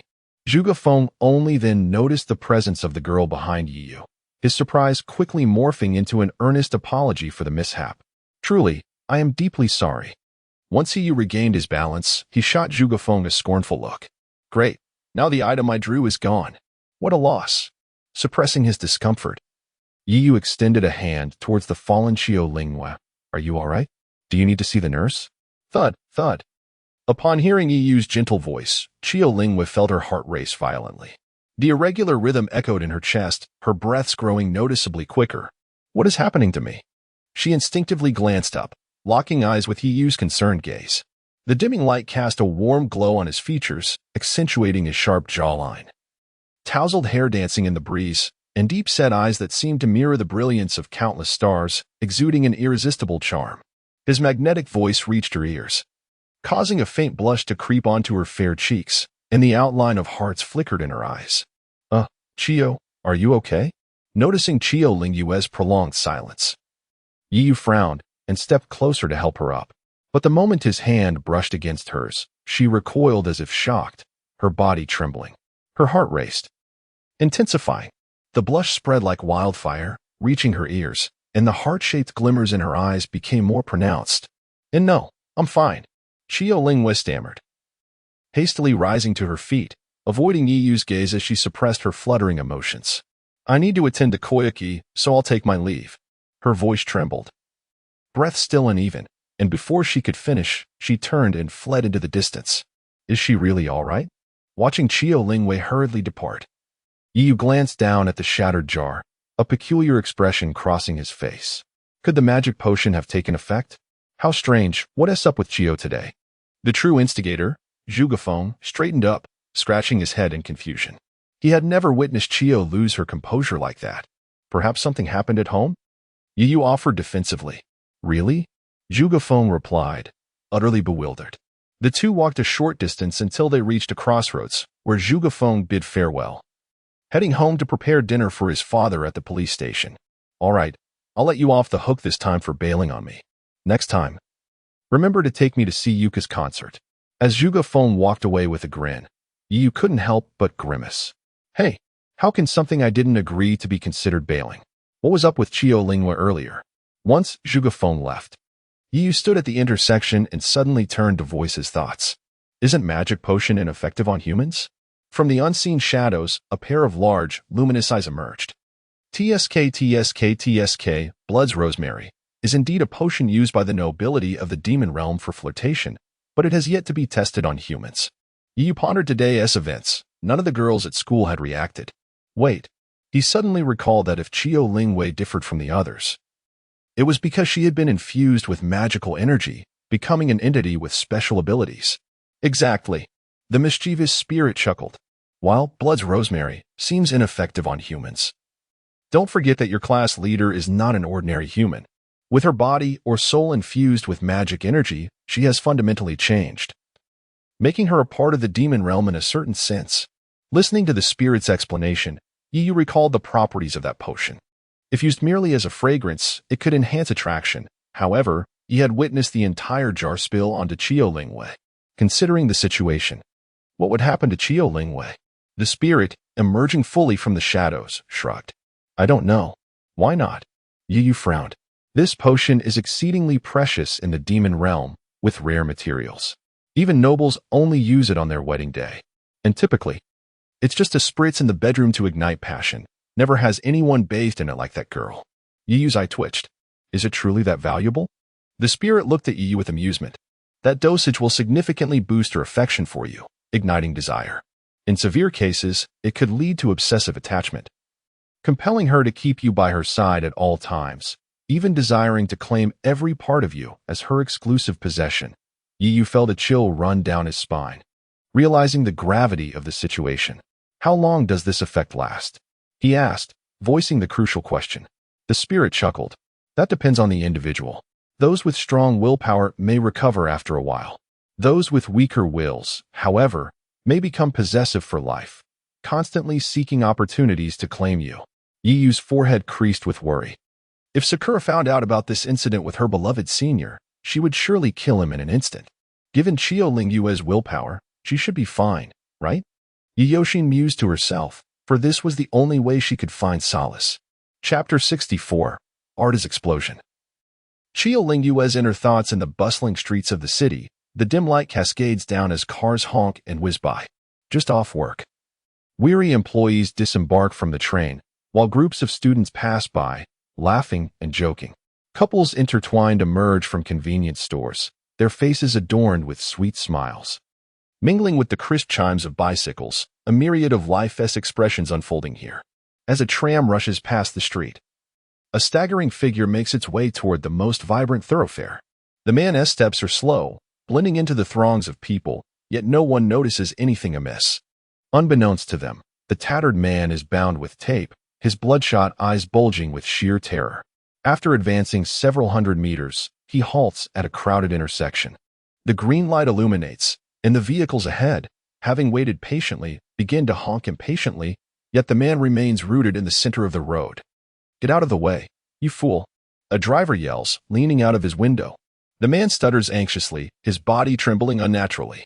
In the next moment, his emaciated form begins to swell grotesquely. Like a balloon being inflated, his belly expands at a visible pace, the skin reddening, revealing the veins and organs beneath. Boom. At last, after reaching a critical point of repression, the street erupts in a thunderous explosion centered around the man. A vast cloud of smoke mixed with flames billowing upwards.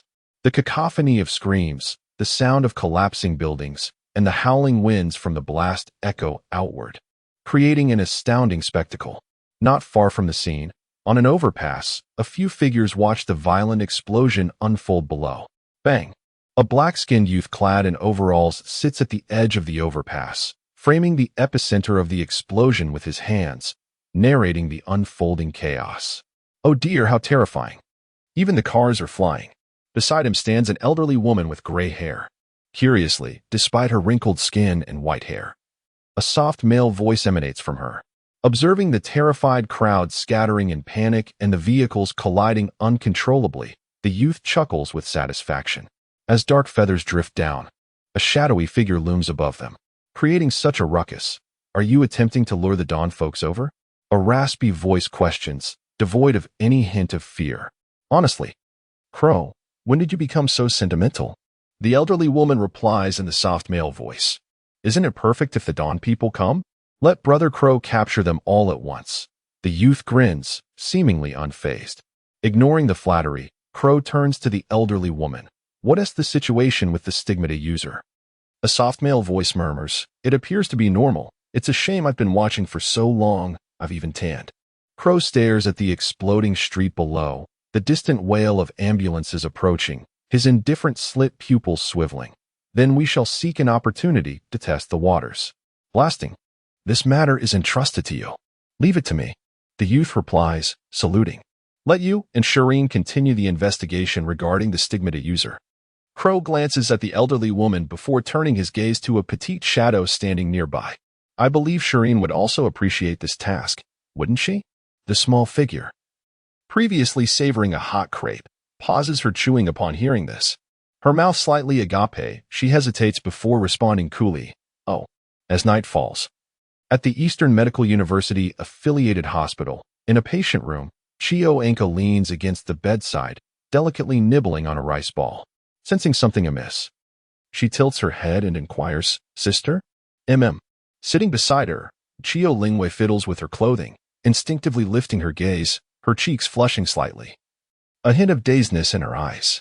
Sister, are you all right? Chio Anka, her eyes veiled, though unable to see, keenly senses her sister's suddenly rapid breathing. She can feel that her sister harbors unspoken worries. And no, why do you suddenly say that? Chio Lingwei, gazing at her sister's tranquil visage, feels her heart race. Her expression flustered. The flush on her face deepens as memories of being held by Yu last night flood her mind, involuntarily recalling his features. What is happening to me? Suppressing the tumult within, she pats her face, tucking her sister's blanket snugly around her. Anka, I have some matters to attend to. Okamoto and the others will stay here to take care of you. Feel free to call them if you need anything. After calming her anxious sister, she gives instructions to her subordinates waiting outside, hastily departing the hospital. A fiery sensation ignites within her, an inexplicable restlessness enveloping her entirely. Chio Lingwei clenches her fists, biting her lower lip, as affection within her is gradually overshadowed by a crimson hue. She feels it is time to regain her composure. In Yuhua Town, at an upscale entertainment venue, intoxicated ruffians occasionally stumble in and out, flaunting their tattoos and jovially linking arms with their companions. Strangely, despite their raucous behavior, none dare to cause trouble in the vicinity of the establishment. This place is not only a renowned red light district in District 11, but also serves as Matsuyama's stronghold in Yuhua Town. Several burly thugs emerge from the club, clutching bottles, their faces flushed with drunkenness. Suddenly, one of them spots a slender silhouette approaching from the alley across the street. Although the night conceals her features, her alluring figure is irresistible. As the enchanting curves draw nearer, the man's desires ignite, his hands instinctively reaching out as he lewdly comments. When did the club start hosting such gems? Let me. However, before he can finish his sentence, a chilling line of blood slices through the air. Puff! In the pitch-black night, the man's body is cleaved in two at the waist, crimson blood splattering onto his companions' faces. Before the stunned ruffians can react, a flash of blood engulfs their vision, a blood-soaked blade pierces through their necks, and moments later, severed heads soar through the air, their faces etched with shock and disbelief. Inside a private room, a burly man with a scarred face cradles a scantily clad woman, colored lights casting a suggestive ambience. Just as he is about to indulge in his desires, the anguished cries of his subordinates echo from outside. The rising heat of passion is instantly doused by the clamor, and the disgruntled man erupts in fury, seizing a cleaver by the bedside and storming out, irate, which fool dares to disrupt my territory? Yet, strangely, upon opening the door, silence envelopes the scene outside.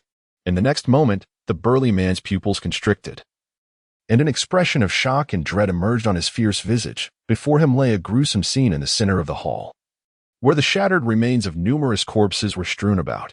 Discarded heads lay haphazardly across the floor, and it was apparent that their owners were none other than his own gang members.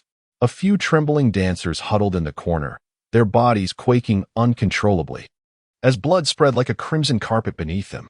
Amidst the heap of bodies stood a tall figure, slender and striking. Her chest was bound with a tight wrap, revealing a flat abdomen, and it was evident that this was a woman, given the pronounced contours of her form. Drenched in blood, even her skirt was stained crimson, while her face was obscured by a bandage that concealed her features, leaving only a pair of blood-red eyes visible.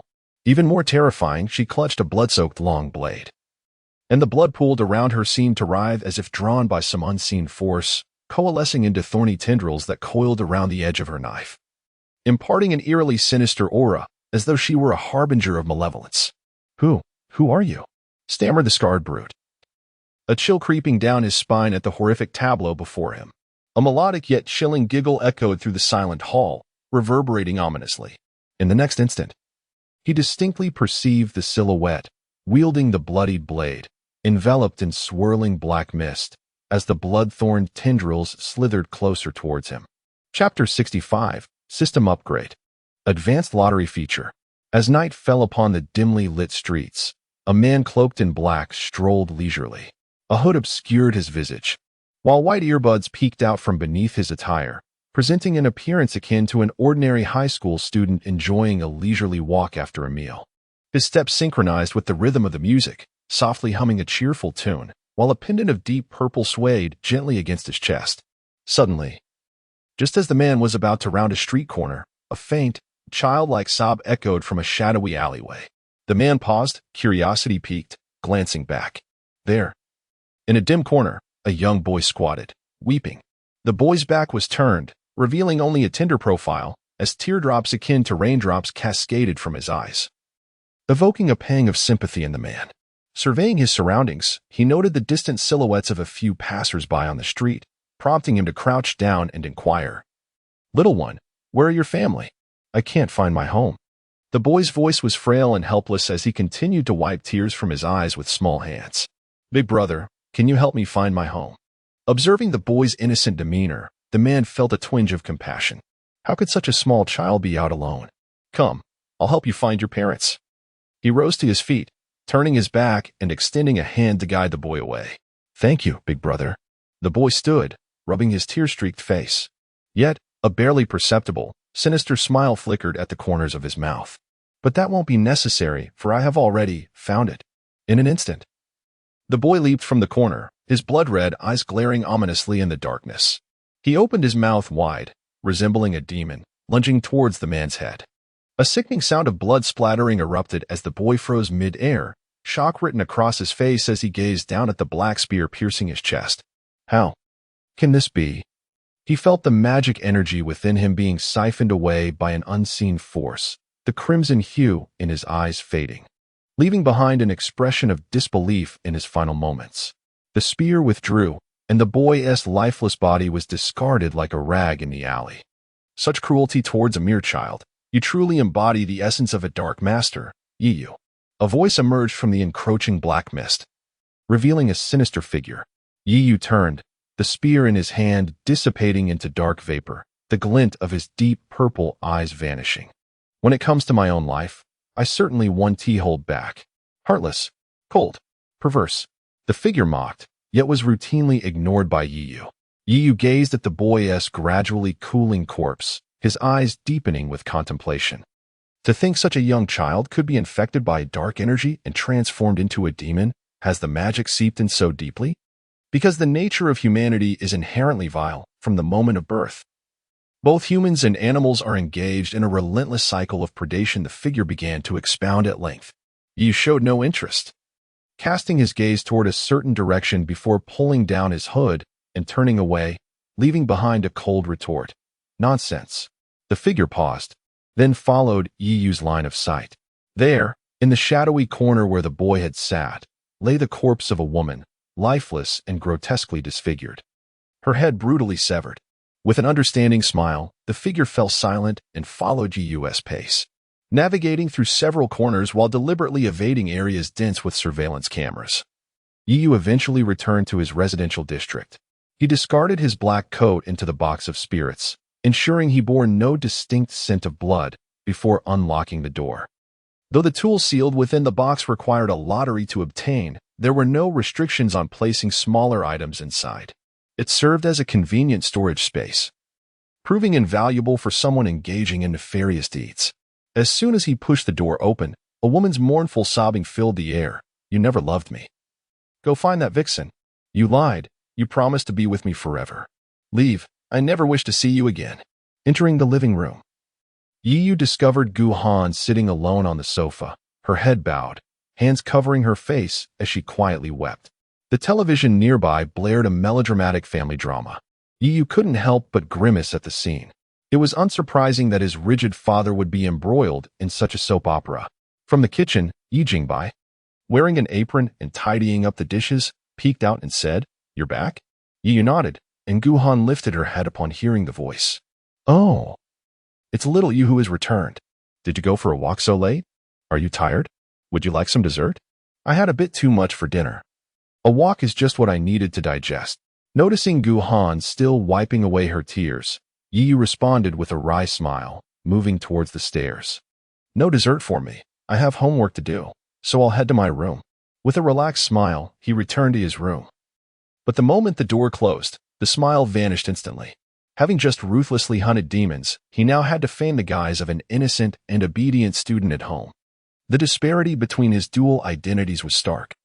Surely even those on the other side of dawn would struggle to associate the brutal methods of Yen Gui with an ordinary high school student. Setting aside his concerns, Yu grasped the deep purple pendant hanging from his neck. Under the influence of dark energy, the pendant expanded before him, hovering in midair, pulsating with eerie crimson light. A series of black mist coalesced into words before him, indicating, "Daily task, hunt demons, recharge the box of spirits," with the status completed, appearing beneath. At that moment, the black mist dispersed, reforming into new text, detected that accumulated magic energy has reached the initial stage, unlocking new feature, advanced lottery. Chapter 66, The Mysterious Online Friend. Gu Baiying's nightmare, advanced draw, can be generated by accumulating 10 ordinary draw chances, guaranteed to yield a gold quality item. Advanced draw, 110. Yu stared blankly at the black subtitles before him, comprehending the implication of this new feature. In simple terms, it allowed one to exchange 10 ordinary draws for an opportunity at an advanced draw. The one at the end represented the ordinary draw ticket earned after completing daily tasks tonight. Gold quality. He murmured to himself. The items obtained from ordinary draws were predominantly blue or purple quality, mostly consisting of disposable items. Thus far, the only item he had drawn that reached gold quality was the Shura mask, which he had acquired by infusing magical energy into the Wraith Box upon completing the main quest for the first time. The visage of the fearsome mask flashed in Yu's mind, although the Shura mask incessantly tempted him to embrace it, attempting to transform him into a bloodthirsty Shura beast. He felt a sense of trepidation and had returned it to the Wraith Box, unwilling to let it manifest in the real world. Yet, it was undeniable that the power it bestowed upon him was unfathomable. Setting aside the exhilarating thrill of becoming a Shura and the bloodlust that followed while donning the mask, its ability to conceal his presence and dispel illusions had saved him countless times. For instance, during his interrogation by the official Osaka Alloy of Dawn, he nearly fell victim to the adversary's magical device. It was only the timely warning from the Shura mask that prompted Yu to regain his composure. Were it not for the uncontrollable side effects of the mask, he would surely treasure it as a prized possession. If he were to obtain another item of gold quality, he believed it would significantly enhance his strength. Gazing at the flickering blood-red eyes on the box, Yu hesitated, ultimately refraining from pressing the button. The ordinary draw could yield peculiar items akin to blood rosemary. It was wiser to conserve his chances for an advanced draw, hoping for a singular, soul-stirring reward. The rotund head of a spirit creature emerged from the black mist, unusually silent as it observed Yu's decision, a smile slowly spreading across its face. Yu reluctantly withdrew his outstretched hand. It was indeed a challenge to repress his desire to draw. Ding! Just as Yu wrestled with his impatience over the inability to draw, his phone in his pocket suddenly chimed with a notification. He opened it to find yet another message from the mysterious online friend named Fei Yao. This individual was shrouded in mystery. Even their avatar depicted a sparrow poised for flight, leaving Yu uncertain about their gender. The two had often conversed, treating each other as confidants for their life's tribulations and mundane worries. However, ever since the kidnapping incident that led to his amnesia, Yu had scarcely communicated with them, occasionally attempting to evoke fragmented memories. Damn that boss for making me work overtime today. I curse him to lose his hair soon. A palpable sense of grievance emanated from the screen, revealing that Fei Yao appeared to be a corporate drone, frequently lamenting their work-related woes. And he won't even let me have donuts. Once I have money, I will rent an entire dessert shop and stuff donuts into his mouth. Listening to another's gossip proved amusing, so Yu patiently perused the text, which seemed ready to overflow from the screen, occasionally offering affirmations in response. From the tone, it was evident that the individual was likely a young woman, persistently sharing her dissatisfaction with life. And how about you? How's your relationship with your family? What about your lively and adorable sister? Noticing Yu's lack of enthusiasm, Fei Yao inquired. Yu furrowed his brow, wondering how much he had shared with Fei Yao before his memory loss. It seemed they were well acquainted with his circumstances. Unfortunately, the chat history had long been deleted, leaving Yu unable to explore their prior conversations. After a moment's hesitation, he decided to reply, "It's fine, but my sister feels guilty for having hurt someone." He referred, of course, to the incident involving Gu Baiying and the Dawn team as they besieged the demonic group led by Qishang Longjiang. Although some time had passed, Gu Baiying's demeanor remained largely unchanged, yet you could still perceive the deep-seated fear lurking in her eyes. The fear of taking a life.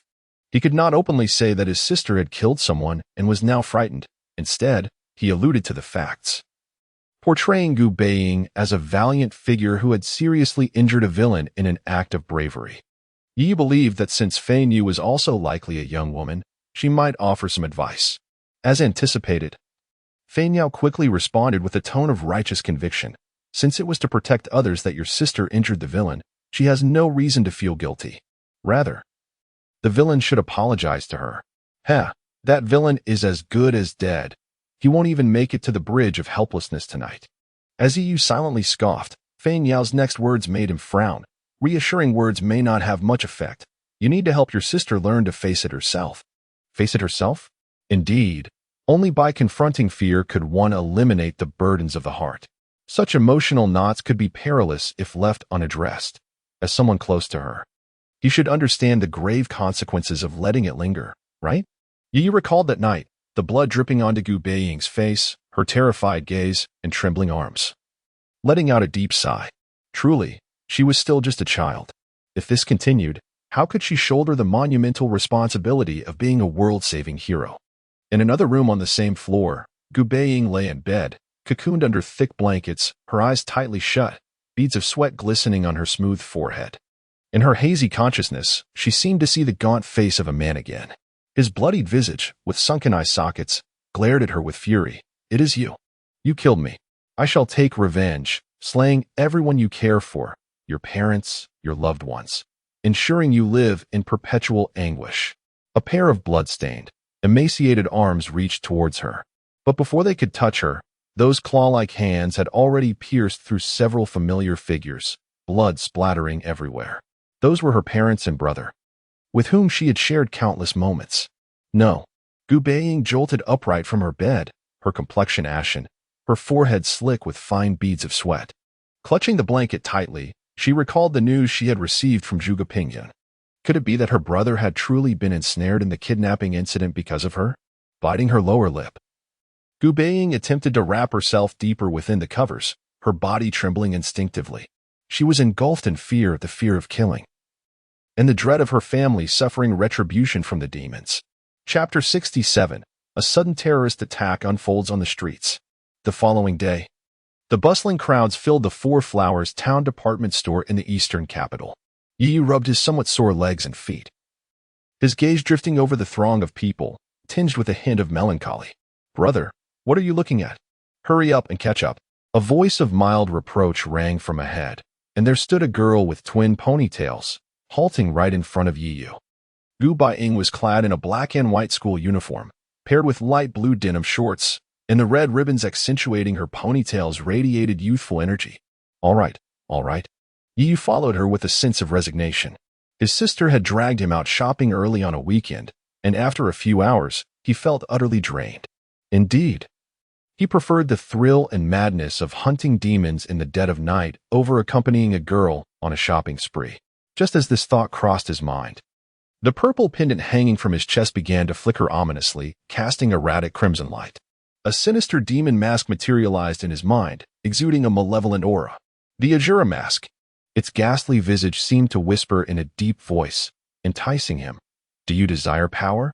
Accept me, and you shall gain unparalleled strength. No, I do not wish for that. Without hesitation, Yu pressed down on the pendant, stifling the mask's agitation. Gu Baiying, sensing something amiss, turned her head. What's wrong?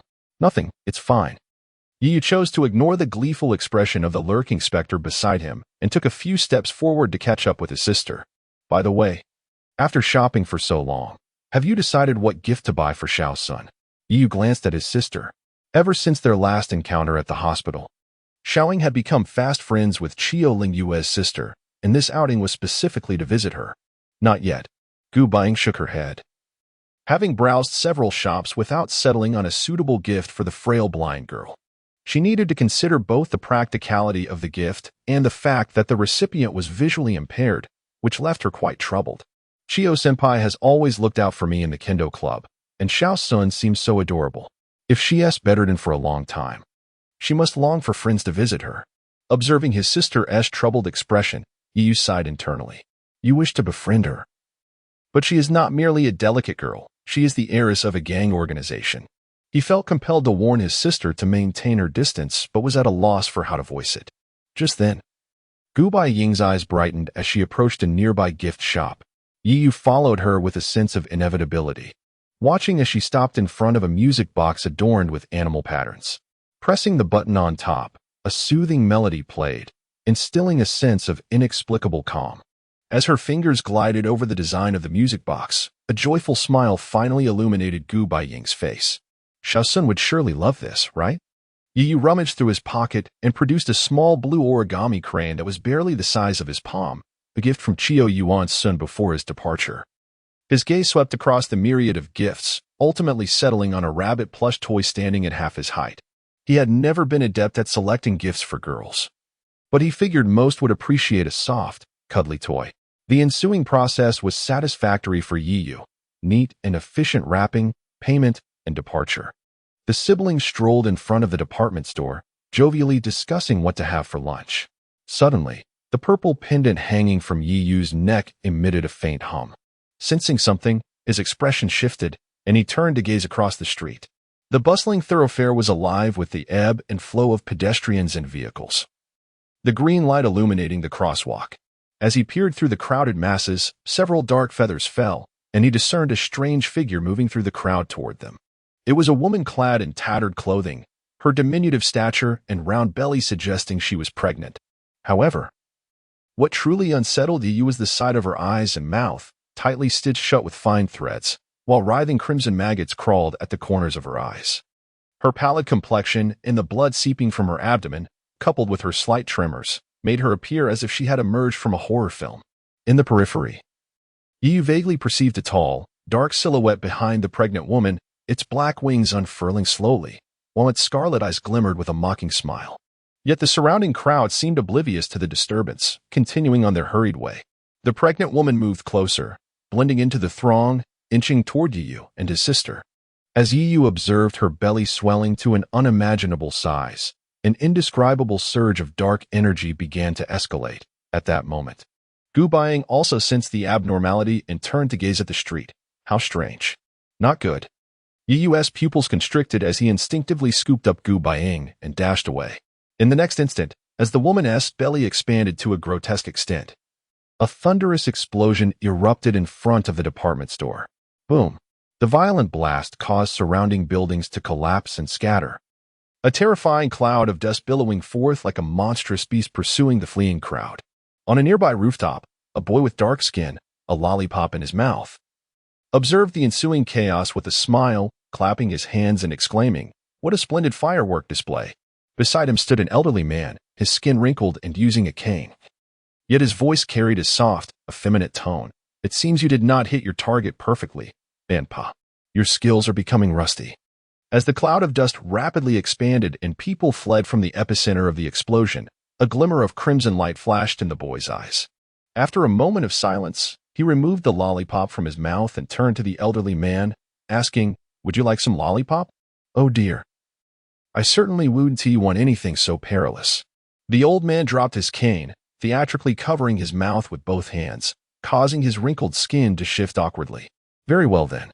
The boy, disheartened by the elder's words, coldly muttered and casually tossed the lollipop off the building. Boom! The lollipop exploded midair, creating a massive gaping hole in the lower floors. Chapter 68. Enlightening My Sister. The mission to save the world. Are you saying that at the moment the explosion occurred, you sensed something amiss, and thus immediately took your sister to safety? In the ward of the Eastern Capital Medical University Hospital, the portly officer Gu Baiying, clad in police uniform, was inquiring of Yu, who lay upon the hospital bed. "Indeed, I saw flames emanating from that pregnant woman's abdomen. The situation was dire, and I could only flee with Xiaoying," Yu responded, leaning against the side of the bed, his forehead bandaged, offering a sheepish smile. His delicate features were adorned with a hint of mirth, resembling an innocent youth. Gu Baiying nodded, while a police officer accompanying him began taking notes, subsequently glancing toward the doctor nearby. Under the scrutiny of Gu Baiying's serious gaze, the doctor wiped the beads of sweat from his forehead. "However, it is quite fortunate. The patient happened to escape to the periphery of the explosion zone. Aside from a mild concussion, he only sustained some abrasions on his back." Within the ward, besides the routine police and medical personnel, Yi Jingbai, Gu Han, and Gu Baiying listened intently to the doctor's report. Yu could only smile wryly to himself, with Xiaoying present during the explosion. He could not openly wield the power of magic. Thus, he had relied on his formidable physique, enhanced by the eye of reincarnation, to carry his sister to the edge of the blast. Nonetheless, he still suffered minor scrapes, while Xiaoying, cradled in his arms, emerged relatively unscathed. "With that settled, Xiaoyu, focus on your recovery.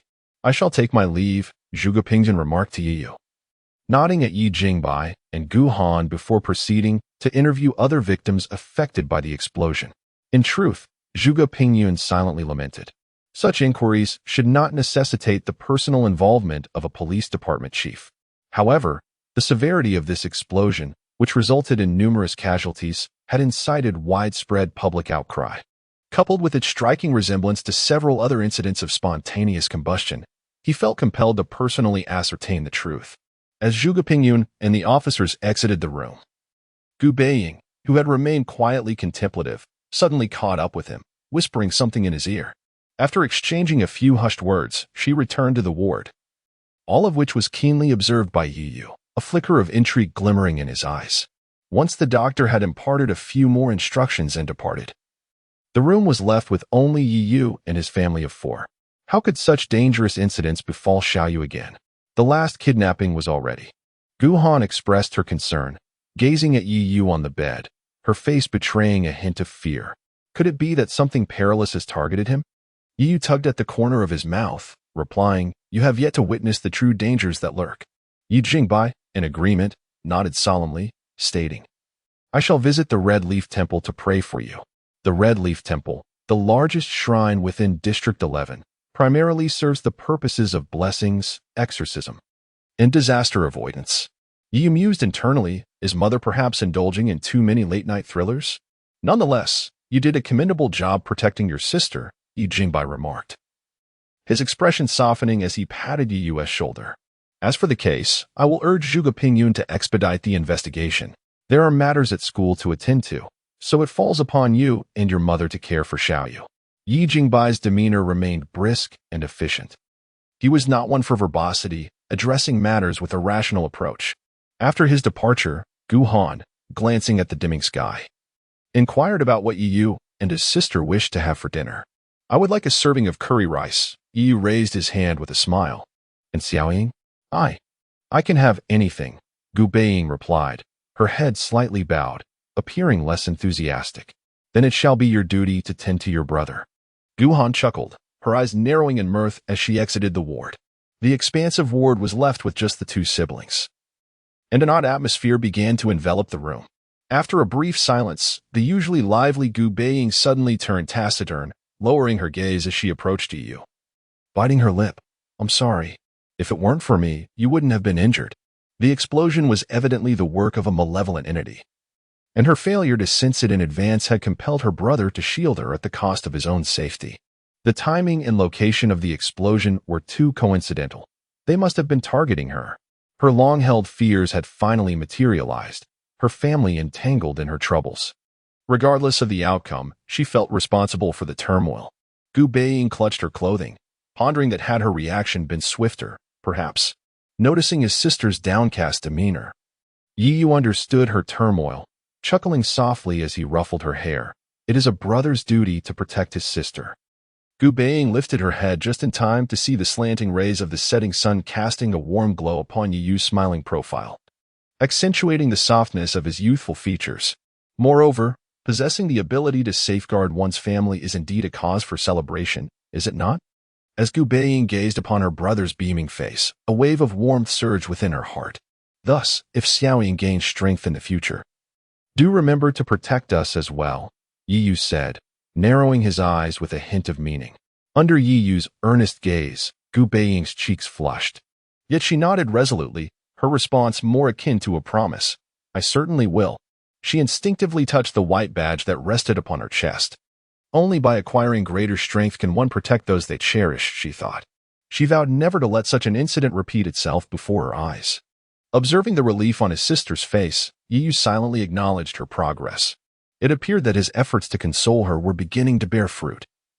He believed Xiaoying was a resilient individual who would not be easily defeated by adversity. Ultimately, she must unravel her own knots. All he could offer was encouragement and subtle hints. Yu genuinely hoped for Xiaoying's swift maturation, aspiring for her to become a savior capable of standing alone. After all, should he one day find himself in dire straits, inadvertently opening the portal to calamity, he would rely on his sister, destined to be the child of fate, to aid him in rectifying the chaos. This would not only preserve his own life but also offer a glimmer of hope for the world. Gazing at his sister's still youthful visage, Yu couldn't help but reflect inwardly, "Sister, the mission to save the world now rests upon your shoulders. Only by witnessing your growth can I venture forth with peace of mind." Chapter 69, The Supernatural Events at the Hospital and the Conspiracy of the Deities. The following afternoon, Gu Baiying emerged from a convenience store, laden with bags of food, accompanied by a stylish short-haired girl. "So, does this mean that Xiaoying will be visiting the hospital frequently to care for her injured brother?" her close friend, Xiaoyi, inquired, eyeing the abundant groceries in Gu Baiying's hands. "Not exactly," Gu Baiying replied, lifting the bags with a gentle sigh. "After all, my brother was injured while protecting me." She continued, "Moreover, my mother is at home preparing meals, so I can only assist with what I can manage. It's hard to believe that your formidable brother, who is like a monster, could end up injured and hospitalized," Xiaoyi mused, recalling the heroic scene of Yu bravely facing overwhelming odds in the warehouse, her eyes filled with admiration. Yet, Gu Baiying's expression darkened. He could have escaped at that moment, but, as Gu Baiying recounted the harrowing details to her friend, Xiaoyi's face turned pale upon hearing the terrifying account. "Is this related to the recent spate of serial bombings? It's truly horrifying. I heard that the death toll has already reached hundreds." Xiaoyi looked anxious. "I heard it's a cult that manipulates people into strapping explosives to themselves and detonating them indiscriminately in public. Just thinking about it is chilling." Gu Baiying frowned, realizing that these incidents were likely the work of those malevolent beings. "Speaking of strange occurrences, there's been an unusual incident at my mother's hospital recently." Xiaoyi leaned in closer and whispered, "Several nurses on duty have claimed to have seen corpses in the underground morgue walking on their own." "Is that true?" Gu Baiying gasped. "There have been multiple instances where nurses fainted from fear, and now no one dares to work the night shift at my mother's hospital." Xiaoyi continued, her imagination running wild.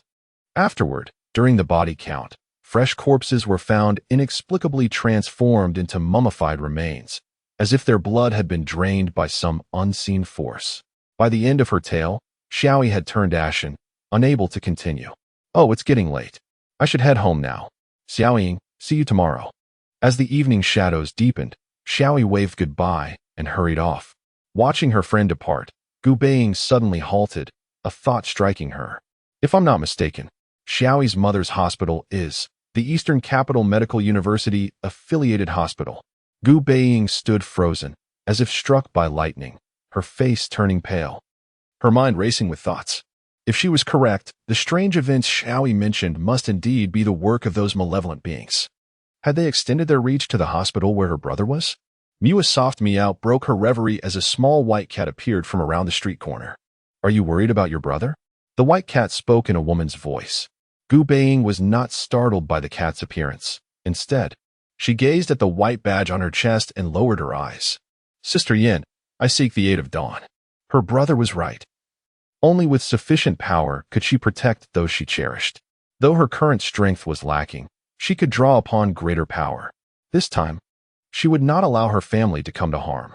Not far from the Eastern Capital Medical University affiliated hospital, atop a towering iron structure, a young boy with dark skin sat perched on the railing, carefully placing a blood-red maggot upon it. As he observed the writhing maggots resembling ants, a knowing smile spread across his face. "Hey, Tenpo, why are you still playing around here? We haven't completed what Crow asked us to do," a delicate voice interjected, belonging to a woman in a floral long dress who stood beside him. "What else can we do? Should I go eliminate the target?" Tenpo replied, toyingly holding a blood-red maggot in his palm, its body visibly pulsating with blood. "Also, could you refrain from saying such disgusting things while wearing that face? It's truly nauseating," he quipped without turning his head. "Oh dear, how could you hurt my feelings like that, little Tan Tan? It's so disheartening." The woman feigned distress, her delicate features contorting into a pout, yet her voice exuded a jarring dissonance. Suddenly, a dark shadow loomed overhead, accompanied by a raspy tone that sent shivers down their spines. "You two seem to be having quite the fun." Dark feathers began to fall like snowflakes, making Tampa tremble as he turned to see a towering figure shrouded in shadows, vast wings extending behind him, casting a large shadow atop the iron tower. The figure appeared clad in a cloak woven from black wings, exuding a sinister aura, while above its neck was the head of a grotesque bird. Poetry has relayed the news. The Stigmata emissary has arrived at the Eastern Capital Medical University affiliated hospital. Crow ignored Tan Po's startled exclamation, his voice still low and gravelly. The Stigmata emissary is unharmed. Only her brother has been admitted to the hospital, and Dawn has yet to respond. "Isn't that perfect?" Tanper exclaimed, waving his hands in panic, directing his gaze toward the distant outline of the hospital. "It should be simple to take care of a little girl on our turf, right?" "One mustn't speak so lightly, Tanpo," the woman in the long dress interjected, her tone suddenly serious. "If the Stigmata emissary encounters trouble, Dawn will surely become aware, and it could become problematic if they discover our involvement." Seemingly intimidated by Crow, Tampa chuckled nervously. "Isn't that guy Kuei Xiong just itching to act? If he intervenes, it should be resolved quickly, right?" Crow hovered in midair, his dark wings continuously flapping, his deep-set eyes fixed on the hospital. "If that's the case, then you shall handle the Stigmata emissary. The hospital's fresh blood supply is dwindling, so let us surprise our friends at dawn along with the Stigmata emissary." Tanpa, now clutching the writhing maggots from the railing, grinned widely. "With these little ones around, you can rest easy, Crow. This time, let us ensure they have their fill." Chapter 70. The Executive Search and the Second Encounter with Dawn. The East Metropolitan University Affiliated Hospital, a venerable institution established nearly 50 years ago in District 11, holds significant authority within the medical community, boasting experts from the Kansai region and beyond. In the stillness of the night, a melodious voice resonated in front of the hospital's inpatient department. A curly-haired man was animatedly recounting the hospital's history to his companions, seemingly well-versed in its background. I interjected, "Okita, there's no need to reiterate information that can be found online." Beside him, a well-endowed woman dressed in form-fitting athletic wear impatiently cut him off. What do you know? This is thorough research before our mission, Okita retorted. Are we just going to walk in like this? Gu Baiying, cradling a white cat and carrying a practiced wooden sword on her shoulder, observed the quarrel between the two with a peculiar expression. Alongside Gu Baiying were her previous mission partners, Okita, Sasha, the portly fellow, and Watanabe, donned in a white lab coat. She initially intended to enlist Dawn's assistance in investigating who was targeting her, while also probing into the supernatural incidents mentioned by Xiaoyi that had occurred within the hospital. Gu Baiying had reported her encounters to the organization, and Dawn had evidently taken them seriously, dispatching several individuals to accompany her for an investigation. However, the demeanor of her companions seemed more akin to that of a brazen gang ready to challenge rather than conduct a covert inquiry. Okita's curly hair was topped with a cap, and he twirled 2 yo-yos in his hands, producing a whistling sound. Sasha sported leather attire, with a long whip at her waist, while Watanabe's icy demeanor suggested he could freeze anyone in their tracks. The portly fellow was even more outrageous. Clad in a punk-style black vest and shouldering a large baseball bat, passers-by occasionally glanced at the group before hastily retreating, as though they had not a good person written across their foreheads. Sasha, noticing Gu Baiying's hesitation, explained, "Don't be surprised. Without solid evidence linking this hospital to the demons, Dawn cannot act overly." The group strutted into the hospital, and by evening, the number of patients seeking treatment had noticeably dwindled. Gu Baiying watched as Okita tossed the yo-yo into the air, its shimmering silver string glinting coldly in the light. She had witnessed this seemingly inconspicuous silver string transform into hundreds of steel threads, tearing apart a frenzied demon, leaving a gruesome scene in its wake. Thus, we must first ascertain detailed information about the demons before proceeding with our next steps. We might even encounter a few significant targets. Much like the last time with the Washita Ryuko, Okita declared, stowing away his yo-yos, his hands resting behind his head in a relaxed manner. Oblivious to Gu Baiying's sudden change in expression. Is the one who attacked me this time also from the Shikigami clan? Gu Baiying recalled that a Washita Ryuko was indeed a member of that demon organization. The previously silent, portly fellow spoke up, tossing a chip into his mouth, muttering, "Well, that's unclear. After all, no one knows what those deranged monsters are thinking." Gu Baiying's expression darkened, recalling the casualties caused by that explosion. Sasha playfully slapped the back of the portly fellow's head and winked at Gu Baiying. "Regardless, let us first check on your brother. We can't rule out the possibility of those cunning demons laying traps for him." Instinctively, Gu Baiying nodded and led the group to the reception desk of the inpatient department, where a short-haired girl had been waiting. "Sakura, over here." The short-haired girl was Gu Baiying's close friend, Xiaoyi, who waved upon seeing her. "Sorry for keeping you waiting," Gu Baiying said, noticing Xiaoyi's glance at her oddly dressed companions, but she refrained from questioning, assuming they were just helpers she had brought along. Earlier, Xiaoyi had been informed by her mother, the hospital director, that there would be a dedicated team investigating the supernatural occurrences, but she had not anticipated her friend would be among them. "Are we going to see your brother first?" Following their agreement, Xiaoyi greeted the nurse at the front desk and led the group into the elevator to the inpatient department. Due to Xiaoyi's mother being the hospital's director, she was quite familiar with the layout, effortlessly guiding them to the third-floor corridor. While Xiaoyi was somewhat puzzled by Gu Baiying's companions, she dismissed her concerns, thinking, "Your brother should be here, right?" As night fell, the flow of patients visibly decreased, with only the inpatient department's floors illuminated brightly. When Xiaoyi opened a door at the end of the corridor, a clean and tidy hospital room came into view. A slight breeze wafted in through a partially opened window, and the ceiling lights cast a porcelain white glow on the floor. A young man with black hair, dressed in a white hospital gown, leaned against the bed, a bandage wrapped around his forehead, absorbed in his phone, the purple pendant at his chest swaying gently. On the bedside table lay 2 empty meal boxes, indicating he had just finished eating. Hearing the door open, Yu slowly looked up, a smile spreading across his face as he saw Gu Baiying and the others enter. "Sakura, you've come?" As it was the weekend, Gu Baiying had volunteered to stay and care for her brother, while Gu Han took the opportunity to return home to prepare dinner for Yi Jinghua. Just then, Yu seemed to notice the peculiar group following Gu Baiying, hesitating to ask, "Who are these people?" Presumably, you are Xiao Sakura's brother. We are her friends. Here to visit you while we are at the hospital, Okita said with a friendly demeanor, stepping forward to shake Yuyu's hand. The portly fellow finished the last chip, wiping the grease from his mouth. I'm Matsui Kinjiro. Just call me Fatty like they do. Watanabe, who had remained silent, adjusted his glasses and coldly introduced himself. Watanabe. Sasha placed a gift she had prepared on the table and stepped closer to Yuyu, her eyes sparkling with delight.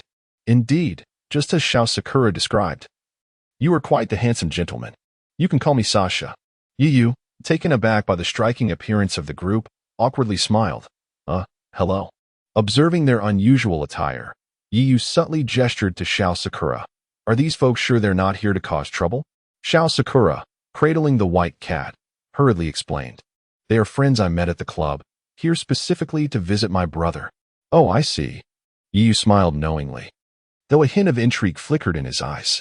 He had accompanied his sister to the Dawn base and had participated in their cleansing operations. So he recognized that these individuals were indeed Dawn's executives. While he was aware of their identities, Yuyu chose not to reveal his knowledge, instead engaging them in light conversation. By the way, it seems your brother was caught up in the explosion incident. Did you happen to see what transpired at that time? After an exchange of words, Okita Sajaka casually inquired of Yuyu a particular question. A sudden realization struck Yuyu, and a contemplative expression graced his countenance. The police who had come earlier posed a similar question, yet in the urgency of the moment, I failed to discern much. Shasha and the others held no expectations of uncovering any clues from Yuyu's response, merely nodding in understanding. However, Yuyu hesitated before speaking up. Yet, perhaps it is merely an illusion, but behind that woman engulfed in the explosion, I believe I glimpsed a colossal black crow. Chapter 71. The eerie morgue in the basement. What? Did you see a crow behind that self-exploding woman? Upon hearing Yuyu mention the name of the crow, several members of the group, including CH de Shijaku, were instantly taken aback, their expressions turning serious as they inquired further. Yuyu intended to provide some clues to the Dawn members and slowly nodded. If I am not mistaken, it was a crow. CH de Shijaku and the others exchanged glances, each reflecting the gravity of the situation in their eyes. Did the demons of the gods of sacrifice really set their sights on Sakura? However, I might have been mistaken. How could there be such a large crow? Noticing the unease etched on their faces, Yuyu chuckled and scratched his head, adopting an innocent demeanor. Suddenly, he heard Chi Mei's sarcastic voice. You truly are a born actor. CH de Shijaku then relaxed, smiling. It's getting late. Sakura's brother should take good care of himself. We have some matters to attend to, and we'll take our leave. Shasha playfully beckoned to Yuyu, teasing. We'll meet again next time. Handsome Gu Baiying Sakura, cradling a white cat, said to Yuyu, Brother, I'll see Shasha and the others off. You rest for a bit. Yuyu raised his hand with a smile. Take care. Bang, as the door to the ward closed. The smile on Yuyu's face gradually faded. The cool breeze from outside rustled through his disheveled hair, and his expression darkened like the depths of water. Did the Dawn members appear here to investigate the attack on Sakura? With the Shura mask aiding in concealing his presence, Yuyu was confident that his identity would remain undisclosed. Thus, the purpose of the Dawn's appearance here was highly suspect. Aren't you going to follow them and take a look? Chi Mei's figure appeared beside Yuyu. No need. Yuyu leaned back against the hospital bed, responding indifferently, then suddenly extended his hand. A tiny beetle, no larger than a fingernail, quietly rested on his distinctly jointed fingers. Excuse me, is my brother all right? In the hospital corridor, Gu Baiying Sakura cast a questioning glance at her companion. Baima Watanabe shook his head, a glimmer passing behind his glasses. No trace of demonic energy was detected on your brother. Subsequently, Baima Watanabe unexpectedly produced a white wireless earpiece from his pocket, placing it to his ear as he coldly reported, no signs of the demon have been discovered thus far. A cold voice from the other end, Aso Aoi, commanded, continue the search, do not let your guard down. We have received multiple reports of abnormalities regarding this hospital recently. Report any findings immediately. Xiaoi, are you here at the hospital helping out today? You've worked hard. Nurses passing by occasionally greeted the short-haired girl, clearly accustomed to her presence in the hospital. Gu Baiying Sakura observed the expressions of the passing patients and nurses, finding it hard to discern the brutal demon lurking among them. "Don't be careless, Sakura." The white cat in her arms suddenly spoke. "Remember what I said before. Demons may hide behind any smiling face." Gu Baiying Sakura couldn't help but recall the demons she had defeated during this time. Hesitating, must all demons ultimately be eradicated? Strangely, when Gu Baiying Sakura voiced this question, the surrounding Dawn members fell inexplicably silent. Even Ch de Shijuku, who was usually loquacious, ceased to speak. Xiaoyi, walking ahead, sensed the strange atmosphere and unconsciously slowed her pace. Well, not exactly. After a moment, Shasha finally spoke to clarify, due to the uncontrollable nature of demons. Aside from a select few, we generally prioritize containment for most demons. Only those that have succumbed to demonization and exhibit extreme aggression are subject to eradication. For some reason, Shasha's smile seemed somewhat strained as she spoke these words. At the hem of Gu Baiying Sakura's clothing, a barely visible beetle quietly rested. In the ward, Yu held the maternal beetle to his ear, quietly eavesdropping on the conversation among the Dawn members. Much of the crucial intelligence within Dawn was difficult for him to uncover on his own, thus he could only glean it from his sister. Therefore, when Sakura confronts terrifying demons, she need not hold back. Sparing them too easily could lead to greater calamities. The overweight member assumed Sakura was still grieving over the death of Ishigami Rike and attempted to console her. The group traversed the hospital corridor, guided by Xiaoyi, and took the elevator down to the basement. In stark contrast to the brightly lit inpatient area, the hospital's subterranean level was markedly desolate and quiet. Ding! As the elevator doors opened, a dim corridor unfolded before them. Whether it was an illusion or not, at the moment the elevator doors parted, a chilling air rushed towards them. The strong scent of disinfectant hit them, mingling with a hint of decay that assaulted their nostrils. The entire basement, aside from the morgue, was littered with discarded medical equipment. Typically, there were hardly any living souls to be found here, and now, in the dead of night, only a faint green light shone from the end of the corridor. As a gust of wind swept through, Shasha instinctively shivered. Is it really possible for a demon to be here? The overweight member also wavered, looking at the eerie corridor, his teeth chattering. Why don't we just head back and come during the day instead? Xiaoyi approached the elevator door, fumbling to switch on the light. And as illumination filled the space, the group's unease slightly eased. Ch de Shijuku scoffed. It's surprising you've completed so many missions, yet your courage remains so feeble. One wonders who was just trembling in fright, unable to speak. Shasha retorted without reservation. Their banter helped alleviate some of the chilling tension among the group. And under Xiaoyi's guidance, they reached a large door at the end of the corridor. This was the morgue, a place seldom visited by anyone other than medical personnel. However, recently, a staff member claimed to have witnessed a corpse walking out from within. When Xiaoyi uttered that last sentence, fear crept onto her face as well. Following that, the bodies stored in the hospital frequently went missing under mysterious circumstances, with no clues revealed by the surveillance cameras, leading to rumors of supernatural occurrences developing over time. As they spoke, it seemed yet another cold gust of wind surged forth from the crack of the door, causing the group to shiver once more. Baiying Watanabe glanced up at a surveillance camera in the corner, his gaze deep and contemplative. I believe it's merely someone playing tricks. Let us go inside and take a look. Ch de Shijuku forced a smile and pushed open the iron door, while Xiaoyi waited outside. Creak! The rusty iron door swung open, echoing like a demonic whisper in the empty space. The group entered the morgue, and their eyes were immediately drawn to the massive iron cabinets used for storing corpses, glaringly conspicuous in the vast room. In the center of the morgue stood several iron frames, covered with white sheets, slightly bulging, clearly concealing recently brought-in corpses beneath. Let us begin. Ch de Shijuku, momentarily taken aback, called on his companions to commence their search. Chapter 72.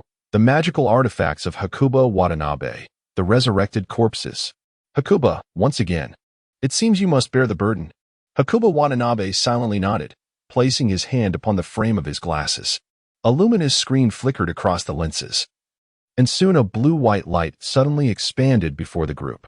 A dazzling radiance pushed aside the darkness, and an intangible sound wave coalesced before Hakuba Watanabe. To Gu Baiying's astonishment, She felt a surge of magical energy. Could it be that these glasses are also a magical artifact? Noticing the surprise in Gu Baiying's eyes, Shasha smiled and explained. These glasses are Hakuba's magical artifact, demon identification, capable of detecting magical energy within a certain range. Quite convenient. Isn't it? We can anticipate the presence of magical beings and act accordingly. Gu Baiying recalled how, moments earlier in the hospital, Hakuba had been scanning his surroundings, evidently searching for traces of magical beings. As Hakuba employed his artifact to investigate, the others began their own search of the morgue. The affiliated hospital of the Eastern Capital Medical University is one of the largest in the entire 11th district, and the morgue is renowned for its size, housing many unclaimed bodies. The expansive room was filled with iron cabinets for storing corpses, a chilling aura permeating the air, as though it sought to infiltrate the very bones of all present. A portly man cautiously approached one of the cold storage units, bending down to listen intently and gently tapping on the door. Suddenly, he felt a weight on his shoulder. Startled, he jumped, his corpulent form quivering in fright, only to turn and see Okita Sajaka grinning mischievously behind him. Do you realize that scaring someone can lead to dire consequences? The man bellowed. But Okita merely retorted with a hint of mockery. I wonder, how did someone as timid as you become an executor? Bowing toward the cold cabinet, Okita said, My apologies for the disturbance. He then swung open the iron door, revealing it to be utterly empty. Could it be that the intel is incorrect? Is there truly a magical being here? The portly man's teeth chattered slightly. He had never undertaken such a bizarre task before. Who knows? Okita replied, scanning the nearby cabinets, his eyelids drooping as he glanced at the others. Is it truly all right for you all to simply stand there and gawk? Shasha wrapped her arms around the eager Gu Baiying, rolling her eyes playfully. I'm an injured party, and Sakura is just a novice in turn. Can't you exhibit a bit of gentlemanly decorum? Feeling the weight of Shasha's embrace, Gu Baiying recalled how Shasha had sustained severe injuries during their last mission to save her. Okita was evidently unamused by this display. Enough of that. Those injuries would be fatal to an ordinary person, but for an executor like Shasha, who has received enhanced serum, they are hardly significant.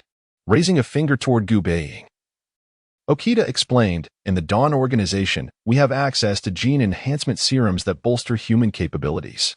By expending a certain amount of merit points, one can obtain these enhancements. Though enhanced individuals cannot match the grotesque physical mutations of magical beings, their strength surpasses that of normal humans by several folds, allowing for rapid recovery from severe injuries. Flustered, Shasha placed her hands on her hips, her ample bosom swaying. What a humorless man. While the group conversed, the portly man stealthily edged away from the cold cabinet. As he took a few steps back, he suddenly felt something poke at his lower back. Turning his stiff neck, he saw a stretcher had encroached upon him. A white cloth draped over the iron frame indicated a corpse lay beneath. A maggot, no larger than a thumb, crawled along the edge of the frame and disappeared under the cloth. Letting out a soft breath, he wiped the cold sweat from his brow, intending to flee. Yet his peripheral vision caught a glimpse of the corpse on the stretcher. In that instant, he witnessed a hand move beneath the white cloth. A hand. The portly man's pupils dilated in shock as he recoiled in a panic, his hefty body colliding with adjacent frames, drawing the attention of the others. Hey, portly one. Trying that trick again won't work. Okita observed the terrified man, amusement dancing in his eyes. I swear, I just saw the corpse's hand move. The portly man exclaimed, rushing to the others and pointing frantically toward the stretcher. Seeing their disbelieving expressions only heightened his anxiety. It's true. You must believe me. Okita was prepared to jest at the portly man's expense, but his laughter abruptly ceased. Bang, bang. A heavy knocking resonated from a cabinet several meters away. The sound was deep and oppressive, amplifying in the ears of the group, as if something within the storage unit were about to burst forth. In unseen corners cloaked in darkness, blood-red maggots writhed with alarming speed. Something is wrong. At that moment, Hakuba Watanabe, who had been using his magical artifact to scan the area, suddenly spoke up. Standing in the center of the morgue, his already frigid demeanor grew even more serious. Before him, the blue-white screen magnified, revealing countless tiny blood-red dots. These dots darted throughout the morgue, their presence visibly expanding across the lenses of Hakuba-esque glasses. Soon, the dots crawled into the cold cabinets, coalescing into human shapes. Bang! Bang! The sound of impacts against the cabinets erupted from all directions, transforming the previously serene morgue into a cacophony of chaos. What is happening? The group, observing the unfolding turmoil, instinctively retreated. Yet, with strange noises emanating from all around, they could only converge toward the center of the morgue. Look over there. The portly man suddenly pointed at the stretcher, exclaiming. Following his gaze, the others witnessed the shape beneath the cloth slowly rising. As the white cloth gradually slipped away, a highly decomposed corpse, revealing gory red flesh, materialized before their eyes. In the next moment, that very corpse stood upright before them. Not only that, but the bodies on the surrounding shelves also began to stir. Simultaneously, all the doors of the cold cabinets were abruptly yanked open by an unseen force. Hiss! Corpses crawled out from the cabinets, putrid flesh tumbling away, their vacant but blood-red eyes fixated intently on the group. How is this possible? In a hospital room, Yu felt a small beetle, no larger than a fingernail, languishing atop his finger, as if drained of energy. The voice emanating from the insect ceased abruptly, leaving Yu oblivious to the strange occurrences unfolding elsewhere. In the morgue on the ground floor, Yu murmured softly, sensing something amiss, and suddenly turned to gaze out the window. In an instant, his expression shifted dramatically. The hour was late, and outside the hospital window, there was no trace of night. Instead, a blanket of white mist enveloped the entire building, obscuring everything from view. Chapter 73. A predicament in the fog-enshrouded hospital. Yu furrowed his brow as he descended from the bed and approached the window. The pitch-black night was obscured by a thick, misty fog. His eyes flickered as he opened the window to gaze outside, and his keen senses immediately detected something amiss. It was too quiet. The hospital room he occupied was on the 10th floor, perfectly positioned to overlook the vibrant nightscape surrounding the hospital.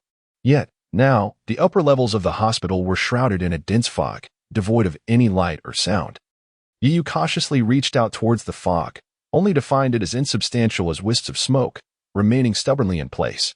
Cackling, the creature floated beside Yu, clearly reveling in the unfolding drama.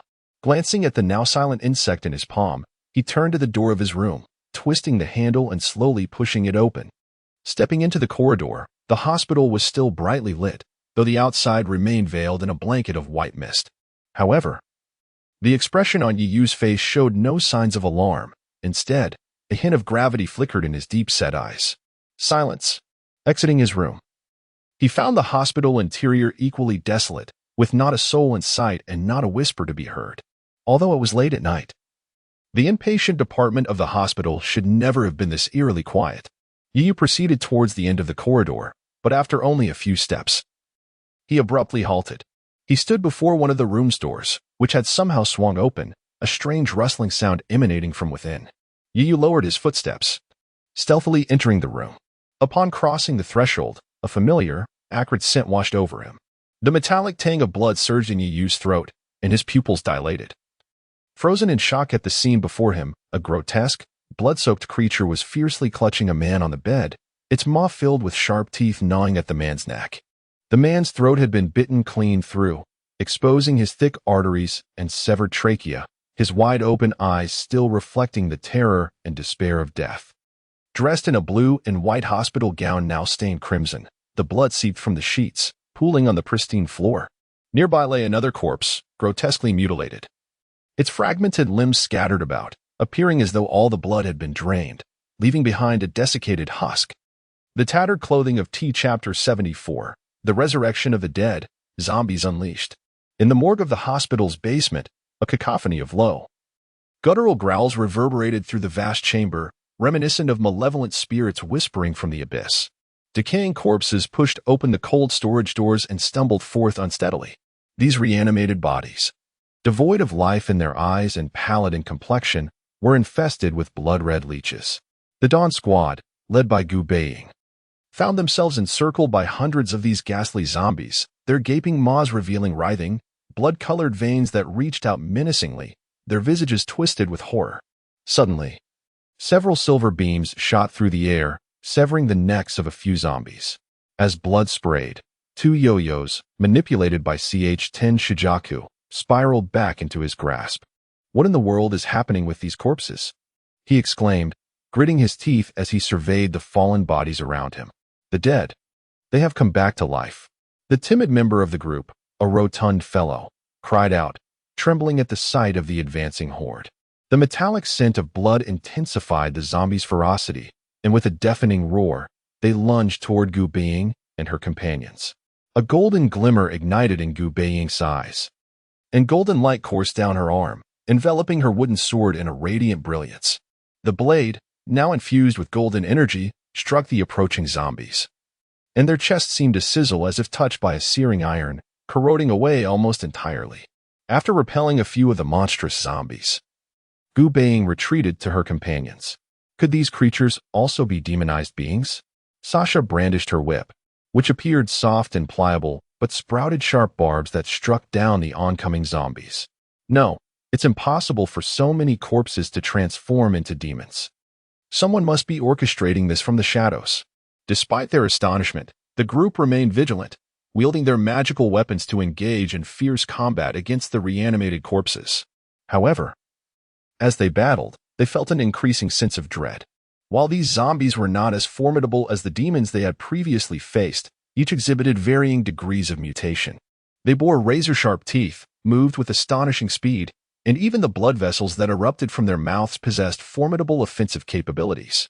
Furthermore, these soulless corpses exhibited a reckless ferocity, continuing to attack even after sustaining severe injuries, making them far more troublesome than demons. As more and more zombies closed in, the Dawn Squad found their space for maneuvering rapidly diminishing. Gu Baiying swung her sword, severing the arm of a lunging zombie, blood spraying forth. At that moment, she suddenly heard a girl's piercing scream from just outside the door. It was Xiaoyi. Panic surged within Gu Baiying as she realized her friend was also under attack. Mom Watanabe raised a uniquely shaped handgun and pulled the trigger, unleashing a beam of azure light that instantly pierced the forehead of an attacking zombie. "We need to leave now," he said calmly, yet with an air of finality. The rotund member of the group swiftly raised his arm, revealing a metallic bracer that glimmered with blood. In an instant, a mass of flesh surged from the bracer, expanding into a hardened, gigantic shield. He charged forward, the massive shield held aloft, while his companions followed closely behind, narrowly breaking through the encirclement of zombies. They pushed open the morgue's large door, and CH-10 Shijaka took the precaution of locking it behind them. However, unbeknownst to them, a dozen grotesque zombies lay in wait just outside. As they rushed out, they witnessed several zombies closing in on a short-haired girl, their mouths agape, ready to pounce. Xiaoyi, seeing her friend on the brink of death, Gu Baiying's golden aura flared intensely, and in a flash, she transformed into a golden blur.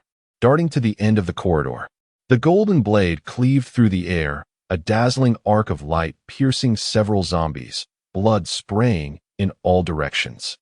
The powerful sword energy even struck the wall behind, leaving a deep gash mingled with the splattered blood. "Xiaoyi, are you all right?" Gu Baiying appeared before the short-haired girl, concern etched upon her face. Xiaoyi, still in shock, collapsed to the ground, weeping uncontrollably as she clung to Gu Baiying. "Did you all see that speed just now?" CH-10 Shijaku whispered to his companions, who were all wide-eyed in disbelief. The ever-calm white cat, who had been trailing them, remarked nonchalantly, "This is the terrifying talent of the stigmata user. I believe that soon, Shao Sakura will surpass you all and ascend to become an overseer of District 11. In the face of the white cat's words, the Dawn Squad felt a surge of awe and did not dare to refute, offering awkward smiles in response. At that moment, the iron door behind them was met with violent pounding. "We must leave quickly. That door won't hold for long." With urgency, the group hurried to the elevator leading upwards. As the elevator ascended, they finally caught their breath. The circumstances in the basement had clearly exceeded their expectations. This unexpected crisis needed to be reported to the organization for immediate containment. However, as the elevator continued its ascent, their expressions shifted dramatically. Instead of returning to the first floor of the hospital, it took them all the way to the 15th floor. When the elevator doors opened, A host of grotesque faces surged towards them from the hallway. Baiman Watanabe, the most composed among them, reacted first, pulling the trigger of his weapon. Several blue lasers shot forth, accurately exploding the heads of the approaching zombies. What is happening? How can these zombies be on the top floor of the hospital? As the group stepped out of the elevator, they soon noticed the rotund member pointing out the window in shock. You all, look.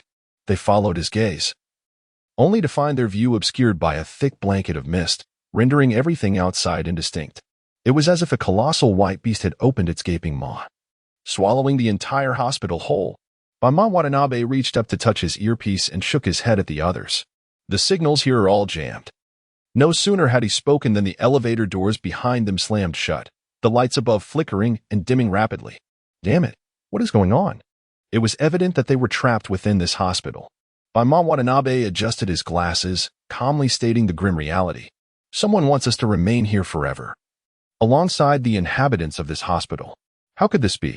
Gu Baiying stood frozen, her eyes widening as a thought struck her. Brother. She recalled that her brother, Yu, was still in a hospital room within this very building. Chapter 75. The game begins, the transition of hunter and prey. Gu Baiying's gaze trembled as she instinctively turned to flee towards the safety corridor at the end of the hall. Xiaoying, what are you doing? The reprimanding voice of the white cat halted her in her tracks after just a few steps. Brother. My brother is still in the ward and could be in danger at any moment. Gu Baiying clenched her fists, filled with regret for leaving her brother alone in the room. Do not act impulsively. We have fallen into the enemy's trap. You are likely their target, and we must not act alone at this moment. The white cat spoke with unprecedented seriousness, its emerald green eyes locking onto Xiaoying's.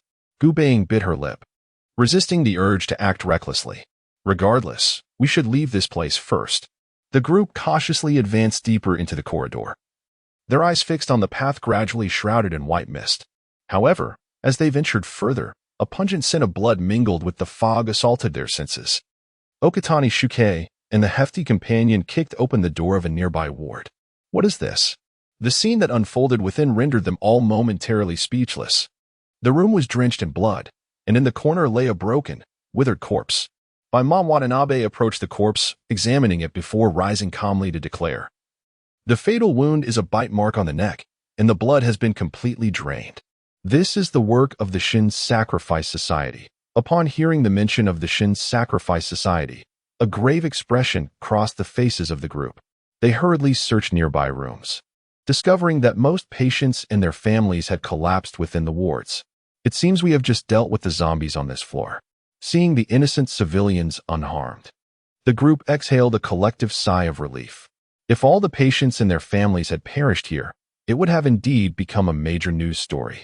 Why do these people seem as if they are in a deep sleep? No matter how we call them, they cannot be awakened. It's an illusion. Baiman Watanabe suddenly interrupted, his calm gaze sweeping over the enveloping white mist. Including us, the entire hospital is shrouded in a unique illusion barrier. Ordinary individuals, devoid of magical resistance, have fallen into slumber. Connecting the dots with the blood-drained corpse, Baiman Watanabe asserted, perhaps the enemy's target is not merely us, but every human in this hospital. How could this be? The group displayed expressions of horror, Gu Baiying's worry for her brother in the ward deepening, her demeanor becoming distant. Meanwhile, the timid Xiaoyi, following closely behind the group, remained unaware of the unfolding chaos, yet was paralyzed with fear from the zombie attack. Wait. Do you hear that sound? At that moment, Shashan noticed an eerie whimper emanating from the far end of the corridor. The group moved cautiously through the hazy fog, discovering that the source of the faint sound was the nurse's station at the center of the floor. Beneath the station, a woman in a white nurse's uniform lay on the ground, her hands bound with rope, trembling, her eyes filled with terror and unease. The nurse's mouth was taped shut, leaving her to emit only muffled whimpers. Sister Jizi. Xiaoyi immediately recognized the nurse. The hefty companion and Okatani exchanged glances and approached to untie her. Wowa. As they drew closer, the fear in the nurse's eyes intensified, tears streaming down her face as she shook her head vigorously. No, wait. Gu Baiying suddenly felt an ominous premonition and called out to stop them. As Okatani and the hefty companion halted, the nurse's body trembled violently, her bloodshot eyes bursting forth, blood splattering as she convulsed. Blood began to seep from her orifices, and her seemingly frail body began to expand rapidly. "Be careful." Boom. In the next instant, the nurse's body exploded. Flesh and blood mixed with the terrifying shockwave, creating a massive hole in the center of the floor. In a moment of crisis, the hefty companion quickly raised his arm, his blood-soaked shield blocking the blast. However, he was still thrown back by the force. Stumbling to his feet to find the nurse's station reduced to a gaping chasm. What on earth is happening? As the hefty companion stood in shock, the group's attention shifted to the far end of the corridor, where several figures emerged from the dissipating mist. "I told you, Bampo, your skills are truly declining." The muscular man, dressed in a tank top, spoke with an oddly soft voice. Beside him stood a towering, bear-like beast man with a savage expression, blood-red eyes, and remnants of blood at the corners of his mouth. The beast man held a half-eaten corpse, gnawing on a piece of flesh from the thigh with a predatory gaze. Between the two stood a small, dark-skinned boy clad in overalls, clutching a basketball, appearing insignificant amidst the imposing figures. The muscular man smiled at Gu Baiying as he spoke, and upon hearing the term St. Mark user, she furrowed her brow. "Is he referring to me?" Gu Baiying glanced at her companions, only to find their expressions laden with gravity. Shasha shielded Gu Baiying from view and confronted the three figures coldly. "What do you intend to do?" "Don't be so irate, esteemed executor of Dawn. The game has only just begun," replied the muscular man, twisting his waist with excitement. The bear-like beast man, unable to contain himself, chimed in. "Isn't it about time we got started? I haven't feasted on an executor's flesh in ages." He licked the blood from his lips, greed evident in his eyes. How could it be these monsters?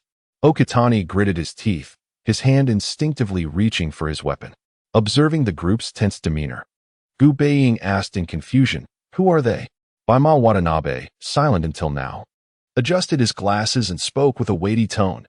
"Members of the Shin Sacrifice Society, B-class dangerous magical beings, the Undertaker, Yaguchiyu. A-class magical being, the Bearman Takemura Takashi." Finally, Baima Watanabe's gaze rested upon the seemingly inconspicuous boy who was still smiling at the group, and the A-class dangerous being, the bomber, Bampo, who was on the most wanted list issued by the Dawn Bureau.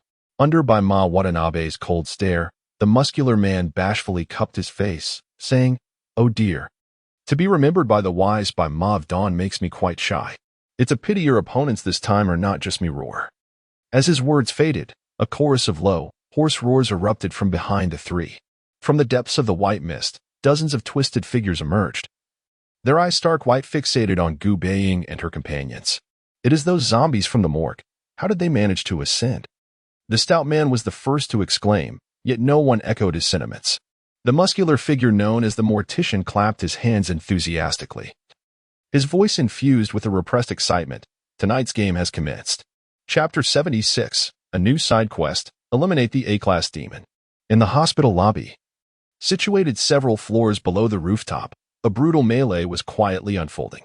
In the expansive first-floor hall, a dozen resurrected zombies, baring their fangs, lunged towards a solitary figure ensnared within their midst. Clad in a blue and white hospital gown, Yi remained unflinching as he surveyed the horrifying creatures closing in from all directions. With muscles tensing in his shoulder, he extended his claw-like hand, seizing the head of a zombie directly in front of him, and violently slammed it against the wall. The ferocity of his attack was so overwhelming that even the zombie could not react in time, its skull shattering instantly as it crumpled to the ground. A low growl emanated from behind him, sending a chill down Yiyu's spine. Raising his arm, he revealed the dark incantations etched upon it. The words of the underworld coalesced into a massive, pitch-black scythe that materialized in his grasp. With a swift motion, he swung the scythe behind him, generating a sound akin to the slicing of air. The two zombies attempting to ambush him were instantly decapitated, their blood gushing forth like a fountain. Despite Yiyu's fierce display, the remaining zombies continued their relentless charge. Controlled by the blood leech, they had completely lost their rationality, becoming fearless, mindless shells. Surrounded by this horde, Yiyu stood resolute, a glimmer of determination flashing in his eyes. Suddenly, a plume of ghostly purple flames erupted around him, enveloping the towering scythe in an intense heat that seemed capable of incinerating the very air. As the ethereal fire clung to the blade, Yu transformed into a reaper of souls. Wherever the sai swept, the zombies were instantly pierced through. The ferocious undead had yet to touch his attire before being impaled by the razor-sharp blade. The ghostly flames, akin to a relentless parasite, quickly snaked through the zombies' forms, reducing their charred remains to mere ashes. Within moments, the ground was littered with the charred corpses. The pungent scent of blood mingled with the acrid odor of burnt flesh filled the air, provoking an overwhelming sense of nausea. Standing amidst the carnage, Yiyu's scythe and the ghostly flames dissipated, his expression devoid of emotion. Tendrils of black mist coalesced before him, and a specter emerged, remarking, "Your resolve has grown increasingly formidable." Ignoring the specter's jest, Yiyu approached the main entrance of the first-floor hall. Upon pushing the door open, he was met with an expanse of dense white fog outside. Observing the thick mist, even more oppressive than that within the hospital, he refrained from stepping out. His instincts warned him that the depths of the fog concealed dangers far greater than those within the hospital. Earlier investigations of other patient rooms revealed only a few victims drained of blood by the zombies, while the rest lay unconscious. This suggested that the enemy's numbers were limited. Otherwise, they would not rely on corpses for combat. Yu hesitated at the entrance of the hall. The Dawn faction was still within the hospital, and the enemy's intelligence remained uncertain. It would be unwise to expose himself at this juncture. Suddenly, a thunderous explosion reverberated from above, the sound echoing through multiple floors. Sakura? Yu glanced upward, aware that a fierce battle had commenced above. At that moment, the box of specters on his chest emitted a tremor, and his ghostly lights flickered. Black mist intertwined before him, forming dark subtitles. Daily quest: escape the hospital, survive in the perilous hospital and seek an opportunity to escape. Quest reward: 1 ordinary lottery chance. Side quest: eliminate an A-class demon. Kill and absorb the magical energy of an A-class demon to infuse the box of specters with power. Quest reward: 1 advanced lottery chance, guaranteed golden quality item. Yiyu's surprise deepened into gravity as he read the floating black subtitles. The box of specters had issued 2 simultaneous quests, one of which promised a guaranteed golden item from an advanced lottery. As a treasure of the demon realm, the box of specters never offered tasks without benefits, indicating the formidable difficulty of this quest. His attention sharpened on the side quest. This meant that within the confines of the hospital, at least 1 A-class demon lurked. The prospect of slaying an A-class demon for its magical energy was indeed a growing appetite. Yiyu sighed, acknowledging that the more the box of specters demanded, the faster the gateway to the boundary would open. It resembled high-interest loans. The advantages gained would eventually be repaid in far more terrifying ways. After a moment's contemplation, Yiyu shook his head with a wry smile. This was hardly the time for such thoughts. Steeling himself, he discarded the blue and white hospital gown and removed the bandage from his forehead. A blaze of resplendent, ghostly flames ignited, incinerating any evidence of his identity. From the box of specters, a crimson glow flickered, and he retrieved a black coat, donning it and pulling the hood over his head as he ascended toward the upper floors. The white mist enveloped the hospital, shrouding everything in a veil of obscurity, concealing the monsters lurking beyond. In the oppressive silence, the glaring overhead lights cast an eerie glow upon the hospital corridors. With the elevator inoperative, Yiyu ascended the stairway, deliberately muffling his footsteps. Despite his caution, he encountered several bloodthirsty zombies roaming the hospital, which immediately launched an attack upon him, the sole living entity among them. After dispatching a few more zombies and probing several rooms containing the remains of the deceased, Yiyu began to discern a pattern among them. Someone had deliberately distributed these blood-sucking zombies evenly across the various floors, intending for them to drain the blood of the unconscious patients. Yiyu paid no mind to the comatose victims, focusing instead on eliminating the zombies he encountered along his path. He was already risking exposure, and he had done all he could. However, as he approached a corner on the 6th floor, his steps faltered, instinctively clutching his chest, brow furrowing slightly. Just moments ago, he had experienced a sudden palpitation in his chest. Yiyu raised his gaze toward the direction beyond the wall, his expression profound. His instincts urged him that something was beckoning him from that location. Chapter 77: The Pull of Blood and Peculiar Perceptive Abilities in the Dimly Lit Corridor. 2 figures, one tall and the other short, hurried towards the light at the far end. The distant incandescent bulb appeared particularly blurred against the backdrop of a hazy white mist, and the quietude of the corridor was pierced by the girl's slightly hurried breaths. "Sister, what is happening?" came the frail voice of the young girl. Chiyo and Katsu wore a blue and white hospital gown, being pulled along in a brisk run by her older sister, Chiyo and Ryugetsu. Her chest rose and fell slightly, and her cherry-like lips parted and closed. The girl, her vision obscured by a white cloth, could only instinctively follow her sister's lead in their flight. Confused, she had little understanding of the chaos unfolding, having been abruptly yanked into a sprint by her sister moments ago. Yet, her delicate body soon succumbed to exhaustion, her pale forehead beaded with fine droplets of sweat. "Katsu, no matter what happens, you must stay close to me." Chiyo and Ryugetsu tightly grasped her younger sister's hand, her expression imbued with an unprecedented seriousness, even as her feet never faltered in their pace. A low, guttural growl echoed from behind them. Chiyo and Ryugetsu glanced back, and amidst the swirling mist, a few staggering figures lurked, relentlessly pursuing them. What on earth were those zombie-like creatures? Chiyo and Ryugetsu had witnessed the grotesque sight of those monsters devouring the patients in the adjacent ward, leaving behind nothing but desiccated corpses. Yet, as she pulled her sister away, the commotion had evidently drawn the attention of those creatures. It seemed that, rather than the unconscious patients, the sisters possessed a greater allure for these ghastly beings. As they fled, the relentless horde of zombies pursued like a malevolent shadow, refusing to relent. The light at the end of the corridor, which appeared so near, remained stubbornly distant, as if they were ensnared within this shrouded white mist. Eventually, after an indeterminate amount of time, the hospital rooms on either side were completely swallowed by the fog, and the distant glimmer of light vanished. Chiyo and Ryugetsu sensed the space around them transforming into an expanse of white mist and gradually came to a halt. "Sister?" Noticing the sudden stop, Chiyo and Katsu looked questioningly at her sister. Katsu, hearing the growls behind them growing ever closer, Chiyo and Ryugetsu shielded her sister with her body, her voice taking on a calmer tone. "No matter what happens, do not stray from my side." "Sister."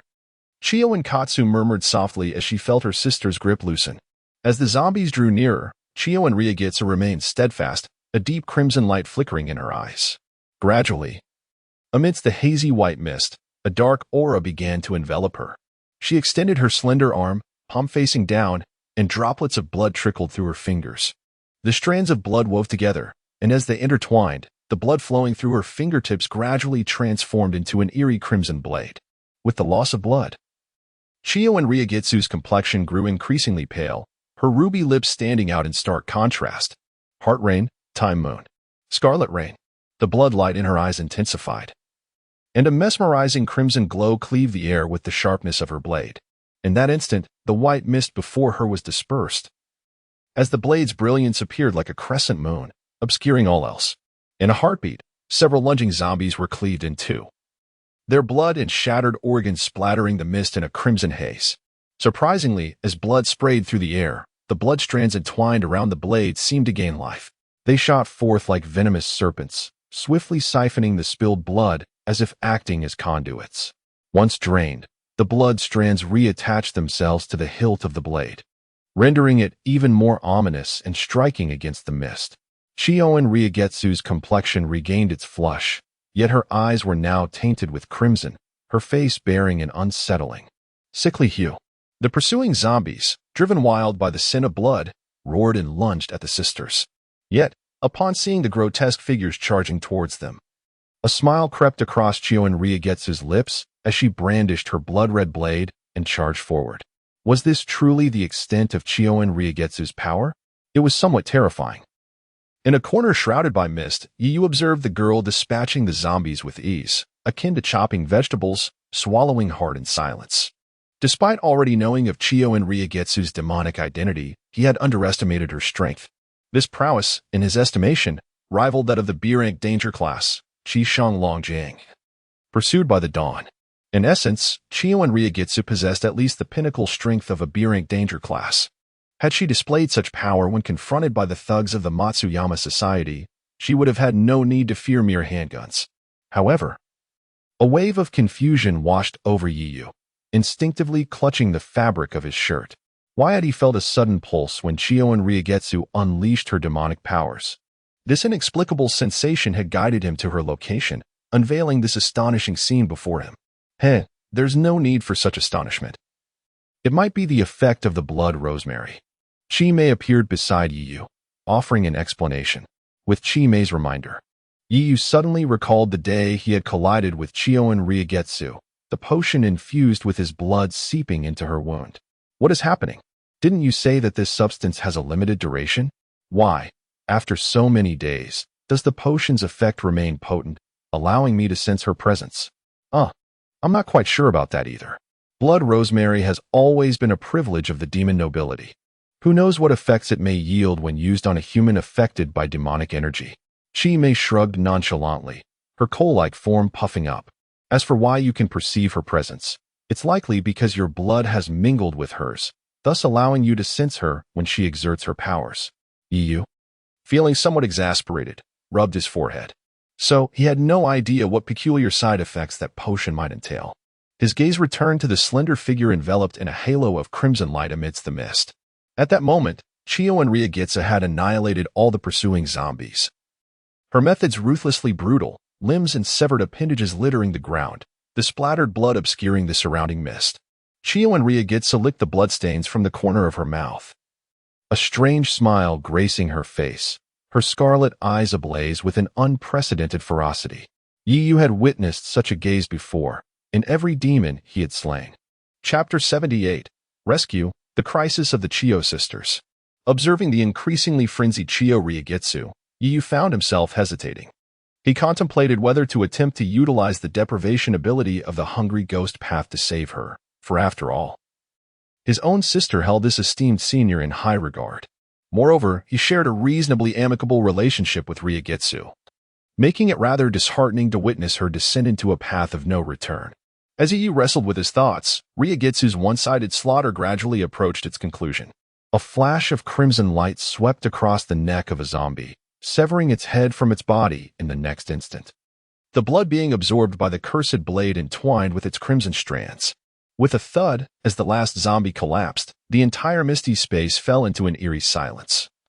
Save for the sound of Ryogetsu's excited and hastening heartbeat. Chortling softly, Ryogetsu caressed the blood-soaked hilt of her blade, slowly turning to gaze at her sister behind her. Sister, is that you? Chiyo Waika, unable to perceive anything, could only sense the overwhelming stench of blood in the air and instinctively reached out toward her sister. Hearing her sister's voice, a flicker of struggle appeared in Ryogetsu's eyes as she stood frozen for several seconds, finally biting her lip until it bled. A glimmer of clarity emerged in her gaze, little Waika. At that moment, a tempest of white mist suddenly swirled before the sisters. Dark feathers silently descended within the fog, reminiscent of petals drifting in the wind. Who goes there? The restored awareness in Ryogetsu's eyes sharpened as she abruptly lifted her head toward the center of the mist. At the heart of the swirling fog stood a black figure, its massive wings unfurling, scattering the ebony feathers around it. A chilling, rasping laughter echoed, sending shivers down one's spine. Instinctively, Ryogetsu's gaze darted toward the shadow, only to widen in shock as she realized its visage was not human, but that of a crow's head, those blood-red eyes fixated on her, exuding a sense of human-like amusement and mockery. What an intriguing ability. Would you care to join us? Who are you? Ryogetsu demanded, gripping her blood-red demonic blade tightly.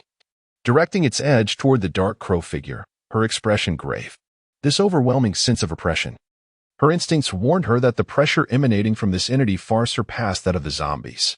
I am your kin, the crow suddenly chuckled, its voice remaining sharp and hoarse. As black feathers swirled around, the figure in midair vanished. In the blink of an eye, the crow-headed entity reappeared mere steps away from Ryogetsu. Such a delectable scent, it mused, surveying the corpses strewn about, inhaling the rich aroma of blood, reveling in its intoxication. With such formidable talent, it's a pity you remain concealed among the masses. What are you talking about? Ryogetsu frowned, uncertainty lacing her tone. You know precisely what I mean. You merely lack the courage to confront it. In an instant, the crow had darted to stand before Ryogetsu, its sharp finger wagging mockingly. Suppressing your true feelings must be quite unbearable. Look around you. This is all you're doing. The crow crouched down, dipping its finger into the blood of the fallen, raising it to its nose. The scent of blood brings you an exquisite satisfaction. Join us, and we can grant you all that you desire. As her gaze fell upon the blood-soaked fingertip, Riegetsu's eyes flickered, the crimson tint that had just receded now shimmering uncertainly, prompting her to instinctively step back. Casting aside her distracting thoughts, she tightened her grip on the blood blade and declared sternly, "I have no interest in joining you. If you do not depart, I shall take action." "Take action?" The crow scoffed, as if it had heard a jest. "It seems necessary for you to witness our strength before you can be assured of becoming one of us." With those words, the surrounding mist abruptly receded, unleashing a terrifying aura that surged forth. Whoosh! The crow's wings unfurled violently, sending countless black feathers hurtling like arrows. Riegetsu's expression hardened as she shielded her sister behind her, wielding the blood-formed blade to deflect the onslaught of feathers. Nonetheless, her shoulders bore the sharp lacerations from the piercing feathers. Observing Riegetsu's desperate resistance, the crow tilted its head before once again vanishing and reappearing mere inches from her, its elongated claws striking outwards. As the claws loomed before her, Riegetsu's heart raced, and she swiftly swung her blade to block the attack. Clang! The clash of the blood blade against the claws produced a resounding metallic ring. Riegetsu instantly felt an overwhelming force coursing through her blade, propelling her to the ground. Blood dripped from the corner of her mouth as her body was raked by the sharp feathers. "Sister!" Chiyo Waika cried out in alarm, sensing the danger. "Unruly toys require a bit of discipline," the crow concluded, retracting its wings and slowly advancing through the mist toward the sisters, delighting in the spreading fear, which brought him immense pleasure. "Hurry, run!" Riegetsu stammered, struggling to rise as she urged her sister to flee, while her eyes remained fixed on the advancing figure. Such a resilient spirit, perhaps a lesson is in order. A thunderous explosion reverberated overhead, causing the crow to lose interest in its playful demeanor. Its crimson eyes shifted toward Chiyo Waika, who was shielded behind Riegetsu. In a heartbeat, the crow transformed into a fleeting shadow, appearing behind Riegetsu. A dark claw, resembling a wickedly curved blade, lunged toward Waika's chest. "Waika!" Hearing the commotion behind her, Riegetsu spun around, just in time to witness the claw poised to pierce her sister's heart. In that moment of sheer terror, an unexpected turn of events transpired. Whoosh! A burst of ethereal violet flames erupted in mid-air, striking the crow's form, which emitted a muffled grunt as it instinctively recoiled. "What is this?" Riegetsu gasped in astonishment. Before her stood a tall figure, cradling Chiyo Waika in its arms, having narrowly saved her from the deadly claw. The hem of its coat billowed as the violet flames swirled around its arm like a vengeful spirit. Chapter 79. The Confrontation, the first clash with the Raven. The searing flames surged through the air, causing the surrounding temperature to rise rapidly. The white mist enveloping the group recoiled from the purple flames as if scorched by a serpent. Chiyo Garden soon stood rooted in place, still processing the events, when she felt herself enveloped in a warm embrace. "Sister?" The girl spoke hesitantly, her tone soft as cotton. After a prolonged silence without a reply, Chiyo Garden soon scrunched her nose but remained silent. Not far away, Chiyo Lingwei gazed in a daze at the tall figure that had suddenly appeared before them. Clad in a black coat, the figure's hood obscured their face down to the tip of their nose, making it impossible to discern their true identity, while their arms were wreathed in lingering purple flames. Yet for some inexplicable reason, upon the emergence of this figure, a peculiar flutter surged within Chiyo Lingwei's heart. Before she could discern the features of the figure before her, they had already set Chiyo Garden Sun down and turned away, gesturing with a hand to the sisters. "Thank you." Although Chiyo Lingwei was filled with questions, she recognized the urgency of the situation and expressed her gratitude, pulling her sister to flee deeper into the white mist. It was only after the silhouettes of the Chiyo sisters had vanished completely into the vast white fog that the hooded figure, Yiyu, raised his gaze towards the distant towering silhouette. The imposing figure stood over 2 meters tall, draped in a black cloak made from an unknown animal's fur, with a pair of elongated, pitch-black wings unfurling behind them, their razor-sharp claws glimmering ominously. More terrifyingly, the creature's head resembled that of a shadowy raven. Faced with this raven-like demon, Yiyu dared not underestimate it, for according to the intelligence he had gleaned from Dawn, this demon was none other than the god servant's core member, an A-class danger, known as the Fall-Bringer, Raven, currently wanted by Dawn. The Raven seemed taken aback, not expecting an ambush at this moment. Caught off guard, it received a fiery strike, leaving charred marks on its shoulder, tilting its head. The Raven disregarded the burn on its shoulder, its dark feathers fluttering as it turned to face EU, its voice raspy. Interesting, a fire-wielding demon. Your eyes gleam with a shadowy light. You are the Inferno demon active in District 11 recently? EU's heart sank. This Raven was aware of his information? To penetrate my misty illusion, your abilities are even more formidable than anticipated. And this level of flame. The Raven tilted its head towards the wound on its shoulder, extending its long tongue to gently lick the sanguine stain. Noticing EU's prolonged silence, the Raven continued, however. It seems you are not listed on tonight's game roster. How did you manage to intrude? Its voice was slow, yet combined with its eerie rasp. It exuded a unique sense of pressure. Uninvited guests are often unwelcome. In the next instant, the blood-red light flickered in the Raven's eyes. Its black feathers cascading through the white mist as its form abruptly vanished before EU. Whoosh, under the glare of the incandescent lights, a dark shadow loomed behind him. So swift, EU felt a chill run down his spine. This speed surpassed that of the speed-type demons he had previously slain. Despite his astonishment, EU's reaction was not sluggish. He raised his hand, and black runes danced across his arm, transforming into a pitch-black spear. Yama.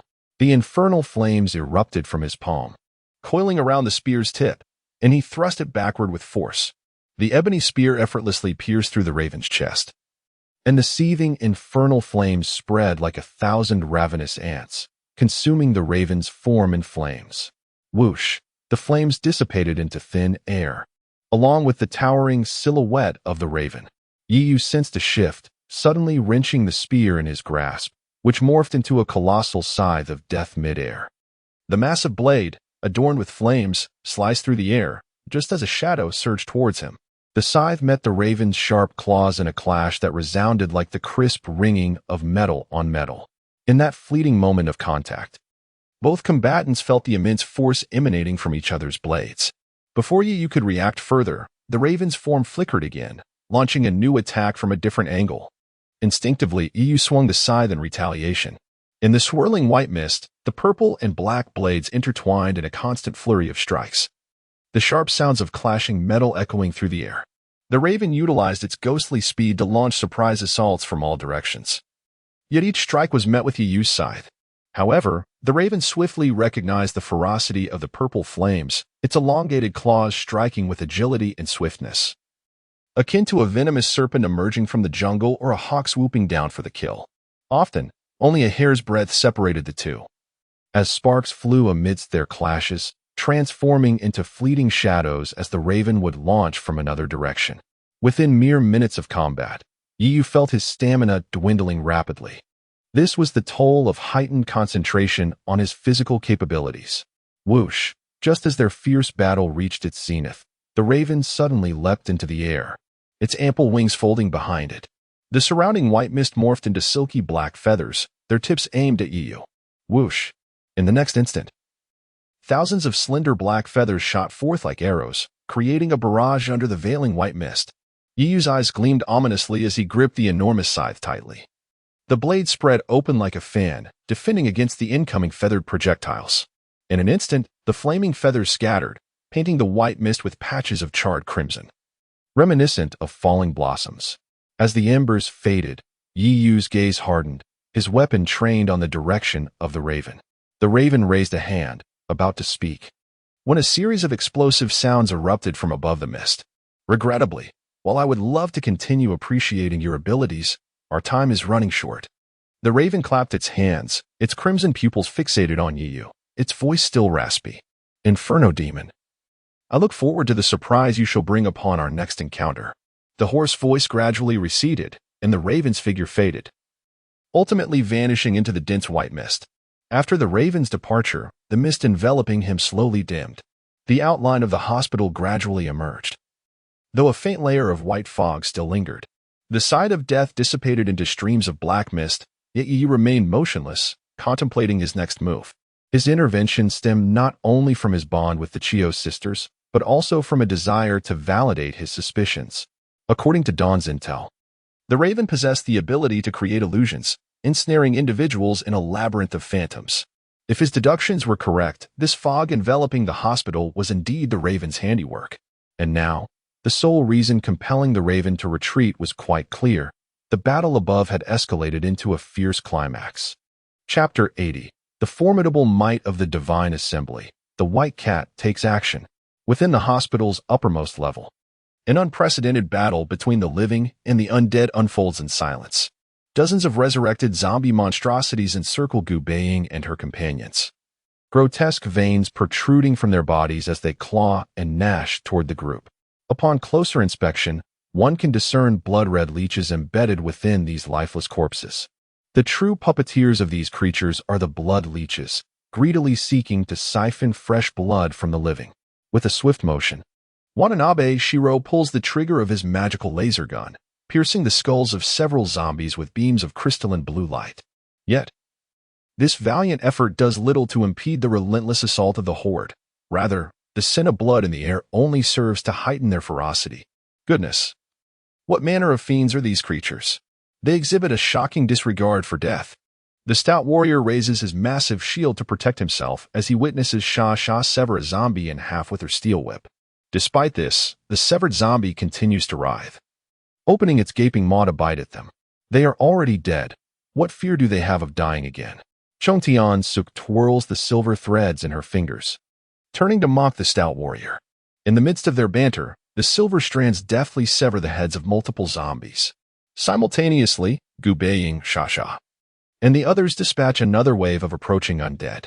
Although the numbers of these living corpses are overwhelming, they are all seasoned operatives trained by Dawn. Moreover, wielding magical weapons. They are not unlike the demons they face, showing no mercy in their onslaught. Before long, the advancing horde is reduced to mere remnants. Yet, the group remains vigilant. Their expressions grave and cautious, for they are acutely aware that a greater threat lurks nearby. A low growl announces the approach of another zombie. But at that moment, Gu Baiying, standing at the center of the group, suddenly senses something and exclaims, "Be careful." Watanabe Shiro reacts swiftly, raising his laser gun to fire at the incoming zombie. In an instant, as the laser penetrates the creature, its body begins to crack and swell visibly. Then, with a thunderous bang, it explodes before their eyes, showering the area with a gruesome spray of blood and flesh that sends a chill down their spines. Adjusting his glasses, Watanabe Shiro glances toward a dark-skinned youth observing from across the corridor, stating coldly, "An A-class dangerous species has detonated."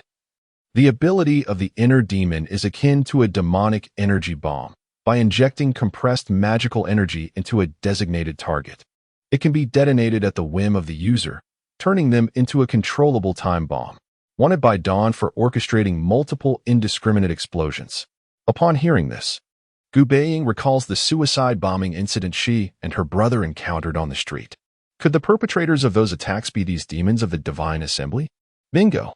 The dark-skinned youth flashes a seemingly innocent smile, his voice ringing with delight. Full marks on the exam, and the reward is more bombs. As his words conclude, several zombies burst forth from the mist behind the youth and the muscular man. Unlike the others, these zombies bear visible cracks across their bodies. Their withered skin is marred in the next moment. The magical energy surrounding the white cat surged dramatically, causing its very form to swell and expand. Within mere breaths, the white cat had transformed into a towering white tiger, several meters in height. Its sharp claws extended, glimmering with a chilling brilliance. As the cat's offensive prowess reached its zenith, however, before it could launch an assault, a raspy voice suddenly pierced the air. "Interesting. It seems I have encountered quite a few intriguing opponents today." The hoarse, cryptic voice echoed in the white cat's ears, startling it into turning its head. Before it, not far away in the air, dark wings flapped rhythmically, and a pair of crimson bird eyes fixated on it, glinting with a mischievous mirth. As the white cat surveyed its surroundings, it realized it found itself ensconced in a vast, fog-laden expanse, with Gu Baiying and the others having vanished without a trace. Chapter 81. Combat Under Surveillance. An opportunity to break the deadlock amidst the fog-laden corridor on the top floor of the hospital. The crowd gazed in horror at the vast expanse of white mist before them. Just moments ago, the expanding white cat had vanished right before their eyes. The entire sequence unfolding in the blink of an eye, leaving them no time to comprehend what had transpired. The surrounding mist appeared to thicken, enveloping them in an unsettling atmosphere. "Oh dear, it seems the strongest among you has managed to escape," remarked the muscular man known as the Mortician, twisting his waist with a wicked grin. The group, already beyond shock, found themselves startled by a towering beast man, who roared ferociously as he lunged toward them. Roar. Within the 8th floor corridor of the hospital, a tall figure clad in a black coat emerged. Yu deliberately muted his footsteps, his hood casting a shadow over his face as he traversed the silent hallway. After the crow departed, Yu too set forth toward the hospital's top floor, unaware of the whereabouts of the Chio sisters. However, given Chio Lingue's strength, mere controlled undead creatures posed no threat to them. As Yu progressed, despite his efforts to tread quietly, he inevitably encountered some oblivious zombies. After dispatching a few, he halted before the door of a room. A sign beside the door boldly declared surveillance room. Before he could enter, he noticed that the door to the surveillance room had been ajar for some time. A faint yet potent scent of blood wafted through the crack. Sensing something amiss, Yu pushed the door open without hesitation, in stark contrast to the brightly lit hospital. The surveillance room was shrouded in darkness, exuding an eerie ambience. Creak. A crisp sound of chewing emanated from the depths of the room. With the dim light filtering in from the hallway, Yu glimpsed a dismembered corpse lying in the corner, clad in a blood-stained security uniform. It appeared to be that of a middle-aged man. Beside the security corpse, a zombie feasted upon the flesh, producing a gruesome sound of crunching bones, its blood vessels protruding like octopus suckers, greedily siphoning the remnants of blood. By the time Yu arrived, the security officer's body had become a desiccated husk, resembling a sun-dried mummy. Frowning, he approached and seized the zombie's head, crushing it with a swift motion. With a whoosh, purple hellfire erupted, instantly incinerating the zombie and the desiccated corpse into ashes. After eliminating the undead, Yu turned his attention to several computers on the surveillance desk. Clearly less advanced than the Dawn organization's technology, the computers merely displayed multiple large monitors relaying various conditions throughout the hospital. The footage from outside the hospital entrance was obscured by fog, yet the images from within the building's various floors remained visible. This, indeed, was the reason for Yu's visit. Adjusting the monitors, he observed the scenes unfolding across the hospital's floors. Famished zombies wandered through the corridors, eventually fixating on a particular room, where they crashed through the door and surged inside.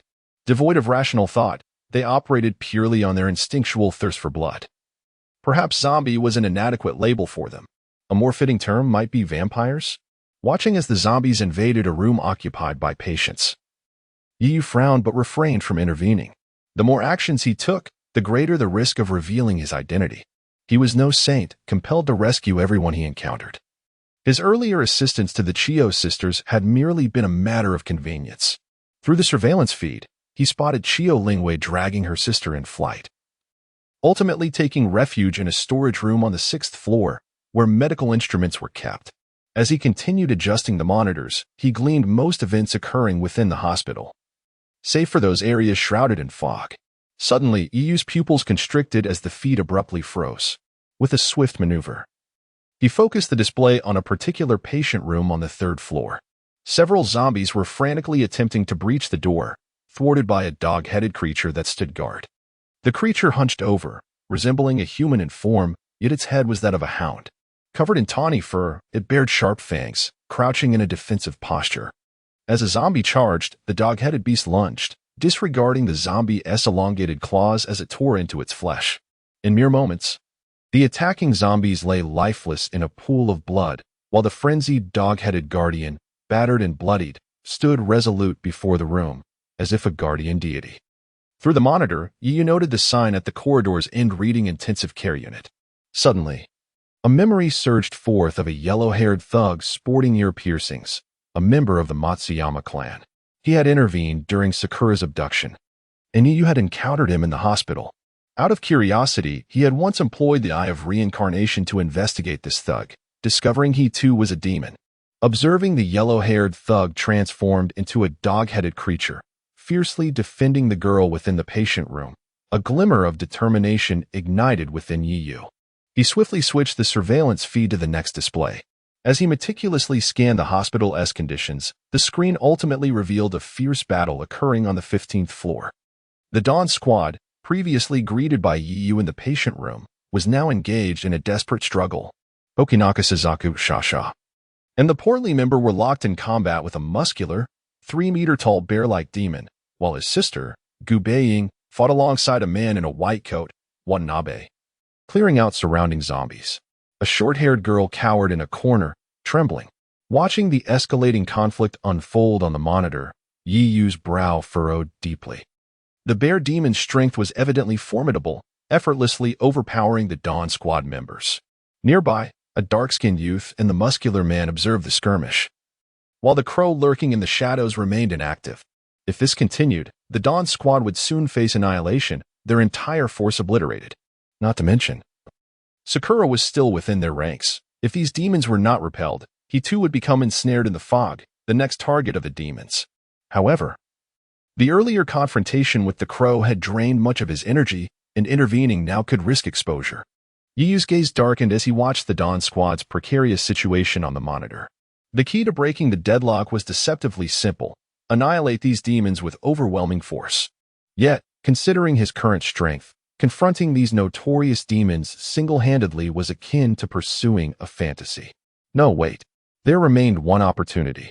Yiyu's pupils dilated suddenly, a flicker of ghostly purple light flashing in his eyes. The box of phantoms on his chest began to tremble violently, and amidst the flickering bloodlight, a grotesque demonic mask emerged, the Shura Mask. Chapter 82. The reappearance of the Shura Mask, enveloped in fiery wrath. In the dimly lit surveillance room, Yiyu gazed silently at the Shura Mask in his hand, which flickered with a sinister, ominous glow. A chilling laughter echoed as Chi-Mei leaned in from the side, addressing Yiyu with a taunting smile. Have you finally come to understand it, O Lord of Demons? This mask has awaited your return in the solitary depths of hell for quite some time. Chi-Mei's voice resonated in Yiyu's ears, laced with a hint of seduction. Now, you face but two choices: don the mask to gain unparalleled power and fight your destiny to the bitter end, or surrender to despair and become a lost soul entombed here. Yet, Yiyu silently raised the mask, resolute. Since this mask has emerged, it is no longer a choice. As long as there is a glimmer of hope, I shall never yield, even if it leads me to become a demon and plummet into the abyss of hell. As he lifted the Shura Mask and met its hollow gaze, Yiyu envisioned a devil from the depths of hell, cackling maniacally, eager to drag him into the chasm of sin. The moment he donned the mask, an unprecedented wave of murderous intent surged through his mind. As the demonic mask melded perfectly with his jaw, a torrent of black energy erupted around him. A ghostly purple light flickered in his eyes, and the depths of his pupils bore the sigil of a six-pointed star, with a deep crimson jewel embedded at one corner. His body trembled slightly, his soul roaring with excitement as the boiling bloodlust surged within him. The black runes on his arms writhed swiftly, and fierce purple flames erupted around Yiyu. At that moment, every part of his being exuded a joyful roar. He could even feel the frenzied hellfire leaping within him like a spark. Indeed, he nearly forgot the terrifying augmentation to his power that came with the mask. A sinister chuckle escaped Yiyu, who slightly bent his body beneath the mask. Suddenly, the growls of the undead echoed from outside, drawing nearer. A horde of frenzied zombies, using all fours, charged toward the surveillance room. Driven by the intoxicating scent of blood that permeated the air, akin to desperate marauders assaulting the entrance. With a resounding crash, the iron door of the surveillance room was shattered by the oncoming zombies, a dozen grotesque creatures, transformed by blood leeches, lunging at Yiyu with ravenous intent. They sought to rend their prey apart, to devour flesh and slurp marrow. However, in the blink of an eye, before these zombies could close the distance of 6 feet, a magnificent purple light flashed beneath the demonic mask. In an instant, a black scythe coalesced between Yiyu's arms as the black energy swirled. He swung the scythe with deadly precision. Like the Grim Reaper harvesting lost souls, the dark scythe, entwined with ghostly purple flames, cleaved through the air, effortlessly piercing the bodies of the dozen zombies. Blood erupted like a fountain, splattering the surveillance room in a dark crimson hue. With a chilling laugh, Yu approached a lone zombie at the door. The creature, still bewildered by the unfolding chaos, had barely reached the entrance when it opened its mouth to roar. In a swift motion, Yu crushed the zombie's head, showering the mask with its blood, the metallic scent heightening his senses and igniting every nerve in his brain. With his back to the door, Yu's outstretched arm unleashed a torrent of flames. Instant Chapter 83, Sakura's Determination, a heart-pounding perception. Just as Sakura was lost in thought, a sudden piercing scream from behind jolted her back to reality. She swiftly turned around, only to find several zombies fixated on a short-haired girl cowering in the corner. Xiaoyi, witnessing her friend in peril, Sakura cast aside her distractions and wielded her gleaming golden blade. In an instant, she transformed into a fleeting shadow, appearing before Xiaoyi in the blink of an eye. The shimmering golden light dispersed the white mist, cleaving through the chest of the approaching zombies. As before, the golden radiance emanating from Sakura seemed to possess a remarkable restraining effect on these creatures. The moment the blade pierced a zombie's chest, its flesh began to rot and decay at an alarming rate. A strange layer of black smoke erupted from the bodies of the zombies, which ultimately disintegrated into ashes under the brilliance of the golden light. Curiously, how could an ordinary person be mingling among the Dawn's executors? A sinister voice emerged from behind. Sakura's expression shifted, and she turned to see Xiaoyi curled up in a corner of the mist, her eyes filled with terror. The effeminate muscular man had somehow positioned himself before Xiaoyi, tilting his head in bewilderment as he gazed at her. Get away from Xiaoyi. Sakura's eyes narrowed, and she lunged, aiming her blade at the back of the muscular man. As the golden light flickered, her radiant sword abruptly halted midair. A slender surgical knife, entwined with dark energy, appeared in the muscular man's hand, effortlessly intercepting Sakura's luminous blade with just one hand. Oh dear, the stigmata wielder certainly has a temper. I'm quite frightened. The muscular man's voice dripped with sarcasm, the black surgical knife trembling slightly in the glow of the golden light. What a beautiful specimen. I wonder how exquisite a human skin made from that face would be. The muscular man gazed at Sakura's visage with rapt fascination, an excited flush creeping across his face. Repugnant pervert. Sakura gritted her teeth, persistently striking at the muscular man's vital points. However, he moved with an agility that belied his robust physique, dodging her slashes with uncanny precision. As Sakura's fierce blade neared him, the muscular man raised his surgical knife to parry her lethal strikes. How terrifying, this stigmata wielder. Observing the dark energy clinging to his blade being gradually eroded by the golden light, the muscular man gasped in astonishment at the girl before him. With another sharp clang, Sakura used the momentum to leap and position herself in front of the short-haired girl. This fiend. Sakura shielded her friend behind her, her gaze warily fixed on the muscular man not far away. From the surgical knife in his grip, she sensed a profound aura of dark magic. Recalling what Watanabe Shiro had just said, she realized that this mortician was a demon of the blade type, capable of materializing his inner demons into tangible weapons. In other words, that surgical knife was the embodiment of his inner demon. How exhilarating it would be to see that knife slice through your skin. The muscular man pressed the blade to his cheek, uttering words that sent chills down her spine. Without granting Sakura a moment's respite, he lunged forward, thrusting the sharp surgical knife directly at her. His attack was deviously angled, targeting the corners of her eyes and jawline, and his movements were alarmingly swift, proving more challenging than the zombies. Yet, it seemed he was wary of the flickering golden light surrounding Sakura, though his strikes were fierce. Each one fell short of making contact. Sakura found herself increasingly on the defensive, desperately parrying his relentless assaults. Humph. The muscular man continued to harass her with his nimble footwork, a smug expression gracing his features. The strongest combatant of this Dawn squad, that white cat, had been ensnared in a realm of illusions by a raven, leaving no time to assist her, as long as he could hold off the stigmata wielder. The others could eliminate the remaining executors, and surely this would inflict significant losses on the Dawn organization.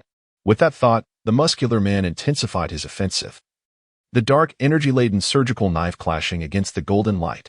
But suddenly, his short surgical knife halted midair, unable to advance an inch. What?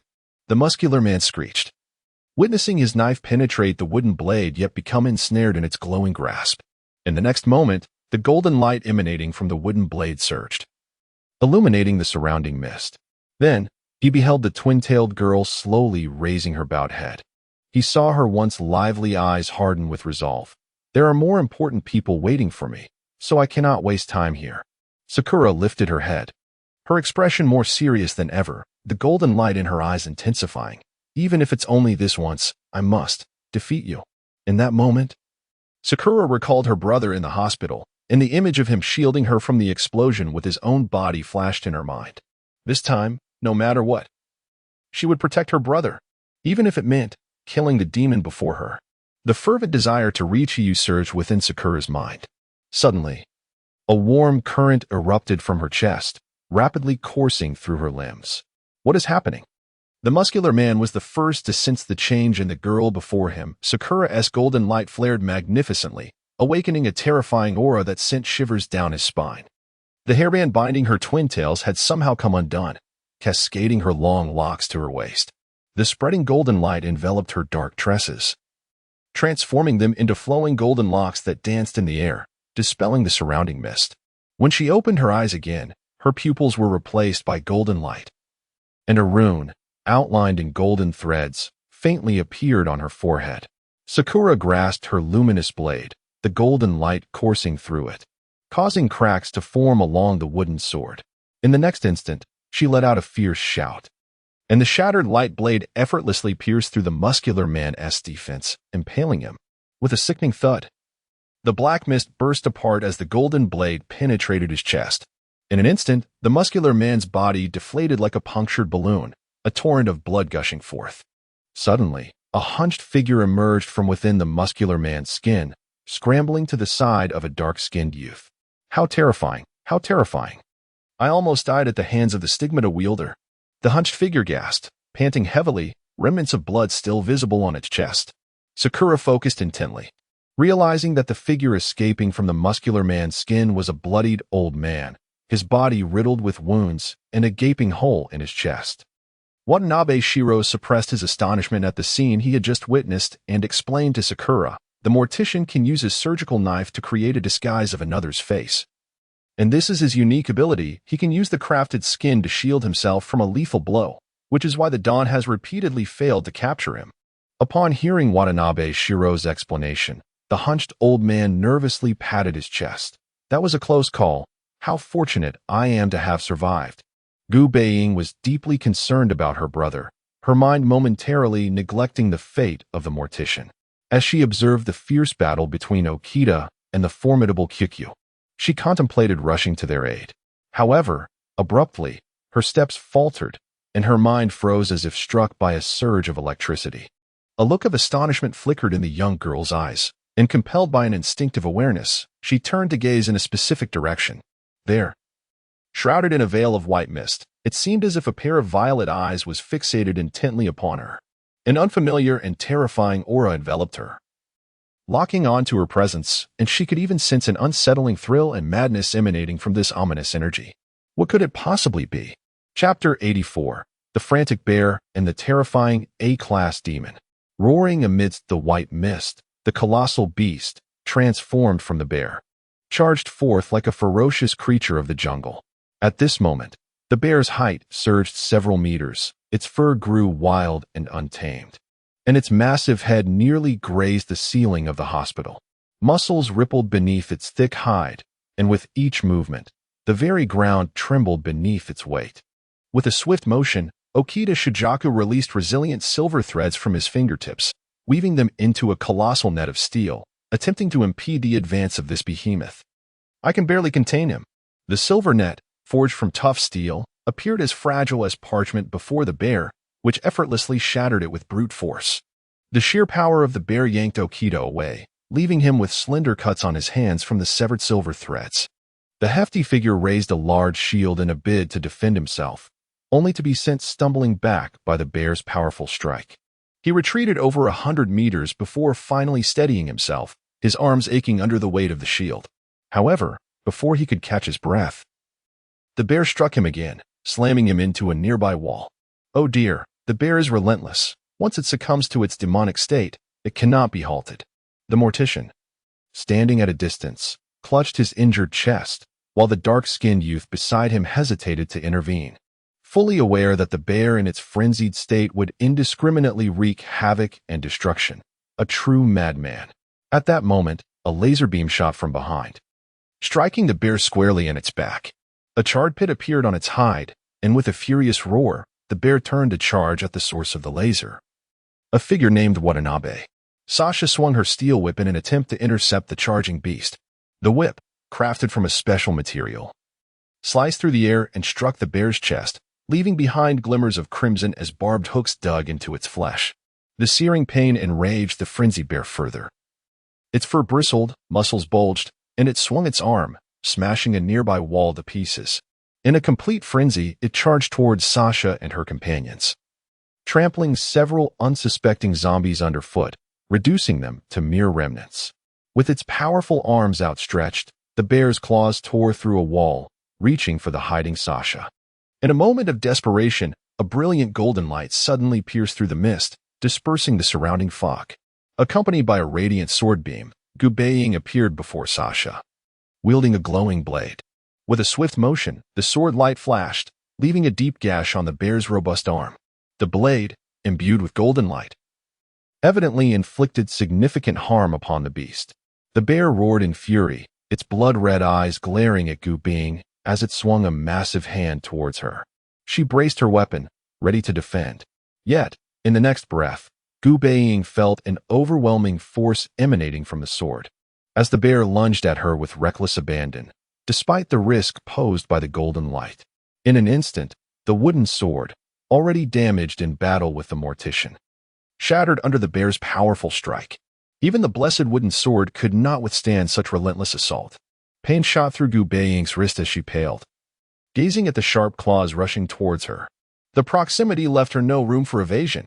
The bear's bloodthirsty gaze bore down upon her, akin to a wild beast eyeing its prey. The overwhelming sense of helplessness reminded her only of her previous encounters with the ominous crow. In despair, she closed her eyes. And in that moment, she comprehended the vast chasm that lay between her and these truly terrifying demons. But the very next instant, as if sensing something, Gu Baiying abruptly opened her eyes, her gaze trembling. She perceived the violent and terrifying aura once more. A strange heat surged through the mist. And as Gu Baiying opened her eyes, everyone present felt this eerie sensation. Instinctively, they turned towards the source of the heat within the white mist. Amidst the hazy fog, a magnificent purple flame flickered into existence, and within its glow, a shadowy figure could be discerned. In the blink of an eye, that figure enveloped in purple flames sprang to life. In an instant, the silhouette broke free from the mist, hurtling towards the center of the fog. Just as the fiery shadow charged towards the group, it suddenly redirected its trajectory, resembling a meteor hurtling towards the massive bear. Boom! The bear was instantly propelled forward, crashing into the far end of the corridor at an astonishing speed, as if the event transpired within a mere breath. Smoke erupted, and the ground at the corridor's end was blasted into a massive crater, revealing the underlying steel structure. Even the ceiling trembled, causing gray-white debris to rain down. As the bear slowly rose amidst the swirling dust, its blood-red eyes locked onto the shadowy figure within the mist. Who are you? The bear, once spiraled into uncontrollable madness, found its clarity restored in the presence of this shadow, which emanated a chilling and terrifying aura, evoking the sensation of confronting a malevolent spirit emerging from the abyss. The shadowy figure remained silent, its sinister grin sending chills through the bear, which could hear the unsettling sound of teeth grinding. Suddenly, the flames entwined around the figure surged violently, the eerie yet intense heat forcing the surrounding mist to recede. The shadow lifted its head, and as the mist dissipated, the bear beheld a grotesque, fearsome visage. In the next heartbeat, the shadow, now growling ominously, charged towards him. Chapter 85. The Out-of-Control Flame Demon, the True Monster. Hey, did you all see that? What was that just now? The stout figure, propping himself up with a massive shield, staggered to his feet, his face etched with disbelief as he glanced at his companions. The imposing figure of the Bear King had just been ambushed by a shadow, granting the group a fleeting moment of respite. No one answered the stout man's query. Instead, they collectively turned their gazes towards the depths of the corridor, shrouded in a veil of white mist. It appeared as though the corridor had endured a catastrophic explosion, with large sections of the walls crumbling under the force of a tremendous tremor, and the floor beneath had been smashed, leaving a gaping hole. As the dust settled, the exposed steel reinforcement beneath the floor became visible. The Bear King, towering several meters high, struggled to rise, but the ominous shadow was already charging towards him. Seeing the shadow launch itself like an arrow, the Bear King's pupils constricted. Caught off guard, he could only raise his arms in a futile attempt to shield himself. Just as the shadow was about to collide with him, a burst of ghostly purple flames erupted around it. The shadow, enveloped in this eerie fire, crashed into the Bear King, who instantly felt a tremendous force surge through his arms, accompanied by a sharp crack from his bones. Then, the searing flames began to scorch the Bear King's arms, causing him to falter in his defense. His formidable frame was hurled backward, crashing into the wall. The thick wall shattered, spider-web-like cracks spreading across its surface as the Bear King emitted a guttural groan, blood spilling from his mouth. With a roar, the Bear King, ignited by pain, felt his primal ferocity awaken. Just as he prepared to retaliate, the purple flames reflected in his eyes swelled ominously. Boom! The explosive flames assailed the Bear King, the overwhelming shockwave obliterating the wall behind him. In that instant, the raging fire spread, igniting a nearby room where medical equipment erupted in a cacophony of explosions. The relentless flames crept along the walls, reaching the open expanse of the corridor where the others stood. The white mist that had obscured their vision was consumed by the voracious purple flames, dissipating at a visible rate. Soon, the sight before them was dominated by a seething inferno. Amidst the tumultuous flames, a distorted black figure emerged. The purple flames. Wait, this is the flame demon. Kang Tian Shuke gasped, his eyes wide with shock as he identified the shadow within the flames. The others quickly grasped the gravity of the situation. The flame demon? How could it possibly be here? Gu Baiying clutched her injured wrist, her gaze drawn to the fiery chaos, her eyes flickering with unease. Until now, she had only heard about the flame demon from her companions in the dawn. But this was her first clear encounter with the monstrous entity. She could feel the same terrifying magical energy radiating from the flame demon. Solidifying her realization, it was even more dreadful than the intelligence had suggested. The encroaching purple flames resembled a ferocious beast, intent on consuming everything in sight. Roar! Suddenly, a thunderous roar erupted from within the flames. A colossal figure burst forth, its blood-red eyes glinting with malevolence in the fiery glow. It was the Bear King. At that moment, the Bear King was engulfed in flames, yet he charged through the searing heat despite the agony. He sensed that this bizarre purple fire was far more intense than ordinary flames. If this continued, he would truly be incinerated alive. However, as the Bear King roared and surged forward, the shadow within the flames moved once more. Having learned from his previous encounter, he swung his massive claws forward, intending to crush the shadow with his bulk.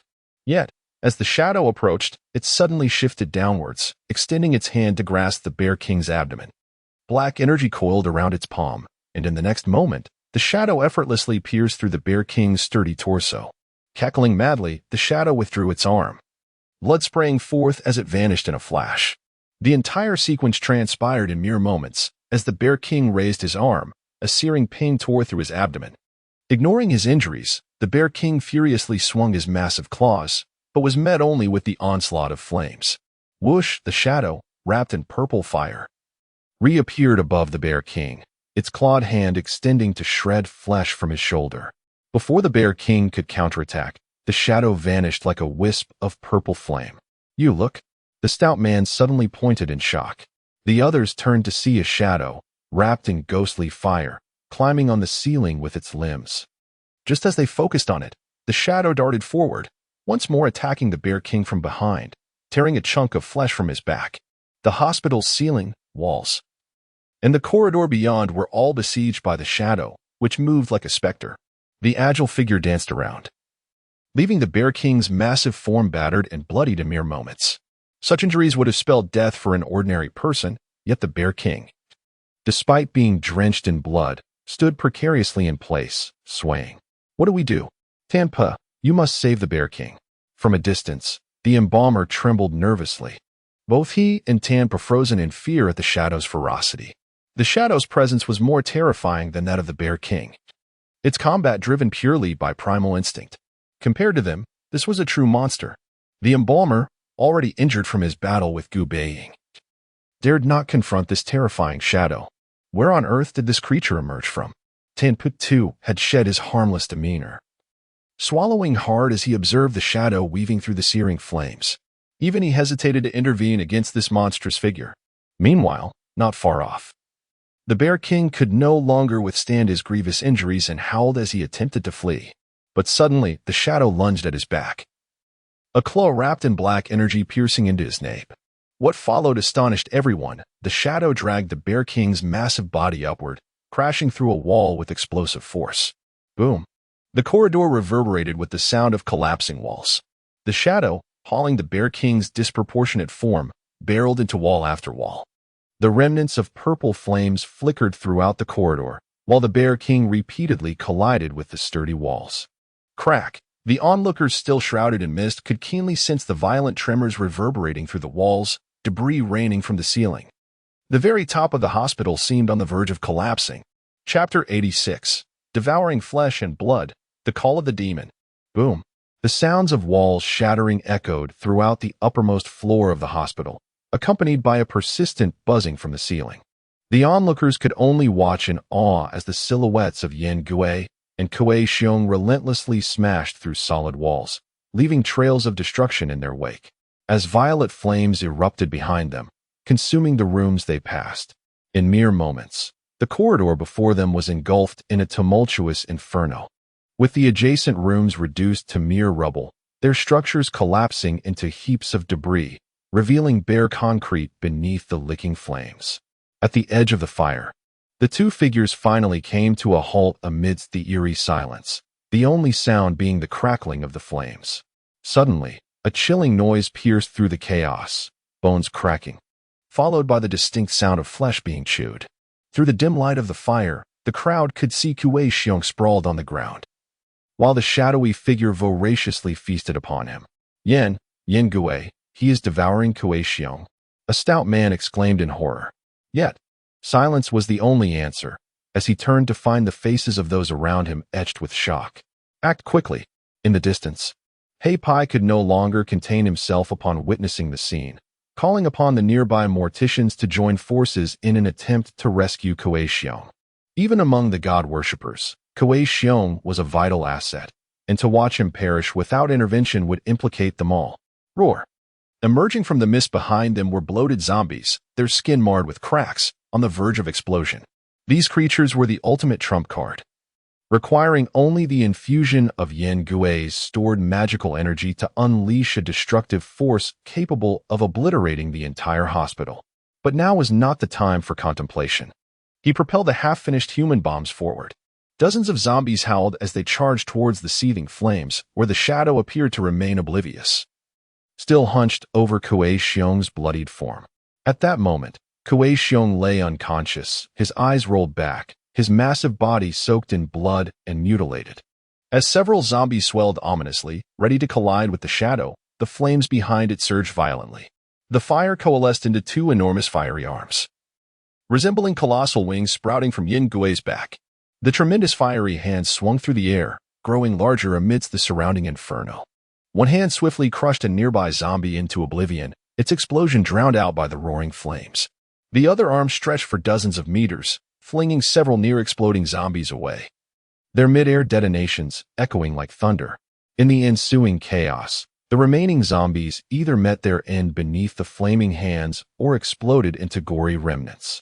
Throughout this tumult, the shadow remained fixated on devouring Kuei Xiong, the splattering blood only fueling the flames further. Boom, boom, boom. As explosions erupted, the expressions of the onlookers shifted to sheer horror. The mastery Yan Gue exhibited over the flames had reached an alarming level of precision. One of the zombies was flung directly before the group, causing the stout man to flinch, momentarily forgetting his injuries as he summoned his magical artifact.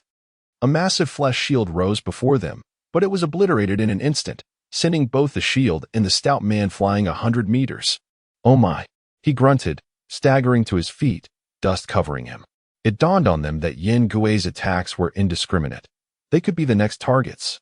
The mortician, Initially intent on rescuing Gu Baiying, was now paralyzed by fear at the sight before him, retreating to the side of the young Hei Pai, exclaiming, "What? What kind of monster is this?" The expression of the stout man was equally grim, although he had been rated as an A-class threat. Most of his abilities relied on explosive magic energy. In a close combat situation, he would likely fare worse than the B-class morticians, with all his bombs destroyed. Facing such a creature was tantamount to certain defeat. As the two hesitated, the shadow and the flames halted its ravenous assault. Gu Baiying's body lay in tatters under the scorching fire, and as Yin Gui released his grip, the remnants of Gu Baiying slumped down, appearing even smaller than before. Amidst the dense inferno, the shadow slowly rose, its movements disjointed and puppet-like, giving it more the appearance of a zombie than the reanimated corpses. The oppressive aura it exuded was unlike anything the group had ever experienced. Gu Baiying gazed intently at the approaching figure, feeling a strange mix of dread and an inexplicable emotion that surged within her.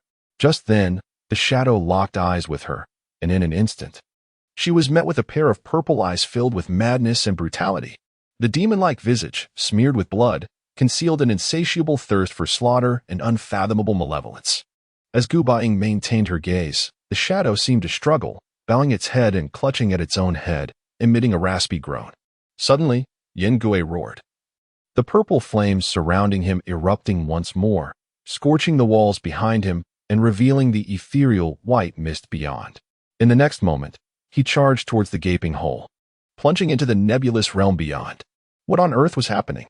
As they exchanged bewildered glances, the group could only watch as Yin Gui vanished into the depths of the white mist, leaving them in a state of confusion.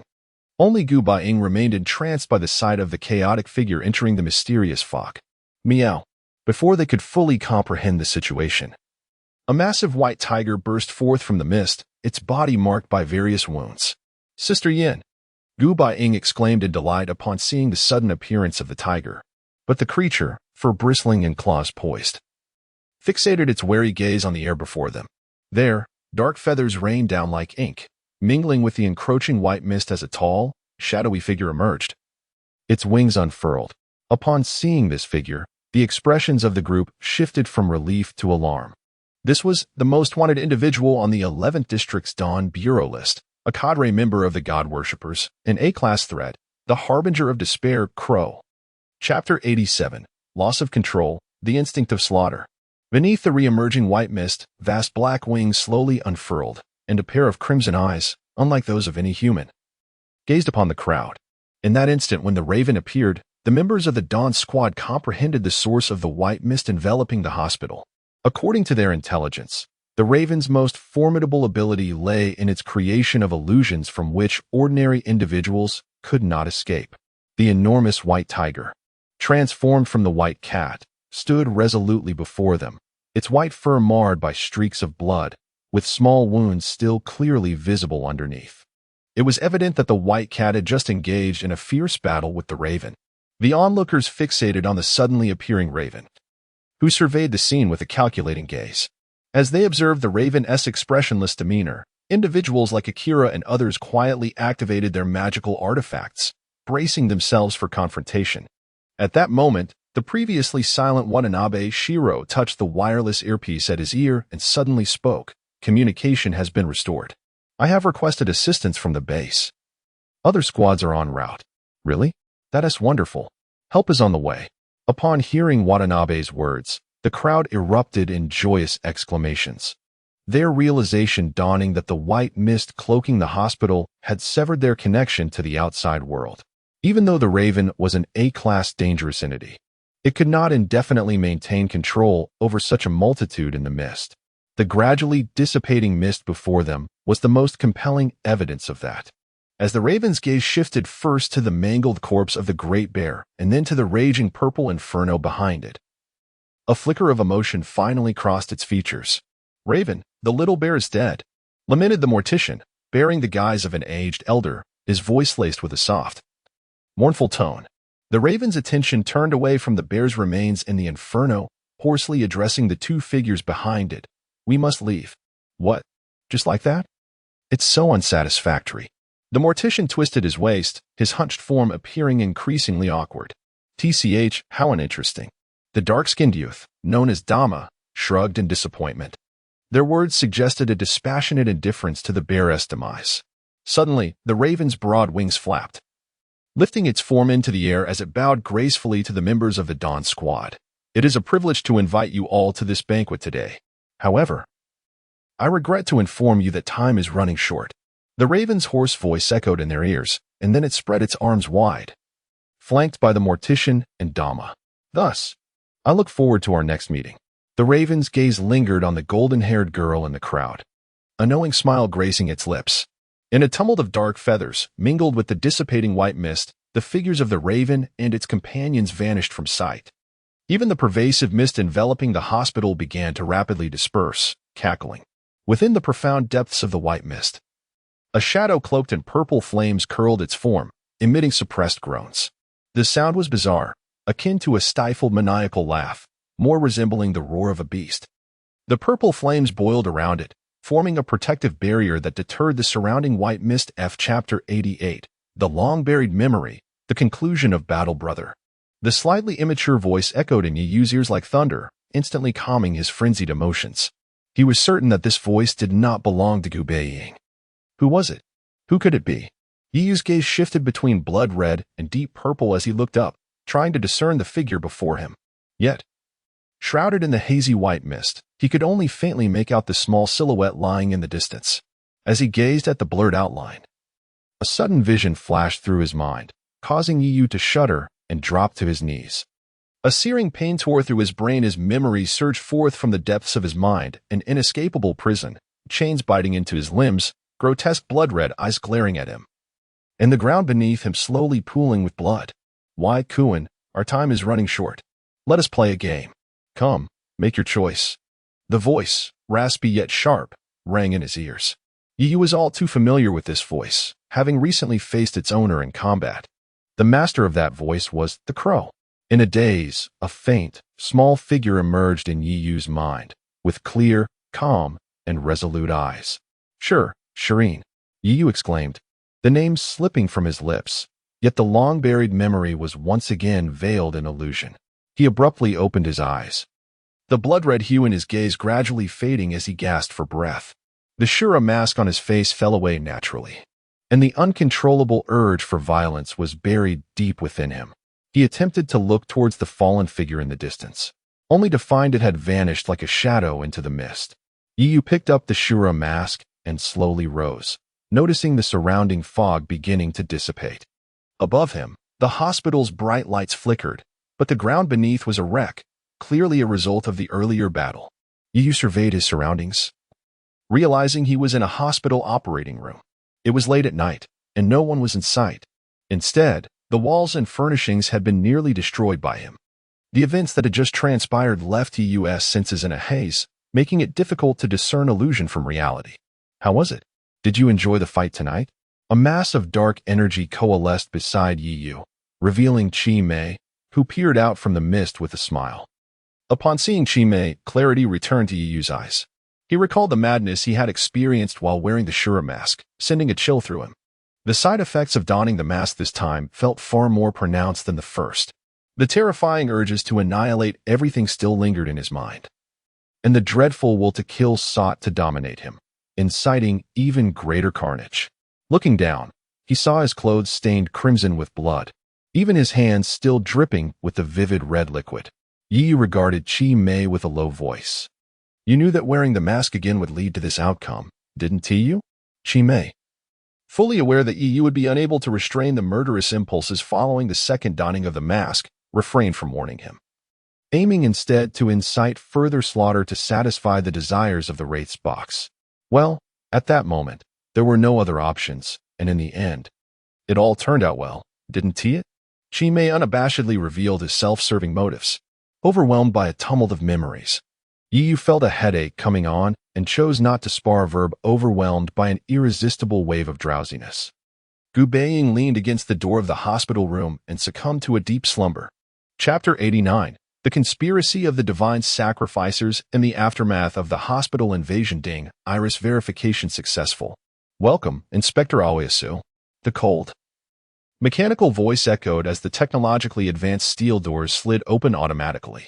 Clad in a crisp white office uniform, Aloysius stepped through the entrance, her shoulder-length hair impeccably styled, presenting the image of a formidable career woman.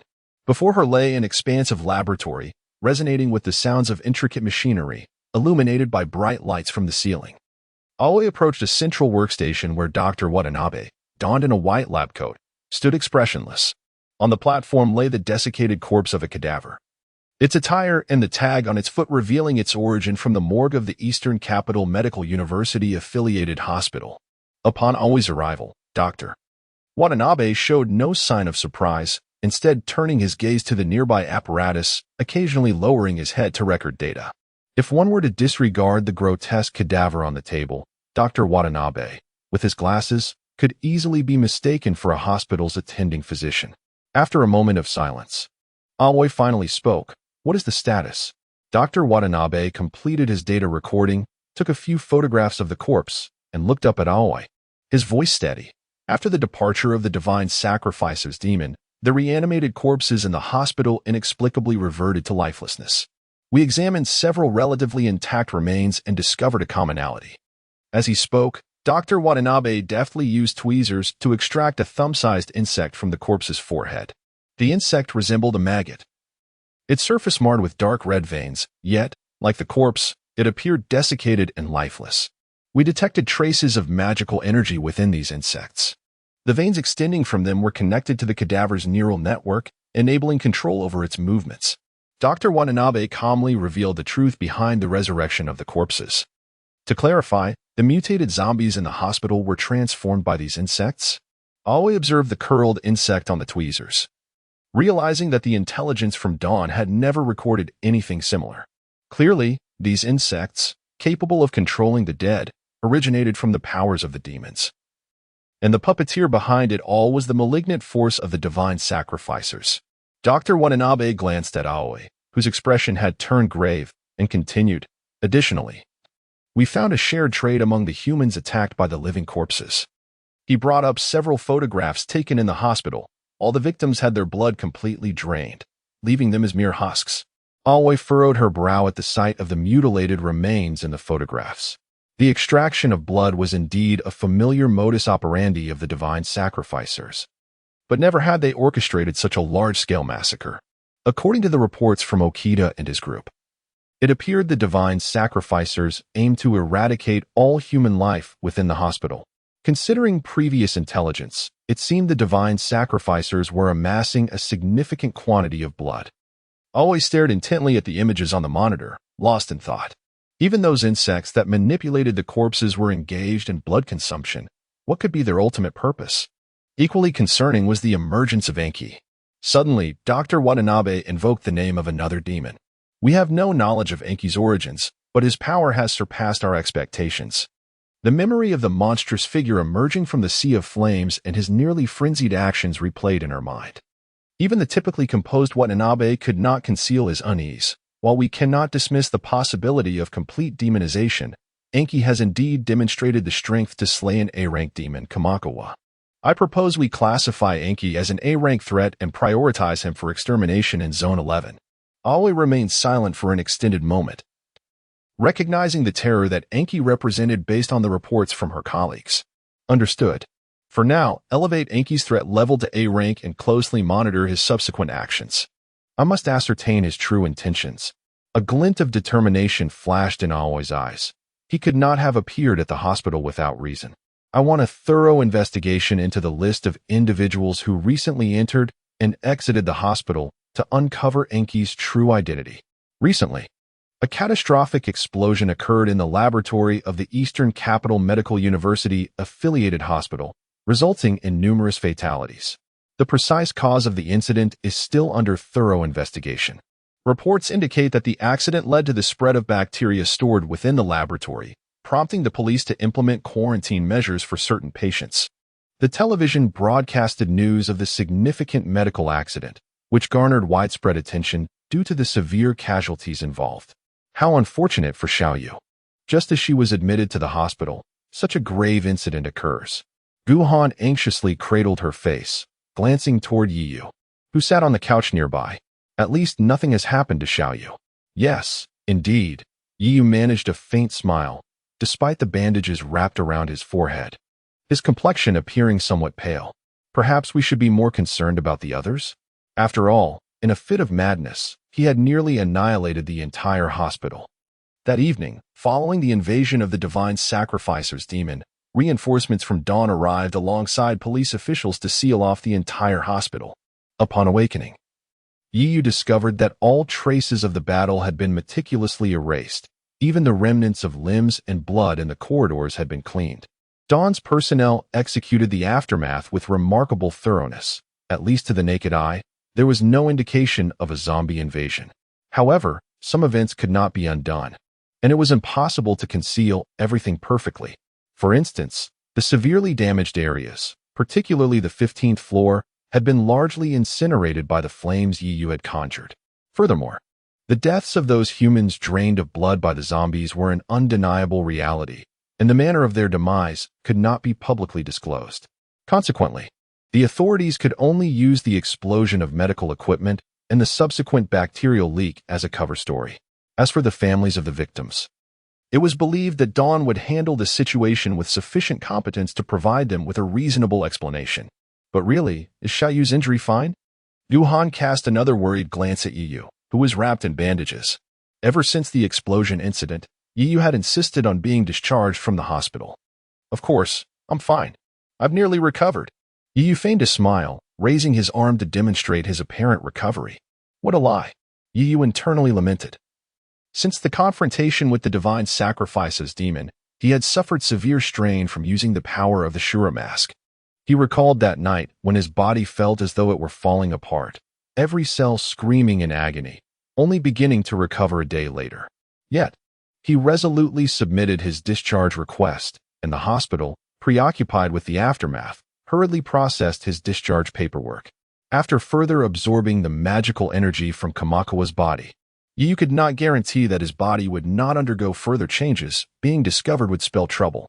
Unexpectedly, after Yiyu expressed his desire to leave the hospital, his sister Gu Baiying surprisingly supported him, persuading Yi Jinghua and Guhan alongside him. Perhaps it is a concern regarding the potential retaliation from the deities.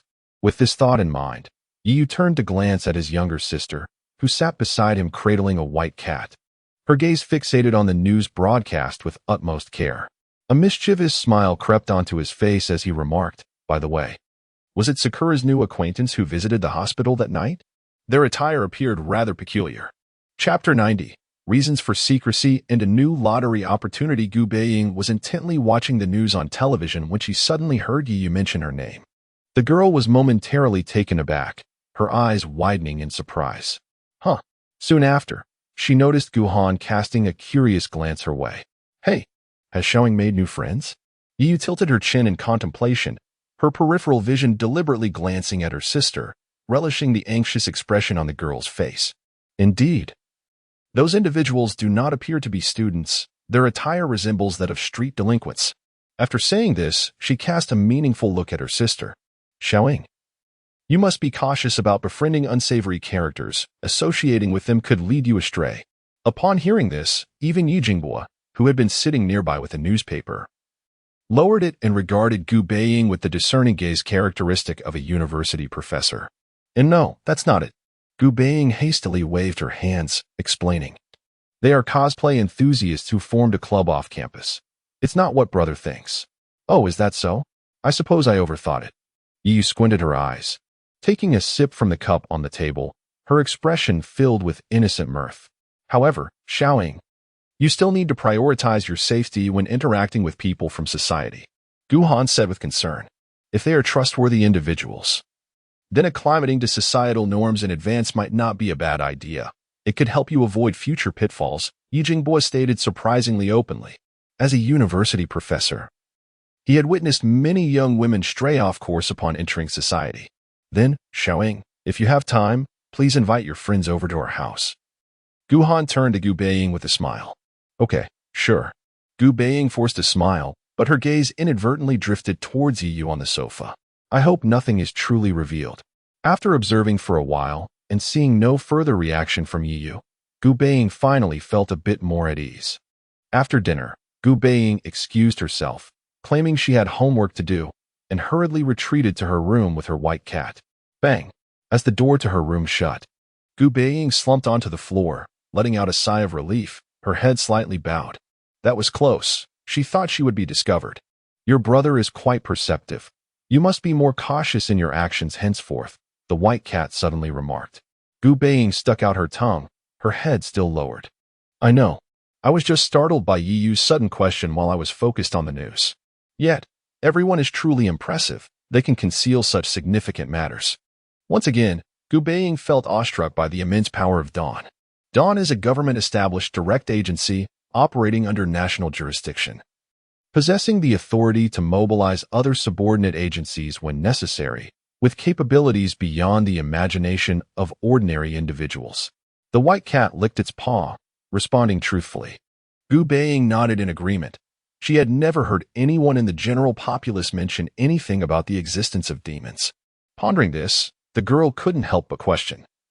If the powers of demons are so perilous, why not publicly announce their existence? Knowing about demons would enable everyone to better protect themselves, wouldn't it? Seeing the confusion in the girl's eyes, the white cat shook its head, chuckling softly. You still see things too simply. Showing. Do you understand what kind of impact revealing the existence of demons would have on this world? The white cat raised its head to meet the girl's gaze, its emerald feline eyes reflecting a grave seriousness. It would lead to the collapse of the social system. If everyone were to become aware of demons, society would plunge into unprecedented panic. Because you can never tell if the person you just shared a laugh with is, beneath their human facade, a monster manipulated by desire. In such a scenario, distrust, suspicion, conflict, and even war would erupt in the human realm. The white cat's words were particularly earnest, causing Gu Baiying to recall the time she had slain Qi Shang Longjiang. At his last moment, he had succumbed to demonic transformation, losing all rationality and becoming a creature filled with murderous intent. If this Fade were truly shattered, those demons would surely discard their disguises and fully transform into monsters seeking to fulfill their desires from others, wouldn't they? Therefore, until the situation is thoroughly out of control, Dawn's mission is to do everything possible to conceal the existence of demons, maintaining the facade of society, until they find a way to reverse these monstrous transformations. Observing Gu Baiying deep in thought, the white cat nodded approvingly before adding, however, more than these matters, you should be more concerned about that short-haired girl beside you. Are you referring to Xiaoyi? Gu Baiying paused at the mention of her friend. Indeed, as I mentioned earlier, ordinary people cannot be made aware of the existence of Dawn and demons, yet your friend has witnessed our battles with the demons firsthand. Typically, we would employ one of two measures in such situations. The white cat extended a paw toward Gu Baiying, its serious demeanor accentuated by its fluffy face. First, we could use special means to erase her memories from this period, but this method carries certain side effects that could impact her brain. Upon hearing this method, Gu Baiying frowned. She naturally did not wish for her friend to be harmed. Sensing that Gu Baiying would not choose this option, the white cat extended another paw. The second option would be to let her join Dawn. Join Dawn. Exactly. While ordinary individuals would not receive such an opportunity, we are considering this special treatment because she is your friend. In essence, Gu Baiying did not wish for her friend to be embroiled in the dangers of battling demons. But after the incident at the hospital, Xiaoyi had certainly come under the scrutiny of the Divine Spirit Society. If she could join Dawn, it would also serve as a form of protection for Xiaoyi, wouldn't it? With this thought in mind, the determination in the girl's eyes solidified. Unknown to Gu Baiying, in a room just across the corridor from hers, a conversation between a person and a cat was being entirely monitored. Moonlight streamed into the dim room as Yi Yu set down a beetle the size of his thumb. I see. He contemplated thoughtfully, savoring the eavesdropped dialogue. He had grown accustomed to gathering intelligence about Dawn and demons from his sister, with the information serving as a window into another facet of this world. Secretly noting down the conversation he had just overheard, Yi Yu rose, reaching for the pendant hanging from his neck, a glimmer of excitement in his eyes. After defeating the Great Bear, he had also completed the task assigned by the Box of Spirits. With the task rewards he had obtained last time, he now possessed 1 opportunity for a high-level lottery and 2 opportunities for ordinary lotteries. Chapter 91. Triple Draw. A brand new golden weapon. Soul Prison Lock. Yu extended his hand to touch the pendant resting on his chest, which promptly levitated into the air, gradually enlarging into a cube-sized, ethereal purple box. As he gazed at the faint golden glimmer emanating from the box, Yu's eyes sparkled with excitement. He now possessed 2 opportunities for a standard draw and 1 for a premium draw, feeling rather affluent. Never had he engaged in such a prosperous venture before. Initially intending to save for another premium draw, Yu decided to indulge himself this time, pressing the blood-red eye atop the box with determination. Why not? Let us start with 2 standard draws, hoping for a miracle. In an instant, fine, blood-like patterns spread across the box's surface. After a brief tremor, 2 orbs of light, 1 blue and 1 purple, descended before him. As the blue orb extinguished, it revealed a peculiar leather mask in Yu's hands. Upon closer inspection, he realized it resembled an odd, anthropoid creature. Wisps of black mist coalesced into an inscription. Mask of the Demon Ape. Quality: blue. Crafted from the facial skin of the Demon Ape clan in the Misty Jungle. This human skin mask has been refined through secretive rituals by the sorcerers, allowing the wearer to mimic the true essence of the Demon Ape clan with uncanny precision. Yu instinctively scrutinized the mask, recalling his conditioned response to such items.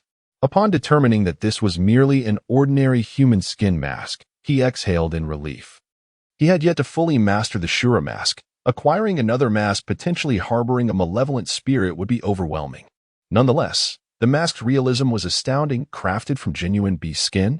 Yu examined it closely, noting its lifelike hairs, even sensing a faint pulse of magical energy emanating from it. This reminded him of the embalmer from the God-serving clan, whose abilities also involved donning human masks to assume identities. However, considering that his own mask was fashioned from orc skin, he felt a twinge of apprehension. Though the mask held little immediate utility for Yu, he returned it to the box. Next, he turned his attention to the other purple orb he had drawn. As he focused on it, the orb's radiance began to dim. What materialized in his grasp was a palm-sized doll, dressed in a pink floral dress, exuding a semblance of innocence. Yet, the stitched mouth curved into an eerie smile, and a button eye had inexplicably fallen off, revealing a vivid red symbol etched on its chest. Yu keenly detected a hint of blood emanating from that scarlet mark. Soul communicating which doll quality. Purple, this doll, used by the Blood Witch clan during rituals to commune with souls, retains residual energy from the magical array, enabling communication with spirits. A tool for soul communication?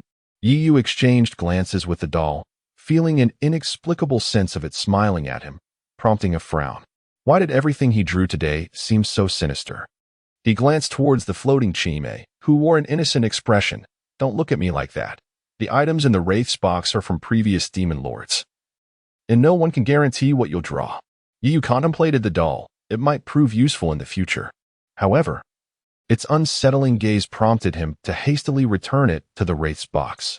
Both the Demon Ape mask and the soul-communicating doll were merely the prelude for the evening's true spectacle. Yu gazed at the faintly golden glowing, ethereal purple box, rubbing his hands in anticipation, his eyes reflecting a flicker of expectation. Yet, amidst the excitement, a sense of caution flickered within him. The potency of golden items was beyond question, but they invariably accompanied unforeseen risks. Like the time he donned the Shura mask, which magnified his urges for slaughter. The remnants of that frenzied thought still sent shivers down his spine, solidifying his resolve to refrain from using the Shura mask unless absolutely necessary. He harbored a premonition that if he wore it again, he would irrevocably lose himself, becoming a puppet of carnage.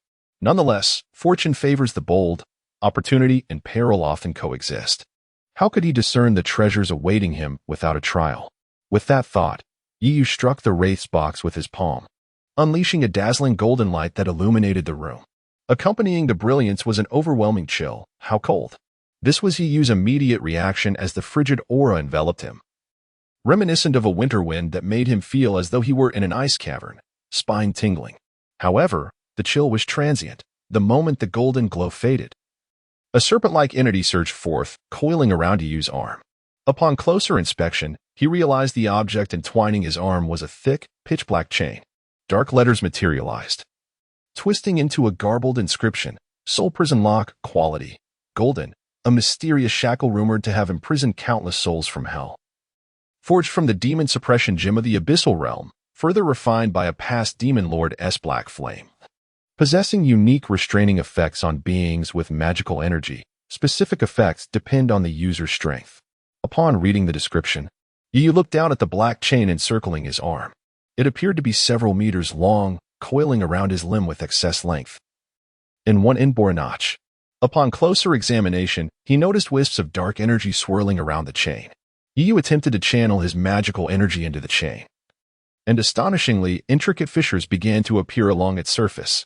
The cracks manifested in a deep red hue, resembling the molten rock of a volcano on the brink of eruption. Almost simultaneously, the Wraith's box began to tremble, and beneath the deep crimson glow, a grotesque demon mask began to materialize. It was the Shura mask. Yu's heart raced. Could the soul prison lock truly evoke the Shura mask, instilling it with a sense of peril? Chapter 92, Deprivation and Suppression, a New Prey. Who would have thought you would draw this treasure? The spectral entity let out a strange caw. This weapon was once wielded by the 6th-generation demon lord in his youth, renowned for its efficacy in subduing demonic beings. It is said that when fully unleashed, it possesses the power to ensnare souls, a truly miraculous artifact. Subduing demons? The entity's description sparked intrigue in Yu's mind as he attempted to swing the chains. Surprisingly, the seemingly hefty chains felt weightless in his grasp, responding to his will as if they were an extension of himself. With a crack akin to a whip slicing through the air, several dark phantoms lingered, echoing in the atmosphere. Before Yu could speak, the entity eagerly elaborated. The suppression effect of the soul prison chains varies by the wielder. The more formidable the user, the more potent its ability to subdue demons. Suppression? Yu furrowed his brow, struggling to grasp the essence of the entity's words. Allow me to clarify. Your ability as a hungry ghost is rooted in deprivation, using the ethereal flames of the underworld to consume the demonic energy within a demon, thereby replenishing yourself. Your sister, endowed with the fortune of the heavenly Tao, possesses an ability more akin to suppression, extinguishing demonic energy through immense restraint. The soul prison chains similarly suppress demonic energy, albeit with a more profound effect, though it lacks the destructive power of your sister's golden radiance. In essence, as long as you are sufficiently powerful, you can wield the soul prison chains to bind a demon weaker than yourself, rendering it an ordinary being for a brief period. Yu was secretly astonished. Setting aside whether the soul prison chains truly possess the ability to ensnare souls, the capacity to suppress demons was undeniably extraordinary. This reminded him of the sea stone from a certain bandit, as both exhibited similar suppressive effects. Having absorbed a portion of the demonic energy from Gu Baiying, Yu had ascended to the rank of an A-class demon. With the aid of the ethereal flames and the powers of Yama, he believed that most A-class demons would pose little threat to him. However, eliminating an A-class demon would not come without its challenges, as the abilities of demons are ever-changing, and each high-tier demon is far from easy to deal with. Take Gu Baiying, for instance. His strength was formidable, and aside from the unpredictable crow, he was the strongest demon Yu had encountered. It was only through the utilization of the Azura mask that Yu experienced the illusion of overwhelming superiority, for otherwise he could not guarantee his ability to vanquish him. In any case, with the acquisition of the soul prison chains, Yu's arsenal had grown significantly. More importantly, this golden quality weapon was not as uncontrollable as the Azura mask.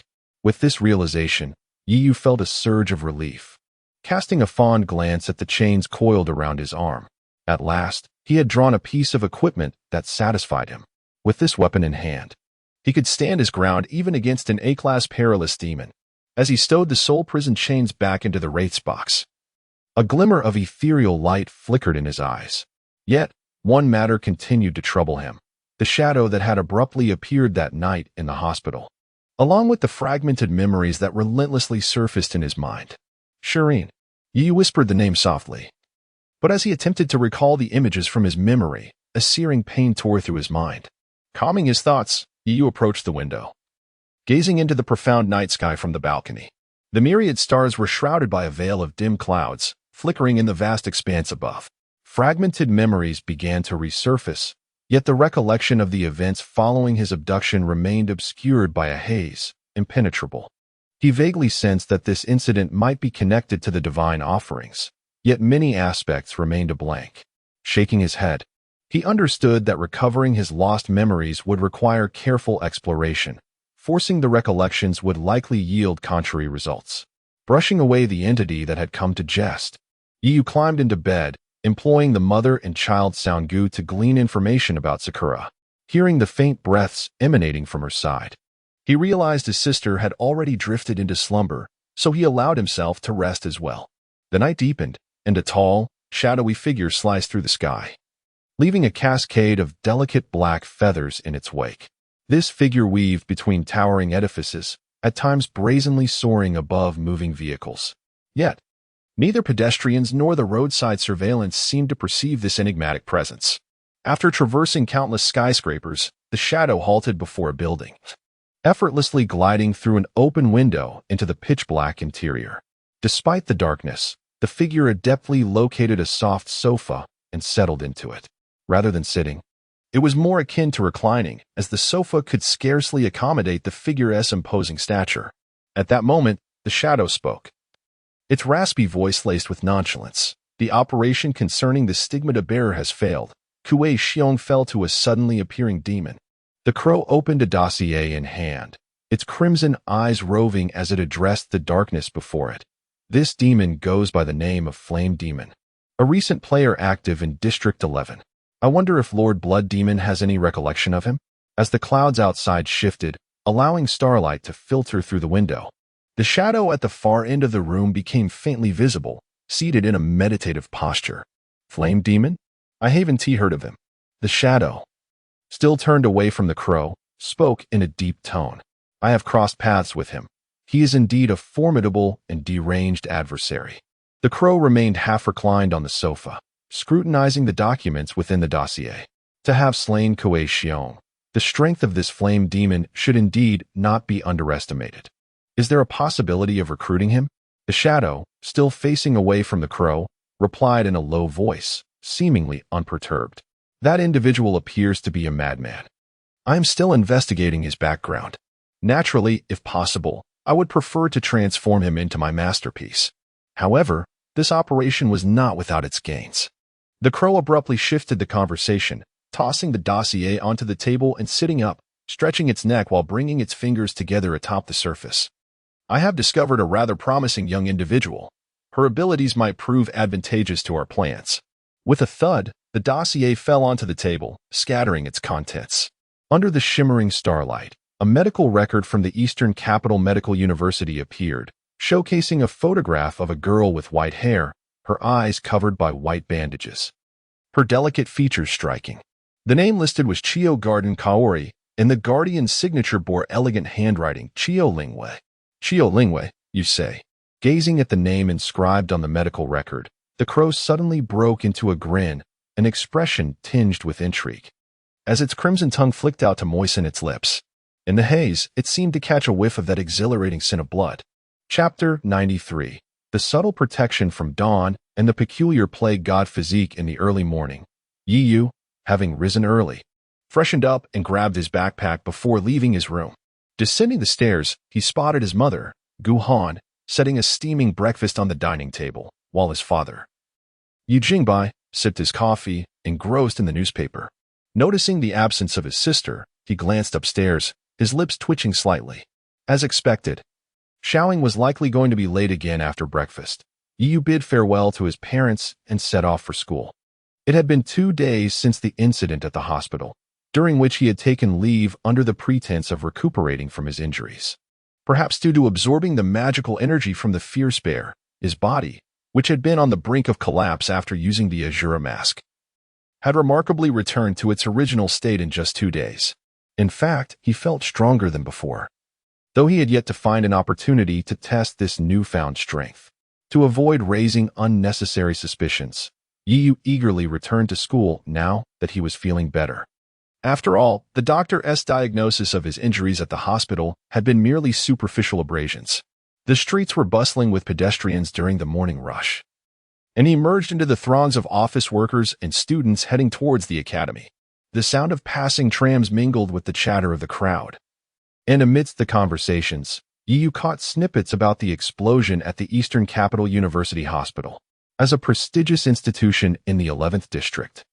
The incident had naturally become a topic of gossip. Suddenly, as he approached an intersection, Yu paused, glancing back at the crowd with the corner of his eye, feeling an unsettling sensation. Since leaving home, he had sensed several pairs of eyes discreetly observing him. Curiously, he did not perceive any malicious intent from these gazes. Moreover, the manner in which they followed him was highly professional. Unlike the ruffians from the Matsuyama gang, these individuals clearly had undergone specialized training. Could they be from Dawn? Yu speculated that following the recent explosion, Dawn had evidently increased their protective measures around Xiaoying. He surmised that there were likely designated personnel responsible for his parents' safety as well. Yu reflected, realizing that he had underestimated Dawn's regard for Xiao Ying's identity. At the very least, it seemed that those operatives within Dawn did not enjoy such privileges. He dismissed the thought of those shadowy protectors. They were too insignificant to warrant his attention. Strolling leisurely, he soon arrived at his high school, Eastern Capital Private Academy. It dawned on him that he had been absent from classes for nearly a week, leaving him curious about the reaction of his irate teacher. Entering the high school building and making his way to his classroom, he settled into his seat. The lesson had yet to commence, and a few early students were engaged in lively conversations. Some glanced at Yu in surprise, greeting him without lingering too long. "Hey, Yu." As soon as he sat down, someone patted him on the shoulder from behind. Turning, he found Gu Baiying, sporting his somewhat flashy golden glasses, grinning widely at him. "Didn't he expect you to recover so quickly? You look quite rejuvenated," Gu Baiying remarked, his tone both teasing and genuine. He surveyed Yu, who had a certain charm when serious. "I was planning to visit you at home to check on your injuries, but it seems my worries were unfounded." With a father who was the head of the Metropolitan Police Department, Gu Baiying was well informed and had learned about Yu's hospitalization due to the explosion. "Thanks for your concern. I've recovered quite well," Yu replied with a playful smile. "However, I must say you have truly terrible luck. Being caught up in two major incidents in a row, the previous kidnapping case and now this explosion." Gu Baiying's expression turned peculiar as he regarded Yu. "You've managed to escape unscathed, but tell me, could it be that you possess some kind of plague god physique?" Yu grimaced slightly, feeling exasperated. "If I were indeed a plague god, then it would be a miracle that you are still alive." Gu Baiying stroked his chin thoughtfully. "Speaking of which, it's curious that there was another explosion at the hospital just days after your stay there." He then leaned closer to Yu, his demeanor becoming serious. "Honestly, have you considered visiting a temple to pray for safety?" Hearing this familiar suggestion, Yu felt a vein throb on his forehead. Suppressing the urge to punch the bespectacled boy, he glanced around and casually asked, "So how is the situation over at Uncle Zhuge's? Any leads?" Gu Baiying pondered for a moment, then replied candidly, "It seems there has been some progress regarding the series of explosions, but I'm not fully briefed on the specifics. You know how it is. Things have been rather tumultuous in the 11th district lately, and my father has been exceedingly busy." Suddenly, Gu Baiying leaned in closer, a mischievous glint in his eyes. "However, it appears that the explosion at the hospital was also man-made, linked to the same group behind the recent series of bombings."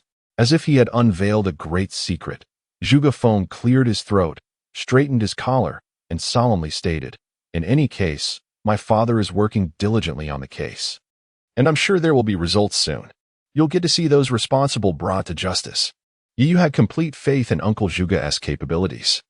He ceased his probing, aware that Gu Baiying knew little of the intricate details. Yet, it was evident from Gu Baiying's words that the Metropolitan Police Department was not entirely oblivious to the existence of Dawn and the magic users. The class bell rang punctually, and Yu turned his attention to the teacher's monotonous lecture at the blackboard, feeling a sense of ennui as he gazed out the window. Regardless, he had to maintain the facade of an ordinary high school student. Otherwise, if Dawn were to catch wind of his true identity, He might very well become a subject for some unethical experimentation. He was merely an average high schooler, ensnared in a web of crises due to his sister, a savior. Despite his promise to keep a low profile, he had unwittingly made a spectacle of himself as the flame demon during the hospital incident. The Dawn organization would undoubtedly grow even more curious about his identity, and the more he acted, the greater the risk of exposure. As Yu pondered, he suddenly sensed a pair of eyes observing him from nearby. He turned sharply, catching sight of a young girl who quickly averted her gaze. The girl's charming visage was strikingly familiar. She was none other than the idolized figure within the school Qiu Lingwei. Chapter 94, The Goddess's Lunchbox. The aura of danger on campus. Yu, why didn't you bring your lunch? During lunchtime, Zhuge Feng opened the prepared lunchbox and noticed Yu's desk was empty, prompting his inquiry. He had initially intended to invite Yu to the rooftop for a meal, hoping to enjoy the view of passing beauties below.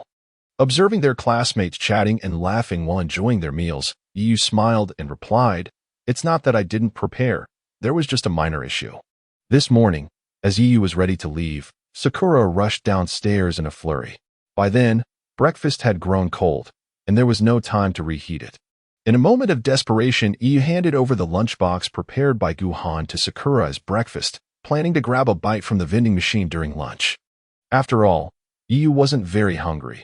If worse came to worst, he could always snatch some of Zhuge Feng's lunch. With that thought, Yu cast a sly glance at the lunchbox in Zhuge Feng's hands. Just as he was about to speak, a girl's voice interrupted their conversation from nearby.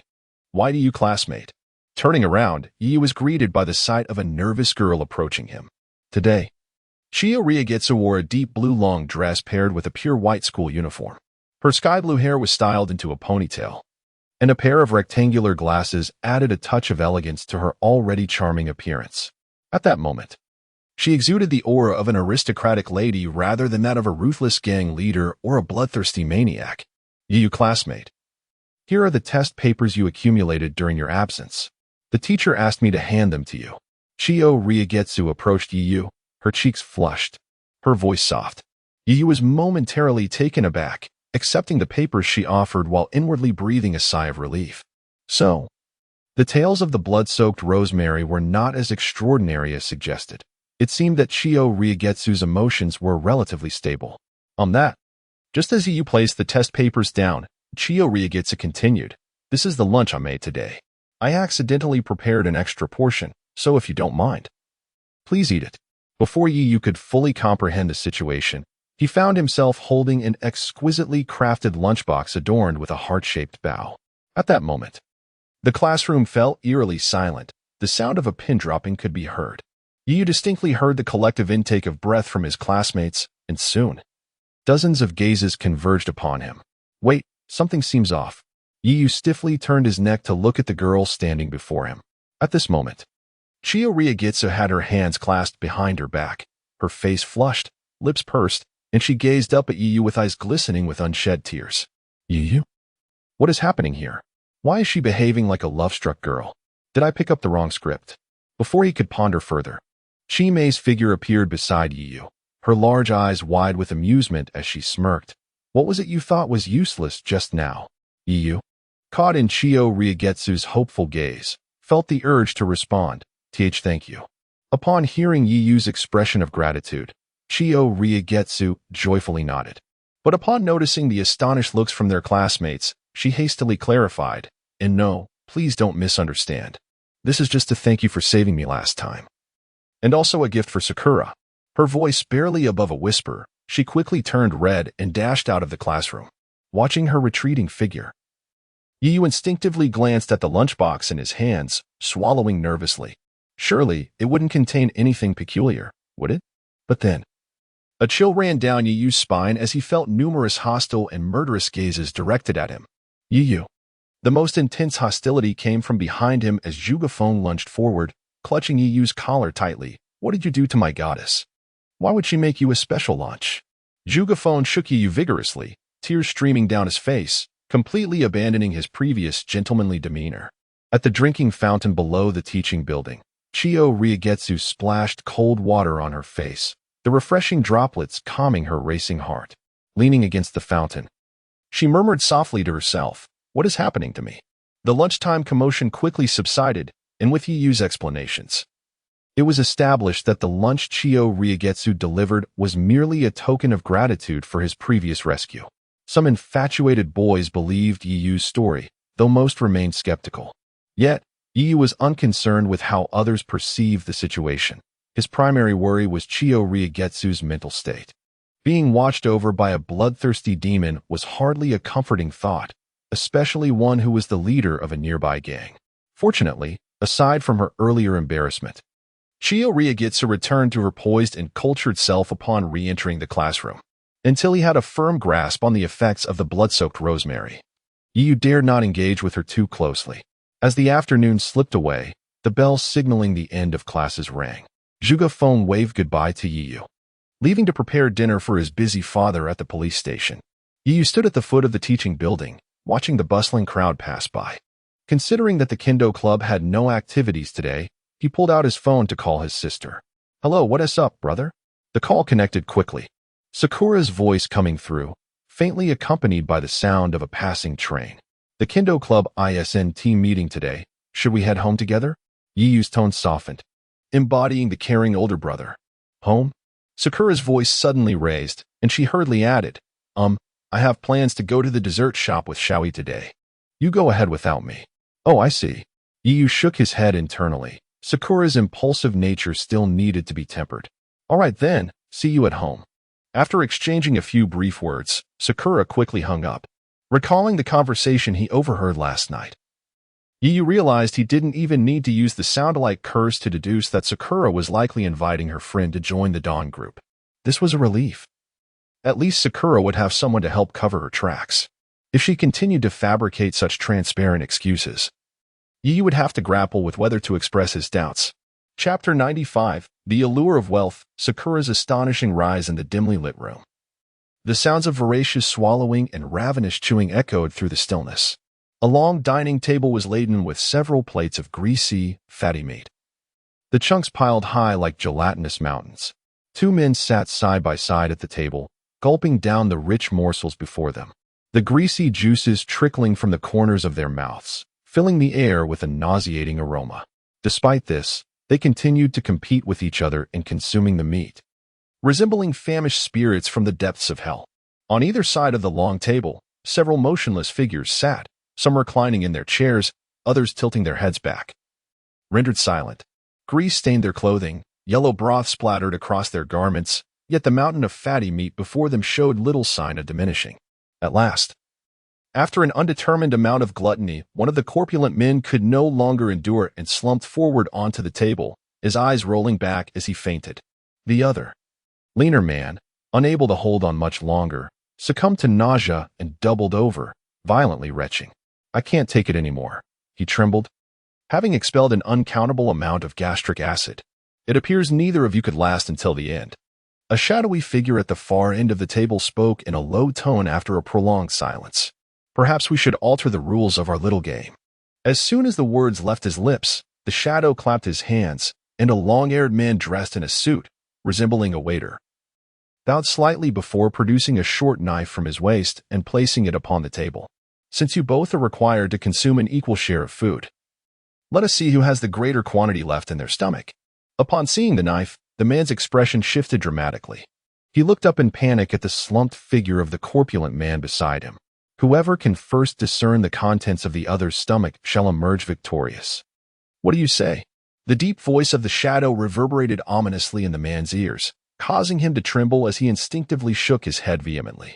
Noticing the man's resistance, the shadow seemed to smile faintly and clapped once more. The long-haired waiter nodded in understanding, pulling several metal briefcases and arranging them on the expansive table. When opened, the briefcases revealed piles upon piles of stacked banknotes. The man's gaze fixated upon the currency before him, swallowing hard. "The victor shall claim all the prize within." How does that sound? The low voice, calm yet beguiling, stirred the man's innermost desires. "With this money, I believe Mr. Matsuyama would be able to settle his substantial debts, wouldn't he? And what of your family?" As if it were the last straw, a flicker of struggle and hesitation flashed in the man's eyes, with blood vessels in his sclera expanding ominously. Suddenly, the man leapt from his chair, seizing the knife and plunging it into the abdomen of the corpulent man beside him. The sound of the blade piercing flesh echoed hauntingly through the silent room. Neither the long-haired waiter nor the shadow across the table uttered a word, quietly observing the bloody and frenzied carnage unfolding before them. At last, after an indeterminate number of strikes, the man's hands were stained crimson with blood. Fresh entrails and undigested meat littered the ground. The lift chapter 96. The executives passed, and the mysterious invitation email Gu Baiying surveyed her surroundings, only to find the Western restaurant nearly deserted. Watanabe, clad in a white suit, stood at the bar polishing glasses, while the usually exuberant Okita Sajaku sat by the window, lost in thought as he gazed at the passers-by outside.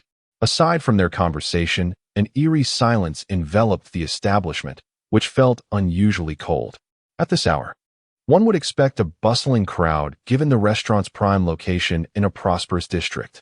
Gu Baiying pondered the situation, attributing the desolation to the exorbitant prices that likely deterred many potential patrons. Nevertheless, she reminded herself to remain vigilant, especially regarding the need to keep the existence of the Dawn organization under wraps. Sasha winked at the short-haired girl before her. You can learn the specifics gradually alongside us. All peripheral members of Dawn have grown through similar experiences. In truth, Sasha and her companions did not need to go to great lengths for a newly joined peripheral member. However, considering the close relationship between the newcomer and Gu Baiying, they were more than willing to lend a helping hand. Oh, I thought Xiaoyi would have to undergo a specialized assessment too, Gu Baiying remarked, sticking out her tongue, secretly relieved for her friend. She recalled her own initiation into Dawn, where she had to handle several occurrences involving demons under the guidance of a mentor, White Cat. Believing that everyone faced rigorous trials upon joining, Xiaoyi was just an ordinary person. She could hardly cope with such terrifying entities. Gu Baiying's situation was somewhat unique. The criteria for ordinary individuals joining were not as stringent. Sasha shared only part of the story. The primary examination for Gu Baiying focused on their exploration of the stigmata wielder's abilities. Sensing Gu Baiying's unease, Sasha quickly reassured her. In fact, it's not just like Xiao Yi. Even we, the mid-level and senior executives, were ordinary people before joining Dawn. Gu Baiying's eyes widened in surprise as she observed her companion's prowess in battle. She had assumed Sasha and the others were seasoned agents, rigorously trained. The executives of Dawn were once regular individuals? Noticing Gu Baiying's astonishment, Sasha smiled, a hint of nostalgia flickering in her eyes. 8 years ago, the sudden emergence of demons caused a sensation throughout Neon. It wasn't until the authorities established a special department to combat these creatures that those terrifying monsters retreated into the shadows of society. This special department is known as the Special Strategic Bureau for Demon Affairs, which is now our Dawn. Despite official measures, demons had indeed wreaked havoc upon Neon, inflicting significant losses. Countless individuals suffered at the hands of demons, leading to the destruction of families and friendships as their loved ones vanished overnight. As Sasha recounted this, she pressed her lips together, her voice tinged with melancholy.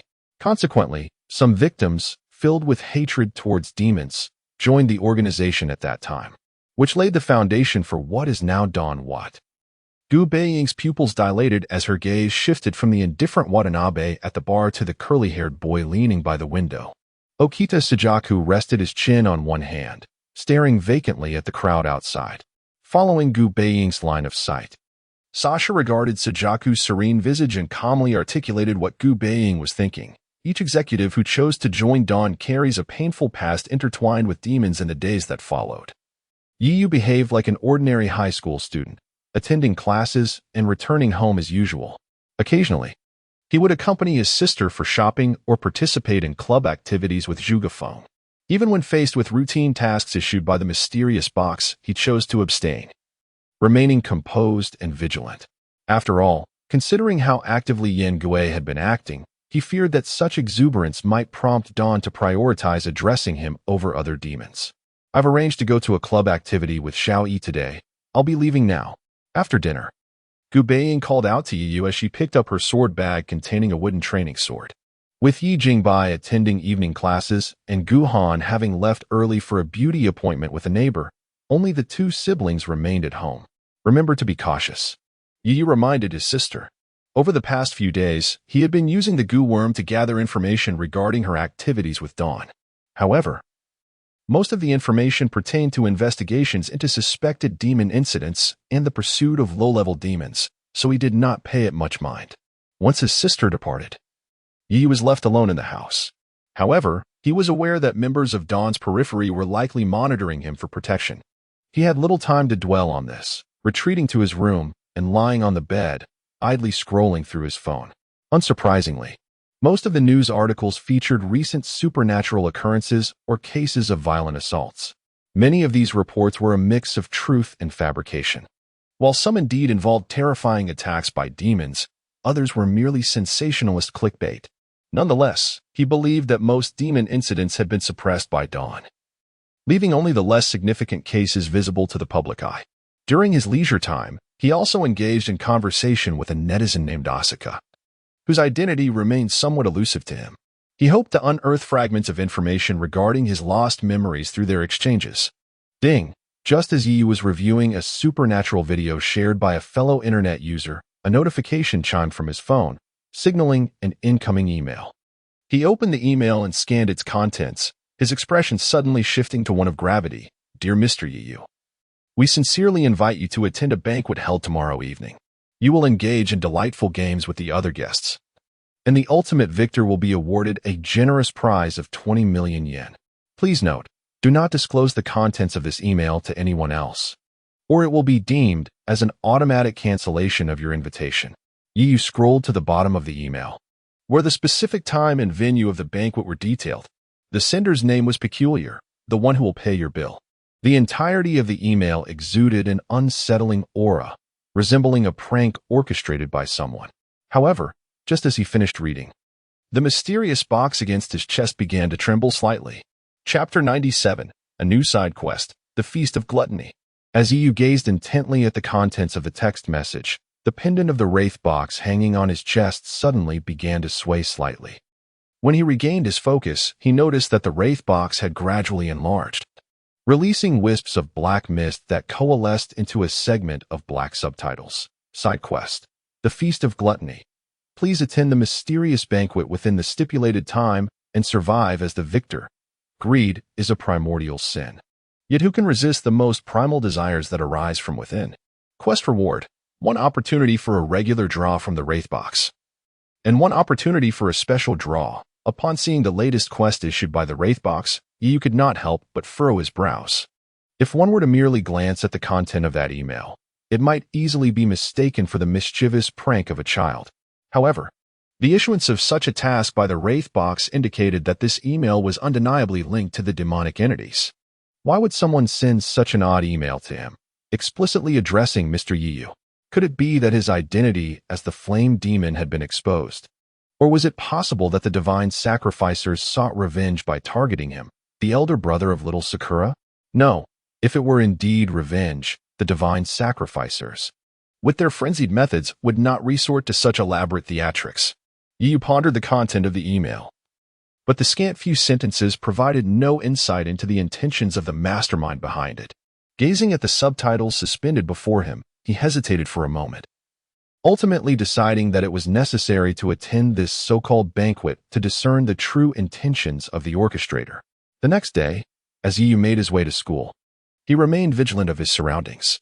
Aside from 2 clumsy members of the Dawn team tailing him for protection, he had yet to spot any suspicious individuals.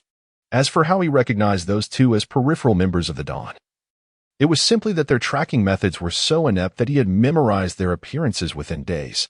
The glaring cross insignia on their chests and the magical firearms at their waists, emanating discernible waves of magical energy, were unmistakable indicators.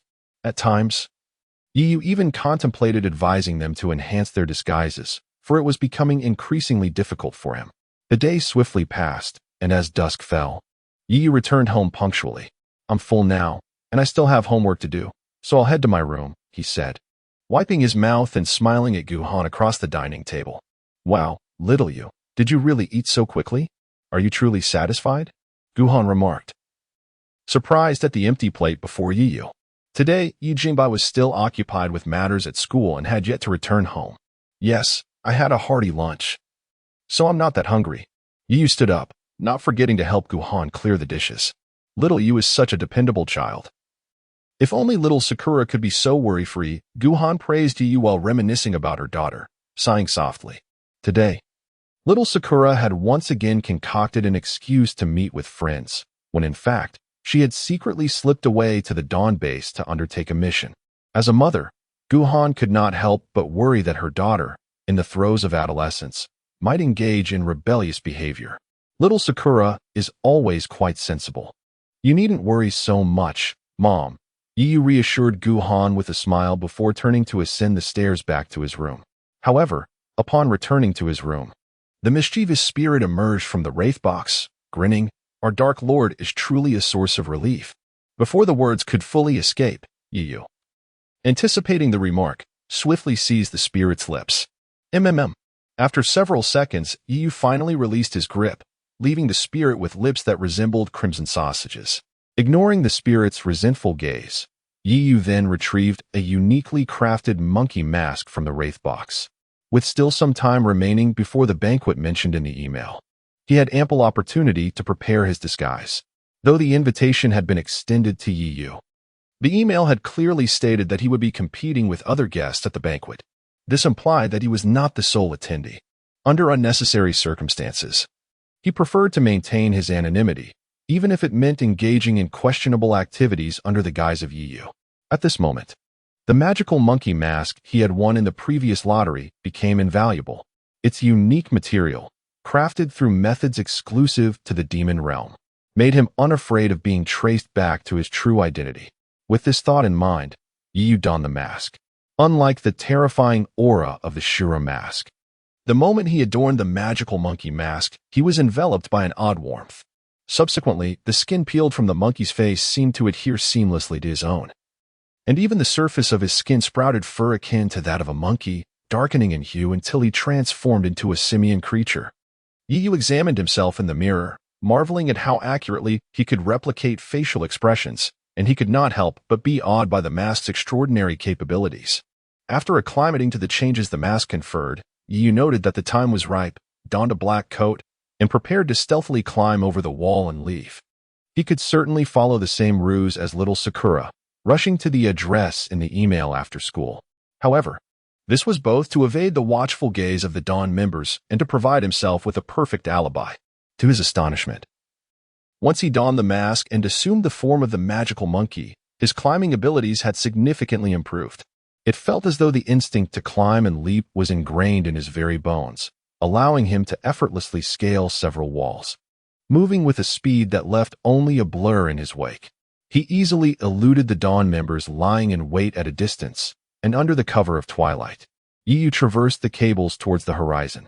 At the tram station, with a black hood over his head, he blended into the sparse crowd as he passed through the tram's entrance.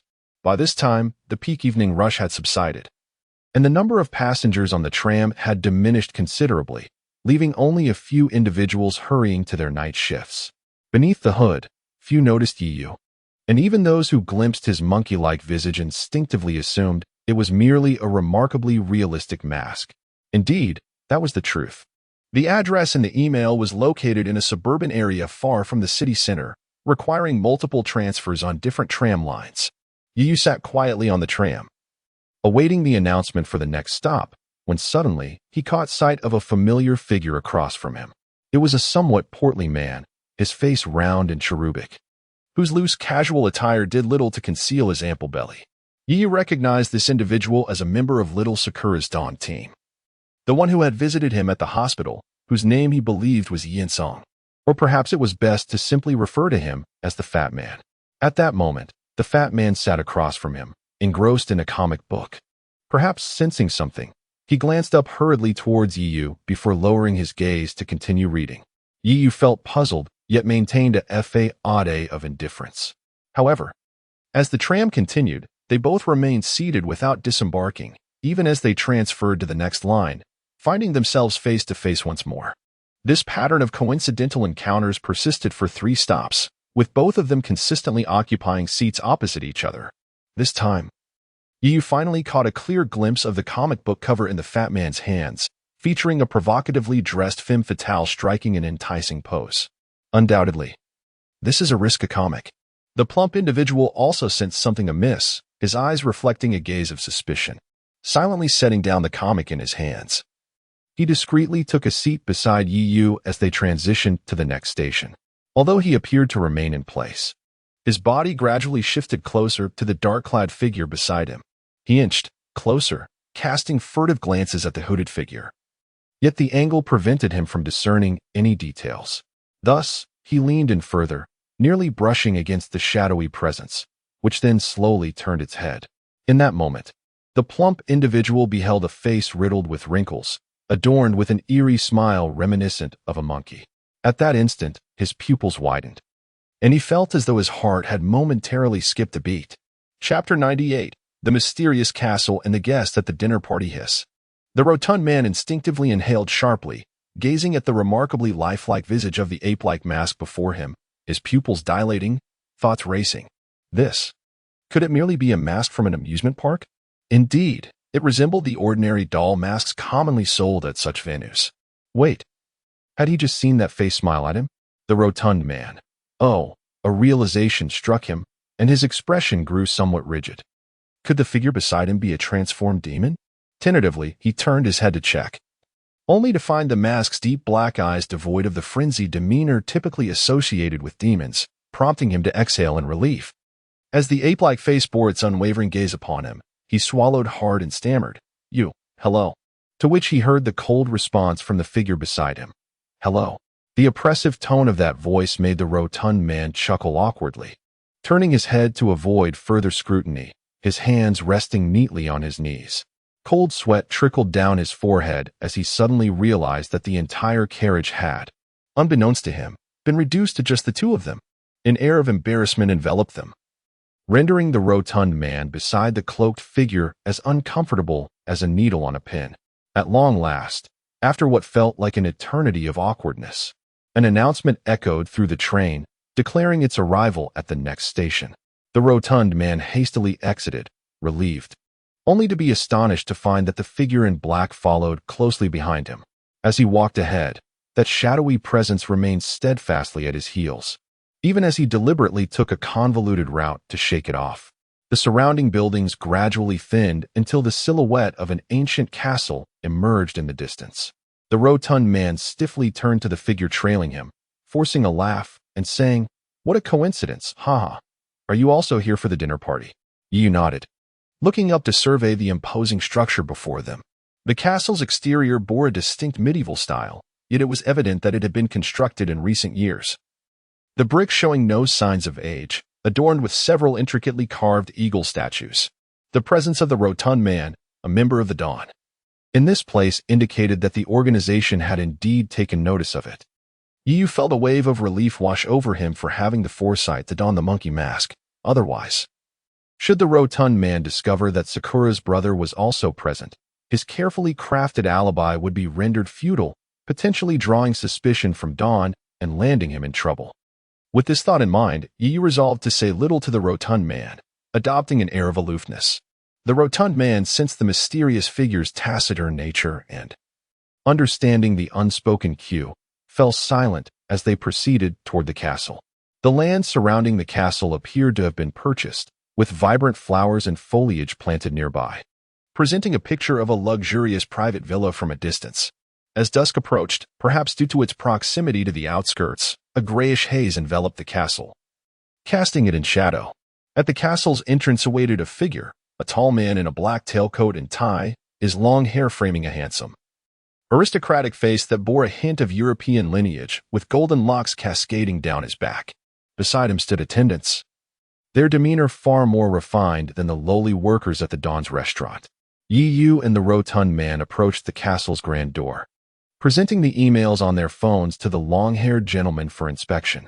After reviewing their correspondence, the man nodded, seemingly unfazed by Yu's monkey mask, and simply stated, "Please, follow me." He then proceeded into the castle, flanked by his attendants. Without hesitation, Yu and his companion followed suit, discovering that the interior of the castle was even more expansive than anticipated.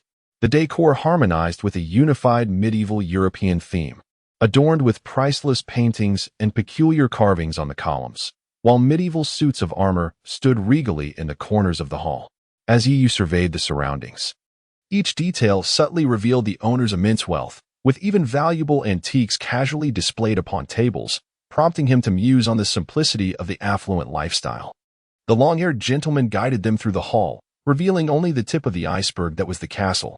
Upon reaching a room on the second floor that resembled a dining area, he pushed open the grand doors, revealing an enormous table stretching several meters in length. The dining room itself was unexpectedly vast, appearing several times larger than the main hall. With a white piano positioned at the far end and the long wooden table occupying the center. At that moment, several figures were already seated at the long table, their expressions revealing neither surprise nor intrigue at the arrival of Yu and his companion. Rather, a few wary and hostile gazes were cast their way. Yu scrutinized the group, noting that they appeared to be ordinary individuals. An elderly man with white hair, a stunningly beautiful young woman, and a middle-aged gentleman clad in a white shirt. Suddenly, Yu's gaze fixated on a young man with bleached hair seated at the corner of the table. This young man, sporting a buzz cut, appeared relatively youthful, with piercings adorning his ears and nose, dressed in tattered clothing that exuded a delinquent aura. A spark of recognition ignited in Yu's eyes. This was the same yellow-haired thug he had spotted in the hospital's surveillance footage. The one who transformed into a hunting dog and battled the zombies. Chapter 99, The Mysterious Master of the Castle. The host of the banquet, Huang Mao, sat at one corner of the long dining table, deliberately distancing himself from the others, his countenance fierce and seemingly unapproachable. Yu felt somewhat perplexed. This Huang Mao appeared to have rescued Xiaoying once during her abduction, and his background was that of a mutated demon. As far as Yu recalled, he was also a member of the Songzhan Society. Why would the mastermind behind this gathering invite a demon as well? With a sense of curiosity, Yu glanced at the other guests seated at the table. Including the hefty man and himself, there were already 7 attendees present. While Yu surveyed the group, the guests regarded him and his companion with wary eyes. "Hello, everyone," the hefty man awkwardly greeted, attempting to ease the strange atmosphere. Yet, no one responded, leaving him to scratch his head in embarrassment. The long-haired man gestured for Yu and his companion to take their seats. Yu chose a chair on the right side, while the hefty man scanned the area before ultimately sitting beside him. The individuals present seemed far from ordinary, and at least this eccentric figure beside him could respond. After welcoming Yu and the hefty man to sit, the long-haired man departed with a retinue of servants, leaving just 7 of them at the dining table. No one spoke, and an awkward silence enveloped the air. Cough, cough. Finally, after a moment of silence, a white-haired elder broke the stillness. "Everyone, cough, cough. Did you all come here after receiving the email?" The elder's face was pale, and with each word, he coughed violently, his voice sounding weak. "Humph, that old fool should prepare for his last rites. What does he hope to gain from being here?" Sneered a man with a hawk-like nose, his derision evident. At this, the elder coughed even more violently, his pallid complexion turning slightly flushed. All right. We are all here for the final prize. No need to be so irritable before the competition has even begun." A middle-aged man in a white shirt beside the elder hastily waved his hands, attempting to mediate. However, he was abruptly interrupted by the hawk-nosed man's scorn. "Don't act all noble here. We're all here for the money. And you can't wait for that old man to kick the bucket to eliminate a rival, can you?" In an instant, the atmosphere at the table plummeted to a freezing point. The hefty man lowered his head, trying to conceal the cold sweat beading on his forehead. My goodness. These people are so volatile. They seem impossible to provoke. Meanwhile, Yu turned to glance at the clock hanging on the wall, noticing the hands nearing the time stated in the email for the banquet. Sure enough, a few minutes later, the door to the dining hall was pushed open once more. This time, the golden-haired man led the way, followed by an elderly gentleman in a black suit leaning on a cane, accompanied by a throng of servants. The elder appeared frail but had a rosy complexion and an energetic demeanor, indicative of someone well cared for. His suit, adorned with subtle golden stripes, was of considerable value, and even his cane was embedded with translucent jade. The elder, flanked by his servants, approached the dining table, and there was only one chair available before Yu and the others.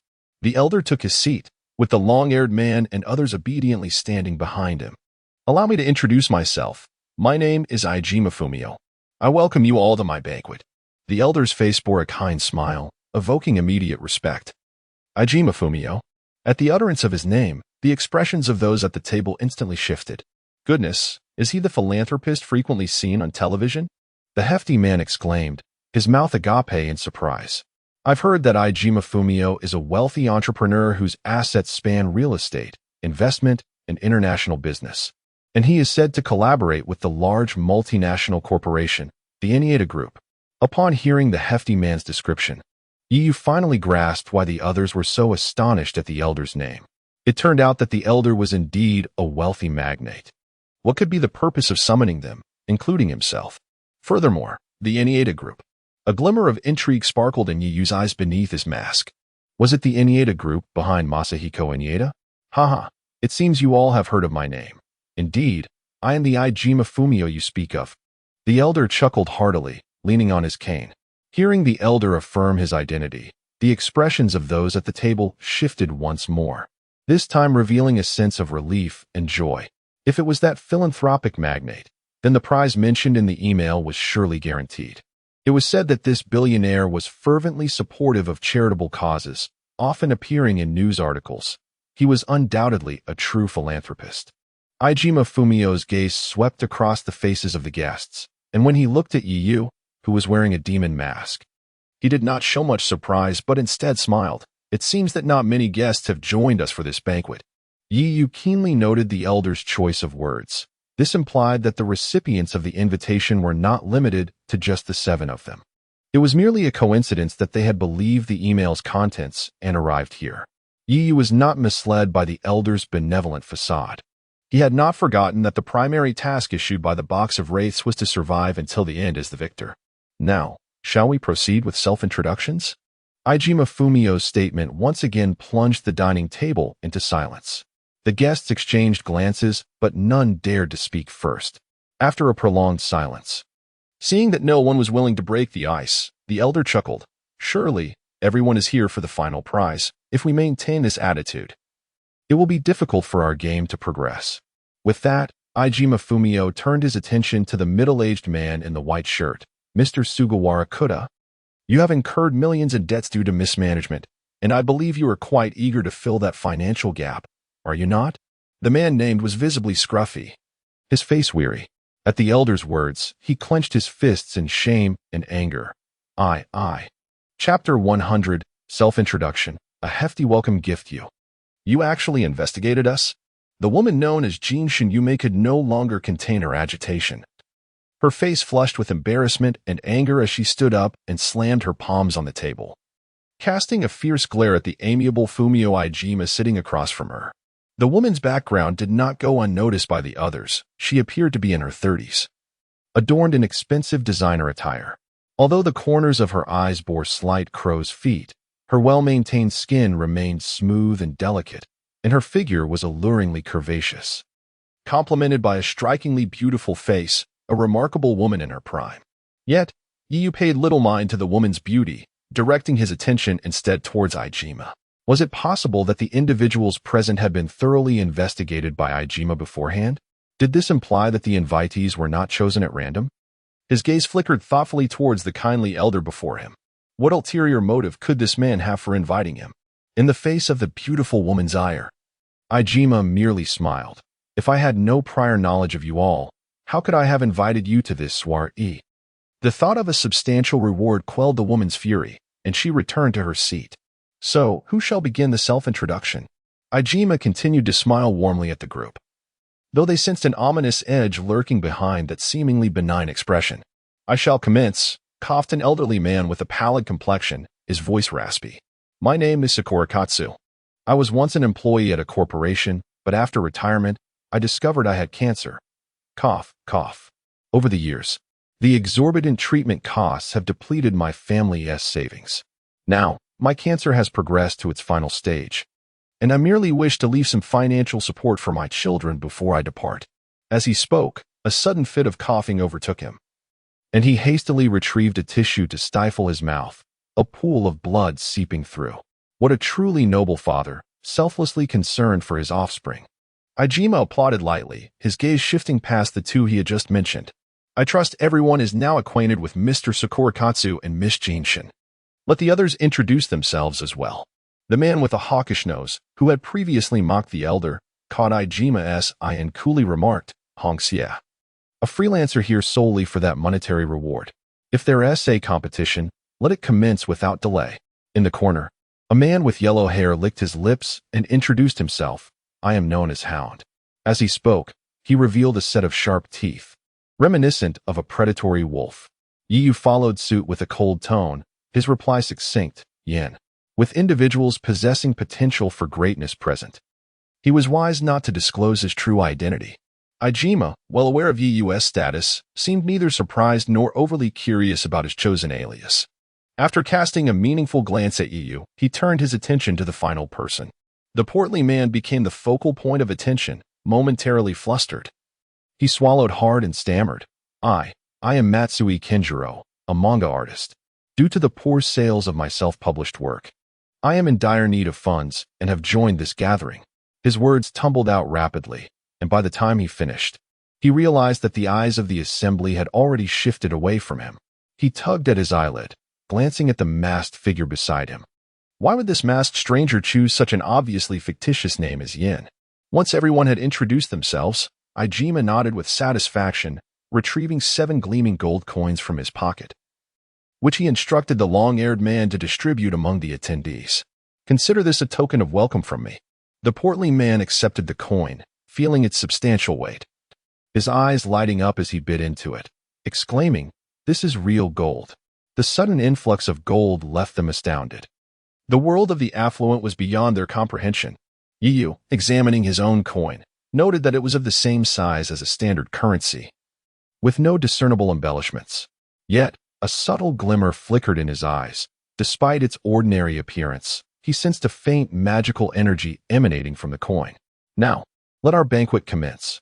Ijima released his grip on his cane, clapped his hands, and the grand doors of the dining hall swung open. A cadre of servants dressed as chefs wheeled carts to the dining table. The servants placed a dish in front of each individual, arranging utensils meticulously, and then withdrew.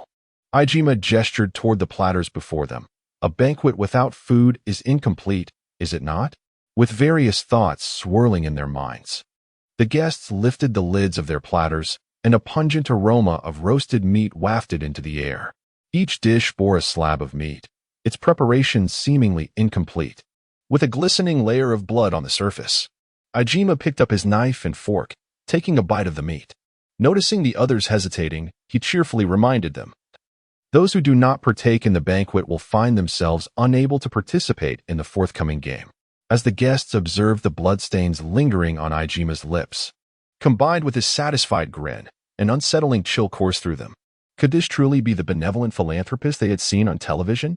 Regardless of their internal misgivings, the promise of a lucrative reward compelled them to suppress their disgust and attempt to consume the meat before them. Yu sliced a piece of meat to inspect, discovering it was tender and well-textured, with crimson juices cascading down. It bore no resemblance to the typical cuts of beef or pork. Could this possibly be human flesh? A horrifying thought surfaced in Yu's mind.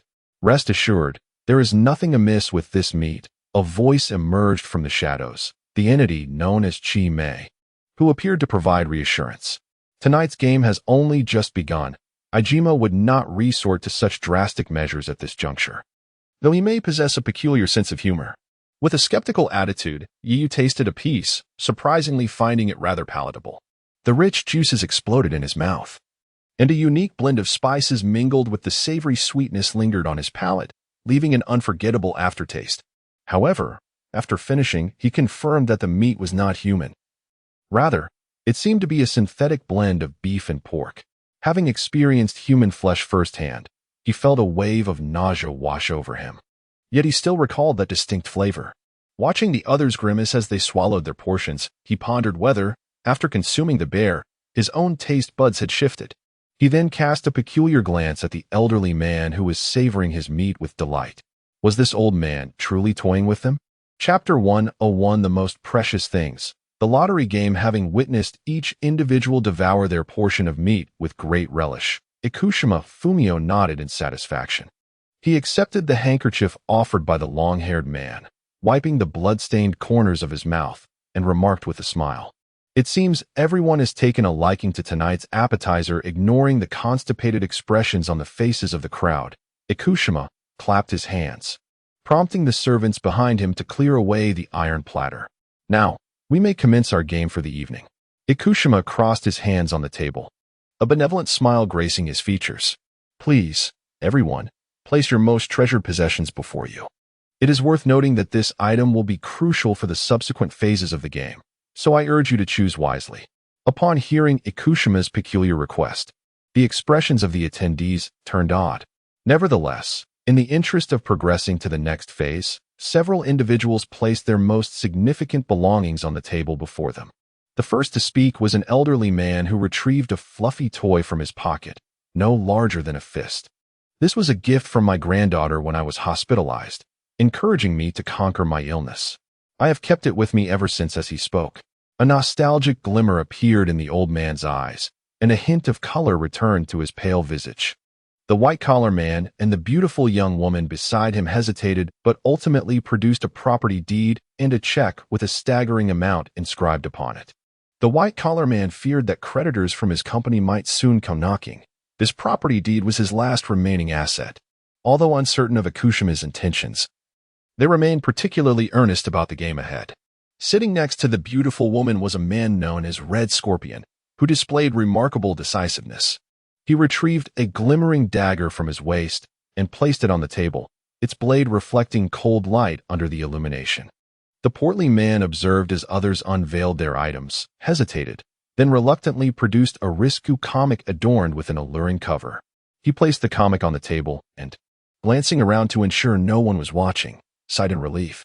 However, he soon noticed an unusual figure resembling a monkey beside him. Producing a small black box from his pocket, Yu nonchalantly revealed the box of wraiths, contemplating Ikushima Fumio's motives, setting aside all else. The box of wraiths was indeed his most treasured possession, a supreme treasure from the demon realm. What surprised Yu was the yellow-haired ruffian in the corner, who, unlike the others, solemnly drew out a photograph he cherished. Upon a closer look, the faded picture depicted two young children. The slightly taller boy, who appeared to be the ruffian in his youth, wore an innocent and radiant smile. Beside him stood a shy, younger girl, timidly tugging at the boy's shirt. The items presented varied in value and significance. Ikushima Fumio surveyed the collection, then spoke gently. Now, I ask each of you to destroy the items you have placed before you. What did you say? The expressions of the diners shifted dramatically, taken aback by Ikushima's bizarre demand. The long-haired man approached with a steaming furnace, an essential element of the game. Failure to comply would result in elimination. His slightly somber voice echoed in their ears, flat yet underscored with an undeniable authority. Yu distinctly perceived a flicker of red light in Ikushima's eyes, immediately followed by a strange crimson glow emanating from the coin he held. Understanding dawned upon him. The white-haired elder, his face pale, seemed to relent as he placed the toy gifted by his granddaughter into the furnace. The toy ignited rapidly in the boiling flames, and the elder's complexion turned ghostly white as he erupted into a fit of coughs. The white-collar man hesitated briefly before discarding the property deed into the furnace. Wait, I have something even more precious. As the burning furnace approached, the young woman waved her hands in protest. Unlike the property deed, the destruction of her check would mean the irrevocable loss of her wealth. Just as in life, choices once made cannot be undone.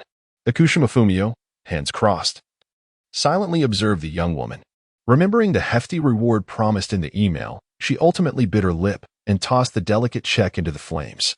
Next was the cold man known as Red Scorpion, who, even before the furnace drew near, had already plunged his dagger into the tabletop with a resounding thud. Gripping the hilt tightly, he applied force, and the dagger shattered into two pieces with a crack. The portly man reluctantly placed his comic into the furnace, tears unexpectedly welling in his eyes as he watched the images vanish in the flames. Yu observed the reactions of the others, silently discerning Ikushima Fumio's intentions. When the long-haired man brought the furnace before him, Yu simply murmured, "No need." He grasped the palm-sized box, opened his fingers, and with a decisive squeeze, the dark purple box disintegrated into a cloud of ash. Goodness, what tremendous strength! The portly man gaped in astonishment at the sight of the peculiar figure effortlessly pulverizing the box. Red Scorpion, too, exhibited a flicker of surprise at this display. Yet, unbeknownst to anyone, as the ashes settled beneath Yu, they began to coalesce anew, transforming into tendrils of black mist that entwined around him. In an instant, the mist reformed into the dark purple box nestled in Yu's embrace. The true box of wraiths was not something one could easily rid themselves of. In their quest to progress to the next round, all had chosen to destroy their most cherished possessions. However, when it came to the yellow-haired youth in the corner, he clutched the faded photograph tightly, his eyes reflecting a battle within. Ultimately, as if speaking to himself yet seeking to persuade his own heart, he murmured, "I need that money." Instead of casting the photograph into the furnace, he chose to tear it into fragments, carefully gathering the pieces and tenderly placing them in his pocket. "Well done. It seems each of you has bid farewell to your weaker selves of the past," Akushima Fumio remarked, his words laden with meaning. "Congratulations. You have all advanced to the next stage of the game." As his words fell, the long-haired man placed a bamboo tube on the table, resembling a fortune-drawing container from a temple. Fate constantly influences our choices. Erroneous decisions are but cruel jests from destiny. Countless individuals strive to master their fates, yet they often find their efforts futile. Now, please draw your fates. Chapter 102, The Choice of Fate, the Self-Harming Ruthless One? The individuals seated at the dining table stared intently at the bamboo tube before them, their eyes fixated on the pale yellow bamboo slips, the contents of which remained a mystery. Wataru Ijima maintained a calm smile, yet the others could no longer associate him with the benevolent philanthropist they had seen on television. At this juncture, none were willing to relinquish the opportunity to compete that they had painstakingly earned. Surprisingly, the first to step forward and draw a slip was the yellow-haired ruffian who had just torn apart a photograph. The yellow-haired thug extracted a bamboo slip from the container, upon which ink scrawled the words, "Please consume more meat patties within the stipulated time." A long-haired man presented a platter to the yellow-haired thug, unveiling several bloodied meat patties within. The long-haired individual then produced a pocket watch to commence the countdown, prompting the thug to ravenously seize the patties and devour them. Juices erupted as his sharp teeth punctured the meat, and in mere moments, the platter was devoid of any remnants. Excellent. Congratulations on completing the challenge.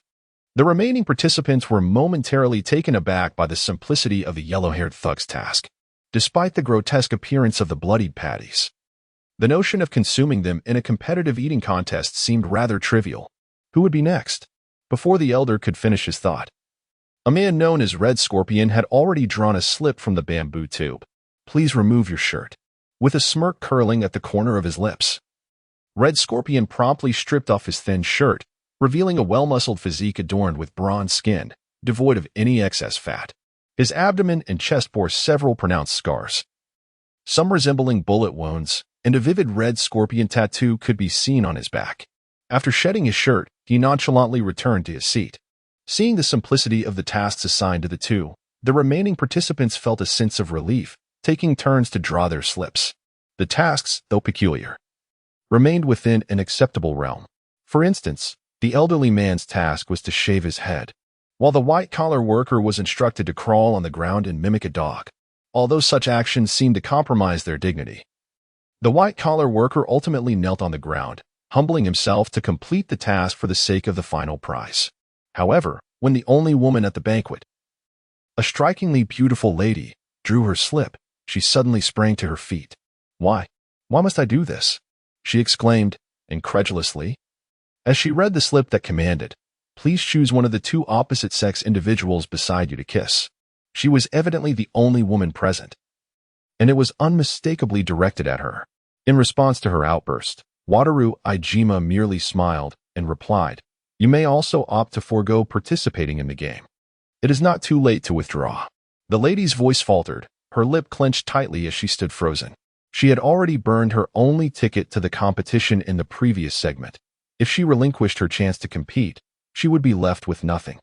Casting a glance at the two men beside her, one a disheveled middle-aged man, the other a robustly built muscular individual, She ultimately directed her gaze toward the bare-chested red scorpion, her eyes glistening with unshed tears.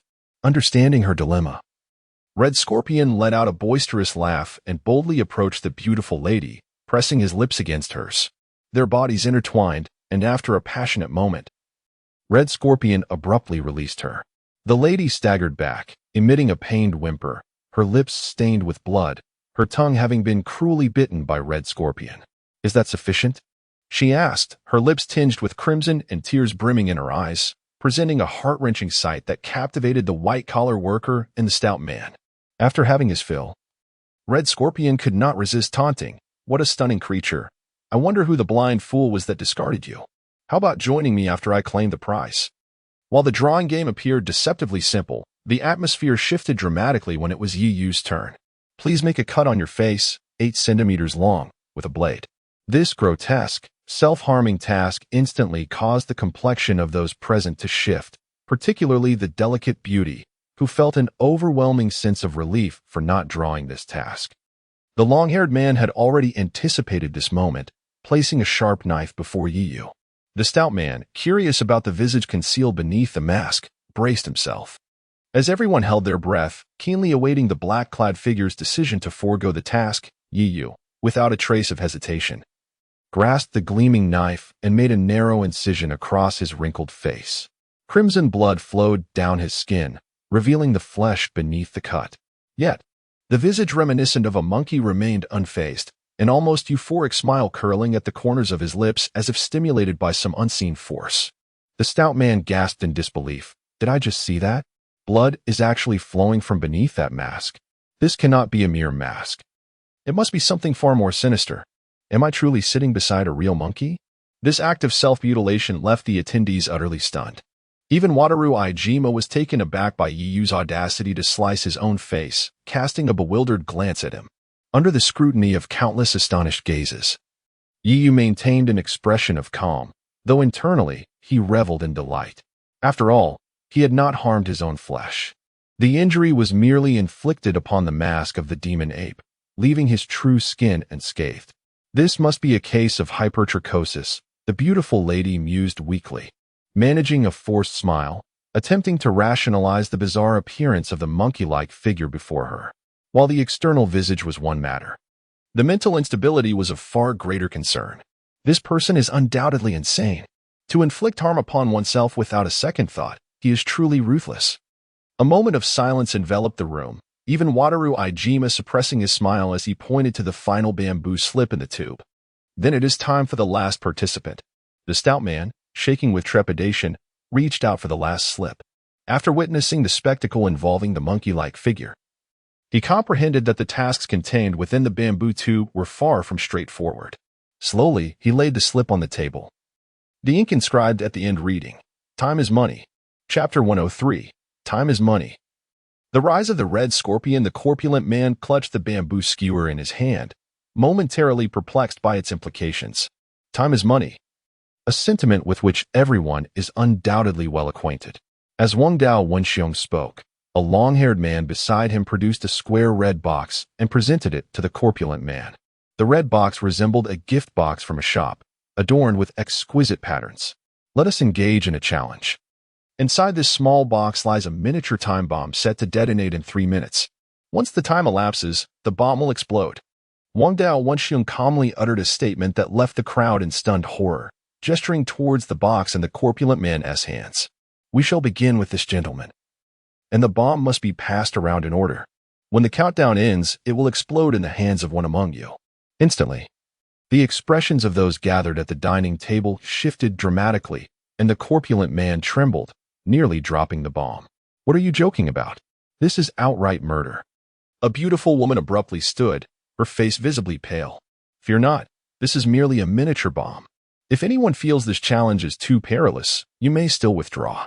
Unfazed by the skepticism, Wang Dao Wenxiong remained composed in his seat, slowly raising a finger. "However, this is the final opportunity to withdraw." The beautiful woman stood, glancing around at the other participants who remained indifferent, biting her lip before finally sitting back down. She recalled how her savings had just been reduced to ashes. To give up now would be to sever her last escape. With 7 individuals present, The odds of the bomb exploding in her hands were merely 1 in 7. Surely, it could not be her turn, could it? Unbeknownst to her, as this thought flickered through her mind, a subtle crimson glow began to manifest in her eyes. Cough, cough. The elderly man, already teetering on the brink of death, thought it worthwhile to gamble the remaining time he had for the benefit of the younger generation. He coughed violently, a spatter of blood staining his handkerchief. The white-collar man sat trembling in his seat, his chance at redemption resting on this prize. The yellow-haired thug and the man known as the Red Scorpion remained equally unmoved. Yu observed the reactions of everyone around him, noting that each pair of eyes harbored a flicker of red light.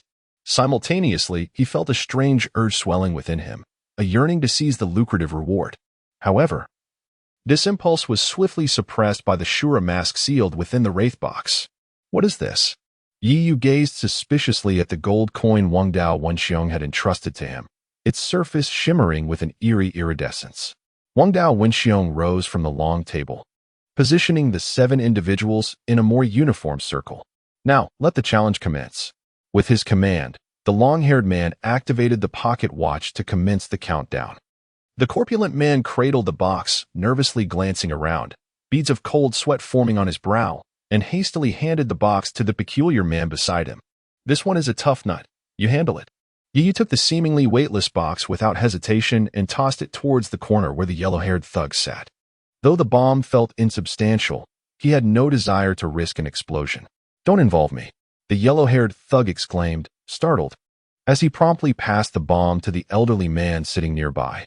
The red box quickly became a hot potato amongst the group, each eager to pass it to the next. However, once the bomb reached the hands of the man known as the Red Scorpion, a chilling smile spread across his face. He suddenly raised the bomb above his head, a sinister grin plastered on his face as he rhythmically tapped the table with his other hand. What are you doing? The corpulent man panicked, realizing the next turn would fall upon him. Yet, the Red Scorpion seemed impervious to the frantic glances around him, continuing his steady rhythm. The rhythmic tapping echoed in the hearts of the onlookers until, after approximately a minute, the Red Scorpion tossed the red box back into the corpulent man's hands. The corpulent man quickly passed the bomb to Yu, initiating another round of transfer. Time ticked away, and the gathered individuals sat in tense silence, acutely aware of each other's rapid heartbeats. 10 seconds remaining, the long-haired man announced, his voice chillingly cold. Just as the pocket watch drew near the final second, the beautiful woman had a sudden inspiration. She thrust the box into the hands of the white-collar man sitting across from her. The white-collar man stared blankly at the box returning to him, momentarily stunned, when the red box suddenly detonated. With a resounding bang, akin to a firework explosion, the box erupted violently in his grasp. Blood sprayed forth as he screamed, collapsing to the ground, clutching his mutilated right hand in agony.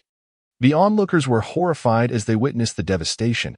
His hands were reduced to a bloody mess, revealing the stark white of bone beneath the torn flesh. This is truly a bomb. At that moment, the last vestiges of hope evaporated from the minds of those at the table as they stared in shock at the benevolent elder, who wore a serene smile. The long-haired man was quick to act, producing a cloth to bandage the white-collar man's Gree Chapter 104, a deadly game named Cat and Mouse Kill, Murder. The beautiful woman seated beside the white-collar worker screamed in terror, blood gushing from the man's neck and splattering onto her collar. How could you kill him? The fat man and the yellow-haired thug were equally horrified, utterly taken aback by the sudden violence of the Red Scorpion. However, Wang Dao Fumio and others displayed no signs of fear. Instead, they observed the scene with keen interest. Let us not get it twisted. It wasn't merely me who killed him, but all of us. Red Scorpion sneered, her voice cold and menacing, sending shivers down the spines of those present. Only 6 of us can advance to the next round, and I trust none of you wish to be eliminated? Her icy gaze swept over the group, her tone resolute. Moreover, the next round will be a team game, and this man has become a liability. I have no desire to be dragged down by him. The reason behind Red Scorpion's actions was revealed. She did not wish to be encumbered. Given that, you need not have gone so far as to. The fat man swallowed hard, attempting to voice his thoughts, but was met with Red Scorpion's fierce, glowing eyes, causing him to quickly fall silent. Wando Fumio seemed to relish this turn of events, clapping his hands as servants skillfully removed the corpse and cleaned up the blood. In light of this, congratulations to all for advancing. The long-haired man placed another bamboo tube on the dining table, its contents clearly wider than before. Now, please draw your lots. Yu extracted a slip from the bamboo tube, which bore a depiction of a mouse. The others followed suit, revealing either mouse or cat motifs. This round of the game was dubbed cat and mouse, with those drawing mice forming one team and those drawing cats the other. The entire castle served as the battleground. Wando Fumio spread his hands, his eyes glinting with anticipation. The task of the cats is to pursue the mice by any means necessary. Each cat must capture a mouse to progress to the next stage. Meanwhile, the mice can hide and utilize the castle's weapons to turn the tables on the cats. Ultimately, the last 3 survivors will advance to the next round. The rules were straightforward, an all-out survival game around the castle. Wait, does this hunting and counter-hunting mean what I think it does? The fat man raised his hand, beads of cold sweat forming on his forehead. Wando Fumio wore a knowing smile. Indeed, any target you hunt is at your mercy. Kill, humiliate, or toy with them. It is entirely up to you. This is madness. I want to withdraw. The beautiful woman stood once more, the earlier death leaving her in shock. I'm afraid there is no option to withdraw from this game. But you may attempt to leave, Wando Fumio replied, his words echoing like a devil's whisper.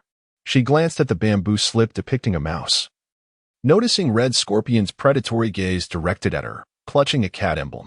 From this moment, those with the cat identity are requested to remain where you are, while those with the mouse identity have 10 minutes to find a hiding place. It was worth noting that the castle's doors had been shut. The game was set to last for 3 hours from this moment. Now, I wish you all the best of luck. With that, Wando Fumio departed the dining hall. Flanked by his servants, Yu surveyed his surroundings. The fat man awkwardly approached him, brandishing the mouse emblem, alongside the stunning woman. The 3 formed the mice in this lethal game, while Red Scorpion, the yellow-haired thug, and the ailing elder were the hunters. The long-haired man took out a pocket watch to time the game, and Yu and the others wasted no time, bolting towards the exit of the dining hall. Red Scorpion watched their retreating figures, licking her dry lips. Hunting? Truly, it is my favorite game. In a shadowy corner of the castle, the fat man cautiously peeked out, ensuring no surveillance was present before discreetly retrieving a white badge from his pocket. Sister Aoi, I am now within the castle, just as planned. The target truly poses a problem. The badge echoed with Aoi's cool voice. Do not act rashly. Reports indicate that those who have exited the castle exhibit various changes. The fat man clutched the badge tightly, trembling as he spoke. Sister Aoi, you must send someone quickly. I feel as though I too am beginning to change. What? The corpulent figure trembled slightly, a faint crimson glow gradually emerging in his eyes. At this moment, I yearned to seize that prize, even to eliminate everyone else but myself. Chapter 105. The eerie, ancient castle of the Dark Knight. After dismissing the enchanting woman, Yu did not linger but proceeded to the castle's grand hall on the first floor, guided solely by memory. How rude. The elusive Chime appeared by Yu's side as expected. A stunning beauty wishes to devote herself to you, yet you heartlessly cast her aside. Without turning his head, Yu remarked nonchalantly, rather than that, I would prefer to give you a good thrashing. Noticing a flicker of light behind the mask of the demon ape, Chime understood that Yu's words were devoid of pretense and chuckled awkwardly, choosing silence thereafter. Yu, undeterred by Chime, retrieved a gleaming gold coin from his pocket, scrutinizing it intently. This coin seemed to emanate an inexplicable aura capable of stirring one's innate desire for wealth. It was evident that the strange behaviors of the others in the restaurant were intricately connected to this coin. After all, witnessing the unfortunate demise of a white-collar man before one's eyes would typically elicit panic or a frantic call to the authorities. Rather than continuing with this absurd game of cat and mouse, their hearts were already consumed by the lust for money, and they were determined to seize the bountiful reward at any cost. Under the powerful aura of the Azura mask, Yi remained unaffected by the allure of the coin. The murderous intent ignited by the mask paled in comparison to that night in the hospital. A brief moment of calm restored his clarity. It was evident that all of this was intricately tied to the castle's master, Fumio, yet Yu wished to comprehend the true motivations behind these actions. Thus, he had no qualms about continuing to play along. As he traversed the hall he had previously passed, he noted that the servants of the castle had mysteriously vanished, leaving behind a haunting emptiness. Now deep into the night, an eerie atmosphere enveloped the castle where no light could penetrate. The clock on the wall ticked steadily, and the ancient chandelier cast a dim yellow glow, further deepening the hall's gloom. Yuyu's gaze fell upon antique weaponry adorning the walls. Medieval swords and daggers hanging in display. Previously overlooked, upon closer inspection, he realized these weapons were razor-sharp, glinting ominously in the light. Were these the instruments that Fumio intended to utilize? Touching the keen blade, Yu frowned. It appeared that the other participants were being subtly guided towards mutual destruction. But what advantage would this bring to him? Pondering this, Yu caressed the coin in his hand as he approached the castle's entrance. As Fumio had indicated, the door they had entered was now inexplicably shut, heavy locks interlacing the iron door. Yu surveyed the towering gate. With his current strength, reaching it would pose no challenge. However, doing so would render the game pointless. Suppressing his morbid curiosity, he cast his gaze towards a shadowed corner above. He then tossed the coin high into the air and ventured deeper into the castle. As Yu departed, a flash of red appeared at the corner he had glanced at moments before. Father, this Yu does not align with the intelligence we have gathered. Should we? In a hidden chamber of the castle, a large monitor displayed the unfolding events within. The silver-haired Fumio reclined on an exquisitely crafted European sofa, toying with 2 gold coins, observing the reactions of the individuals on the screen. No need. Fumio waved his hand, causing the coins to dissipate into wisps of black smoke, one hand propped on a cane. Squinting at the figure entering the depths of the castle, the elder mused. I am quite curious to see what capabilities someone mentioned by the crow possesses. Within the dim castle, Yu tossed the coin high and wandered aimlessly. He calculated the time. The mice's hiding period had concluded. Hence, it was likely that the cats hunting the mice would soon spring into action. Yet, it remained uncertain whether this game would unfold as cat and mouse or if the hunters would ultimately be outwitted by their prey. Without concealing his presence, Yu explored various rooms within the castle. His curiosity piqued. The castle's decor was undeniably exquisite. Traversing its halls felt akin to stepping back into a medieval stronghold. Eventually, he halted in a room resembling a private collection chamber. This space appeared dedicated to storing antiques, with valuable artifacts displayed in glass cases, and towering bookshelves lined with ancient texts. Due to the dim lighting, the expansive room felt somewhat shadowy, reminiscent of a museum hall post-exhibition. Upon closer inspection, Yu noticed a peculiar blood red eye painted on the wall of the collection room, seemingly drenched in crimson, fixating intently on him. Yu stared at the eye, a sense of unease washing over him. Suddenly, he turned towards a corner of the collection room. There, he spotted a suit of medieval armor standing silently, silver and gleaming, wielding a sharp battle axe, exuding an air of authority. However, compared to another suit of armor of similar size, this one appeared somewhat bulky, as if something were lodged within its abdomen. Curiously, Yu approached and extended a finger towards the armor, letting out a soft sigh. The ironclad surface emitted a resonant hum, and abruptly, the armor sprang to life. It raised the battle axe, swinging ferociously towards Yu. Anticipating the move, he extended his arm, firmly grasping the axe's handle, then hurled both the axe and armor aside with ease. As the armor crashed to the ground with a dull thud, a short, stout figure tumbled out from its abdomen. Oh my! The rotund individual, upon rolling out, immediately sprang to his feet, clutching the axe defensively. Upon seeing Yu's simian-like visage, he paused in surprise. Brute. Ah, it's you, Brother Yin. Yu observed the chubby figure awkwardly emerge from the armor. His height barely reached its abdomen, explaining the armor's bulkiness. What are you doing? Yu lowered his voice deliberately, wary that the chubby individual might recognize him from their previous encounter at the hospital. Shoo. The stout man made a hushing gesture, his eyes glinting with mischief. Of course. I'm hiding here. After searching around, I found this place to be the most reliable.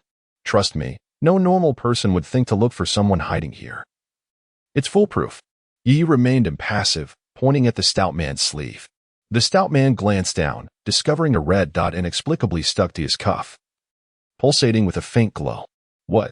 Chapter 106. The sudden betrayal and abandonment of humanity. Yin, where are you going? In the dimly lit corridor of the ancient castle, the rotund figure cautiously followed Yu, whispering his inquiry. Cold sweat beaded on his brow, and a chilling sensation coursed down his spine.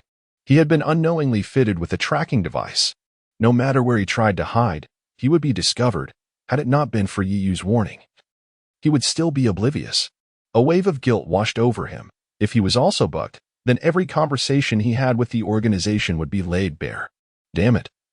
That bastard must have installed the tracking device when he was paying attention. He was a trained operative, after all. As he followed Yu, he felt a growing trust in this peculiar figure. His carefully chosen hiding place had been compromised, leaving him to seek another escape route, at least until help from the organization arrived. Yet, before that, despite Yu's odd appearance, he had aided him, if given the chance. The rotund figure wished to warn him to leave this treacherous place.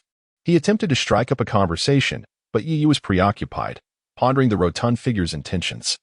He sensed a faint wave of magical energy emanating from the man's arm, a sensation that ordinary beings might overlook. However, endowed with the eye of reincarnation and awakened to the realm of hungry ghosts, he was particularly sensitive to magical auras. The rotund figure was clearly not a magical being. Thus, the aura must have originated from a magical artifact employed by the Dawn to cope with magical entities.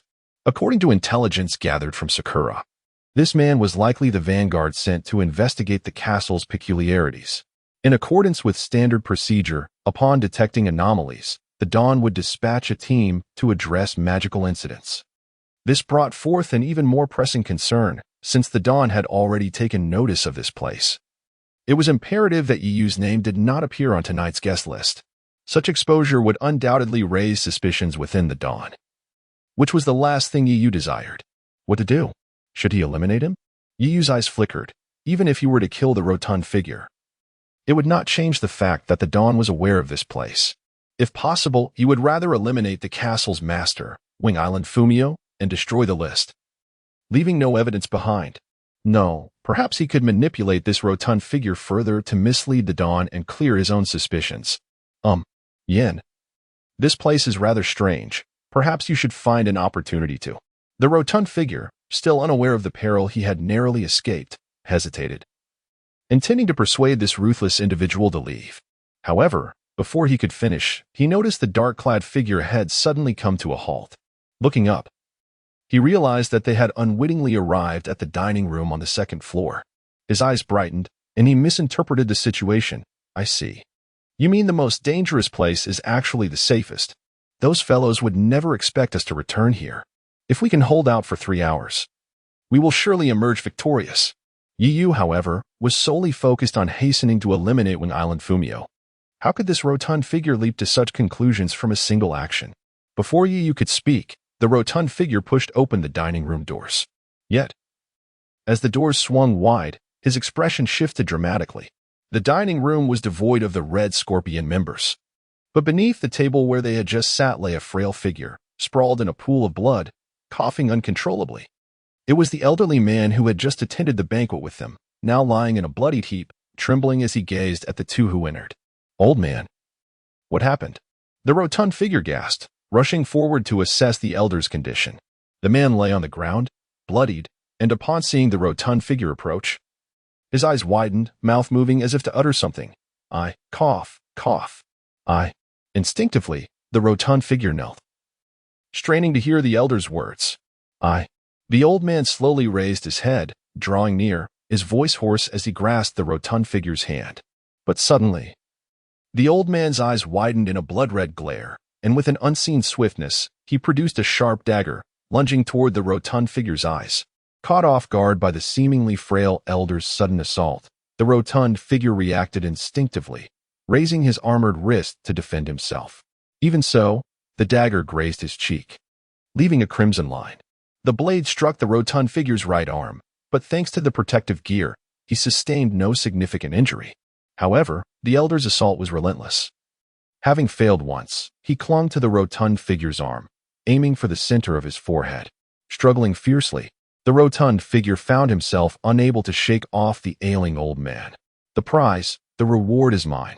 The elder cackled maniacally, blood seeping from his lips, the veins beneath his thin skin standing out starkly. Just as the dagger neared the rotund figure's forehead, the elder's frail form suddenly stiffened. With a soft gasp, he looked down to see a bloodied hand had pierced through his chest, blood pooling around it. Money. Mine. The elder's eyes flashed with a hint of defiance, but ultimately, he succumbed, collapsing lifelessly to the ground. Seeing the dagger fall from such proximity, the rotund figure exhaled a sigh of relief.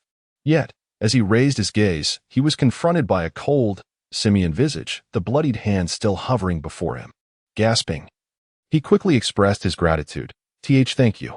If it weren't for this peculiar figure, I would have been killed by that old man. What on earth was happening? The rotund figure steadied himself, eyes wide in terror as he regarded the old man's corpse. You noticed that clutched tightly in the deceased's palm was a gleaming gold coin, and beside the body lay a bamboo stick, adorned with the image of a cat. Chapter 107. The Final Path. The conspiracy of the Red Scorpion. The dining table, once surrounded by several individuals, now lay drenched in blood. In merely a few hours, 2 lives had been extinguished here. The bald old man, lying in a pool of his own blood, stared wide-eyed, his gaze filled with resentment and yearning. Suddenly, Yu bent down and turned the old man's body over. To his shock, a gaping wound was visible at the back of the man's bare head, with still fresh blood trickling down. What was going on? The rotund man's pupils constricted. He had just seen that the old man had died from a chest wound, but he had never noticed the injury at the back of his head. Remembering the bloodstains on the ground, it was evident that the old man had been grievously injured by a blunt object before their arrival. Yiyu's gaze deepened as he noticed the coins that had rolled from the old man's hand dissipate into wisps of black smoke. Even on the brink of death, the old man had still harbored the desire to kill one of them for a chance at promotion. This revealed the extent of his madness driven by greed. The true instigator of this tragedy was the mysterious coin distributed to them by Ida Bunko. While the rotund man was still in disbelief, Yiyu stood up, directing a cold voice towards a corner of the dining hall. Come out. The man's face twitched, and he turned to look at the large piano in the corner. From beneath it emerged a curvaceous woman, her hair disheveled, clutching a bloodied sculpture, trembling as she gazed at Yiyu and his companion. It was the beautiful woman who had been previously rebuffed by Yiyu. Miss Jean, what are you doing here? Surprisingly, the rotund man remembered her name. Staring in astonishment at the bloodied sculpture in her hands, he was no fool. He had realized that the old man lying on the ground was indeed the victim of her assault. I didn't mean to. He came at me like a madman. The woman stammered, desperately trying to justify her actions. Seeing the panic etched on her face, the rotund man recalled the old man's frenzied behavior and found himself somewhat convinced. Meanwhile, Yiyu maintained his unyielding gaze upon her, his expression inscrutable. Under the weight of Yiyu's icy stare, the woman recalled the terror of being choked by him, and hastily added, I discovered the blueprints of the castle and found a secret passage leading outside. Overwhelmed by fear, the woman divulged everything she knew. The Red Scorpions have gone mad, disregarding human lives for money. I no longer wish to participate in this competition. I just want to escape. If you can protect me and help me leave, I will lead you to the passage. The passage to leave the castle? Where is it? Upon hearing her words, the rotund man's eyes lit up with interest. His task was to investigate the peculiarities of this place, and now that he had evidence that Ida Bunko was indeed suspicious, reinforcements would soon arrive after he reported back. Yet, before that, he needed to ensure his own survival. After all, even the seemingly amiable old man had turned murderous, and the more dangerous Red Scorpions still lurked nearby. Furthermore, the woman, now aligned with him, surely wouldn't betray him, would she? As the rotund man eagerly inquired, the woman's wariness deepened, her gaze scrutinizing Yiyu. I know where the secret passage is, but I cannot tell you unless you promise to take me with you. Otherwise, I would rather perish than reveal it. To his surprise, this seemingly fragile woman exhibited a fierce determination. The rotund man glanced at Yiyu, but his peculiar expression revealed nothing. Very well, I can take you with me, but you must obey my orders and not expose our location, he declared, puffing out his chest. He then looked at Yiyu. Brother Yen, you should join us. Staying here will lead to our demise. His words were veiled, as he considered leveraging the power of the magic artifact if absolutely necessary, until Dawn's reinforcements arrived. Yi remained silent, following the rotund man and the woman, his attention more focused on her, a glimmer of suspicion flashing in his eyes. Unbeknownst to the rotund man, during the earlier banquet, he had subtly employed the power of the Eye of Reincarnation to peer into each person's heart. Apart from the rotund man and himself, only the brazen hooligan exhibited different desires, while the others, including the woman, were consumed by their unbridled lust for wealth. The demon had once proclaimed that the Eye of Reincarnation reveals the purest desires of the heart, as well as one's inner demons. Without further ado, Yi meticulously followed the two as they navigated the castle. Strangely, the servants had mysteriously vanished, and they saw no sign of the red scorpions. The rotund man bravely took the lead, confident in his reconnaissance skills due to his professional training. Under the woman's guidance, they traversed the grand hall on the first floor, delving deeper into the castle's unknown depths. They arrived at a wine cellar underground, housing exquisite vintages aged for centuries. This cellar, constructed beneath the castle, was several times larger than a standard basement, adorned with medieval-style sconces. Upon entering, the rotund man was taken aback by a chilling draft. Is there truly an exit here? He wondered aloud. I've seen the castle's blueprints. The secret passage should be here, the woman insisted, her expression peculiar as she began to explore the cellar's walls. As she spoke, she reached for her waist, as if to retrieve something. You won't believe what you see. Just as the rotund man turned to inquire further, the woman's eyes flashed crimson, and she produced a syringe, plunging it into the rotund man's left shoulder. The moment the needle pierced his skin, his body succumbed to a sudden weakness, collapsing to the ground. Yet, the woman showed no remorse. Almost immediately after injecting him, she drew a pistol from her coat and aimed it at Yi. What are you doing? The rotund man gasped, feeling an overwhelming fatigue enveloping his mind. The woman offered no response, her gun trained on the peculiar figure before her as she stepped back, drenched in cold sweat. Bang! A row of wine racks toppled as a muscular figure emerged from behind, scarred and menacing. It was the Red Scorpion, his expression fierce as he surveyed the scene, dragging with him a battered figure, the yellow-haired thug known as Hound, one of the guests at the banquet. I have done what you asked. I killed that old man and brought you these two, the woman proclaimed. Her pupils dilated with a mix of fear and determination as she announced her treachery. Chapter 108. Consecutive Reversals. The so-called miracles, I have brought all of them to you. According to our previous agreement, I am entitled to advance to the next round, am I not? The woman's words flowed rapidly, her eyes betraying a palpable sense of panic. The stout man was taken aback.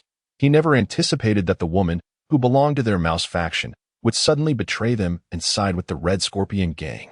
From the very beginning, she had never abandoned her desire for the prize money. The Red Scorpion discarded the limp figure of the yellow-haired man at his feet, tilted his neck, and laughed coldly. Of course, I will grant your request. No sooner had the words left his lips than a crimson glint flashed in his eyes, and he swiftly drew a handgun, pulling the trigger aimed at the woman. With a deafening bang, the bullet pierced through her heart, a shower of crimson erupting as her body uncontrollably lurched forward and fell to the ground. Why? Blood pooled in her mouth, her pupils dilating in shock, unable to comprehend why the Red Scorpion would choose this moment to end her life. Foolish woman. The Red Scorpion scoffed, stepping toward her lifeless body to retrieve the handgun that had fallen to the ground. That old man mentioned that the last 3 survivors could progress to the next round, but he never stated that there must be 3 remaining.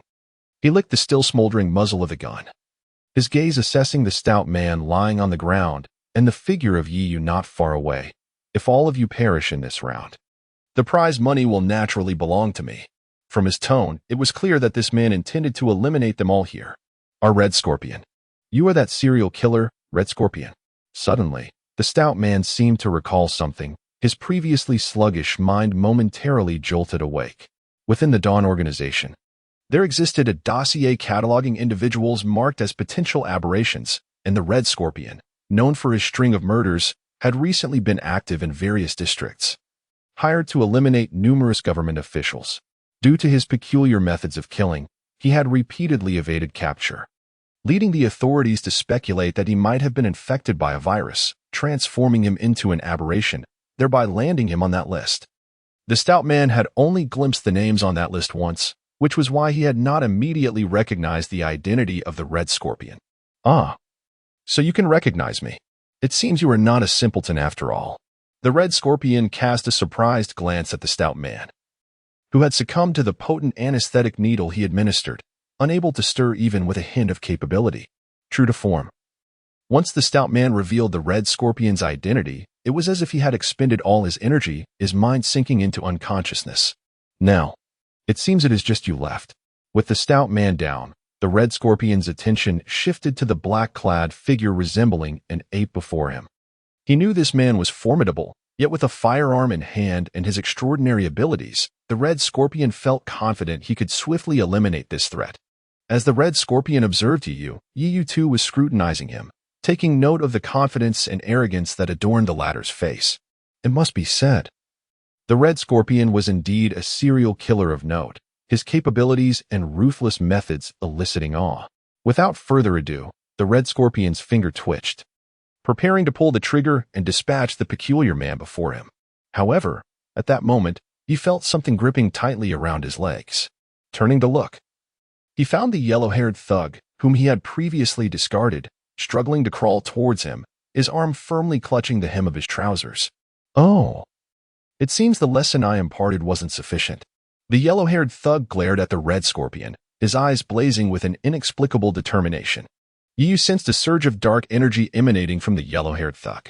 Almost instantaneously, the thug's body began to undergo a visible transformation. His hair grew wildly, sharp fangs extended, and his head morphed into a visage reminiscent of a wolf or leopard.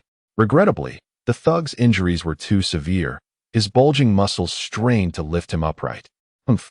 The Red Scorpion snorted disdainfully, just as he was about to pull the trigger and blow the thug's brains out. The latter seized the opportunity to knock the Red Scorpion's gun from his grasp, seeking death. Enraged, the Red Scorpion's eyes turned a furious crimson. His legs twisted grotesquely, multiple blood-soaked limbs bursting forth from his waist, and a scorpion-like tail sprouted behind him. This Red Scorpion was also an aberration. With a swift motion, he maneuvered his scorpion-like tail to strike backward, the hooked tip piercing into the yellow-haired thug's shoulder, tearing through flesh and blood. Yet despite the excruciating pain, the yellow-haired thug clung tenaciously to the Red Scorpion's hind leg, ignoring the agony as he bit down fiercely. The Red Scorpion let out a piercing scream, relentlessly driving his tail through the thug's body. From a distance, Yu observed this fierce battle of aberrations, keenly noting the various wounds adorning the Red Scorpion's form. Clearly, a previous confrontation had taken place between the Red Scorpion and the yellow-haired thug, with the former emerging victorious. The Red Scorpion's strength surpassed that of the yellow-haired thug significantly. The latter was merely flailing in a desperate struggle for survival. Indeed, within moments of their clash, the Red Scorpion had already riddled the yellow-haired thug with gaping wounds. After the thug managed to bite off a piece of flesh from the Red Scorpion, he could no longer hold on, collapsing to the ground, gasping for breath. The Red Scorpion glared at the blood flowing from his hind leg, consumed by rage, ready to sever the thug's head. Just then, the door to the cellar was abruptly pushed open, and Inikai Fumio entered, flanked by a throng of subordinates. Ah, you have truly provided me with a splendid performance. Upon entering, Inikai Fumio surveyed the scene, gazing at the fallen figures with a sense of admiration, his face adorned with a perpetually warm smile. Even upon witnessing the Red Scorpion and the yellow-haired thug transformed into monstrous forms, he exhibited no surprise whatsoever. The Red Scorpion, eyes blazing, demanded, "Old man, according to your words, as long as I kill them, the money is mine, yes? Of course, I have always adhered to my principles of integrity in my dealings. But let us set this matter aside for now." Inikai Fumio regarded the lower half of the Red Scorpion, which had transformed into that of a scorpion, with keen interest. "Your abilities are quite intriguing. Would you be interested in joining us?" "Oh, who are you?" The Red Scorpion kicked the yellow-haired thug aside, inquiring. Inikai Fumio's smile widened, a hint of profound meaning in his words. "We are on the path to miracles." Chapter 109. The unveiling of the Crimson Scorpion and the hidden identity of Gu Baiying. Before us lies a divine spectacle. Gu Baiying stood firmly, leaning on his cane, a smile adorning his face as he gazed into the distance at the Crimson Scorpion. Though the elder's smile appeared sincere, there was an inexplicable confidence and fervor in his tone. I seem to have heard this phrase from a being named Crow before. Are you all part of the same faction? The Crimson Scorpion licked his lips, a scorpion's tail several meters long swaying behind him. You are the so-called deity's assembly. Am I right? Deity's assembly. Yayo's expression darkened as he witnessed this exchange. Indeed, Gu Baiying is also a cadre of the deity's assembly. What then is the purpose of his invitation to this place? The moment the Crimson Scorpion uttered the name of the deity's assembly, Gu Baiying displayed no sign of surprise. Instead, he applauded, saying, "Correct. Your abilities have garnered our approval. Congratulations on securing your ticket to become a new human." New human? The Crimson Scorpion glanced down at his mutated form, a fierce glint appearing in his eyes. I care not for what you speak of, but after joining you, I demand more wealth. As a professional assassin, his aim was crystal clear, to acquire more riches. Gu Baiying replied with a smile, "Whatever you desire, we can fulfill." As soon as he finished speaking, the Crimson Scorpion burst into a raucous laugh, gazing at the corpses strewn about the ground. Excellent. Let these individuals serve as my token of allegiance to you. Gu Baiying nodded in satisfaction, remaining silent with a smile. At that moment, a calm voice pierced the atmosphere. "Excuse me."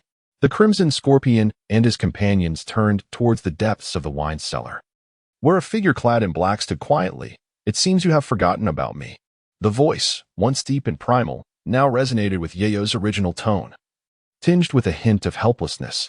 "Kid, I acknowledge your capabilities to some extent, but that is where it ends." The Crimson Scorpion extended a crimson tongue. Having encountered many vicious individuals during his years as an assassin, he regarded the figure before him with disdain. With that, the Crimson Scorpion's eyes flared with crimson light, a surge of ominous black energy swirling around him.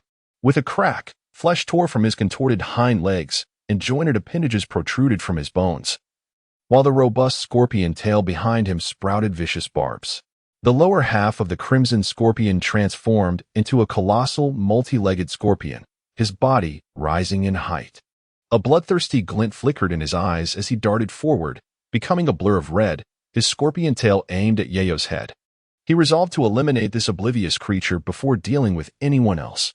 The tail's barbed tip lunged forward, seemingly poised to pierce through Yayo's skull, a maniacal grin spreading across the Crimson Scorpion's face. But suddenly, the figure, now mere inches away, raised a hairy arm and swiftly seized the striking tail. The simian-like shadow slowly lifted its head, revealing deep, luminous eyes.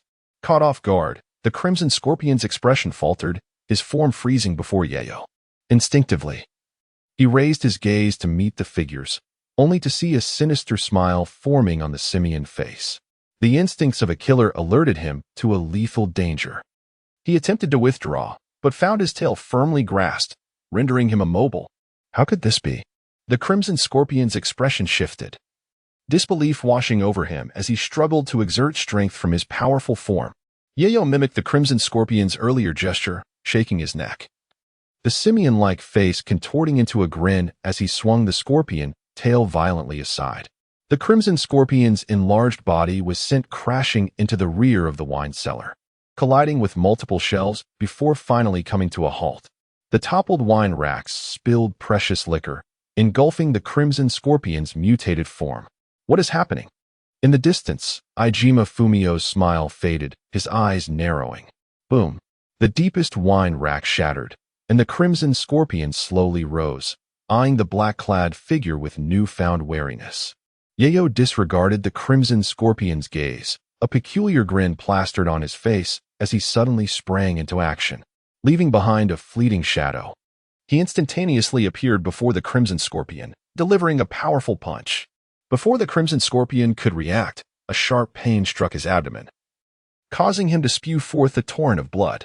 In the next moment, Yayo seized one of the Crimson Scorpion's hind limbs, an immense force surging through his arm as he effortlessly snapped the mutated appendage. During the Crimson Scorpion's transformation, Yayo discerned the truth of his strength, a B-rank dangerous species.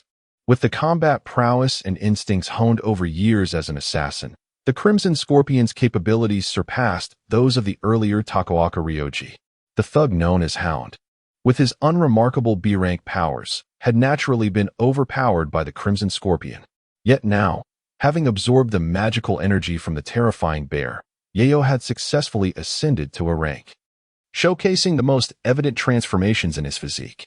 The box of phantoms seemed somewhat selective, having only absorbed a fraction of the magical energy from the otherworldly creatures. While most of the energy from the terrifying bear filled Yayo's body, the invigorating strength coursed through every cell within him, making him feel akin to a predator lurking in the wilderness, ever ready for the hunt. The most immediate manifestation of this was an overwhelming superiority in strength. With a savage rip, Yayo forcibly tore off one of the Crimson Scorpion's hind limbs, the agonizing pain eliciting a shriek from the latter. While the previous Yayo would have struggled to defeat a B-rank dangerous species, the current Crimson Scorpion was no match for him, despite the excruciating howl. The Crimson Scorpion remained determined to resist, his eyes filled with madness as his hefty tail lunged at Yayo. However, having witnessed the Crimson Scorpion's combat style, Yayo was well prepared. As swirling black runes coiled around his outstretched arm, eventually transforming into an exaggeratedly large scythe, Yama. The blade of Yama ignited with eerie purple flames as it slashed towards the Crimson Scorpion's tail. With a swift motion, crimson blood erupted, mingling with the wine spilled across the ground. The scythe cleaved the Crimson Scorpion's tail in two, blood gushing forth like a burst artery, while the scorching, ethereal flames blackened its remnants. Seizing the opportunity, Yayo grasped the Crimson Scorpion's arm and tore it free. The dismembered body of the Crimson Scorpion fell to the ground, writhing in agony, fear finally creeping into his once mad eyes. If this continued, he would truly be torn apart by this monster. Flee. I must escape. A fervent desire for survival ignited the hidden potential within the Crimson Scorpion. Dark energy erupting from his surface as more grotesque limbs sprouted from his legs. In the next moment, he let out a roar, his form suddenly rising. But his target was not Yayo. Rather, it was the door on the opposite side of the wine cellar. Simultaneously, the fallen stout man opened his eyes weakly, lifting his eyelids. Chapter 110, The Bewildered Fat Man and the Benevolent Philanthropist. Although the rotund man was unexpectedly administered a dose of anesthetic by a young woman, his extensive training, or rather, the enhanced genetic serums he had previously received, afforded him a significant resistance to such sedatives. Consequently, even a dose potent enough to incapacitate a bear would have a diminished effect on him, leading him to awaken after a brief slumber. As he opened his eyes, he was met with an astonishing sight. A fearsome serial killer, the Red Scorpion, had inexplicably transformed into a monstrous scorpion creature. Meanwhile, the simian figure he had previously considered an ally was now holding the Red Scorpion aloft with one hand, effortlessly tearing a limb from its body. The fat man thought to himself, what on earth is happening? Before he could fully register his astonishment, the figure clad in black erupted into a burst of purple flames. The eerie violet flames entwined with dark runes coalesced into a menacingly large scythe, which swiftly severed the tail of the scorpion fiend. That searing, spectral purple fire, along with the scythe reminiscent of the grim Reaper's own instrument. In an instant, the fat man's dazed mind snapped back to reality as he stared agog at the black silhouette before him, his tongue momentarily tied in disbelief. Suddenly, a cool voice emanated from the badge in his pocket. Song Yin, what is the situation within the castle? Aoi, Aoi, you must hurry here. I have seen the flame demon. The flame demon is also in the castle. However, before he could finish his sentence, the dismembered scorpion creature charged towards him with reckless abandon.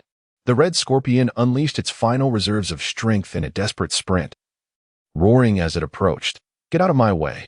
With a swift lash of its broken tail, it struck the fat man, sending his hefty form flying several meters through the air. He crashed through the wine cellar, colliding violently with the wall, which fractured like a spider's web upon impact. The effects of the anesthetic lingered in his system, compounded by the agony coursing through his body, ultimately leading him to succumb to unconsciousness.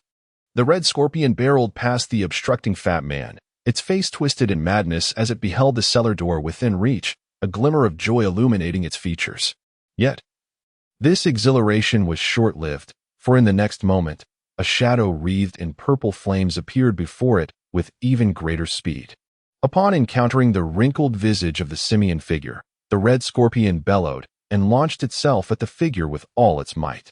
The black silhouette, however, merely raised an arm, its outstretched palm closing around the scorpion's head like an iron claw.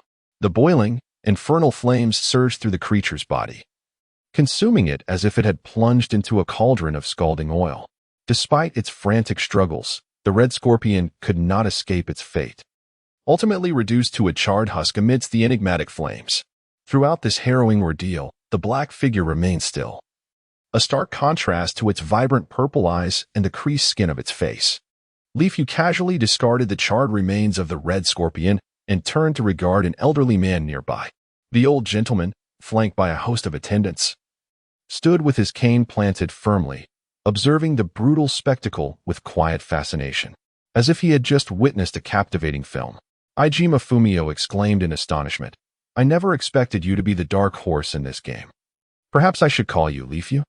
Upon hearing his name uttered by Ijima Fumio, Leafu's expression darkened ominously. "I saw the flame demon. The flame demon is also in the castle." Beneath the shroud of night, several white sedans were parked along the roadside in the outskirts of District 11, within one of which the fat man's voice abruptly ceased. "Song Yen? Song Yen."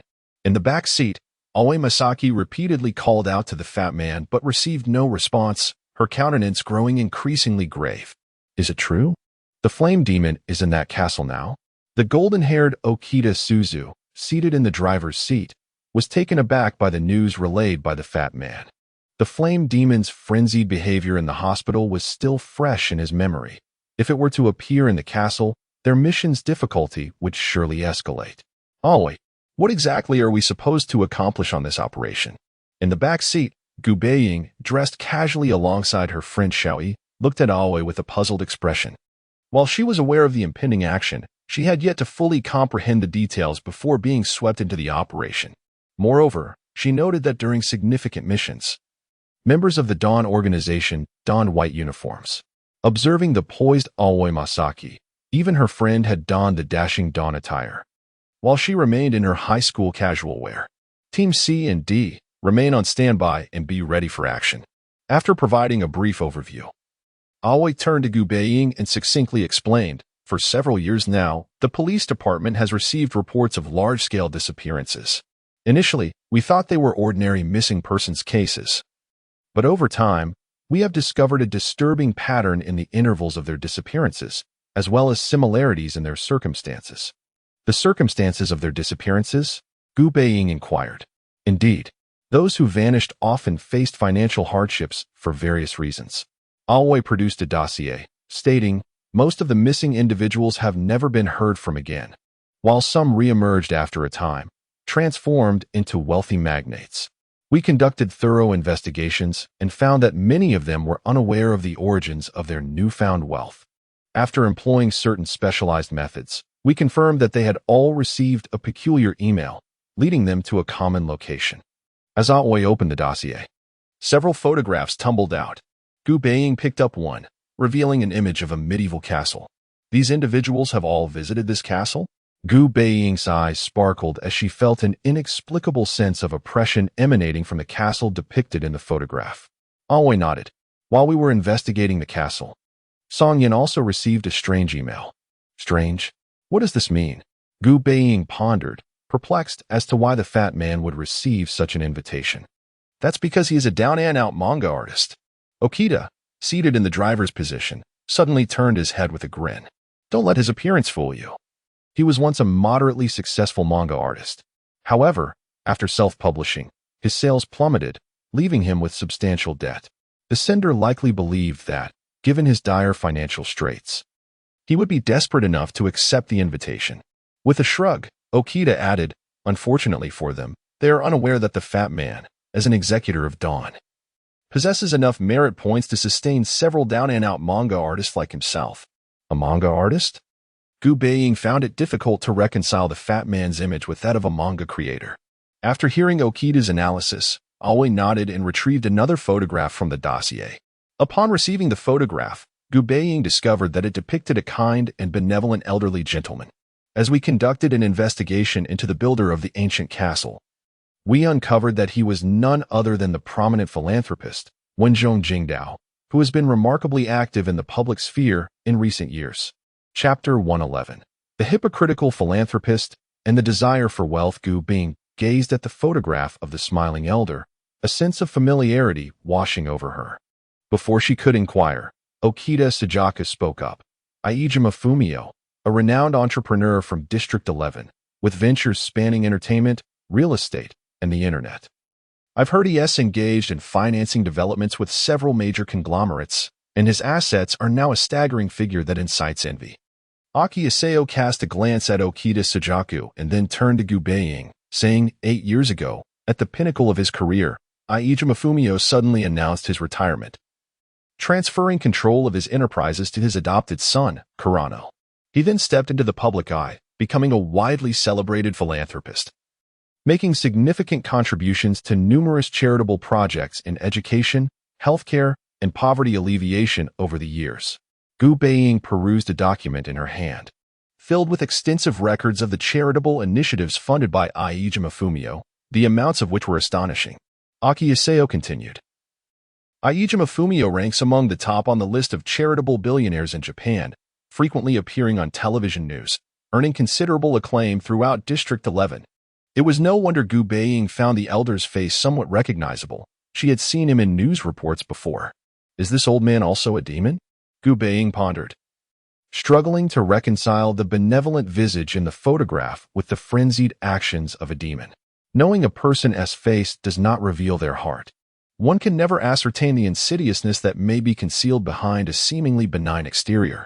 Okita Sajaka remarked, shaking a finger with a knowing smile. The short-haired girl sitting beside Gu Baiying listened quietly to their conversation. Her worldview had been subtly shifting during her time with the Dawn team. Due to Aijima Fumio's immense influence in society, we did not act recklessly, but instead sent Matsui to gather intelligence first. Aki Isao's gaze held a deeper significance. However, it seems the situation has exceeded our expectations. We must act swiftly. After this, Aki Isao picked up a walkie-talkie and coldly commanded, all teams, prepare for action. Proceed with the lockdown of the area surrounding the castle as per the original plan. Our primary targets tonight are the castle's owner, codenamed Philanthropist, and the A-class demon, Inferno Demon. The level of danger for this operation has escalated. Everyone, commence action now. Gu Baiying whispered from the back seat, Mr. Matsui. He won't be in danger, will he?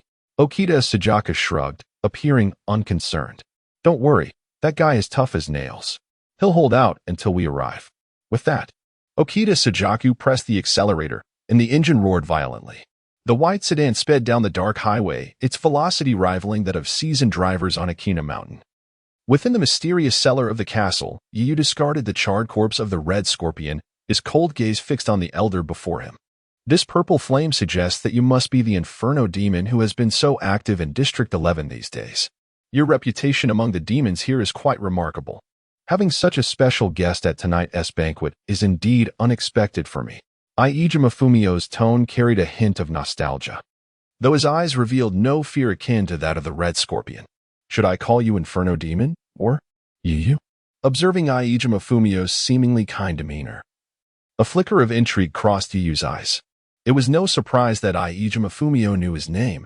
After all, that peculiar email had been sent by him. However, judging by Aijima Fumio's words, it seemed he was inviting not the demon Inferno, but the ordinary person Yu. I too am surprised that a philanthropist, perceived as benevolent by the public, could be such a hypocritical butcher. Not at all. As you can see, everyone, including yourself, is engaged in mutual slaughter. I have never laid a hand on anyone, Aijima Fumio replied, smiling and dismissing the accusation, gazing at the remains of the woman on the floor, as well as the severely injured and unconscious figures of the hefty man and the blonde. Yu remarked. Is this your objective, to summon us here to fight and kill each other? This is a collective choice. I never forced any of you, Aijima Fumio retorted, maintaining his philanthropic smile. Yu frowned inwardly. Indeed, Aijima Fumio had not compelled them to fight, but the gold coins he had provided earlier were highly problematic. Those coins could amplify one's greed for wealth to an unimaginable degree, prompting extreme actions. The elderly man from before, the tragically slain woman, and even the red scorpion at his feet had all succumbed to the influence of those coins, making drastic choices. Perhaps their initial desires were not for wealth. But at that moment, their yearning for money reached its zenith. As for the hefty man and the blonde, they were merely clinging to their willpower in a desperate struggle against their avarice. Contemplating this, a deep purple six-pointed star symbol gradually emerged in the depths of Yi's pupils, a blood-red jewel protruding from one of its points, the Eye of Reincarnation. Utilizing his ability to see through desires, Yu directed his gaze at Aijima Fumio, whose inner dark mist began to dissipate. Within, he discerned a peculiar blood-red glowing coin. From the black mist surrounding it, countless ghostly hands emerged, reaching out towards the coin as if it were the only beacon of hope in the enveloping darkness. Flames and sides. Your abilities to kill the Bear King are somewhat elusive to me. Aijima Fumio regarded Yu, uttering a statement that left him astonished. No wonder the Raven holds you in such high esteem. It seems the young master of the Akiyama family has indeed perished at your hands. Akiyama. As in Akiyama Masahiko? Yu's expression shifted, only to witness Aijima Fumio extending a hand towards him. However, none of that matters now. We are quite intrigued by your abilities. Would you care to join us? We can fulfill any desire you may have, not just pertaining to money. After expressing his sentiments, Aijima Fumio unexpectedly offered an olive branch to him. Yu regarded the composed elder and calmly shook his head. I fear what I seek is beyond your means. Both he and the box of phantoms required more magical energy to evolve and grow. One must wonder, would the frenzied demons of the god-servants willingly offer themselves up for slaughter? Yu's identity destined him to neither side with the demons nor stand openly with Dawn. Instead, he would remain hidden between both, carving a new path for himself. What a pity, however, I do not concur with your assessment. Aijima Fumio shook his head, a fervent glint suddenly appearing in his eyes. The dark mist coalesced in his hand into a golden coin, and he posed a rhetorical question to Yu. What does money signify to you? Chapter 112, The Superiors and Subordinates. The meaning of wealth, what does money signify in your heart? Before Yu could respond, the elder interjected. Some claim that money is the lifeblood of human society, while others assert it is the cornerstone of civilization's advancement. With a fervent gleam in his eyes, Wen Yongjingdao sighed deeply, to me, money is merely a tool for the powerful to exploit the weak. Since the dawn of civilization, humanity has transitioned from wielding brute strength to conquer beasts in primitive society, to the age of stone tools, where learned individuals began intertribal conflicts. As human civilization progressed, the birth of money supplanted the barbaric struggle for survival, cloaking the noble ruling class in a veil of respectability, wealth, power, status, throughout their cyclical evolution. They are inextricably linked to one profound truth: the subjugation of the inferior by the superior. Whether in the workplace, schools, or familial structures, the subservience of the lower class to their superiors manifests in flattery, servitude, and a desperate longing for approval, all to satisfy their own desires. As he spoke, Wen Yongjingdao's fervor intensified, pointing at the fallen figures around him. It is precisely for this reason that I can sit in the audience, observing their performances. Akin to circus clowns, the lifeless eyes of a slain woman still reflected a frenzy for wealth, while an injured man lay unconscious against the wall. The battered yellow-haired individual struggled in vain, and the once self-proclaimed victor, the red scorpion, had been reduced to ash. They are not subservient to me or to money, but rather to their own impotence and the unchangeable reality. Observing Wen Yongjingdao's increasingly manic demeanor, Yu squinted, perceiving the concealed desires within the elder's heart through the eye of reincarnation. It was not merely a craving for wealth, but an abandonment of humanity in the relentless pursuit of altering their tragic circumstances. It resembled reaching out to someone about to fall from a cliff, only to withdraw at the last moment. He yearned to witness the madness of those who grasp hope recklessly, and to behold the distortion of despair that follows. Much like the earlier victims, who believed they could forsake their principles for ephemeral hope, only to plunge into a darker abyss, rather than a philanthropist. Wen Yongjingdao resembled a lone shark. He could provide all that one currently needed, yet behind that faade lay a price far more precious than what was received. Regrettably, I seem unable to glimpse the other side of you. I wonder, if life were drawing to a close, could you reveal a different facet of yourself? With that, Wen Yong Jingdao clapped his hands, and the servants surrounding him slowly advanced. Their eyes glowed red, enveloped in swirling dark energy. The black magic surged through them, causing bizarre transformations. Some sprouted razor-sharp claws, others grew in size like wild boars, while some conjured black machetes from thin air. The servants of the mansion were, astonishingly, demons. From their faces, you discern the same fervor as the slain woman and the others. Children, if you eliminate this person before you, your reward for the night will multiply tenfold. Wen Yong Jingdao chuckled, leaning on his staff as he uttered a chilling figure. Roar!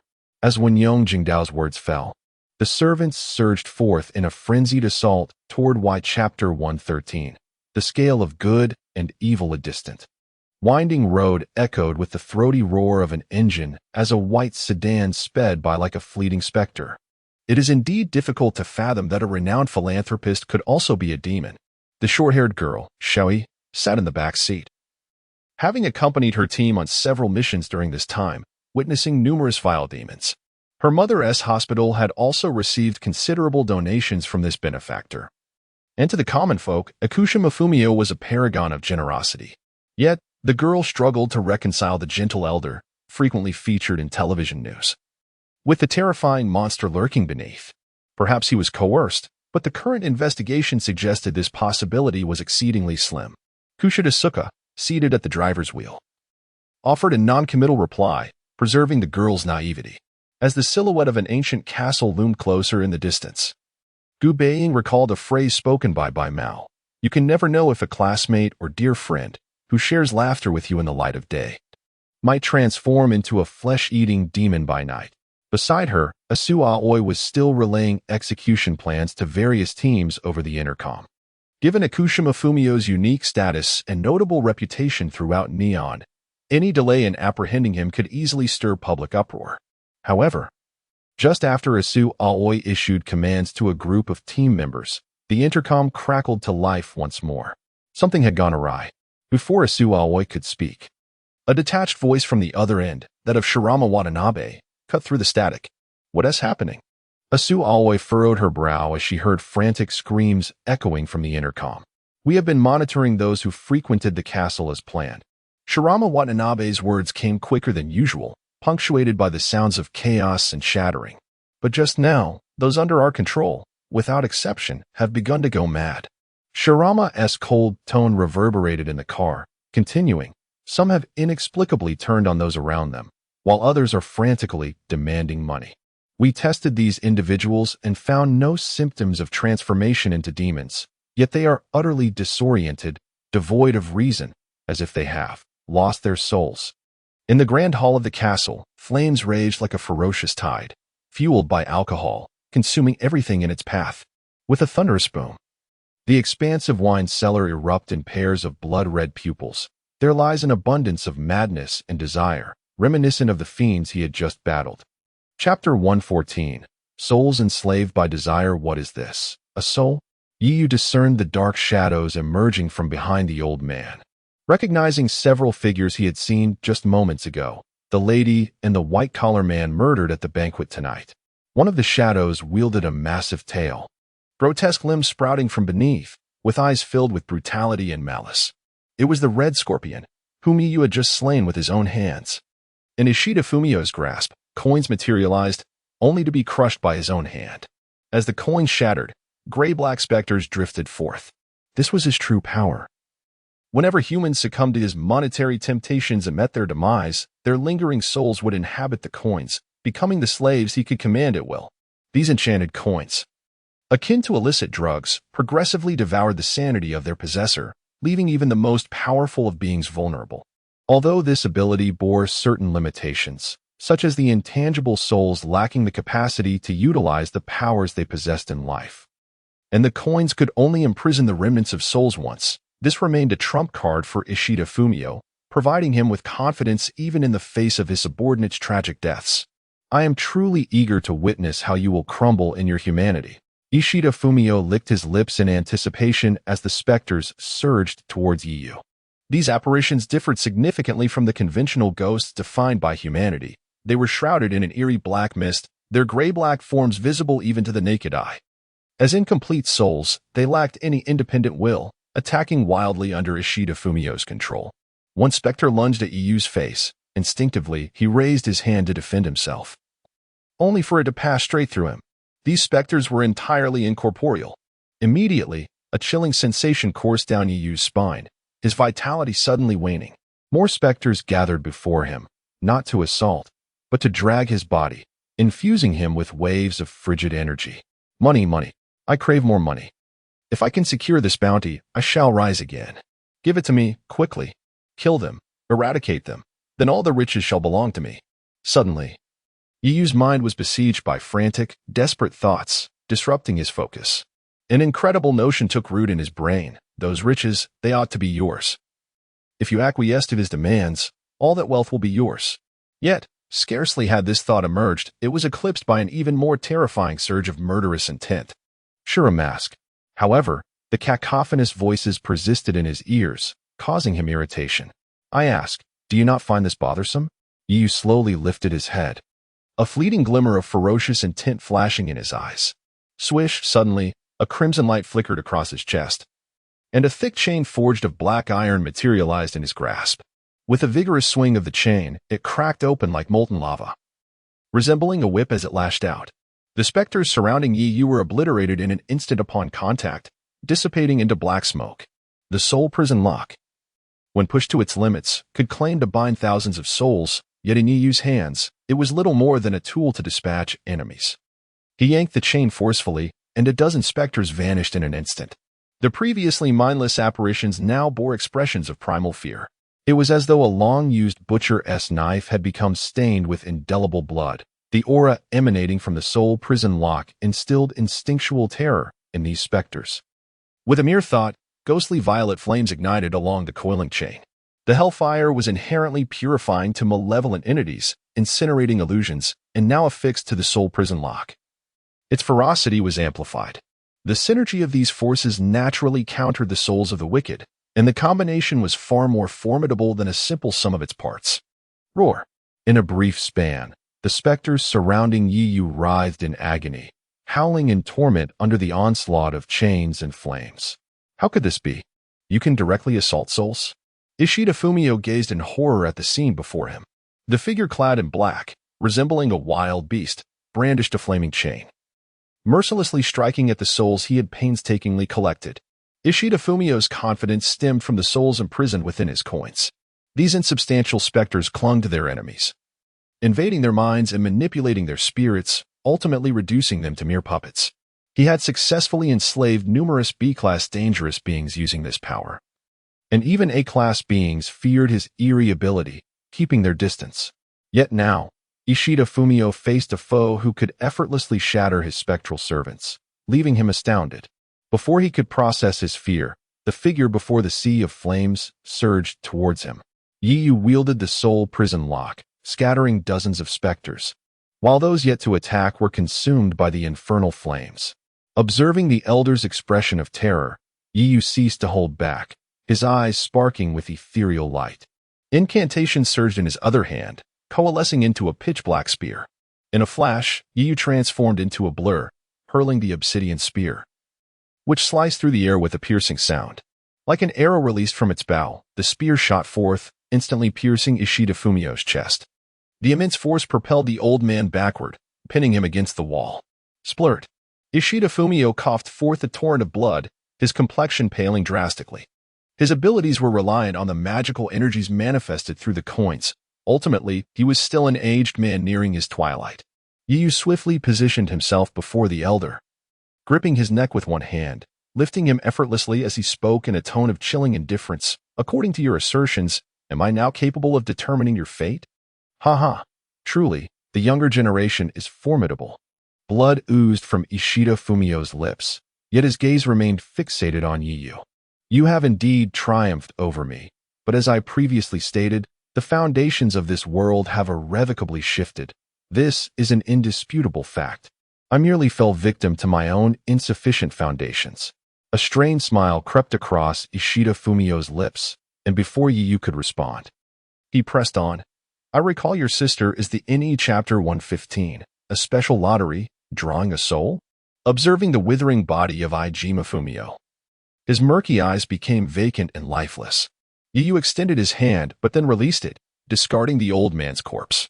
He had intended to use the soul prison lock to confine Ijima Fumio and extract information regarding the Shinto deities from him. However, he did not anticipate that the elderly man would choose to end his own life with such resolve. The soul prison lock could only restrain the powers of demons. Yet it could not halt a person's yearning for death. The inferno behind him continued to blaze, seemingly eager to consume everything within the ancient castle. Yu stood rooted in place, the last words of Ijima Fumio echoing in his ears. Ijima Fumio's personal desires were a revelation of the ugliness behind human nature. Yet were his own desires not a manifestation of that very nature? Nevertheless, his acts of kindness in public were undeniably commendable. The demarcation between good and evil, right and wrong, is not as clear-cut as one might think. Ultimately, what perfect saints exist in this world? They are merely practitioners seeking to satisfy their own selfish motives. With this thought, Yu shook his head. Regardless, he needed to focus on being himself, an ordinary high school student. Suddenly, a faint crack echoed from behind Yu, causing his expression to shift as he swiftly turned to a shadowy corner of the hall. A man, dressed in a black tailcoat with long hair, hurriedly opened a hidden compartment, attempting to escape. The man's legs bore evident burn marks, clearly having just fled from the flames. He crawled to a concealed nook in the hall's wall. Upon noticing the quietly opening secret door behind the hanging painting, a smile of relief spread across his face. Yet, in an instant, a towering figure loomed before him. With an appearance grotesque as that of a monkey, a long, narrow wound marred his face, and his bare torso was riddled with scars. He wielded a thick chain and a pitch-black scythe, exuding the aura of a midnight butcher risen from the depths of hell. Don't come any closer. The long-haired man lost all semblance of gentlemanly composure, panic evident on his face.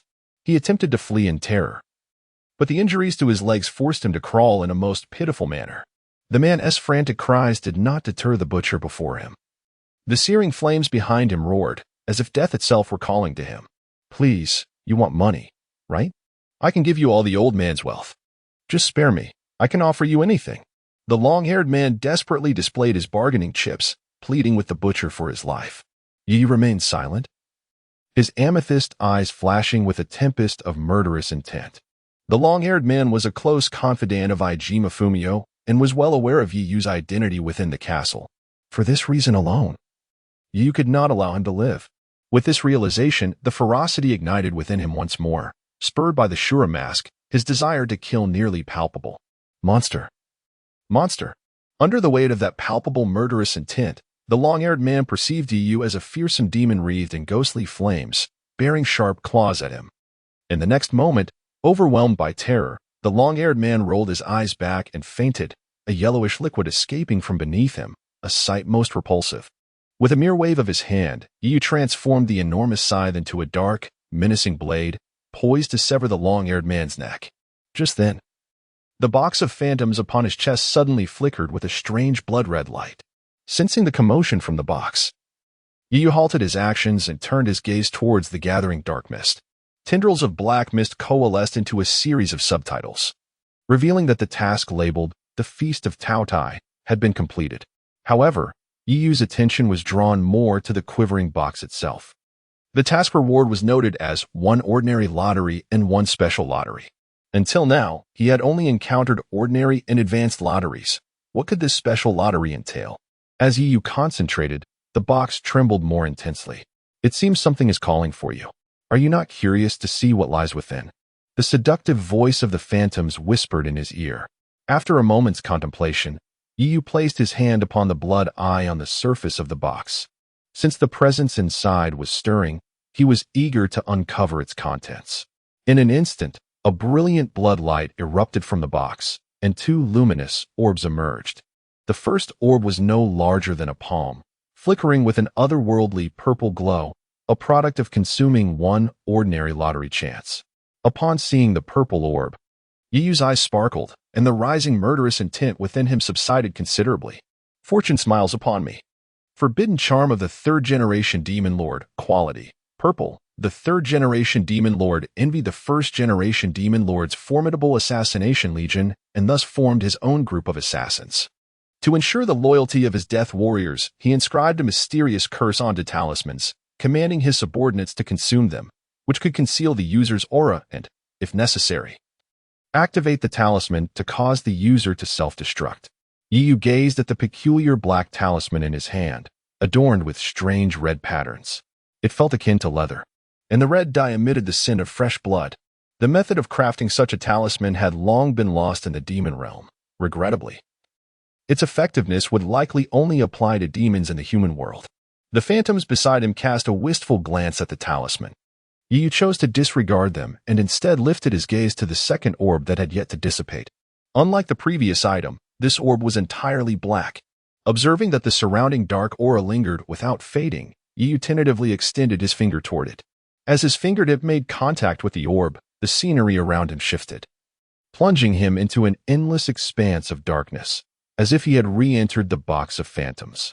Suddenly, within the pitch-black void, countless blood-red eyes filled with negative emotions opened wide. Those myriad crimson orbs surged toward him, vying to reach his direction. Yu distinctly saw a pair of blood-red eyes circumventing numerous obstacles, ultimately colliding with him. In a flash, Yu's consciousness returned to his body. The black orb shot forth, piercing into the forehead of the long-haired man on the ground. At the instant it entered, the long-haired man's face contorted, his facial muscles tightening in agony. After a brief struggle, he suddenly opened his eyes, now glowing a ghastly crimson. Upon awakening, the long-haired man initially frowned, scanning his surroundings. When his gaze fell upon Yu, a glint of brilliance flickered in his eyes. Then, unexpectedly, the long-haired man knelt on one knee, placing one hand upon his chest in a formal Western gesture, his voice resonating clearly. "Thank you for rescuing me from the endless cycle of reincarnation. Great 10th Generation Demon Lord." Chapter 116. Good news, I drawn a succubus. Bad news, the succubus is male. The 10th Generation Demon Lord? Upon hearing the familiar title associated with the long-haired man, along with his distinctly contrasting demeanor, Yu's expression shifted. He turned to gaze at the watching Chi-Mei. Could this be the so-called special lottery? Chi-Mei, already anticipating the outcome, nodded and flashed a smile that seemed unimaginable to ordinary folk. Indeed. The special lottery entails drawing from the countless wronged souls and malevolent spirits imprisoned within the box of wraiths, granting you the ability to command one. Surprised? What an unexpected twist. As Yu observed the submissive expression of the long-haired man before him, his lips twitched. The special lottery, it seems, did not involve acquiring tools or weapons, but rather spirits and vengeful entities. As for loyalty, you need not worry. Although he has escaped the confines of the box of wraiths, the essence of his soul has long since become a part of it. Whenever you desire, you can reclaim his soul back into the box. The long-haired man looked towards Chi-Mei with a respectful tone. What you say is indeed true, Lord Chi-Mei. Yu regarded the long-haired man with a hint of astonishment. This individual not only recognized Chi-Mei's name but could also perceive its existence. Chi-Mei smiled bashfully at Yu. As the spirit of the box of wraiths, my usual duty involves overseeing these imprisoned souls. So it is hardly surprising to be recognized. Yu understood that the relationship between the box of wraiths and Chi-Mei resembled that of a prison and its warden. He turned back to the long-haired man still kneeling on the ground, whose eyes glimmered with a deep crimson light, though he maintained his appearance. The soul within had long been replaced by another. Yu's words faltered as he suddenly realized he did not yet know the man's name. The long-haired man slowly rose, his compliant smile unwavering, bowing deeply to Yu. I am Aaron V. Buvenidal, the third-generation Baron heir of the Buvenidal family, at your service. 10th Generation Demon Lord. Baron? Do titles exist within the demon realm as well? Yu scrutinized the long-haired man before him. Despite the compliant smile on his face, there was an undeniable air of nobility about him. Coupled with his profound features, he resembled a noble prince from some European kingdom. How could a baron be imprisoned in the box of wraiths? Yu voiced his bewilderment. The long-haired man's expression momentarily stiffened, yet he responded truthfully. I committed certain errors, which led to my imprisonment by the 8th Generation Demon Lord in the box of wraiths. It has been approximately 800 years since. 800 years. Yu's eyelids twitched in surprise. He had not anticipated that the man before him housed a soul over a millennium old. He recalled the vengeful and malevolent gazes he had witnessed within the box of wraiths. Surely, anyone imprisoned in that abyss for a millennium would descend into madness. My soul possesses a unique quality that undergoes a transformation every 100 years, and thus far, it has experienced 8 such changes. Even so, within that eternal void, I have perpetually endured the torment of emptiness and solitude. Whenever my spirit reaches its limit, I must resort to self-hypnosis to stave off mental collapse. As he spoke, tears unexpectedly welled in the corners of the long-haired man's eyes, filled with gratitude and joy as he looked at Yu. This was a genuine expression of overwhelming happiness. Yet, Yu discerned another layer of meaning in the long-haired man's words. Self-hypnosis? The Buvanidal family is renowned in the demon realm for their succubi, particularly skilled in the arts of soul-level hypnosis and seduction. Wait, a succubus? Yu turned to the aristocratic long-haired man, his expression frozen in disbelief. This meant he had drawn a male succubus? This must be the human realm. It was truly incredible that the plan had actually been set in motion. The long-haired man, who referred to himself as Aaron, seemed oblivious to Yu's astonishment. After sensing the changes within his body, he began to examine his surroundings. Standing beneath a mural, Aaron closed his eyes, absorbing the fragments of soul he had recently consumed. Clowno. Inashima Group. Castle Banquet. After briefly reviewing the memories in his mind, Aaron turned to Yu with respect. 10th generation demon lord, I have assimilated most of this body-s memories. Yu gazed at Aaron, feeling a mix of despair and frustration. Could he possibly return this male succubus and exchange him for a female one? Silently lamenting, Yu cleared his throat. So, you can seamlessly assume the identity of this body, correct? There are indeed deeper memories yet to be unearthed. But assuming the identity should pose no problem. Upon hearing Aaron's response, Yu's eyes lit up. As a confidant of Inashima Fumio, the long-haired man must possess control over numerous assets belonging to Inashima Fumio. If these assets could be consolidated, it would undoubtedly amount to a significant fortune. With this thought, Yu's initial regret began to dissipate considerably. After all, who would ever complain about having too much wealth? What is your current level of power? This was the question Yu was most concerned about. Aaron spread his palm, testing the waters before responding. According to the standards of this world, I would currently be classified as a B-level demon with soul abilities. As a succubus, all of Aaron's powers resided in his soul. After over 800 years of torment, Aaron's soul had been severely wounded, diminishing him to a B-level tier. Upon hearing Aaron's explanation, Yu couldn't help but be astonished. To maintain B-level strength after such enduring suffering, what must Aaron's power have been in life? Moreover, Yu was certain that Aaron was not the most terrifying entity imprisoned within the box of wraiths. For behind those countless blood-red eyes yearning for freedom, he sensed an even darker, more chilling presence lurking in the unfathomable void. Now, there is still one matter. Yu extended his hand, revealing a piece of rough, pitch-black talisman inscribed with bizarre patterns and blood. Since you hail from the demon realm, you should recognize the script upon it, correct? Chapter 117. Submission or Death. The hound's choice. Deep within the medieval castle, a raging fire surged forth like a primordial beast, consuming all in its path. Freed from the constraints of the underworld's flames, the inferno in the wine cellar erupted uncontrollably, wreaking havoc throughout the ancient fortress. Suddenly, a door to a nearby room burst open, and a man's figure tumbled out. The reason for this tumultuous exit was evident. Not a single part of his body remained unscathed. His forehead, arms, and torso were marred by gruesome wounds, with charred patches visibly evident beneath his tattered clothing. The injuries on his arms and ankles were particularly severe, crimson blood gushing forth from the open wounds.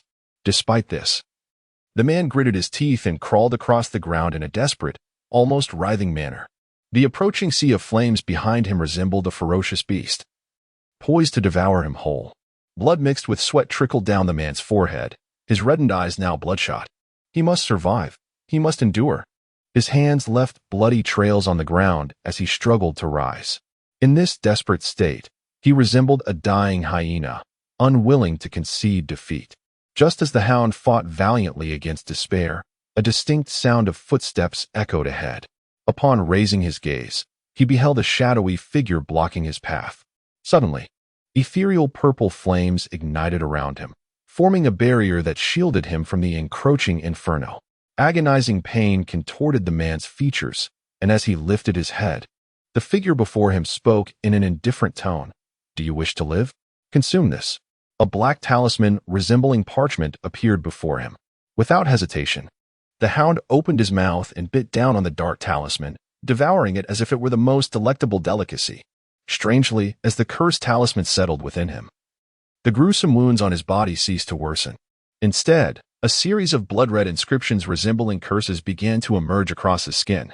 The hound sensed a transformation occurring within, yet his weakened body still lacked the strength to rise. "I wish to understand what drives your persistence. It is more than mere survival." Beneath the mask of a simian, Yi Yu's pupils glowed with a purple star pattern, a jade pendant swirling within. A chilling voice reached the hound's ears, causing him to clench his teeth. "I need money. I cannot die here. If I perish, my sister will be lost forever." The hound pounded the ground with his injured arm, his voice hoarse from the effort. "I need that money. I am willing to pay any price." "Oh." Tears streamed from the corners of his eyes as he suddenly heard a sound akin to flesh being torn apart. He raised his head in bewilderment, only to witness the shadow before him extending a hand and forcibly tearing away the simian-like skin from his face. Beneath the removed visage lay the countenance of a handsome young man. The hound's pupils dilated. He recognized this face. Soon after, he saw the young man's lips curl into an enigmatic smile as he extended his hand. "I offer you a chance. I can fulfill your request. Submit to me." Unlike before, this gentle voice now bore an undeniable authority. The hound's eyes quivered. He sensed that this choice would irrevocably alter the course of his life. As the hound, now returned to his ordinary form, lost consciousness and collapsed, Yi Yu averted his gaze and proceeded deeper into the castle. Forcing the hound into allegiance was a spur-of-the-moment decision after drawing the forbidden talisman. Yi Yu could glean information about the Dawn faction through eavesdropping on his sister. However, he remained largely in the dark regarding the sinister aspects of this world, the realm of demons. Capturing a demon servant to provide intelligence would undoubtedly benefit Yi Yu, as he sought to craft a secure identity while ensuring the name of the flame demon thrived in the demon world. In simpler terms, he aimed to navigate both the light and the dark. The hound possessed considerable strength, reaching B-class when fully unleashed, yet he had fallen to the perilous red scorpion. This level of power was precisely what Yi Yu could manage. With the talisman's might, he was confident in fully subjugating the hound. Moreover, the forbidden talisman that the hound swallowed had the effect of concealing his demonic aura, as long as the hound did not lose control and reveal his true demonic form. He should evade scrutiny from the Dawn faction. As for Aaron, he still needed to consolidate Wenzhong Jingdo's assets, and the recently claimed body required adaptation. Furthermore, the Dawn faction would undoubtedly conduct thorough investigations into those around Jingdao. Yi Yu trusted that Aaron, with his extensive experience, would navigate the Dawn's various tactics, given his millennia of existence within the demon realm. However, for the time being, he could not afford any entanglements to avoid drawing unwanted attention. Navigating through the inferno, the underworld flames formed a protective barrier around him, ensuring that the relentless fire did not touch a single hair on his head. Suddenly, Yi Yu halted, directing his gaze towards a corner near a wall. The portly man, previously propelled by the red scorpion, had fortuitously escaped the fire's epicenter, albeit gravely injured and unconscious. Nevertheless, the spreading flames were perilously close to igniting him. Just as the flames threatened to engulf him, a peculiar reaction triggered. The arm guard binding the man's arm seemed to come alive. Blood and flesh surged forth, rapidly forming a broad shield that encased him. Yet, the man remained in a deep slumber, oblivious to the raging inferno surrounding him. Witnessing this spectacle, Yi Yu's eyes sparkled with intrigue, but he made no move. Continuing deeper into the fiery abyss, those within the castle who were aware of his identity were either dead or had been subdued. Leaving the portly man behind could serve as a distraction for the Dawn faction, concealing his true identity. Unwilling to reveal himself prematurely, he recalled that the earlier woman had not entirely misled them. Indeed, the castle harbored an escape route.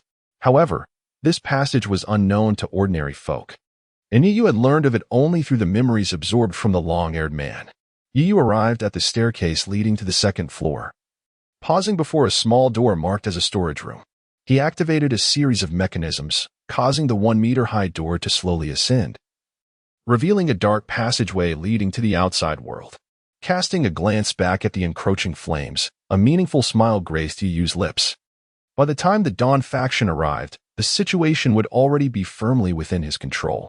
Feeling fatigued after the night's events, he yearned for a restful reprieve. Yu stretched his arm and yawned, then turned to enter the dimly lit passage.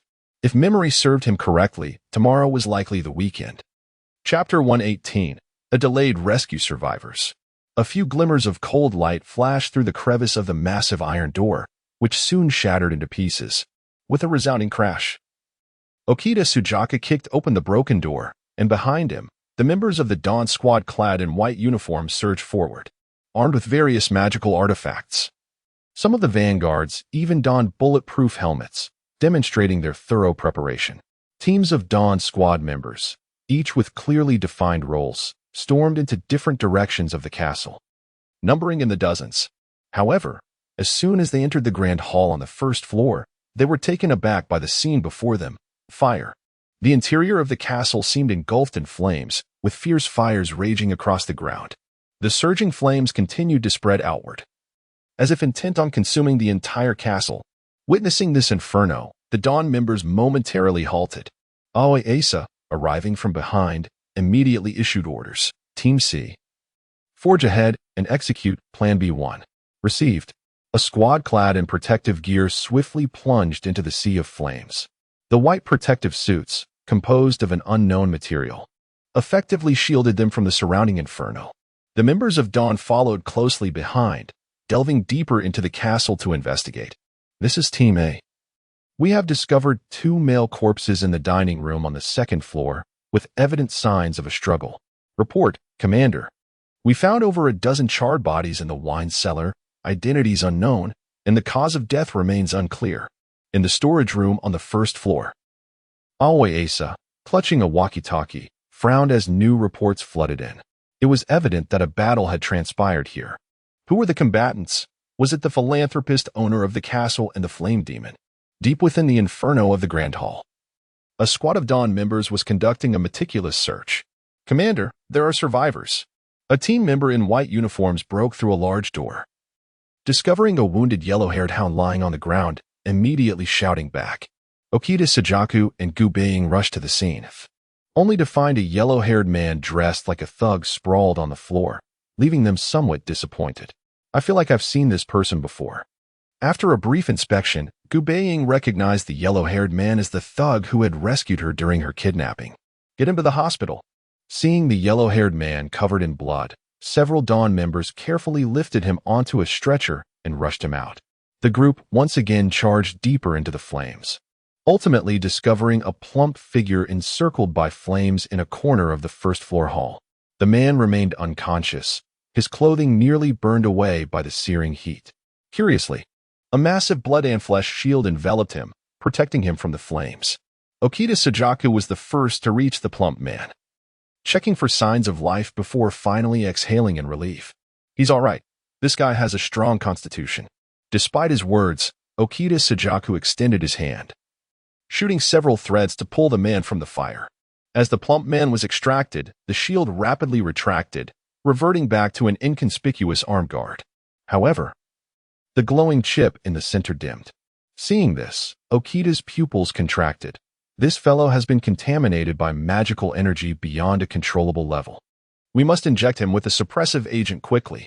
With the plump man rescued, the other squads continued their search. Strangely, aside from a few charred bodies, there were no signs of life throughout the castle. Suddenly, Watanabe Shiro, who had been trailing behind, halted and stared intently at a painting on the wall. The others followed suit, gradually sensing something amiss. Amidst the raging flames, the other artworks had turned blackened and blurred, yet this particular painting remained entirely unchanged. Watanabe Shiro's glasses glimmered with a bluish-white light as he approached and began to caress the painting. After a series of mechanical clicks, a hidden chamber revealed itself. Inside the dark room, A long-haired man in a black tailcoat cowered, trembling in fear. When the secret door opened, the man immediately cried out in terror, "No, please don't kill me. I'll give you all my money." As they beheld the frantic long-haired man, Okita Sajaku and his companions exchanged glances. "Let us take him away." Ultimately, it was Watanabe Shiro who spoke. A few team members stepped forward to drag the long-haired man out, yet even then, he continued to mutter frantically, "Don't kill me, don't kill me." What could have transpired to render him in such a state? Someone wondered with curiosity. Okita Sajaku shrugged. It seems the battle here was even more intense than we imagined. As they observed the crazed long-haired man, the group speculated about the terrifying conflict that had unfolded. However, no one noticed the peculiar smile that crept across the long-haired man's lips as he was taken away. Several kilometers away from the castle, on a hillside, a tall figure stood gazing into the distance. From this vantage point, one could clearly see the raging flames erupting above the castle, the searing light illuminating the pitch-black night. A cool night breeze rustled as a few dark feathers floated down. "Master." A man approached unsteadily from the hillside, his eyes betraying his unease. "If I'm not mistaken, this castle was under your supervision, correct?" His hoarse voice mixed with the chilling wind sounded like sandpaper scraping against the ground. The figure, known as Crow, slowly turned, his blood-red eyes fixating on the man. The man, caught in the gaze of those eyes, found his legs weaken, causing him to kneel. But Lord Ijima instructed us not to disturb his guests. By the time he regained his composure, the Dawn members had already arrived. He truly had no knowledge of what had transpired. Upon hearing the man's panicked explanation, Crow merely replied indifferently, "Where is tonight's invitation list?" The invitation list, aside from Lord Ijima, only Clown had it. But he has just been taken away by the Dawn members. Crow's blood-red pupils slowly shifted as he glanced once more at the burning castle below. If Ijima were to perish, Lord Blood Demon would not be pleased either. Who could it be, given such a raging fire? The man, hearing Crow's musing, secretly sighed in relief.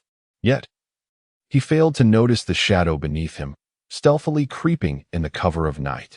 This shadow gradually lifted from the ground, taking on a three-dimensional form, as a short blade glinted coldly in the moonlight. Before the man could react, blood erupted from his neck like an arrow. He clutched at his throat, his eyes widening in shock as he collapsed. A petite figure stood silently behind him. Crow's laughter echoed from a distance. "Indeed, you are the most obedient child, Shireen." The blood from the corpse pooled at the shadow's feet, as a glint of crimson flashed in the petite figure's eyes. Chapter 119. The enigmatic omen of Hongye Temple. Hongye Temple is nestled on a mountainside, far removed from the bustling city. As the most renowned temple in District 11, it is a place of constant foot traffic, with a steady stream of devotees. Each day, visitors arrive with various intentions, seeking blessings, dispelling evil, or divining their future. Significant festivals and temple fairs are often held here, drawing even larger crowds. To affirm the sincerity of those who come to pray, the staircase leading to the temple comprises a staggering 888 steps. Many weary pilgrims find themselves exhausted midway and retreat. Nevertheless, the flow of visitors remains unceasing. "Mom, big brother, you're all too slow," Gu Baiying exclaimed, sprinting past several ascending devotees, waving energetically at those behind her. Yayo, still trudging up the slope, glanced at his vibrant younger sister with a furrowed brow. After a night spent in an ancient castle, he had hoped for a leisurely weekend. However, just a day later, he found himself summoned to the temple by Gu Han, who was concerned for his well-being. The purpose was clear. Yayo had been enduring a streak of misfortune, narrowly escaping peril on multiple occasions. Thus, Gu Han brought into Hongye Temple to pray for blessings and protection. Although Yayo felt a strong inclination to resist, he could conjure no valid excuse to decline and reluctantly followed along. Yet, as he gazed at his sister's exuberant demeanor, confusion washed over him. If memory served, Baiying had also been on a mission that night. How was she still so full of energy? The trio continued ascending the steps, the weekend drawing an even larger crowd than usual. Yayo's father, Yijinbai, was absent, occupied with matters at school. Yayo harbored serious doubts about whether this was merely an excuse to avoid joining them. As they meandered through the bustling throng, Yayo soon found himself in front of the temple sign, adorned with the graceful characters spelling Hongye Temple, gazing through the temple's grand entrance. He spotted a massive ancient tree in the center, its leaves tinged with an exquisite crimson hue, the origin of the temple's name. Watching the departing devotees, Guhan suddenly had a thought and clapped her hands. Oh, I remember that the divinations here are remarkably accurate. Let us go check it out. With that, she led Yayo and Gu Baiying into the temple. The temple, situated on the mountainside, was even grander than anticipated, flanked by classic wooden structures housing various Buddhist statues, with devotees frequently entering and exiting. At this time of year, the autumn breeze sent the fiery maple leaves cascading to the ground, creating a picturesque scene. After exploring, the trio arrived at the grand hall at the deepest part of the temple. The spacious courtyard was filled with visitors seeking divination. A colossal bronze incense burner stood in front, beside which a table displayed a row of bamboo tubes. Devotees lined up to draw lots, subsequently consulting the monks for interpretations. Yayo noticed a sign beneath the incense burner indicating that each divination cost 1,000 yen, causing his eyelids to twitch. He glanced at the eager faces of the mother and daughter beside him and shrugged in resignation. Well, I suppose I'll just accompany my family for the temple fair, he thought. He had heard that the blessings of Hongye Temple were quite effective, and he felt a twinge of anticipation. As the line diminished visibly, Gu Baiying, unable to contain her excitement, approached and drew a lot from the bamboo tubes. Strangely, the moment he saw the tubes, Yayo's mind flickered back to that night in the ancient castle. What could this mean? Upon drawing her fortune, Baiying read the small characters inscribed on it. Peace atop the peak, all gaze in admiration. At the top of the bamboo slip, the words, Great Fortune, were elegantly inscribed in ink. An elderly monk clad in dark yellow robes approached, bowing his head as he saw the lot in Baiying's hand. Amitabha. The meaning of your omen, dear one, signifies that as long as your actions align with righteousness, you will garner much support and encouragement from others. It heralds a favorable sign for your wishes to be fulfilled. The monk appeared to be in his 70s, with weathered skin and a slender frame. His face was marked by deep wrinkles, and he sported a pair of longevity eyebrows that made him resemble a mummified figure from a film. At the sight of the elder, gasps erupted from the surrounding devotees. It's Master Songi, the abbot of Hongye Temple. He has reached the venerable age of 89 yet still appears so spirited. The whispers of the crowd reached Baiying's ears, and she gazed at the elder with wide, glimmering eyes. Grandpa, are you the abbot of Hongye Temple? In response to the attention, the elder simply squinted and smiled, clutching a string of prayer beads. This omen has not been drawn in a long time. You are indeed a rare person of great fortune. His voice was somewhat hoarse yet soothing, as if it had the power to calm the very heart. Oh no, I merely have good luck, Baiying said shyly. Her cheeks flushed with embarrassment. It seemed her fortune was indeed favorable. I'll draw one too. Guhan chimed in, stepping forward to draw her lot, which turned out to be a moderate fortune. After showing it to the monk, she learned it foretold a harmonious family and prosperous descendants. Her smile widened. Nothing brought her more joy than family harmony. It's a pity your father couldn't join us today. Otherwise, we could inquire about his career fortunes. Holding her lot, Guhan turned to Yayo, regret evident in her voice. Hearing this, Yayo glanced at the smiling faces of the mother and daughter, then at the still figure of Master Songi, feeling a bit stiff. Could it be that such things were not merely meant to appease customers? Yayo, you should try as well.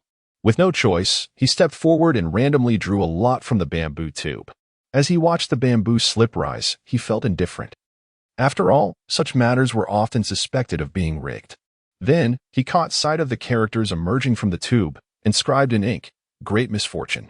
Yayo, I'm sorry, but I'd like to draw another one. Without hesitation, he attempted to return the lot to the tube, but a monk nearby stopped him. Dear one, returning a drawn lot is considered inauspicious. Chapter 120, A Wish for World Peace. Amitabha. Observing the monk who sincerely bowed before him, Yiyu sighed softly and silently handed over the divination slip to Master Song E on the other side. Gu Baiying, curious, leaned closer to the elder and whispered, What does this mean? Strange disturbances, concerns of danger 3 to 5 times. Master Song E, the abbot of Hongye Temple, seemed equally perplexed by the unusual hexagram. His brow furrowed deeply, accentuating the creases on his forehead. After a few moments of contemplation, he finally sighed. This auspicious sign is indeed rare for a monk like me to encounter. The implications indicate that the practitioner is frequently in a situation of extreme peril, often beset by malevolent forces. Should one fail to alter their circumstances, greater dangers may lie ahead. Upon hearing the elder's explanation, Yu and Gu Han's expressions shifted simultaneously.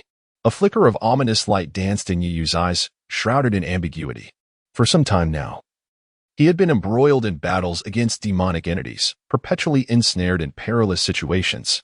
As the demon lord, he was bound to confront even graver threats in the future. What could be the peculiar metaphor behind this hexagram? Could it be that the divination slips here possess an extraordinary accuracy, or perhaps?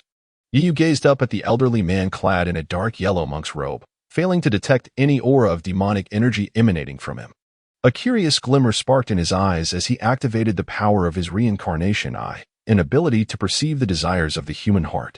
As he looked into the elder's inner desires, a brilliant light nearly blinded Yu. Amitabha.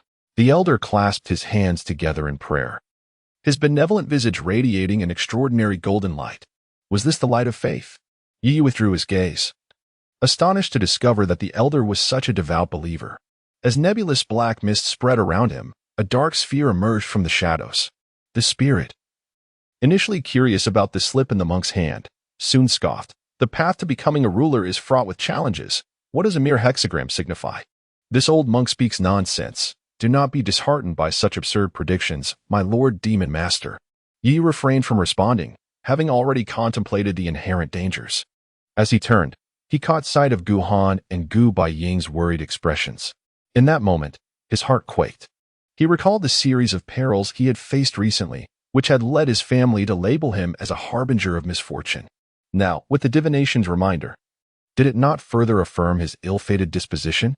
Master, what should we do about Xiaoyu? Could it be that some malevolent spirit is indeed clinging to him? Gu Han's complexion darkened as she sought assistance from the elderly monk. Amitabha, the description within the hexagram is rather vague. Please forgive this humble monk for my limitations. However, I perceive a deep connection between you and the teachings of Buddha.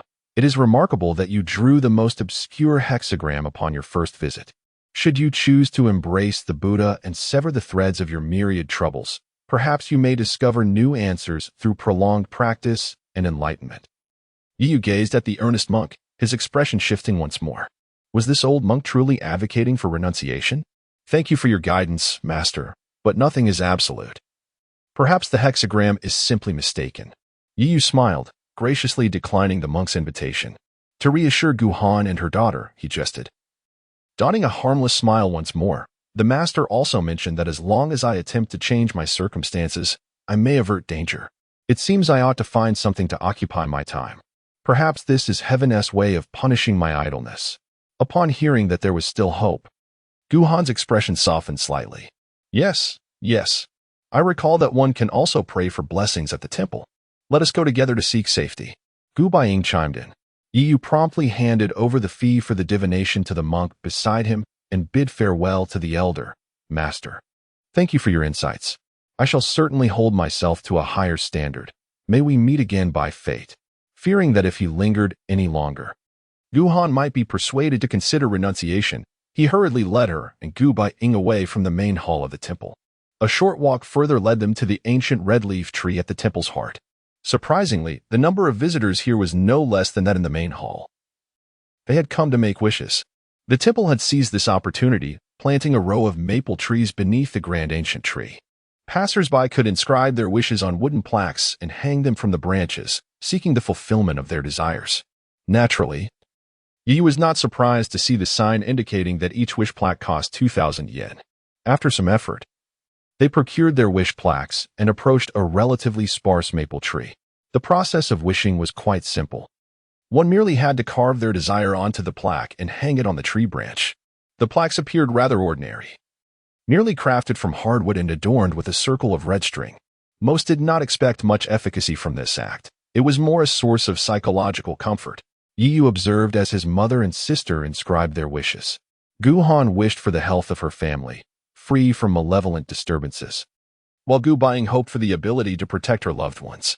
After a moment's hesitation, Yu picked up the small knife and sincerely carved 4 large characters onto his plaque, World Peace. The branches of the maple tree were lush and thick. Though not as towering as the great ancient tree, yet still robust. Yu took his mother and sister's plaques and hung them on the tree's branches, intending to place his own wish plaque as well. Just then, as he grasped the edge of a branch, he noticed movement on the other side. Turning around, he beheld a young girl clad in a simple white swordsmanship outfit, tiptoeing as she struggled to hang her plaque on the tree. The girl's beauty was striking.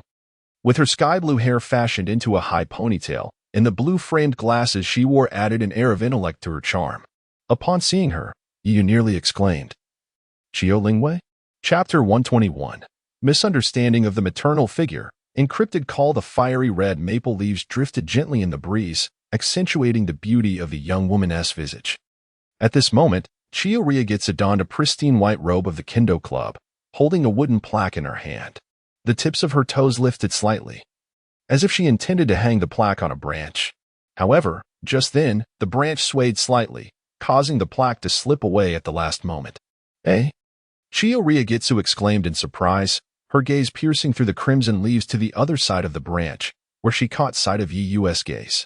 Their eyes met, and Qiu Ryugetsu momentarily froze, her fair face visibly flushing with a rosy hue. "Why Yu?" At the instant she saw Yu, her heart began to race uncontrollably. An unprecedented wave of excitement surged within her. Yu also regained his composure, smiling as he greeted Qiu Ryugetsu. "I didn't expect to see you here, class leader Qiu." Despite it being the weekend, Qiu Ryugetsu was still clad in her kendo practice attire, a testament to her diligence and training. "Eh? Qiu-senpai, you're here too?" Gu Baiying exclaimed in delight upon recognizing Qiu Ryugetsu. "Is she a classmate of Gu?" Guhan inquired curiously upon noticing that both Yu and Gu Baiying were familiar with the young woman before them. "Qiu-senpai is an outstanding student in my brother's class and the president of the Kendo Club. She is a revered beauty among her peers at school," Gu Baiying patiently explained to her mother. Good. My name is Qiu Ryugetsu." Upon hearing Gu Baiying's voice, Qiu Ryugetsu averted her gaze from Yu and hurriedly bowed her head to greet Guhan, her fingers unconsciously fidgeting with the hem of her robe. This must be Yu's mother, then? For some reason, after stealing a few glances at Yu, she felt her cheeks flush and her body tremble. Guhan swiftly noticed Qiu Ryugetsu's unusual behavior. The woman's intuition prompted her to scrutinize the dynamics between Yu and the trembling Qiu Ryugetsu. Ultimately, a sly smile graced Guhan's face as she looked at Qiu Ryugetsu and said, "So that's how it is. May I call you Qiu-chan?" Upon hearing Guhan's affectionate address, Qiu Ryugetsu felt her cheeks grow warm, instinctively nodding in agreement. Yu, acutely aware that the atmosphere had shifted awkwardly, cleared his throat a few times. Noticing the wooden plaque in Qiu Ryugetsu's hand, he quickly interjected to change the subject. "Allow me to assist you." Thank you." The moment their hands brushed, Qiu Ryugetsu recoiled as if shocked, her face slightly flushed. Noticing Qiu Ryugetsu's peculiar demeanor, Yu sighed inwardly. It seemed the effects of the blood marigold had yet to wear off. He was uncertain just how potent its influence was on Qiu Ryugetsu. He took the wooden plaque from her, raising his hand to hang it on the branch. In his peripheral vision, he glimpsed the inscription on the plaque, "Wishing for my sister's ailment to recover swiftly." What a coincidence! "Qiu-chan, would you like to join us for dinner?" Guhan clapped her hands, her eyes sparkling with warmth as she extended the invitation to Qiu Ryugetsu. "My culinary skills are quite commendable." Qiu Ryugetsu glanced at Yu and Gu Baiying, biting her lip. Suddenly, she grasped her arm, her smile appearing somewhat strained. "I'm sorry, Mrs. Gu. I have matters to attend to at home. I must return promptly." With that, she bowed deeply to Guhan and hastily took her leave. The sudden shift in the young woman left both mother and daughter momentarily stunned. Gu Baiying, recovering first, explained to her mother, "It must be because of Xiaoxuan, right? Senpai has a sick younger sister, so she probably needs to rush home to care for her." Gu Baiying's revelation about Qiu's family circumstances elicited sympathy from Guhan. "So that's how it is. It seems Qiu-chan is also a pitiable child." Guhan sighed, expressing her compassion for the resilient girl. "Senpai is always very diligent.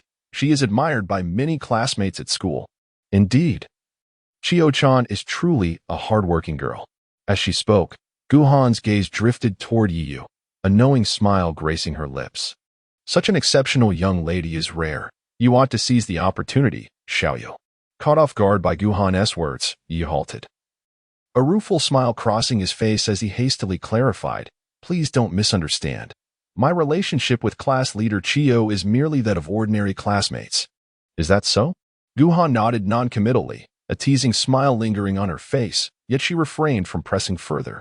As Yu observed his sister giggling to herself, he playfully rapped her on the head.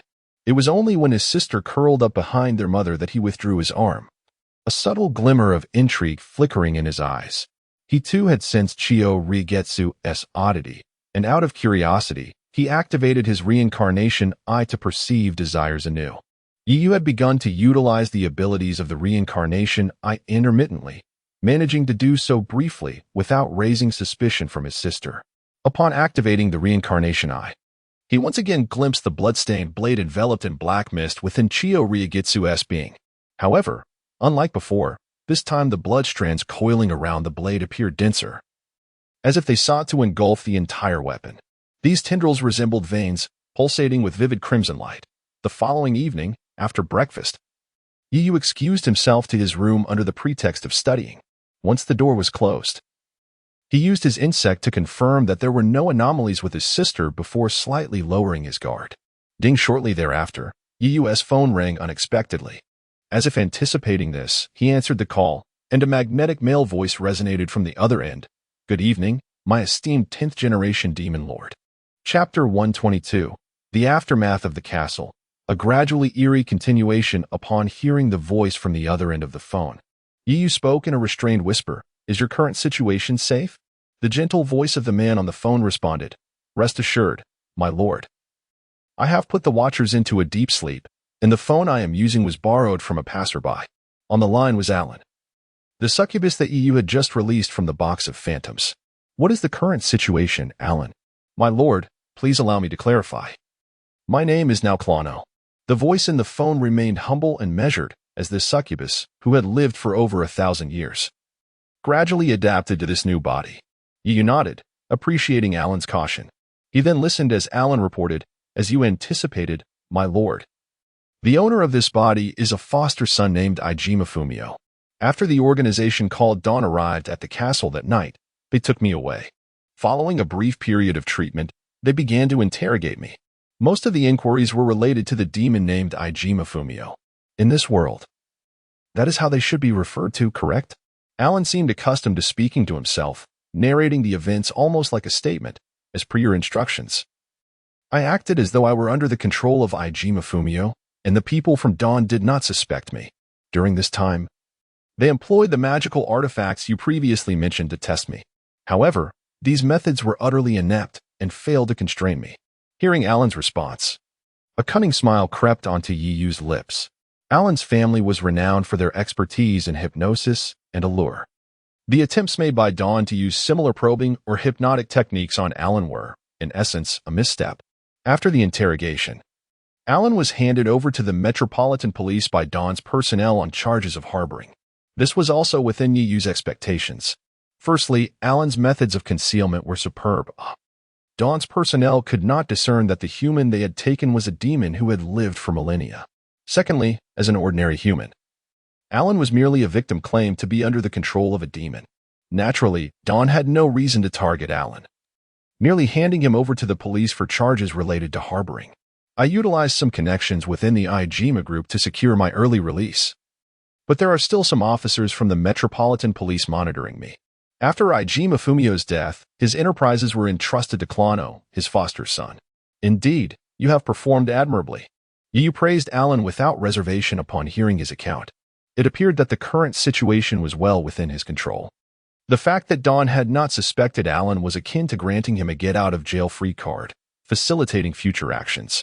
By the way, has anyone from the Divine Sacrificial Collective contacted you recently? A flicker of intrigue danced in Yu's eyes as he inquired further. This was the information he was most eager to obtain. During the battle at the castle, Ijima Fumio had revealed that the reason for his invitation was to repay a favor to the Ida family. This implied that Yu had been the intended guest. rather than the infernal demon. Thus, the question arose, were the other members of the divine sacrificial collective aware of the guest list? And would they trace it back to him? Yu speculated that Ijima Fumio held a significant position within the collective, and his demise would not be taken lightly. If the collective sought to uncover what transpired in the castle, they would inevitably turn to Klono, the sole survivor. I apologize. The demon organization you mentioned has yet to contact me. Alan's reply was straightforward. It seemed that the collective was hesitant to approach him, having just been interrogated by Dawn. The existence of the infernal demon had likely been disseminated through Fatty, and the collective would undoubtedly conduct an investigation leading to the conclusion that the infernal demon had killed Ijima Fumio. However, Yi was unconcerned. Having already crossed the collective by slaying the bear demon, he would not shy away from eliminating another, Ijima Fumio, as long as his true identity remained concealed. He was unbothered. With this in mind, Yi spoke softly to Alan on the other end of the line. In the coming days, remain vigilant and avoid excessive contact with me to avert raising Dawn's suspicions. Additionally, swiftly take control of Ijima Fumio's enterprises and utilize your abilities if necessary. Ijima Fumio was a reputable entrepreneur in Neon, and his assets ranked among the top in the entire 11th district. It would be disingenuous to claim that Yu was uninterested in such substantial wealth. His daily expenditures were modest, and the allowance given by Gu Han sufficed for his needs. Yet, who would ever disdain additional wealth? After all, money is indeed a powerful ally. I understand, my lord. However, there is one matter I need to report to you. What is it? In an office over 100 kilometers away, the lights were dimmed, and the vast space was enveloped in silence. Dressed in a black tailcoat, Alan, now Klono, sat poised in an office chair. One hand held the phone, while the other grasped a sealed folder. I have compiled the invitation list from Ijima Fumio's banquets and discovered something intriguing. As he spoke, Alan revealed the documents, detailing the guests on the invitation list. I found that all guests who attended the banquet, aside from those in dire straits, shared a common trait. Alan's gaze fixated on one of the lists, his voice remaining as humble and serene as ever. That is, they all have connections to an underworld organization called the Matsuyama clan. The Matsuyama clan. At the mention of this familiar name, Yi Yu's expression shifted. Indeed, take, for instance, the guest from that evening. The alluring woman named Kimura Yumi was once the mistress of a high-ranking official in the Matsuyama clan, privy to many of their secrets. Furthermore, the middle-aged man named Suehei Kuda owed a substantial debt to the Matsuyama clan.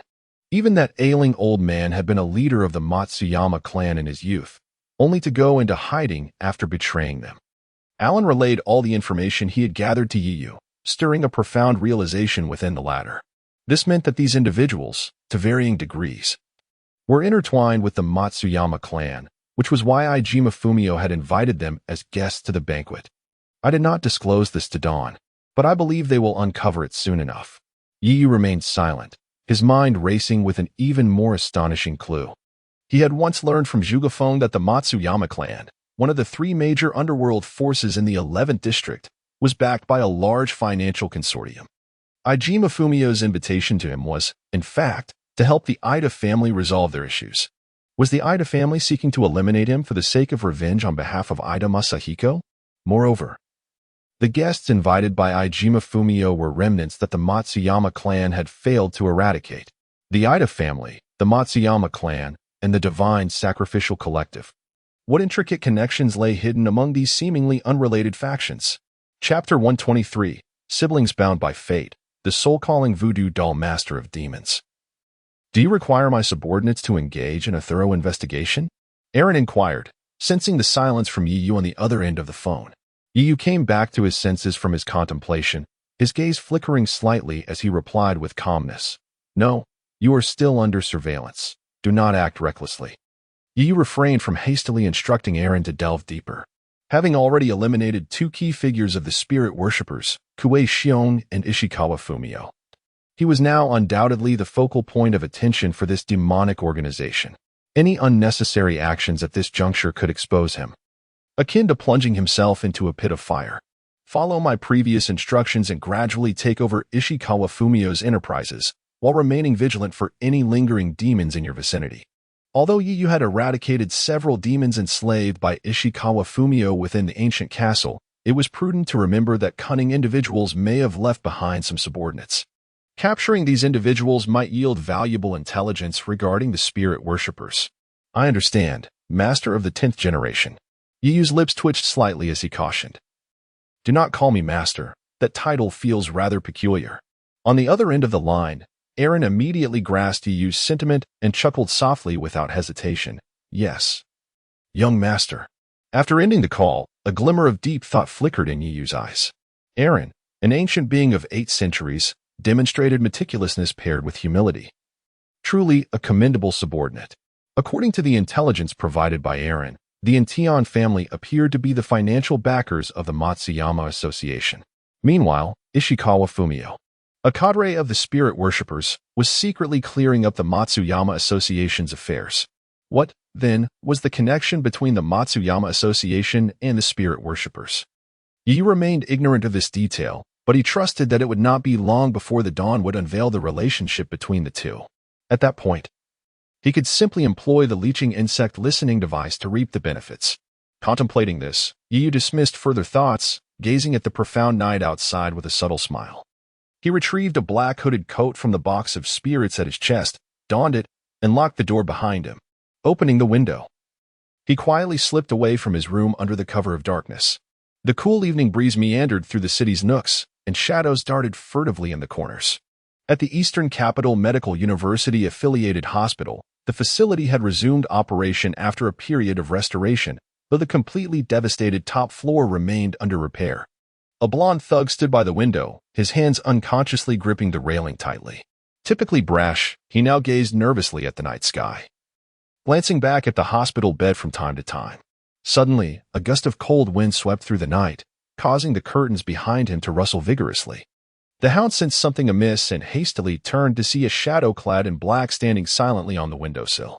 Although the hood obscured the figure's face, the hound immediately recognized this presence, his tone tinged with alarm. Why, you have arrived. The shadow removed the hood, revealing a serene and refined visage. Yu nodded, observing the blond thug before him. The hound was still clad in tattered clothing, with a bandage wrapped around his shoulder and bruises marring his face. Coupled with his yellow buzz cut and pierced ears, he resembled a quintessential delinquent. Yet, in the presence of Yu, the hound evidently dared not exhibit a fierce demeanor. His previous experience in the ancient castle had instilled a deep sense of reverence and fear within him, rendering his defiance feeble in comparison to Yu's prowess. In the castle, the hound had swallowed a forbidden charm that granted him mastery over life and death at Yu's command. With the charm's assistance, he successfully concealed his aura, evading detection as a demon by those from Dawn. After undergoing scrutiny, he was released following memory suppression techniques employed by Dawn. Of course, such hypnosis might prove effective on ordinary individuals, but it was utterly ineffectual against a B-class demon like the hound. Observing the hound's anxious expression, Yu refrained from further dialogue and approached the bed in the center of the room. This chamber served as an intensive care unit, surrounded by expensive medical equipment in operation. On the bed lay a young girl in the bloom of youth, her complexion pallid and reliant on a breathing apparatus. Her eyes tightly shut. Yu glanced at the name on the medical card, Dao Cheng Yezi. Upon seeing Yu approach the bed, the hound hurriedly followed, whispering, "Why, Yezi is my sister." Yu noted the girl's weak breathing, her heartbeat barely perceptible, and inquired, "What has happened to her?" Upon hearing Yu's question, the hound could no longer contain his grief. With a thud, he knelt on the ground, covering his face as he wept. "It is all my fault. If not for me, Yezi would not be in this state." It turned out that the siblings had been abandoned by their parents at a young age, growing up in a welfare institution, relying on one another. Their experience of abandonment subjected them to numerous injustices, with discrimination and prejudice shadowing their growth. This harsh environment fostered a combative nature within the hound from an early age. Eventually, he joined the Matsuyama Association, becoming a prominent enforcer under a small leader. To provide his sister with a better life, the hound fought fiercely in every confrontation, unafraid to exchange injuries with his opponents to carve out a name for himself in the underworld. His ferocity earned him the moniker Hound. Yet, such fortunes were short-lived. Gaining notoriety within the delinquent circles inevitably attracted the ire of rival factions. One day, after completing a debt collection task, the Hound returned home, battered and bruised, only to witness a scene that would haunt him forever. His sister lay naked amidst a pool of blood, her body marred by bruises and scars, unresponsive despite his desperate calls.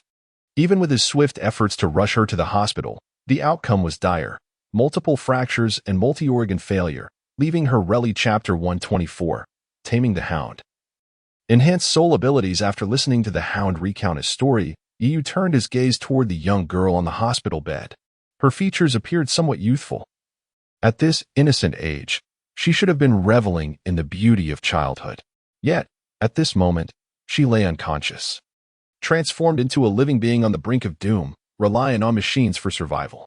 This hospital boasted top-tier medical standards within the entire 11th district. And coupled with the exorbitant medical equipment, the daily expenses here were undoubtedly substantial. The Hound's sister had been lying here for several years, and the accumulated medical costs were, quite evidently, astronomical. It was no wonder the Hound sought every means to earn money, even if it meant remaining in the underworld as a thug, dancing on the edge of a knife each day. He even risked his life to partake in the gruesome festivities of the castle in pursuit of the reward from Akushima Fumio. Despite his usual fierce demeanor, the Hound suddenly knelt on the ground, quietly sobbing. Witnessing this scene, Yi was struck by a thought and spoke. "Do you wish to converse with your sister?"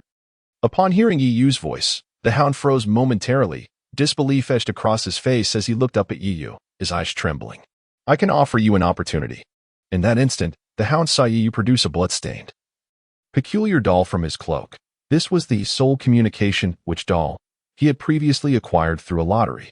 Moments later, the Hound stood at the bedside, clutching the witch doll, gazing at his comatose sister, then glancing back at Yu. Yu maintained his calm demeanor, smiling as he said, "The opportunity has been granted. You may make your own choice." As if resolving himself, the Hound bit down on his thumb, allowing blood to flow from the puncture. He let the droplets fall onto the intricate pattern drawn in blood on the doll's chest, which immediately glowed a deeper crimson.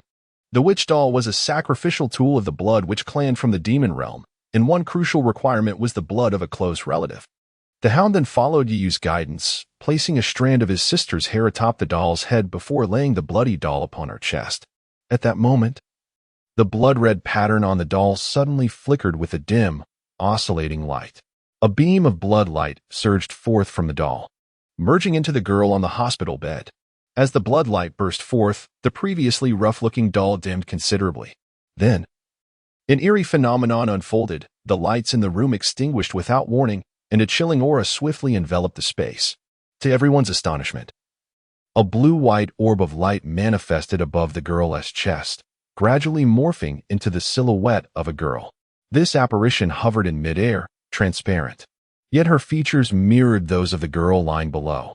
As the spirit slowly opened her eyes and beheld the Hound standing in a daze before her, she softly uttered, "Brother, Yako." Upon hearing the familiar name, the Hound's eyes reddened, and he lunged forward, only to have his hands pass through his sister's ethereal form. It was then that he realized he was not facing his sister's physical body, but rather her summoned spirit. Meanwhile, as Yu observed the spirit floating in the air, his expression shifted. While he had previously glimpsed souls in the box of wraiths, those were merely pairs of blood-red eyes obscured in darkness. Yet, the spirit before him was strikingly clear, as if she were alive and present. He was not a blood relative of the girl, so theoretically, the doll's capabilities should not have affected him. Could it be that this was the power he had acquired after stripping Akushima Fumio of his magical energy? An enhancement of soul abilities, allowing him to perceive the elusive essence of spirits? Without intruding on the poignant reunion of the siblings, Yu turned and closed the door, donning his hood once more. To assist the Hound, he had sacrificed a forbidden talisman in the witch doll. Yet, he firmly believed that his efforts would yield returns. He desired loyalty from his subordinates, not merely through the coercion of power, but through genuine allegiance and devotion. This would enable him to execute his plans without apprehension of betrayal. Undoubtedly, the Hound was an ideal candidate. His sister represented his vulnerability. As long as he could manipulate this weakness, the Hound would willingly serve him. This was Yu's promise, should the Hound submit.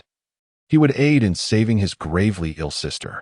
Although Yu lacked the capability to do so at present, the plethora of artifacts within the box of wraiths, coupled with his future power enhancements, would eventually offer a solution to rescue the Hound's sister. Naturally, Yu refrained from disclosing this to the Hound. While this might seem somewhat illusory, what truly mattered to Yu was whether the Hound would become an asset to him. After meandering through the hospital for a while, Yu noticed remnants of their previous battle. The passageway leading to the 15th floor was still constricted, indicating that the areas he had damaged had yet to be repaired. After a brief exploration, he calculated the time and leisurely returned to the Hound's room. Upon entering, he found the Hound clutching the now dim witch doll tightly, seated at the bedside. The moment their eyes met, the Hound's expression shifted, determination igniting within him. To Yu's astonishment, the Hound suddenly knelt down, hands forming a respectful gesture in a formal act of homage. "Greetings, boss." This declaration left Yu momentarily stunned. Before he could respond, the Hound looked up earnestly and proclaimed, "From this day forth, you shall be my sole leader. If you can save Yako, I, the Hound, am willing to brave fire and water for you, without hesitation." The Hound's fervent vow resonated powerfully within the room. Observing the unwavering resolve in the yellow-haired youth's gaze, Yu smiled and nodded. He understood that he had thoroughly tamed this once unruly Hound. Chapter 125, The True Identity of the Flame Demon is a Monkey. Upon seeing the Hound gaze at him earnestly, Yu inquired, "Since you previously joined the Songzhan Society, are you aware of the connection between the Songzhan Society and the Shirshan organization?" "Shirshan, the Shirshan organization?" To Yu's surprise, a look of bewilderment crossed the Hound's face at the mention of this demonic organization. This left Yu perplexed. After all, the Hound was a B-class demon. How could he be unaware of the Shirshan organization's existence? Upon further questioning, Yu unraveled the circumstances. It turned out that the Hound's powers had awakened during an unforeseen incident, yet he had always refrained from revealing them in front of ordinary people. It was only during a gang conflict that the thief, Qishang Longjiang, discovered the Hound's demonic identity. Upon hearing the name Qishang Longjiang, a glimmer flickered in Yu's eyes. This individual was the leader of a demonic gang recently purged by the Dawn organization, and it was Yu who ultimately ended his life. After Yu inflicted grave injuries upon Tian Changwei, the Hound and his companions were expelled from the Songzhan Society for their ineffectiveness as bodyguards. Subsequently, in a desperate bid to gather funds for his sister's survival, the Hound accepted an invitation from Qishang Longyang to join a gang of demons engaged in criminal activities utilizing magical energy. Unfortunately, the gang, under Qishang Longyang's leadership, was swiftly eradicated by the Dawn's onslaught. The Hound had barely escaped the encirclement. Reflecting on the Hound's experiences, Yu began to understand. It seemed that joining the Shirshan organization was not something any demon could achieve. The cadres he had encountered previously, whether it be the Crow, the Bear, or the esteemed Watanabe Fumio, were all exceptionally powerful and ruthless individuals. It was evident that Qishang Longjiang had received directives from the Crow, enabling him to audaciously collaborate with numerous demons to commit crimes beneath the Dawn's watchful gaze. To Yu, Qishang Longjiang and his associates' actions resembled a field test. Only those demonstrating exceptional capabilities and surviving the Dawn suppression could gain entry into the Shirshan organization and ascend to leadership roles. Regrettably, judging by the outcomes of that battle, all demons, including the Hound and Qishang Longyang, had been eliminated. The Hound had faltered due to his lack of cruelty, while Qishang Longyang had been competent in various aspects but ultimately fell to Yu's hand. With this thought in mind, Yu turned his gaze back to the Hound. "Now, I require you to undertake a task." At this, the Hound lifted his head, his eyes ablaze with determination. Meanwhile, within the depths of the Dawn base in District 11, I truly did not misperceive. You must believe me. That flame demon is genuinely a monkey. The portly man, propped up in his hospital bed, his body swathed in bandages, exclaimed, disregarding the peculiar looks from those around him. Following the battle at the ancient castle, the Dawn's arrival came when the conflict had already ceased, rendering it a bloodless victory. Only the solitary portly man had been gravely injured and brought back.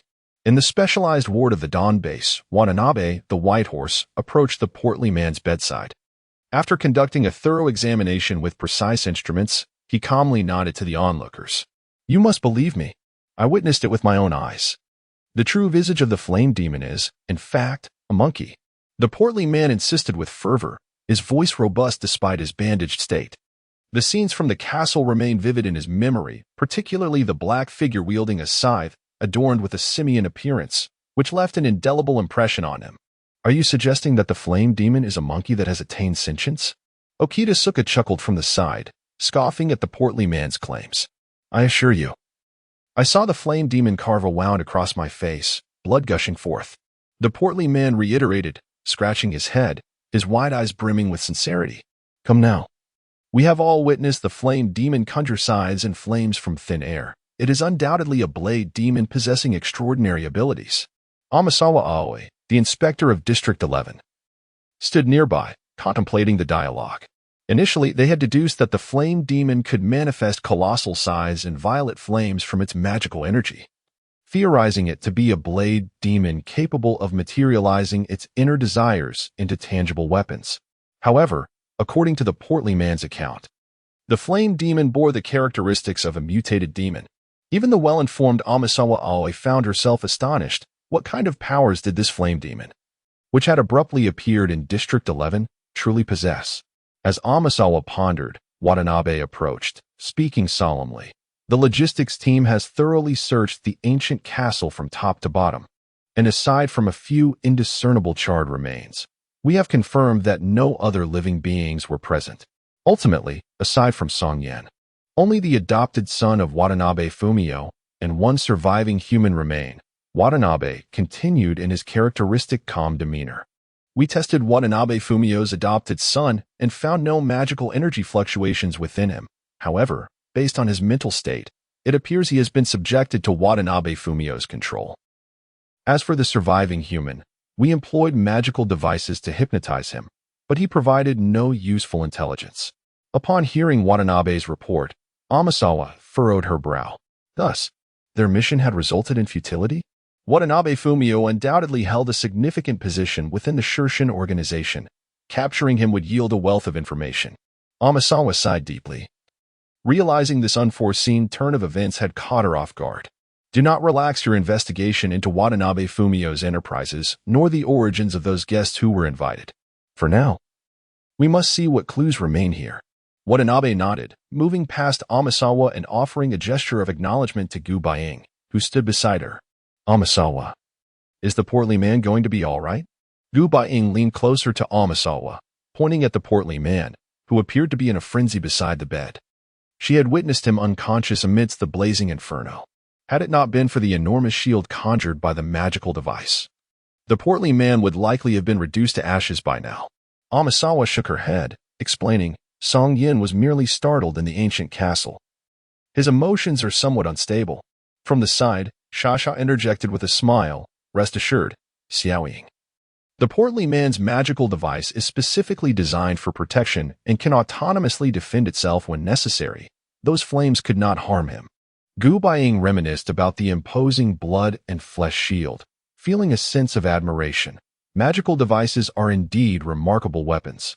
One can exchange merit points for them, right? Noticing Gu Baiying's eagerness, Shasha paused momentarily before responding with a smile. Xiaoying, you need not concern yourself with such inferior magical devices. Moreover, if your abilities were to be applied to a magical device, it would, in fact, diminish its potency. Gu Baiying, realizing that her powers seemed to counteract magical energy, nodded glumly. Suddenly, she thought of her close friend, who had just joined the Dawn. The girl lifted her head and produced her white merit badge. With my current merit points, I should be able to exchange them for a magical device, right? Chapter 126. Bloodbath, a masterpiece. The Matsushita Hot Springs is situated in the heart of Kyuhashi Town, a testament to the formidable financial backing that allows such an establishment to thrive in this prime real estate. However, on this particular night, the hot springs remain closed to the public, for it serves as a stronghold for one of the most notorious Yakuza organizations in the 11th district, the Matsuyama Kai. Inside the hot springs, a throng of tattooed men occupy the tatami mats, reveling in the afterglow of their recent bath. These individuals are members of the Matsuyama Kai, who have just emerged from a fierce territorial conflict, each exuding the unmistakable aura of gangsters. Matsuda, You coward. Did you really consider fleeing just now? You know nothing. I nearly had my arm severed by that guy. Huh. You're all a bunch of useless fools. I single-handedly dispatched them all, dozens of muscular men, bare-chested, clink their glasses and boast of their exploits. Some bear deep, visible scars, evident of the brutal skirmish they recently endured. As the revelry reaches its peak, a sudden knock echoes from the traditional sliding door. Excuse me, are you members of the Matsuyama Kai? The voice is sweet and melodic, sending shivers down their spines, conjuring vivid imaginations. Beyond the translucent lattice door, a figure of a woman can be discerned, her alluring silhouette captivating. Upon realizing that it is merely a woman at the door, the tension in the room dissipates. One tattooed leader raises his drink, taking a hearty swig before jesting to his comrades. Who has the good sense to know we haven't touched a woman in days and sends one our way for a taste? His words ignite laughter among the group. One woman isn't enough. We need at least 100. 100? You wouldn't be drained dry, would you? Make it 1,000. We need 1,000. Amidst the laughter, the tattooed giant rises, swaying slightly as he strides towards the door, muttering, "This time. No one dares to snatch her from me." He flings open the lattice door, only to halt in shock. A splatter of crimson blood arcs through the air, staining the floor. The man's body collapses with a thud, blood gushing from his neck, his wide eyes reflecting sheer terror. Standing before them is an eerie woman, her entire form enveloped in white bandages, the splattering blood dyeing her wrappings red, her eyes glinting a deep crimson. Surrounded by a swirling black. Chapter 127, The Tragedy of the Matsuyama Society, Codename of the Demon, Blood Rose. Good morning, Yiyu. Good morning, Yiyu. You arrived quite early today? I happened to wake up early, so I came to school ahead of time. In the early morning at the Eastern Capital Private Academy, Yiyu greeted his classmates with a smile until he settled back into his seat. Following the battle at the ancient castle, Yiyu felt acutely aware that he would attract the focused attention of the gods and the dawn. To avoid the limelight, he had refrained from causing any commotion under the guise of the flame demon for some time. Over the past few days, he had thoroughly returned to the guise of an ordinary high school student, attending classes punctually and returning home on time. Aside from not paying much attention in class, one could hardly find a more exemplary high school student than him. However, as soon as Yiyu sat down, the pendant on his chest emitted an unusual red light and began to tremble slightly. Maintaining a neutral expression, he reached out to suppress the restless box of spirits. For the past few days, he had not hunted, and thus had not provided sustenance for the box of spirits. The most evident manifestation of this was the increasing agitation of the box, akin to a famished little beast desperately seeking nourishment from Yiyu. Please, I beg you for a morsel. A swirling mass of formless black mist spread nearby, and a wretched spirit emerged from the fog, its eyes filled with sorrow as it pleaded. Yiyu ignored the spirit's entreaty and, before it could utter another word, swiftly slapped it away, causing its corporeal form to disintegrate into black mist. Yet, his hand did not lose momentum and instead struck the face of an approaching individual. Hiss, that hurts. Gu Baiying cried out in pain, clutching his face, where a visible red mark had formed. It was only then that Yiyu realized he had inadvertently struck Gu Baiying. Standing up, he rubbed the back of his head and said, "Sorry, I didn't know it was you coming. I say, Yiyu, have I offended you lately?" Gu Baiying stood up, casting a resentful glance at Yiyu. In response, Yiyu offered a disarmingly innocent smile. Anyone else would have been knocked out by you. Gu Baiying muttered under his breath before stepping closer to scrutinize Yiyu. You seem rather spirited lately, a stark contrast to your former self. Even your exam scores have been consistently perfect. Are you on drugs? Of course, with his nights no longer spent hunting, his spirits had undoubtedly improved. Yiyu rolled his eyes inwardly but merely explained, I've been sleeping well lately. I think you're overthinking it. Is that so? Gu Baiying looked at Yiyu with skepticism before continuing, By the way, do you know where Chiyo has been lately? Chiyo Lingwei? Yiyu glanced at a specific seat ahead, shaking his head. He hadn't seen the beautiful school belle in several days. It was said she was recuperating at home due to illness. Oh, you truly don't know? Gu Baiying's gaze toward Yiyu grew increasingly dubious, remembering their previous odd interactions. He felt their relationship was more complex than it appeared. Gu Baiying's scrutinizing gaze almost pressed against Yiyu's face, leaving Yu feeling somewhat exasperated. During their conversation, Yu looked toward Qiao Lingyue's seat, a glimmer of inscrutable light flashing in his eyes. The last time he had seen Qiao Lingyue at the Akaji Temple, he had utilized the power of his reincarnation eye to probe her. The dense blood threads entwined around the blade had multiplied several times since their last encounter. This indicated that Qiao Lingyue's desires were nearing an uncontrollable peak. In a bustling commercial street in District 11, the shrill sound of sirens pierced the air. Yellow police tape cordoned off the area, and several police cars surrounded the scene, a faint metallic scent of blood wafting through the streets. Although the police cars had halted at the entrance of the alley, peculiarly, the officers inside did not venture into the alley to investigate. Instead, they began dispersing the surrounding crowd, vigilantly guarding the perimeter of the tape. Deep within the alley, several figures clad in white uniforms stood solemnly before a corpse. "Boss, we've identified the victim." Okatani Sagetsu rushed over, pointing at the body on the ground. This person is a small-time leader of the Matsuyama Society, overseeing dozens of subordinates. Before he could finish, the resurrected plump figure nearby exclaimed in shock, "Another Matsuyama Society member? Haven't nearly 100 of them died recently?" Aoi Asa looked at the corpse, her delicate brows furrowing. The body sprawled on the ground had been gruesomely mutilated by an unknown weapon. Limbs lay discarded haphazardly, while the torso appeared eerily drained of all blood, resembling a desiccated corpse. The victim's severed head was similarly cast aside, its wide-open eyes filled with terror. A pool of congealed blood lay beneath, hinting at the unimaginable horror experienced before death. The scene resembled that of a person being torn apart by 5 horses.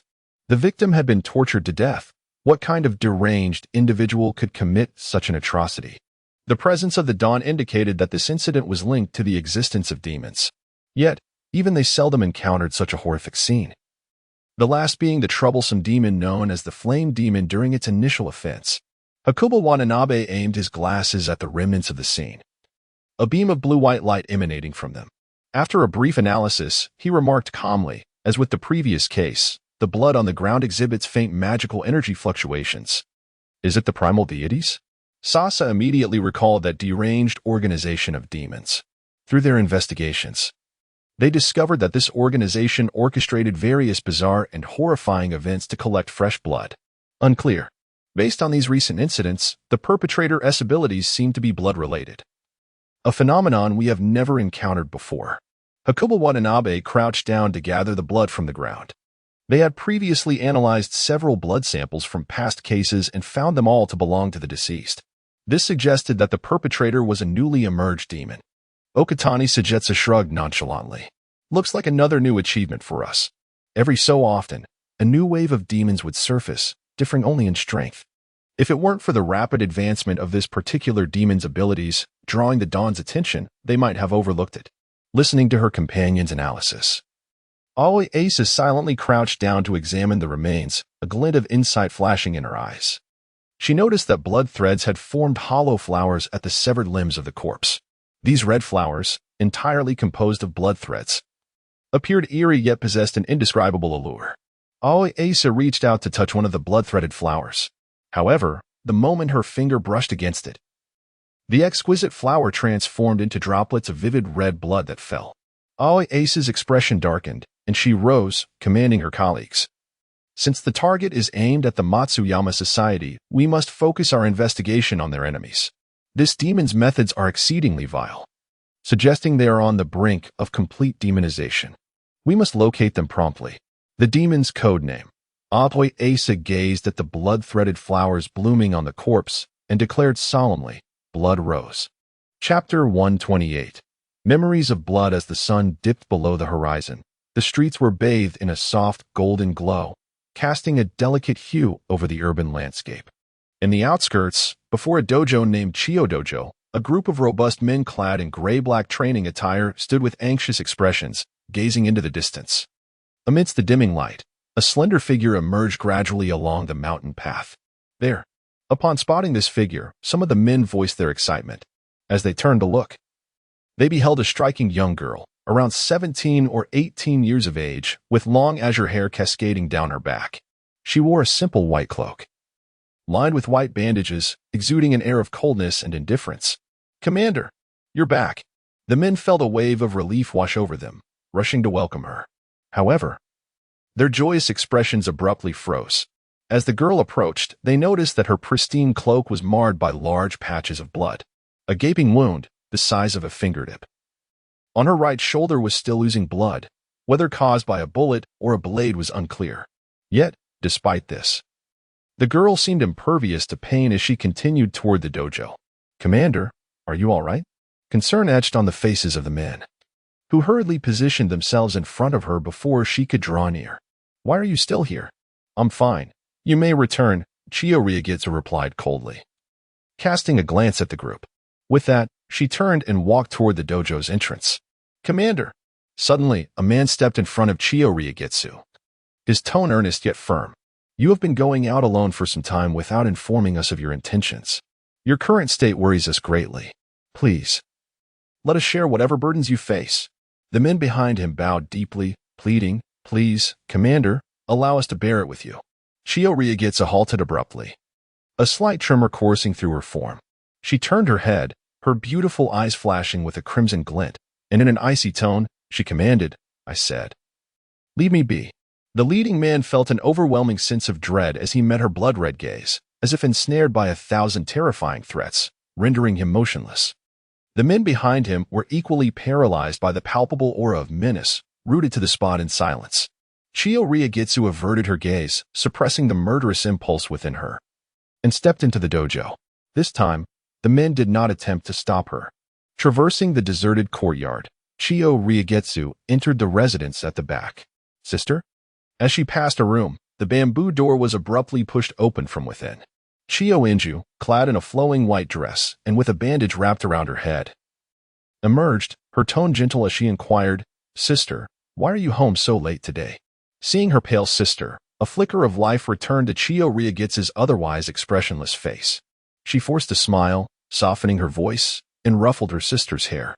"I was working on some assignments at school, so I returned a bit late. Have you eaten?" "Little Q? Uncle Okamoto has prepared dinner. I just finished eating." The girl leaned against the doorframe, but her words faltered as she wrinkled her delicate nose. "Sister, I think I smell blood. Are you hurt?" Chiyo Ryugetsu's expression shifted, and she instinctively covered her wounded shoulder, forcing a smile. "No. I merely cut my finger in home economics class. Little Q, you should rest early and not overthink things."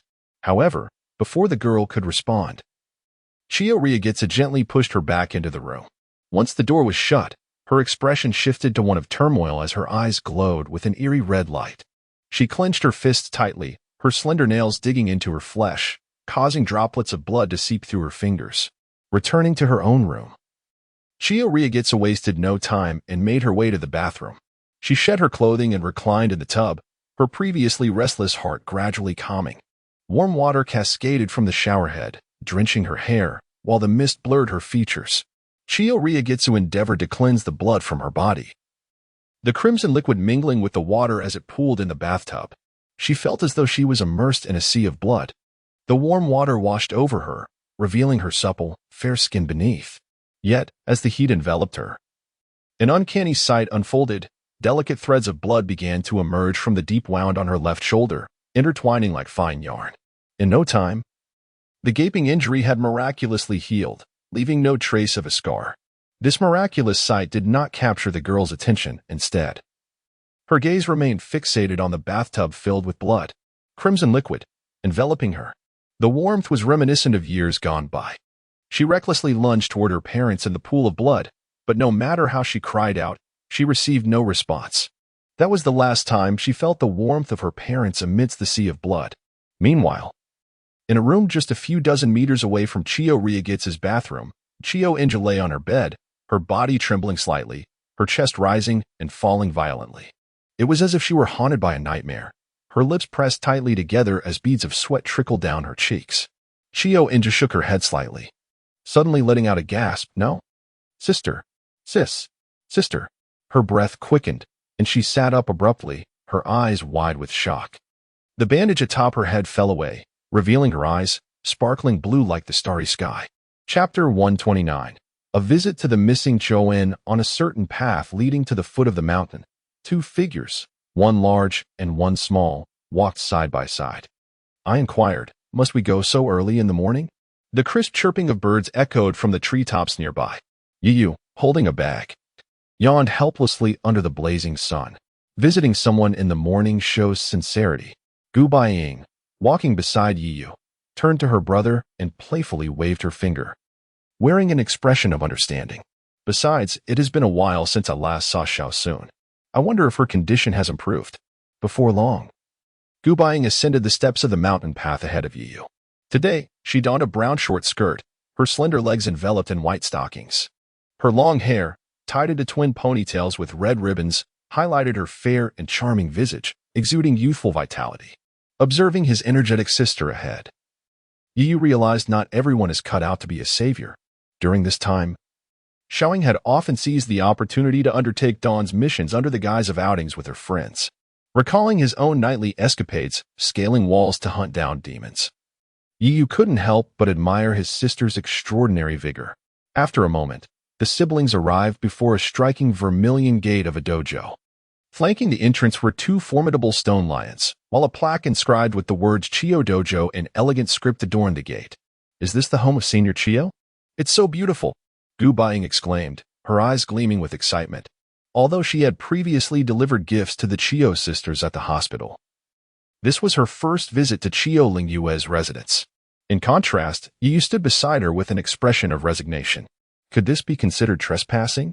It had been quite some time since Chio Lingyue attended school, and Gu Baiying, also a member of the Kendo Club, sensed something amiss. Thus, on this splendid weekend, she had dragged Yu to visit their senior. Yu was uncertain whether the effects of the blood rosemary had worn off. He was reluctant to meet Chio Lingyue but was compelled by his sister's insistence. Strangely, despite the sun shining brightly overhead, the wooden doors of the dojo remained tightly shut. Gu Baiying knocked gently on the door, and shortly after, it swung open. A burly man clad in a hemp robe, sporting a stubbly beard and appearing to be in his 30s or 40s, stood before them. This man, named Okamoto, was a known figure in the hospital, a leader of Chio Lingyue's gang. "Mr. Yi, Miss Gu, what a pleasant surprise to see you," Okamoto greeted, his face lighting up upon recognizing the siblings. The upper echelons of the Extreme Heroes organization held deep gratitude towards them for Yi Yu's prior rescue of Chio Lingyue. "We have come to visit our senior. Is she feeling any better?" Gu Baiying inquired, her voice laced with concern. Upon hearing her question, Okamoto's expression darkened. "The young lady's condition is somewhat delicate. Please, come inside. I hope you can persuade her." Yi Yu and Gu Baiying exchanged glances before following Okamoto into the dojo. At the forefront of the dojo lay an exceptionally spacious courtyard, adorned with wooden training posts. Curiously, not a single student was practicing within the courtyard. Following Okamoto, they arrived at a row of residences situated at the rear of the courtyard. Yu surveyed the surroundings, noting the pleasant environment with mountains and water nearby, and the air fresh and invigorating. A flower bed filled with blossoms of pink and purple swayed gently in front of one of the houses, a riot of colors. Okamoto led them to a door, knocking gently. "Mississippi, your classmates have arrived." A rustling sound emanated from within, and after a brief pause, the wooden door creaked open. The sight of Chio Lingyue took the siblings by surprise. Her delicate features remained rosy, yet her eyes bore an inexplicable weariness. Yu felt slightly relieved that Chio Lingyue did not react as dramatically as he had envisioned. However, her demeanor appeared unstable, with crimson veins creeping through her irises. "Chio-senpai, this is your homework from the time you have been absent. The teacher asked me to bring it to you," Yu said, smiling as he handed her the bag, suspecting that the effects of the blood rosemary had indeed faded. "Thank you," Chio Lingyue murmured, her expression dazed as she nodded. Gu Baiying keenly sensed something was off and asked, "Senpai, has something happened?" "What?" "Xiaosun is missing." The siblings' expression shifted dramatically as they absorbed Chio Lingyue's words. The dojo's surveillance indicated that Xiaosun had left on her own, yet they had been unable to locate her. Chio Lingyue bit her lip, her hands clenched unconsciously. "It is all my fault for not being there for Xiaosun during this time. If only I had been more aware of her situation, perhaps." "Miss, please do not blame yourself. It is our brothers who failed to look after the young lady," Okamoto interjected, bowing deeply, tears welling in his eyes. Witnessing the somber expressions of the two, Gu Baiying couldn't help but worry, Xiaosun is so fragile. How could she have gone out on her own? Qio Lingwei shook her head, perplexed as to why her sister had suddenly run away. Internally, she regretted not noticing her sister's state, having been consumed by her own dark thoughts during this time. With this realization, Qio Lingyue's eyes glimmered with a fierce crimson light.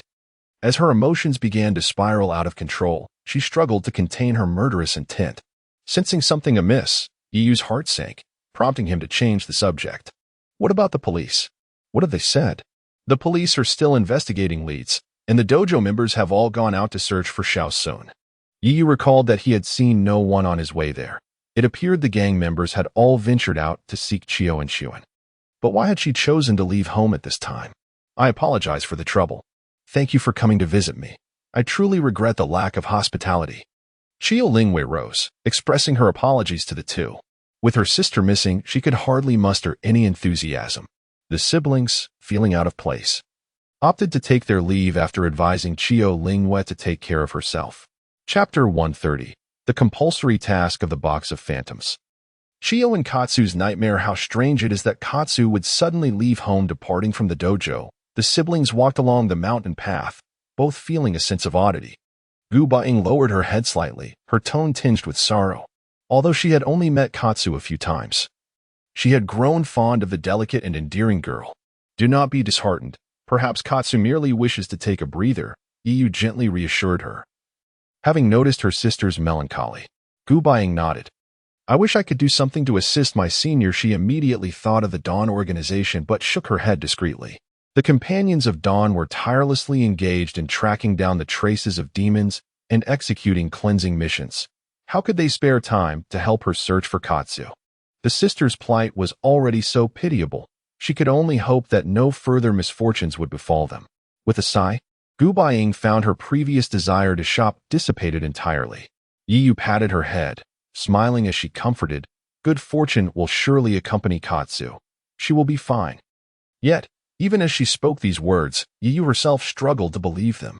During her last visit to the Maple Leaf Temple, she had discerned that Qio and Ryu's inner turmoil was on the verge of eruption, although she had not checked Ryu's condition again at the dojo. The murderous intent released in that fleeting moment was unmistakable. Fortunately, her sister had not yet experienced extensive bloodshed. Otherwise, such palpable malice would have been easily sensed. Yiyu speculated that Katsu's disappearance was likely connected to Qio and Reiwei. While he felt some regret for the sister's unfortunate circumstances, he had little time to dwell on such matters now. With another sigh, Yiyu acknowledged the urgency of preserving his own life, leaving him no room for distractions. Seemingly attuned to Yiyu's mood, the box of phantoms on his chest began to emit a faint red glow. Wisps of intangible black mist uncoiled from the pendant-shaped box, coalescing before him into black subtitles. Daily task. Supplement magic energy. The magic energy fueling the box of phantoms is critically depleted. The host must replenish it with the essence of 10 C rank or higher ordinary demons or 1 A rank demon within 3 days. Successful reward. 3 opportunities for a standard lottery draw. Failure penalty. The box of phantoms will collapse from lack of sustenance, releasing the malevolent spirits imprisoned within to wreak havoc upon the mortal realm. P.S. Once the restraints of the box of phantoms are lifted, the vengeful spirits will prioritize attacking the host. Please consider your course of action carefully. As Yiyu gazed at the subtitles before him, he could not suppress a sardonic smirk. It had been some time since he last ventured out to hunt. While this had the advantage of protecting his identity and sparing him from night-long battles with demons, the box of phantoms had grown impatient from the lack of fresh magic energy. After his relentless refusals, it had finally issued this insistent task. The implication was clear. If he did not feed it soon, they would both meet their doom. This time, the box of phantoms had an insatiable appetite, demanding a staggering 10 demons for nourishment. The alternative, targeting an A-rank demon, was no trivial matter either. After all, the A-rank demons he had encountered were no pushovers. Furthermore, the task was categorized as a daily one, with a reward of merely 3 chances for a standard lottery draw. Yiyu suddenly felt that the box of phantoms resembled a petulant child, one who resorts to mischief when denied sweets. His immediate priority was to preserve his own life. He simply could not afford to be distracted by anything else. Sensing Yiyu's unease, Gu Baiying halted, perplexed. "Brother, what troubles you?"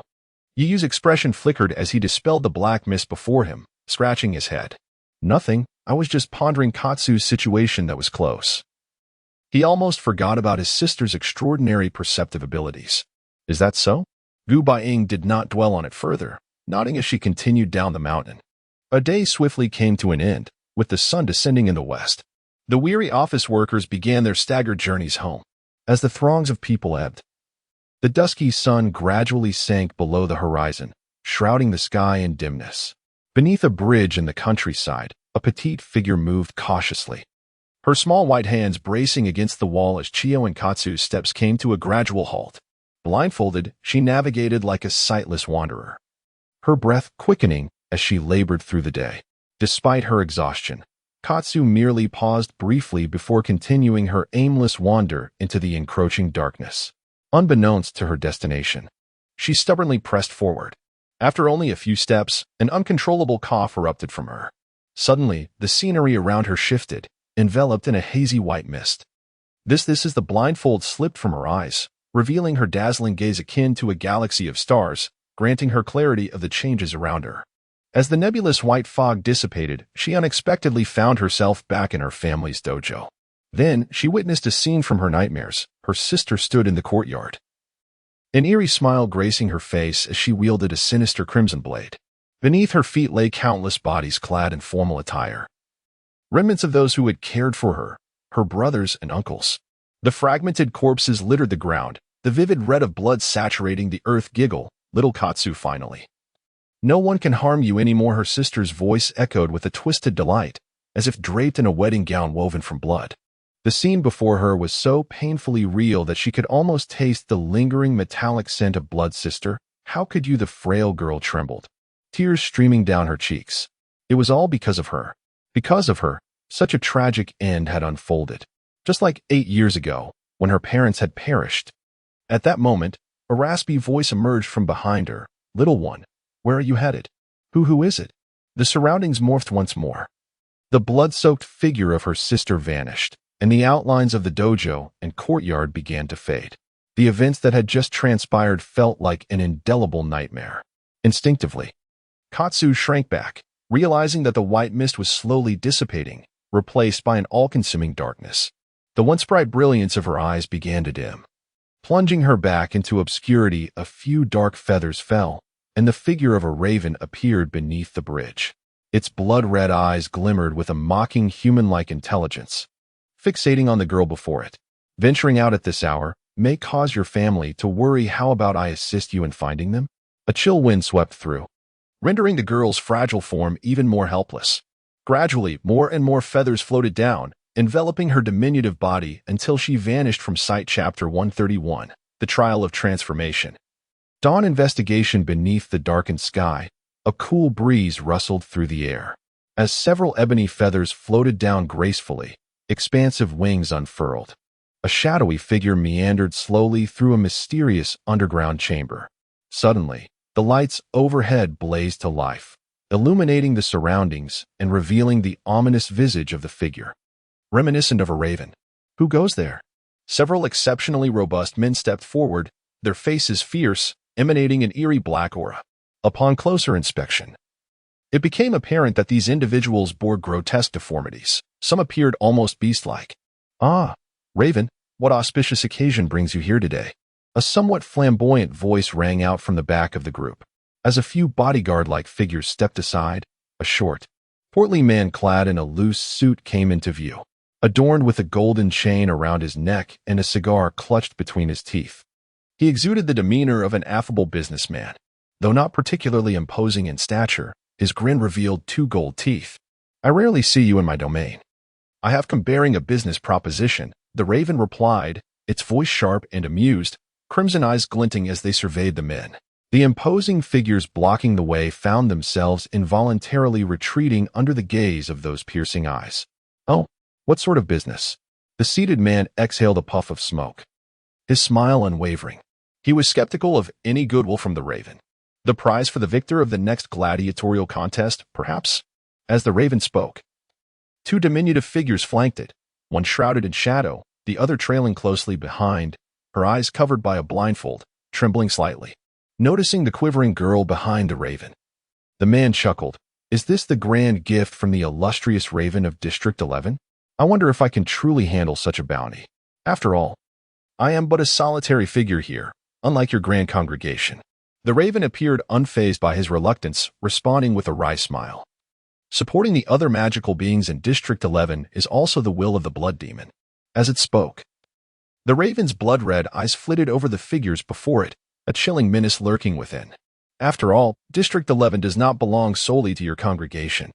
The men before the raven began to falter, yet the man seated in the chair erupted into laughter. So that is the case. Please convey my gratitude to the blood demon. I shall accept this grand gift. He then turned his gaze to the trembling girl behind the raven, inquiring, what does the blood demon require of me? Quite simply, the raven extended a slender tongue to lick its lips, its voice hoarse. We need you to prepare a magnificent transformation gala for a certain individual. Transformation? The short, stout man's expression shifted slightly. Indeed, a private event for one individual. Meanwhile, within the underground Dawn base located in the heart of District 11, a group of Dawn executives sat together. Their faces grave as they gazed at the large screen before them. The image displayed the lobby of a hot spring establishment, littered with dismembered corpses. The horrific scene almost too ghastly to behold, limbs scattered, surrounded by desiccated remains. Various internal organs, typically seen only in biology textbooks, lay strewn across the floor, resembling the wares of a market vendor. Dried blood-soaked Chapter 132, The Irreplaceable and the Reunion with the Hound Chio Dojo. The students training in the courtyard had long since been dismissed, and the members of the Geki Yukai had all ventured out to search for the whereabouts of Chio Yen. After all, they were fundamentally part of the underworld. They could not rely on others when their own lady had gone missing.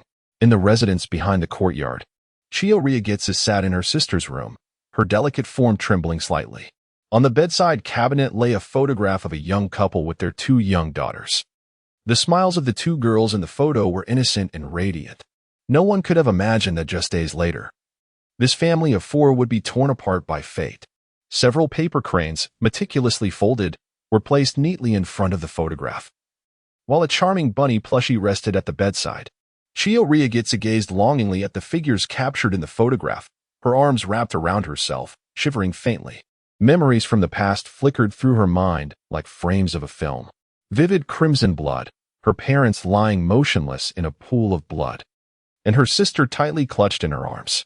Her gaze flickered as crimson began to bleed into her pupils, delicate tendrils of blood slowly coiling around her body. Chio Ryugetsu embraced herself tightly, biting her lip, her nails digging deep into her flesh. She had already lost her parents. She could not bear to lose her last remaining kin. Suddenly, a sharp cry of a bird pierced the silence from outside the window. A raven, entirely cloaked in black, drifted in through the window, its scarlet eyes fixated on Chio Ryugetsu. After letting out a strange caw, the raven inexplicably burst apart, transforming into swirling black mist. A few dark feathers fell, and a card inscribed with words fluttered to the ground. Chio Ryugetsu picked up the card, and upon reading its contents, her expression shifted abruptly. The deep red hue returned to her eyes, her body shaking more violently with agitation. Why? KO. For a moment, the helplessness of losing loved ones years ago surged back into her heart. Thorn-like blood threads intertwined around her wrists, gradually morphing into a slender, eerie katana. Hey, Yu, are you really not joining me for Yuka-chan's support meeting this weekend? On the way home from school, Jugafone casually draped an arm around Yu's shoulders, cautiously glancing around before whispering. I heard there will be a limited edition personal album of Yuka-chan available at the meeting. Jugafone said in a tempting tone, as if afraid of being overheard.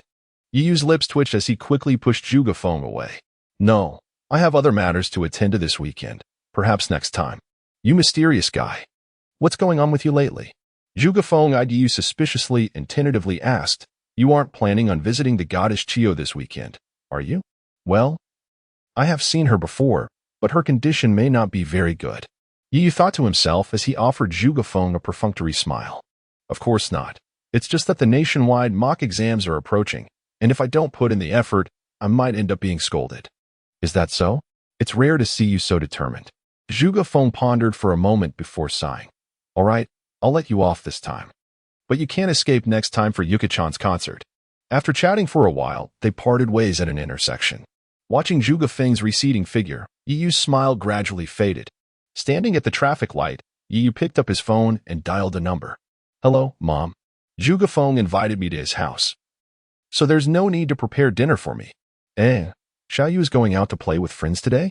In the kitchen, Gu Han, wearing an apron, gazed at the steaming dishes she had prepared, momentarily troubled. After briefly explaining to Gu Han, Yiyu hung up. Since Xiao Sakura could use similar excuses every time, it wouldn't hurt for him to do so occasionally, right? After ending the call, Yiyu glanced around, noticing this time that no one from Shu Guang was following him. As Xiao Sakura's brother, it was unlikely that Shu Guang would temporarily abandon his protective duties over Yiyu. Could it be that he was entangled with matters concerning the demons and was temporarily unable to lend a hand? Yiyu pondered. Recalling that he had not heard any news about Shu Guang planning significant actions during the past few days while gathering intelligence from his sister. Shaking his head, he cast aside the chaotic thoughts. Regardless, for the time being, he did not wish to entangle himself with Shu Guang's people any further. At that moment, the box of spirits on his chest began to emit an unusual red glow once again. Yiyu had lost count of how many times this had happened today. It resembled a hungry infant, persistently demanding nourishment from him. Forcefully suppressing the restless box, Yiyu comforted it in a tone akin to soothing a child. Stop crying. This time I'll treat you to a feast. As soon as he spoke, the previously agitated box indeed settled down. Yiyu chuckled softly and surveyed his surroundings once more, ensuring no one was tailing him before boarding the tram ahead. During the evening rush hour, the tram was crowded with commuters, blending into the throngs of people. Yiyu wore a plain black coat, appearing inconspicuous. After transferring trams several times, Yiyu finally arrived at a street far from the city center. Bathed in the hues of dusk, he traversed a few blocks before stepping into a relatively secluded alley. In the alley, a young man with bleached hair stood leaning against the wall, having waited for some time. Upon seeing Yiyu approach in black attire, a wary expression flitted across the young man's face, his demeanor slightly fierce. When Yiyu pulled back his hood to meet the young man's gaze, and the latter recognized him, he broke into a grin. Boss, you've arrived? Yiyu nodded slightly. How did it go with the task I assigned you? The hound grinned widely, revealing his sharp fangs. Rest assured, boss, the task you entrusted me with has been completed. Seeing the hound's excitement as he boasted about his achievements, Yiyu's lips curled into a slight smile. In that case, lead the way. Considering that the hound had seldom interacted with the demons before, Yiyu had assigned him a task to swiftly integrate himself into the inner circle of the 11th District demons by any means necessary in order to gather intelligence about them. And now, it was time for Yiyu to assess the results. He was also curious about what the world of demons lurking in the shadows of the city was truly like. Chapter 133, Toriamacho. A realm of demons. As the sky gradually darkened, under the guidance of the hound, the two individuals arrived at a street far removed from the city center. By the time they reached the neighborhood, the heavens had become entirely overcast, and a chilling breeze swept through from the southeast. The pallid moonlight cast a dim glow, while distant streets flickered with suggestive red lights. Yiyu noticed a sign at the intersection bearing the name Toriamacho. Toriamacho? Yiyu recalled that it was the largest slum in District 11, established on the outskirts of the area. Due to the low rent, many unemployed individuals or impoverished families reliant on government aid had settled here. Moreover, beyond the slums, Toriamacho also served as the largest red light district within District 11. Numerous illicit enterprises operated on the fringes of legality, persisting despite the police's vigorous crackdown. Violent altercations were commonplace here, and the crime rate was notoriously high throughout District 11. Even Gu Han frequently warned his siblings against approaching the perilous Toriamacho, lest they encounter danger. Casting a glance at the sign, Yiyu pulled the hood of his jacket down and followed the hound into this crime-laden area. District 11 was often referred to as the city that never sleeps, suggesting that even in the dead of night, the urban landscape remained vibrant and bustling, alive with the allure of neon lights and raucous revelry. However, as Yiyu walked along the streets of Toriamacho, he found the area surprisingly quiet, apart from a few bars flickering with suggestive lights. Local businesses had shuttered early for the night. Boss, this is the place, the hound stated submissively as they arrived at the deepest part of the neighborhood. Before a dilapidated bar, Yu looked up and observed that this bar appeared far more rundown than others they had passed. The sign, dimly illuminated, had weathered over the years, rendering its inscriptions nearly illegible. Strangely, there were no other establishments in sight. This lone bar stood isolated at the end of the street. "Let us go inside," Yu remarked casually, prompting the hound to lead him into the bar. Inside, a few scattered patrons occupied the space, each appearing to be rough-looking brutes. As Yu and the hound approached, these patrons scrutinized them with piercing gazes, their eyes filled with a palpable malice, reminiscent of butchers eyeing a lamb destined for slaughter. Yu sensed the hostility and felt a flicker of awareness in his eyes. Utilizing the power of the Reincarnation Eye, he discerned that these individuals were shrouded in a mysterious black aura. To his astonishment, all these patrons were demons. However, he noted that the black energy enveloping them was quite sparse, at most reaching D or C grade.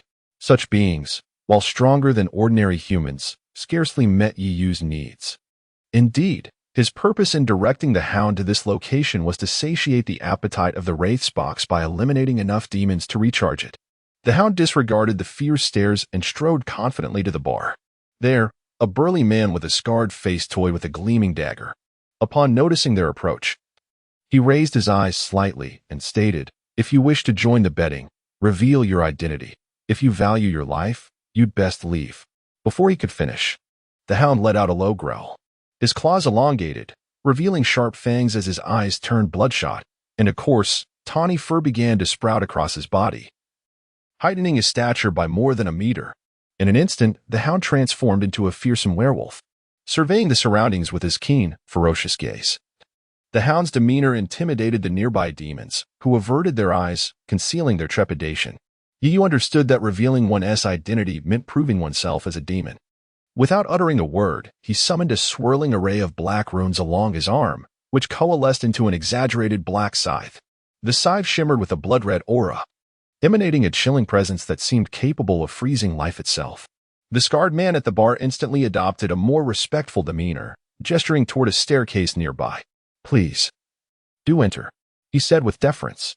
The hound nodded but did not revert to his human form. Instead, he maintained his demonic state as he led Yu toward the staircase. Curiously, the staircase did not ascend but rather descended into a dimly lit underground chamber. As they traversed the staircase, flickering candlelight illuminated the walls, leading them deeper into the abyss. "Boss, this is a small gathering place for demons in District 11.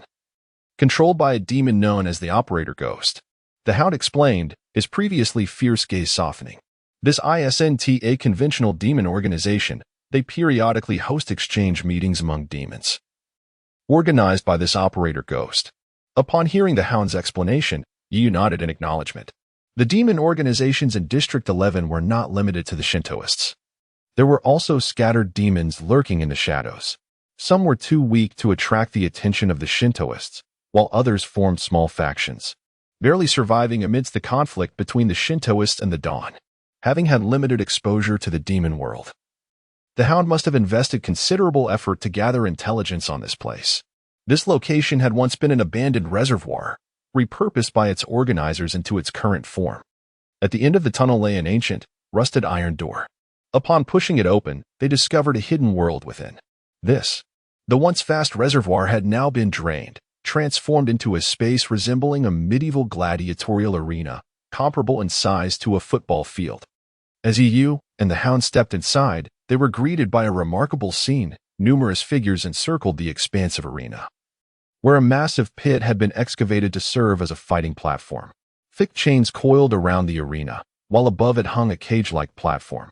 The crowd surrounding the arena erupted in cheers, as though celebrating a grand festivity. Even the arrival of Yu and the hound seemed to elicit no attention. Yu's eyes glimmered with intrigue. As the Wraith's box opened, he felt a shiver run down his spine. The air was thick with black energy. The atmosphere was saturated with dense black mist, each figure enveloped in an inescapable shroud of dark demonic energy. Their eyes glowed a fierce crimson, their faces contorted with an indescribable fervor and malevolence as they shouted toward the fighting platform. The throng appeared to stretch endlessly, numbering in the hundreds. Were all those present demons? Chapter 134, The Devil's Gambit, An unexpected encounter. Yi retracted his reincarnation eye, his gaze resolute. To his astonishment, all of the several hundred individuals present were actually endowed with magical powers. The number of magic users he had encountered previously paled in comparison to this assembly. The air was thick with an intense stench of blood, assaulting his senses. Almost instantaneously upon the opening of his reincarnation eye, the pendant hanging from his chest began to tremble violently. The cube-shaped pendant radiated a blood-red glow and began to expand at a visible pace. Sensing the dense aura of magic around him, even the Wraith Box began to quiver with excitement. Moreover, the overwhelming scent of blood ignited a primal urge for violence within Yiyu's heart. A grotesque demonic visage materialized in his mind, seducing him with the allure of frenzied slaughter. The Shura mask. Realizing the charged atmosphere around him, even the Shura mask seemed to stir restlessly. Yiyu took a deep breath, forcefully suppressing the burgeoning desire for bloodshed, and managed to restrain the expanding Wraith Box. It was a just to think he would use this opportunity to fulfill the Wraith Box's compulsory task by seeking death in the lair of magic users. Given his current abilities, a handful of magic users posed no threat to him. However, the sheer number of them was daunting. A brief reconnaissance had revealed that most of the magic users here were ordinary ones ranked around sea level. By observing the swirling black mist around them, one could glean a rough analysis of their strength. Yet, there were also several B-level entities resembling hunting dogs, along with a few A-level powerhouses that warranted Yiyu's cautious attention. As he surveyed the jubilant crowd of magic users, a glint flashed in his eyes. It appeared that completing his task tonight would prove more challenging than he had anticipated. Yiyu noted that most of the seated magic users concealed their true identities. Some donned peculiar masks and wore outlandish attire, others kept their heads bowed, adorned with bizarre makeup, remaining silent, while some mutated beings maintained their transformed appearance, akin to hunting dogs. At first glance, the scene resembled a chaotic dance of demons, as though he had ventured into a realm swarming with malevolent spirits. It seemed that these magic users were wary of one another, unwilling to reveal their true faces during the event. However, this inadvertently rendered Yiyu and the hunting dog's presence rather commonplace. Soon, under the guidance of a magic user responsible for the reception, the two settled in a corner at the rear of the arena. The moment Yiyu sat down, he felt an unusual dampness. According to the hunting dog, this place was once an abandoned reservoir, with thick walls leading to an underground river. Yiyu scanned the surroundings and found everyone fervently shouting, their blood-red eyes ablaze with anticipation. Let us get this started. Why has the game begun yet? I've been preparing for months. A corpulent beast man, resembling a pig, gnawed on a bloody severed hand, evidently freshly severed from a human. Some magic users remained silent, yet clutched a skull smeared with flesh. Even more shockingly, one held a naked, stunning woman in his arms, laughing lewdly. Bloodshed, decadence, obscenity, terror, these elements permeated the Colosseum, yet none appeared alarmed or surprised. Observing these fierce faces unabashedly reveling in this dark world, Yiyu couldn't help but reflect on how little he had previously experienced. This was the true realm of magic users, a lawless, unrestrained haven for indulgence in their base desires. Master Demon, what a surprise to encounter you here. Suddenly, a gentle male voice whispered in his ear. Upon hearing the familiar voice, Yiyu's expression shifted, and he instinctively scanned the crowd. Across the arena, he spotted a tall man clad in a black tailcoat, with golden long hair, an air of nobility, and a golden mask obscuring half his face. He was unmistakably Aaron, the individual Yiyu had recently released from the Wraith Box, who had subsequently usurped the identity of Wataru Inashida's son. Master Demon, it is an honor to meet you again here. Strangely, despite the distance across the entire arena, Aaron's voice resonated clearly within Yiyu's mind. While the hunting dog appeared oblivious, Yiyu understood this was likely a unique method of communication used by the succubi, and he began to respond mentally. Aaron, what brings you here? Master Demon, I have diligently followed your instructions and have successfully acquired most of Wataru Inashida's assets during this time. Aaron reported his recent achievements before continuing. The Dawn organization that was monitoring my movements has retreated, allowing me to investigate Wataru Inashida's enterprises. As you suspected, I discovered several hidden magic users in some secretive locations. I have also learned some information regarding the Oracle of Gods from them. which I hope to report to you shortly. Yu nodded inwardly, having instructed Aaron to provide a comprehensive report only after gathering sufficient information. I also learned of the existence of this magic user trading post from those magic users. Driven by curiosity to better understand the world of magic users, I decided to participate in tonight's gambit. Aaron's voice echoed in Yu's mind, maintaining its ever-obedient tone, as Yu stroked his chin, contemplating how to respond. The platform above the arena suddenly began to rise. Clack, clack, bright lights descended from the ceiling, focusing on the center of the arena. Atop the platform stood a slender figure whose male visage was heavily made up. Holding a microphone, he spoke in an effeminate tone, "Ladies and gentlemen, welcome to tonight's gambit." Upon hearing that distinctly soft voice, Yu's expression shifted dramatically. He recognized it. "Before the game begins, allow me to introduce myself. I am the Mortician from the Oracle of Gods." Suddenly, the man shyly twisted his waist, exclaiming, "Oh dear, this is my first time hosting such an event. And I feel a bit bashful. One's first time is always a bit awkward, so I hope you will all be forgiving." Chapter 135, The Blade Master. The Demon S Casino, the Mortician, the very one belonging to the Deity S Assembly, is how did he end up here? Where is the Demon Lord? Why does he not make an appearance? As the figure of the Mortician emerged upon the platform, the gathered demons below were taken aback, their astonishment palpable. The assembly consisted primarily of demons concealing their true identities. Although they harbored perverse desires, they had long suppressed them. By day, they donned the facade of amiable neighbors, gentle husbands, or kindly elders. It was only in the secrecy of the night that their hypocritical masks would be torn away, revealing their true selves as ravenous beasts seeking to satiate their nearly pathological cravings. In stark contrast, the demons of the Deity S Assembly fervently proclaimed themselves the rulers of this new world, viewing ordinary humans merely as lambs, caged and waiting for slaughter. If one were to identify a common trait among the members of the Deity S Assembly, it would be their unbridled madness, an insanity devoid of boundaries. Money, beauty, bloodshed, plunder, anything they desired would be pursued at any cost. On ordinary days, even the most commonplace demons would regard the Deity S Assembly with trepidation, fearing they might be included in the list of prey. Thus, the appearance of the Mortician here was evidently unexpected. It seems everyone is equally surprised. However, do not fret. He is merely here to assist the Demon Lord in presiding over the proceedings. As he spoke, the flamboyant figure on the lift turned his gaze to another side. "Isn't that right, Demon Lord?" At the highest point of the arena, several figures slowly emerged from the shadows.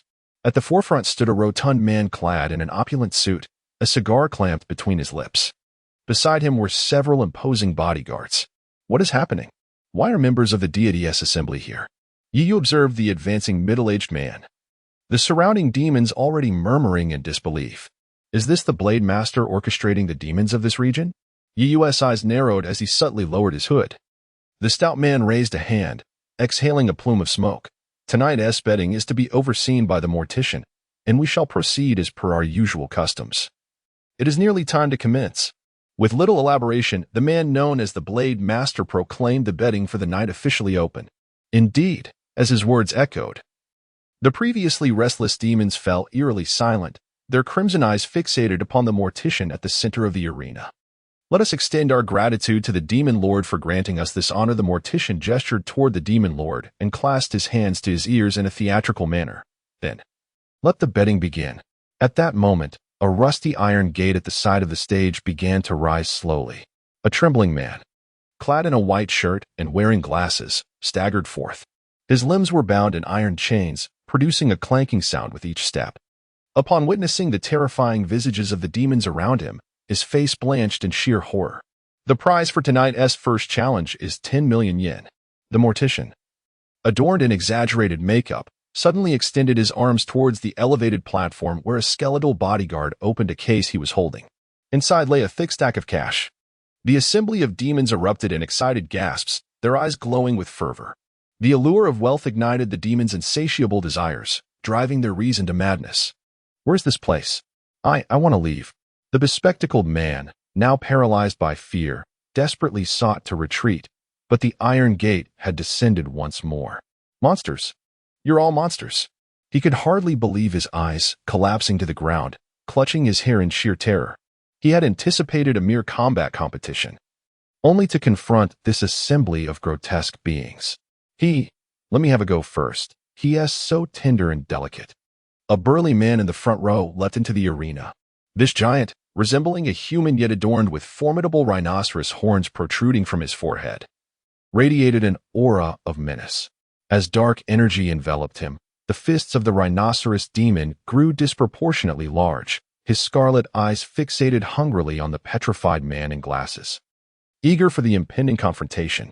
On one side we have an ordinary human skilled in Jeet Kune Do, and on the other, a formidable demon with immense strength.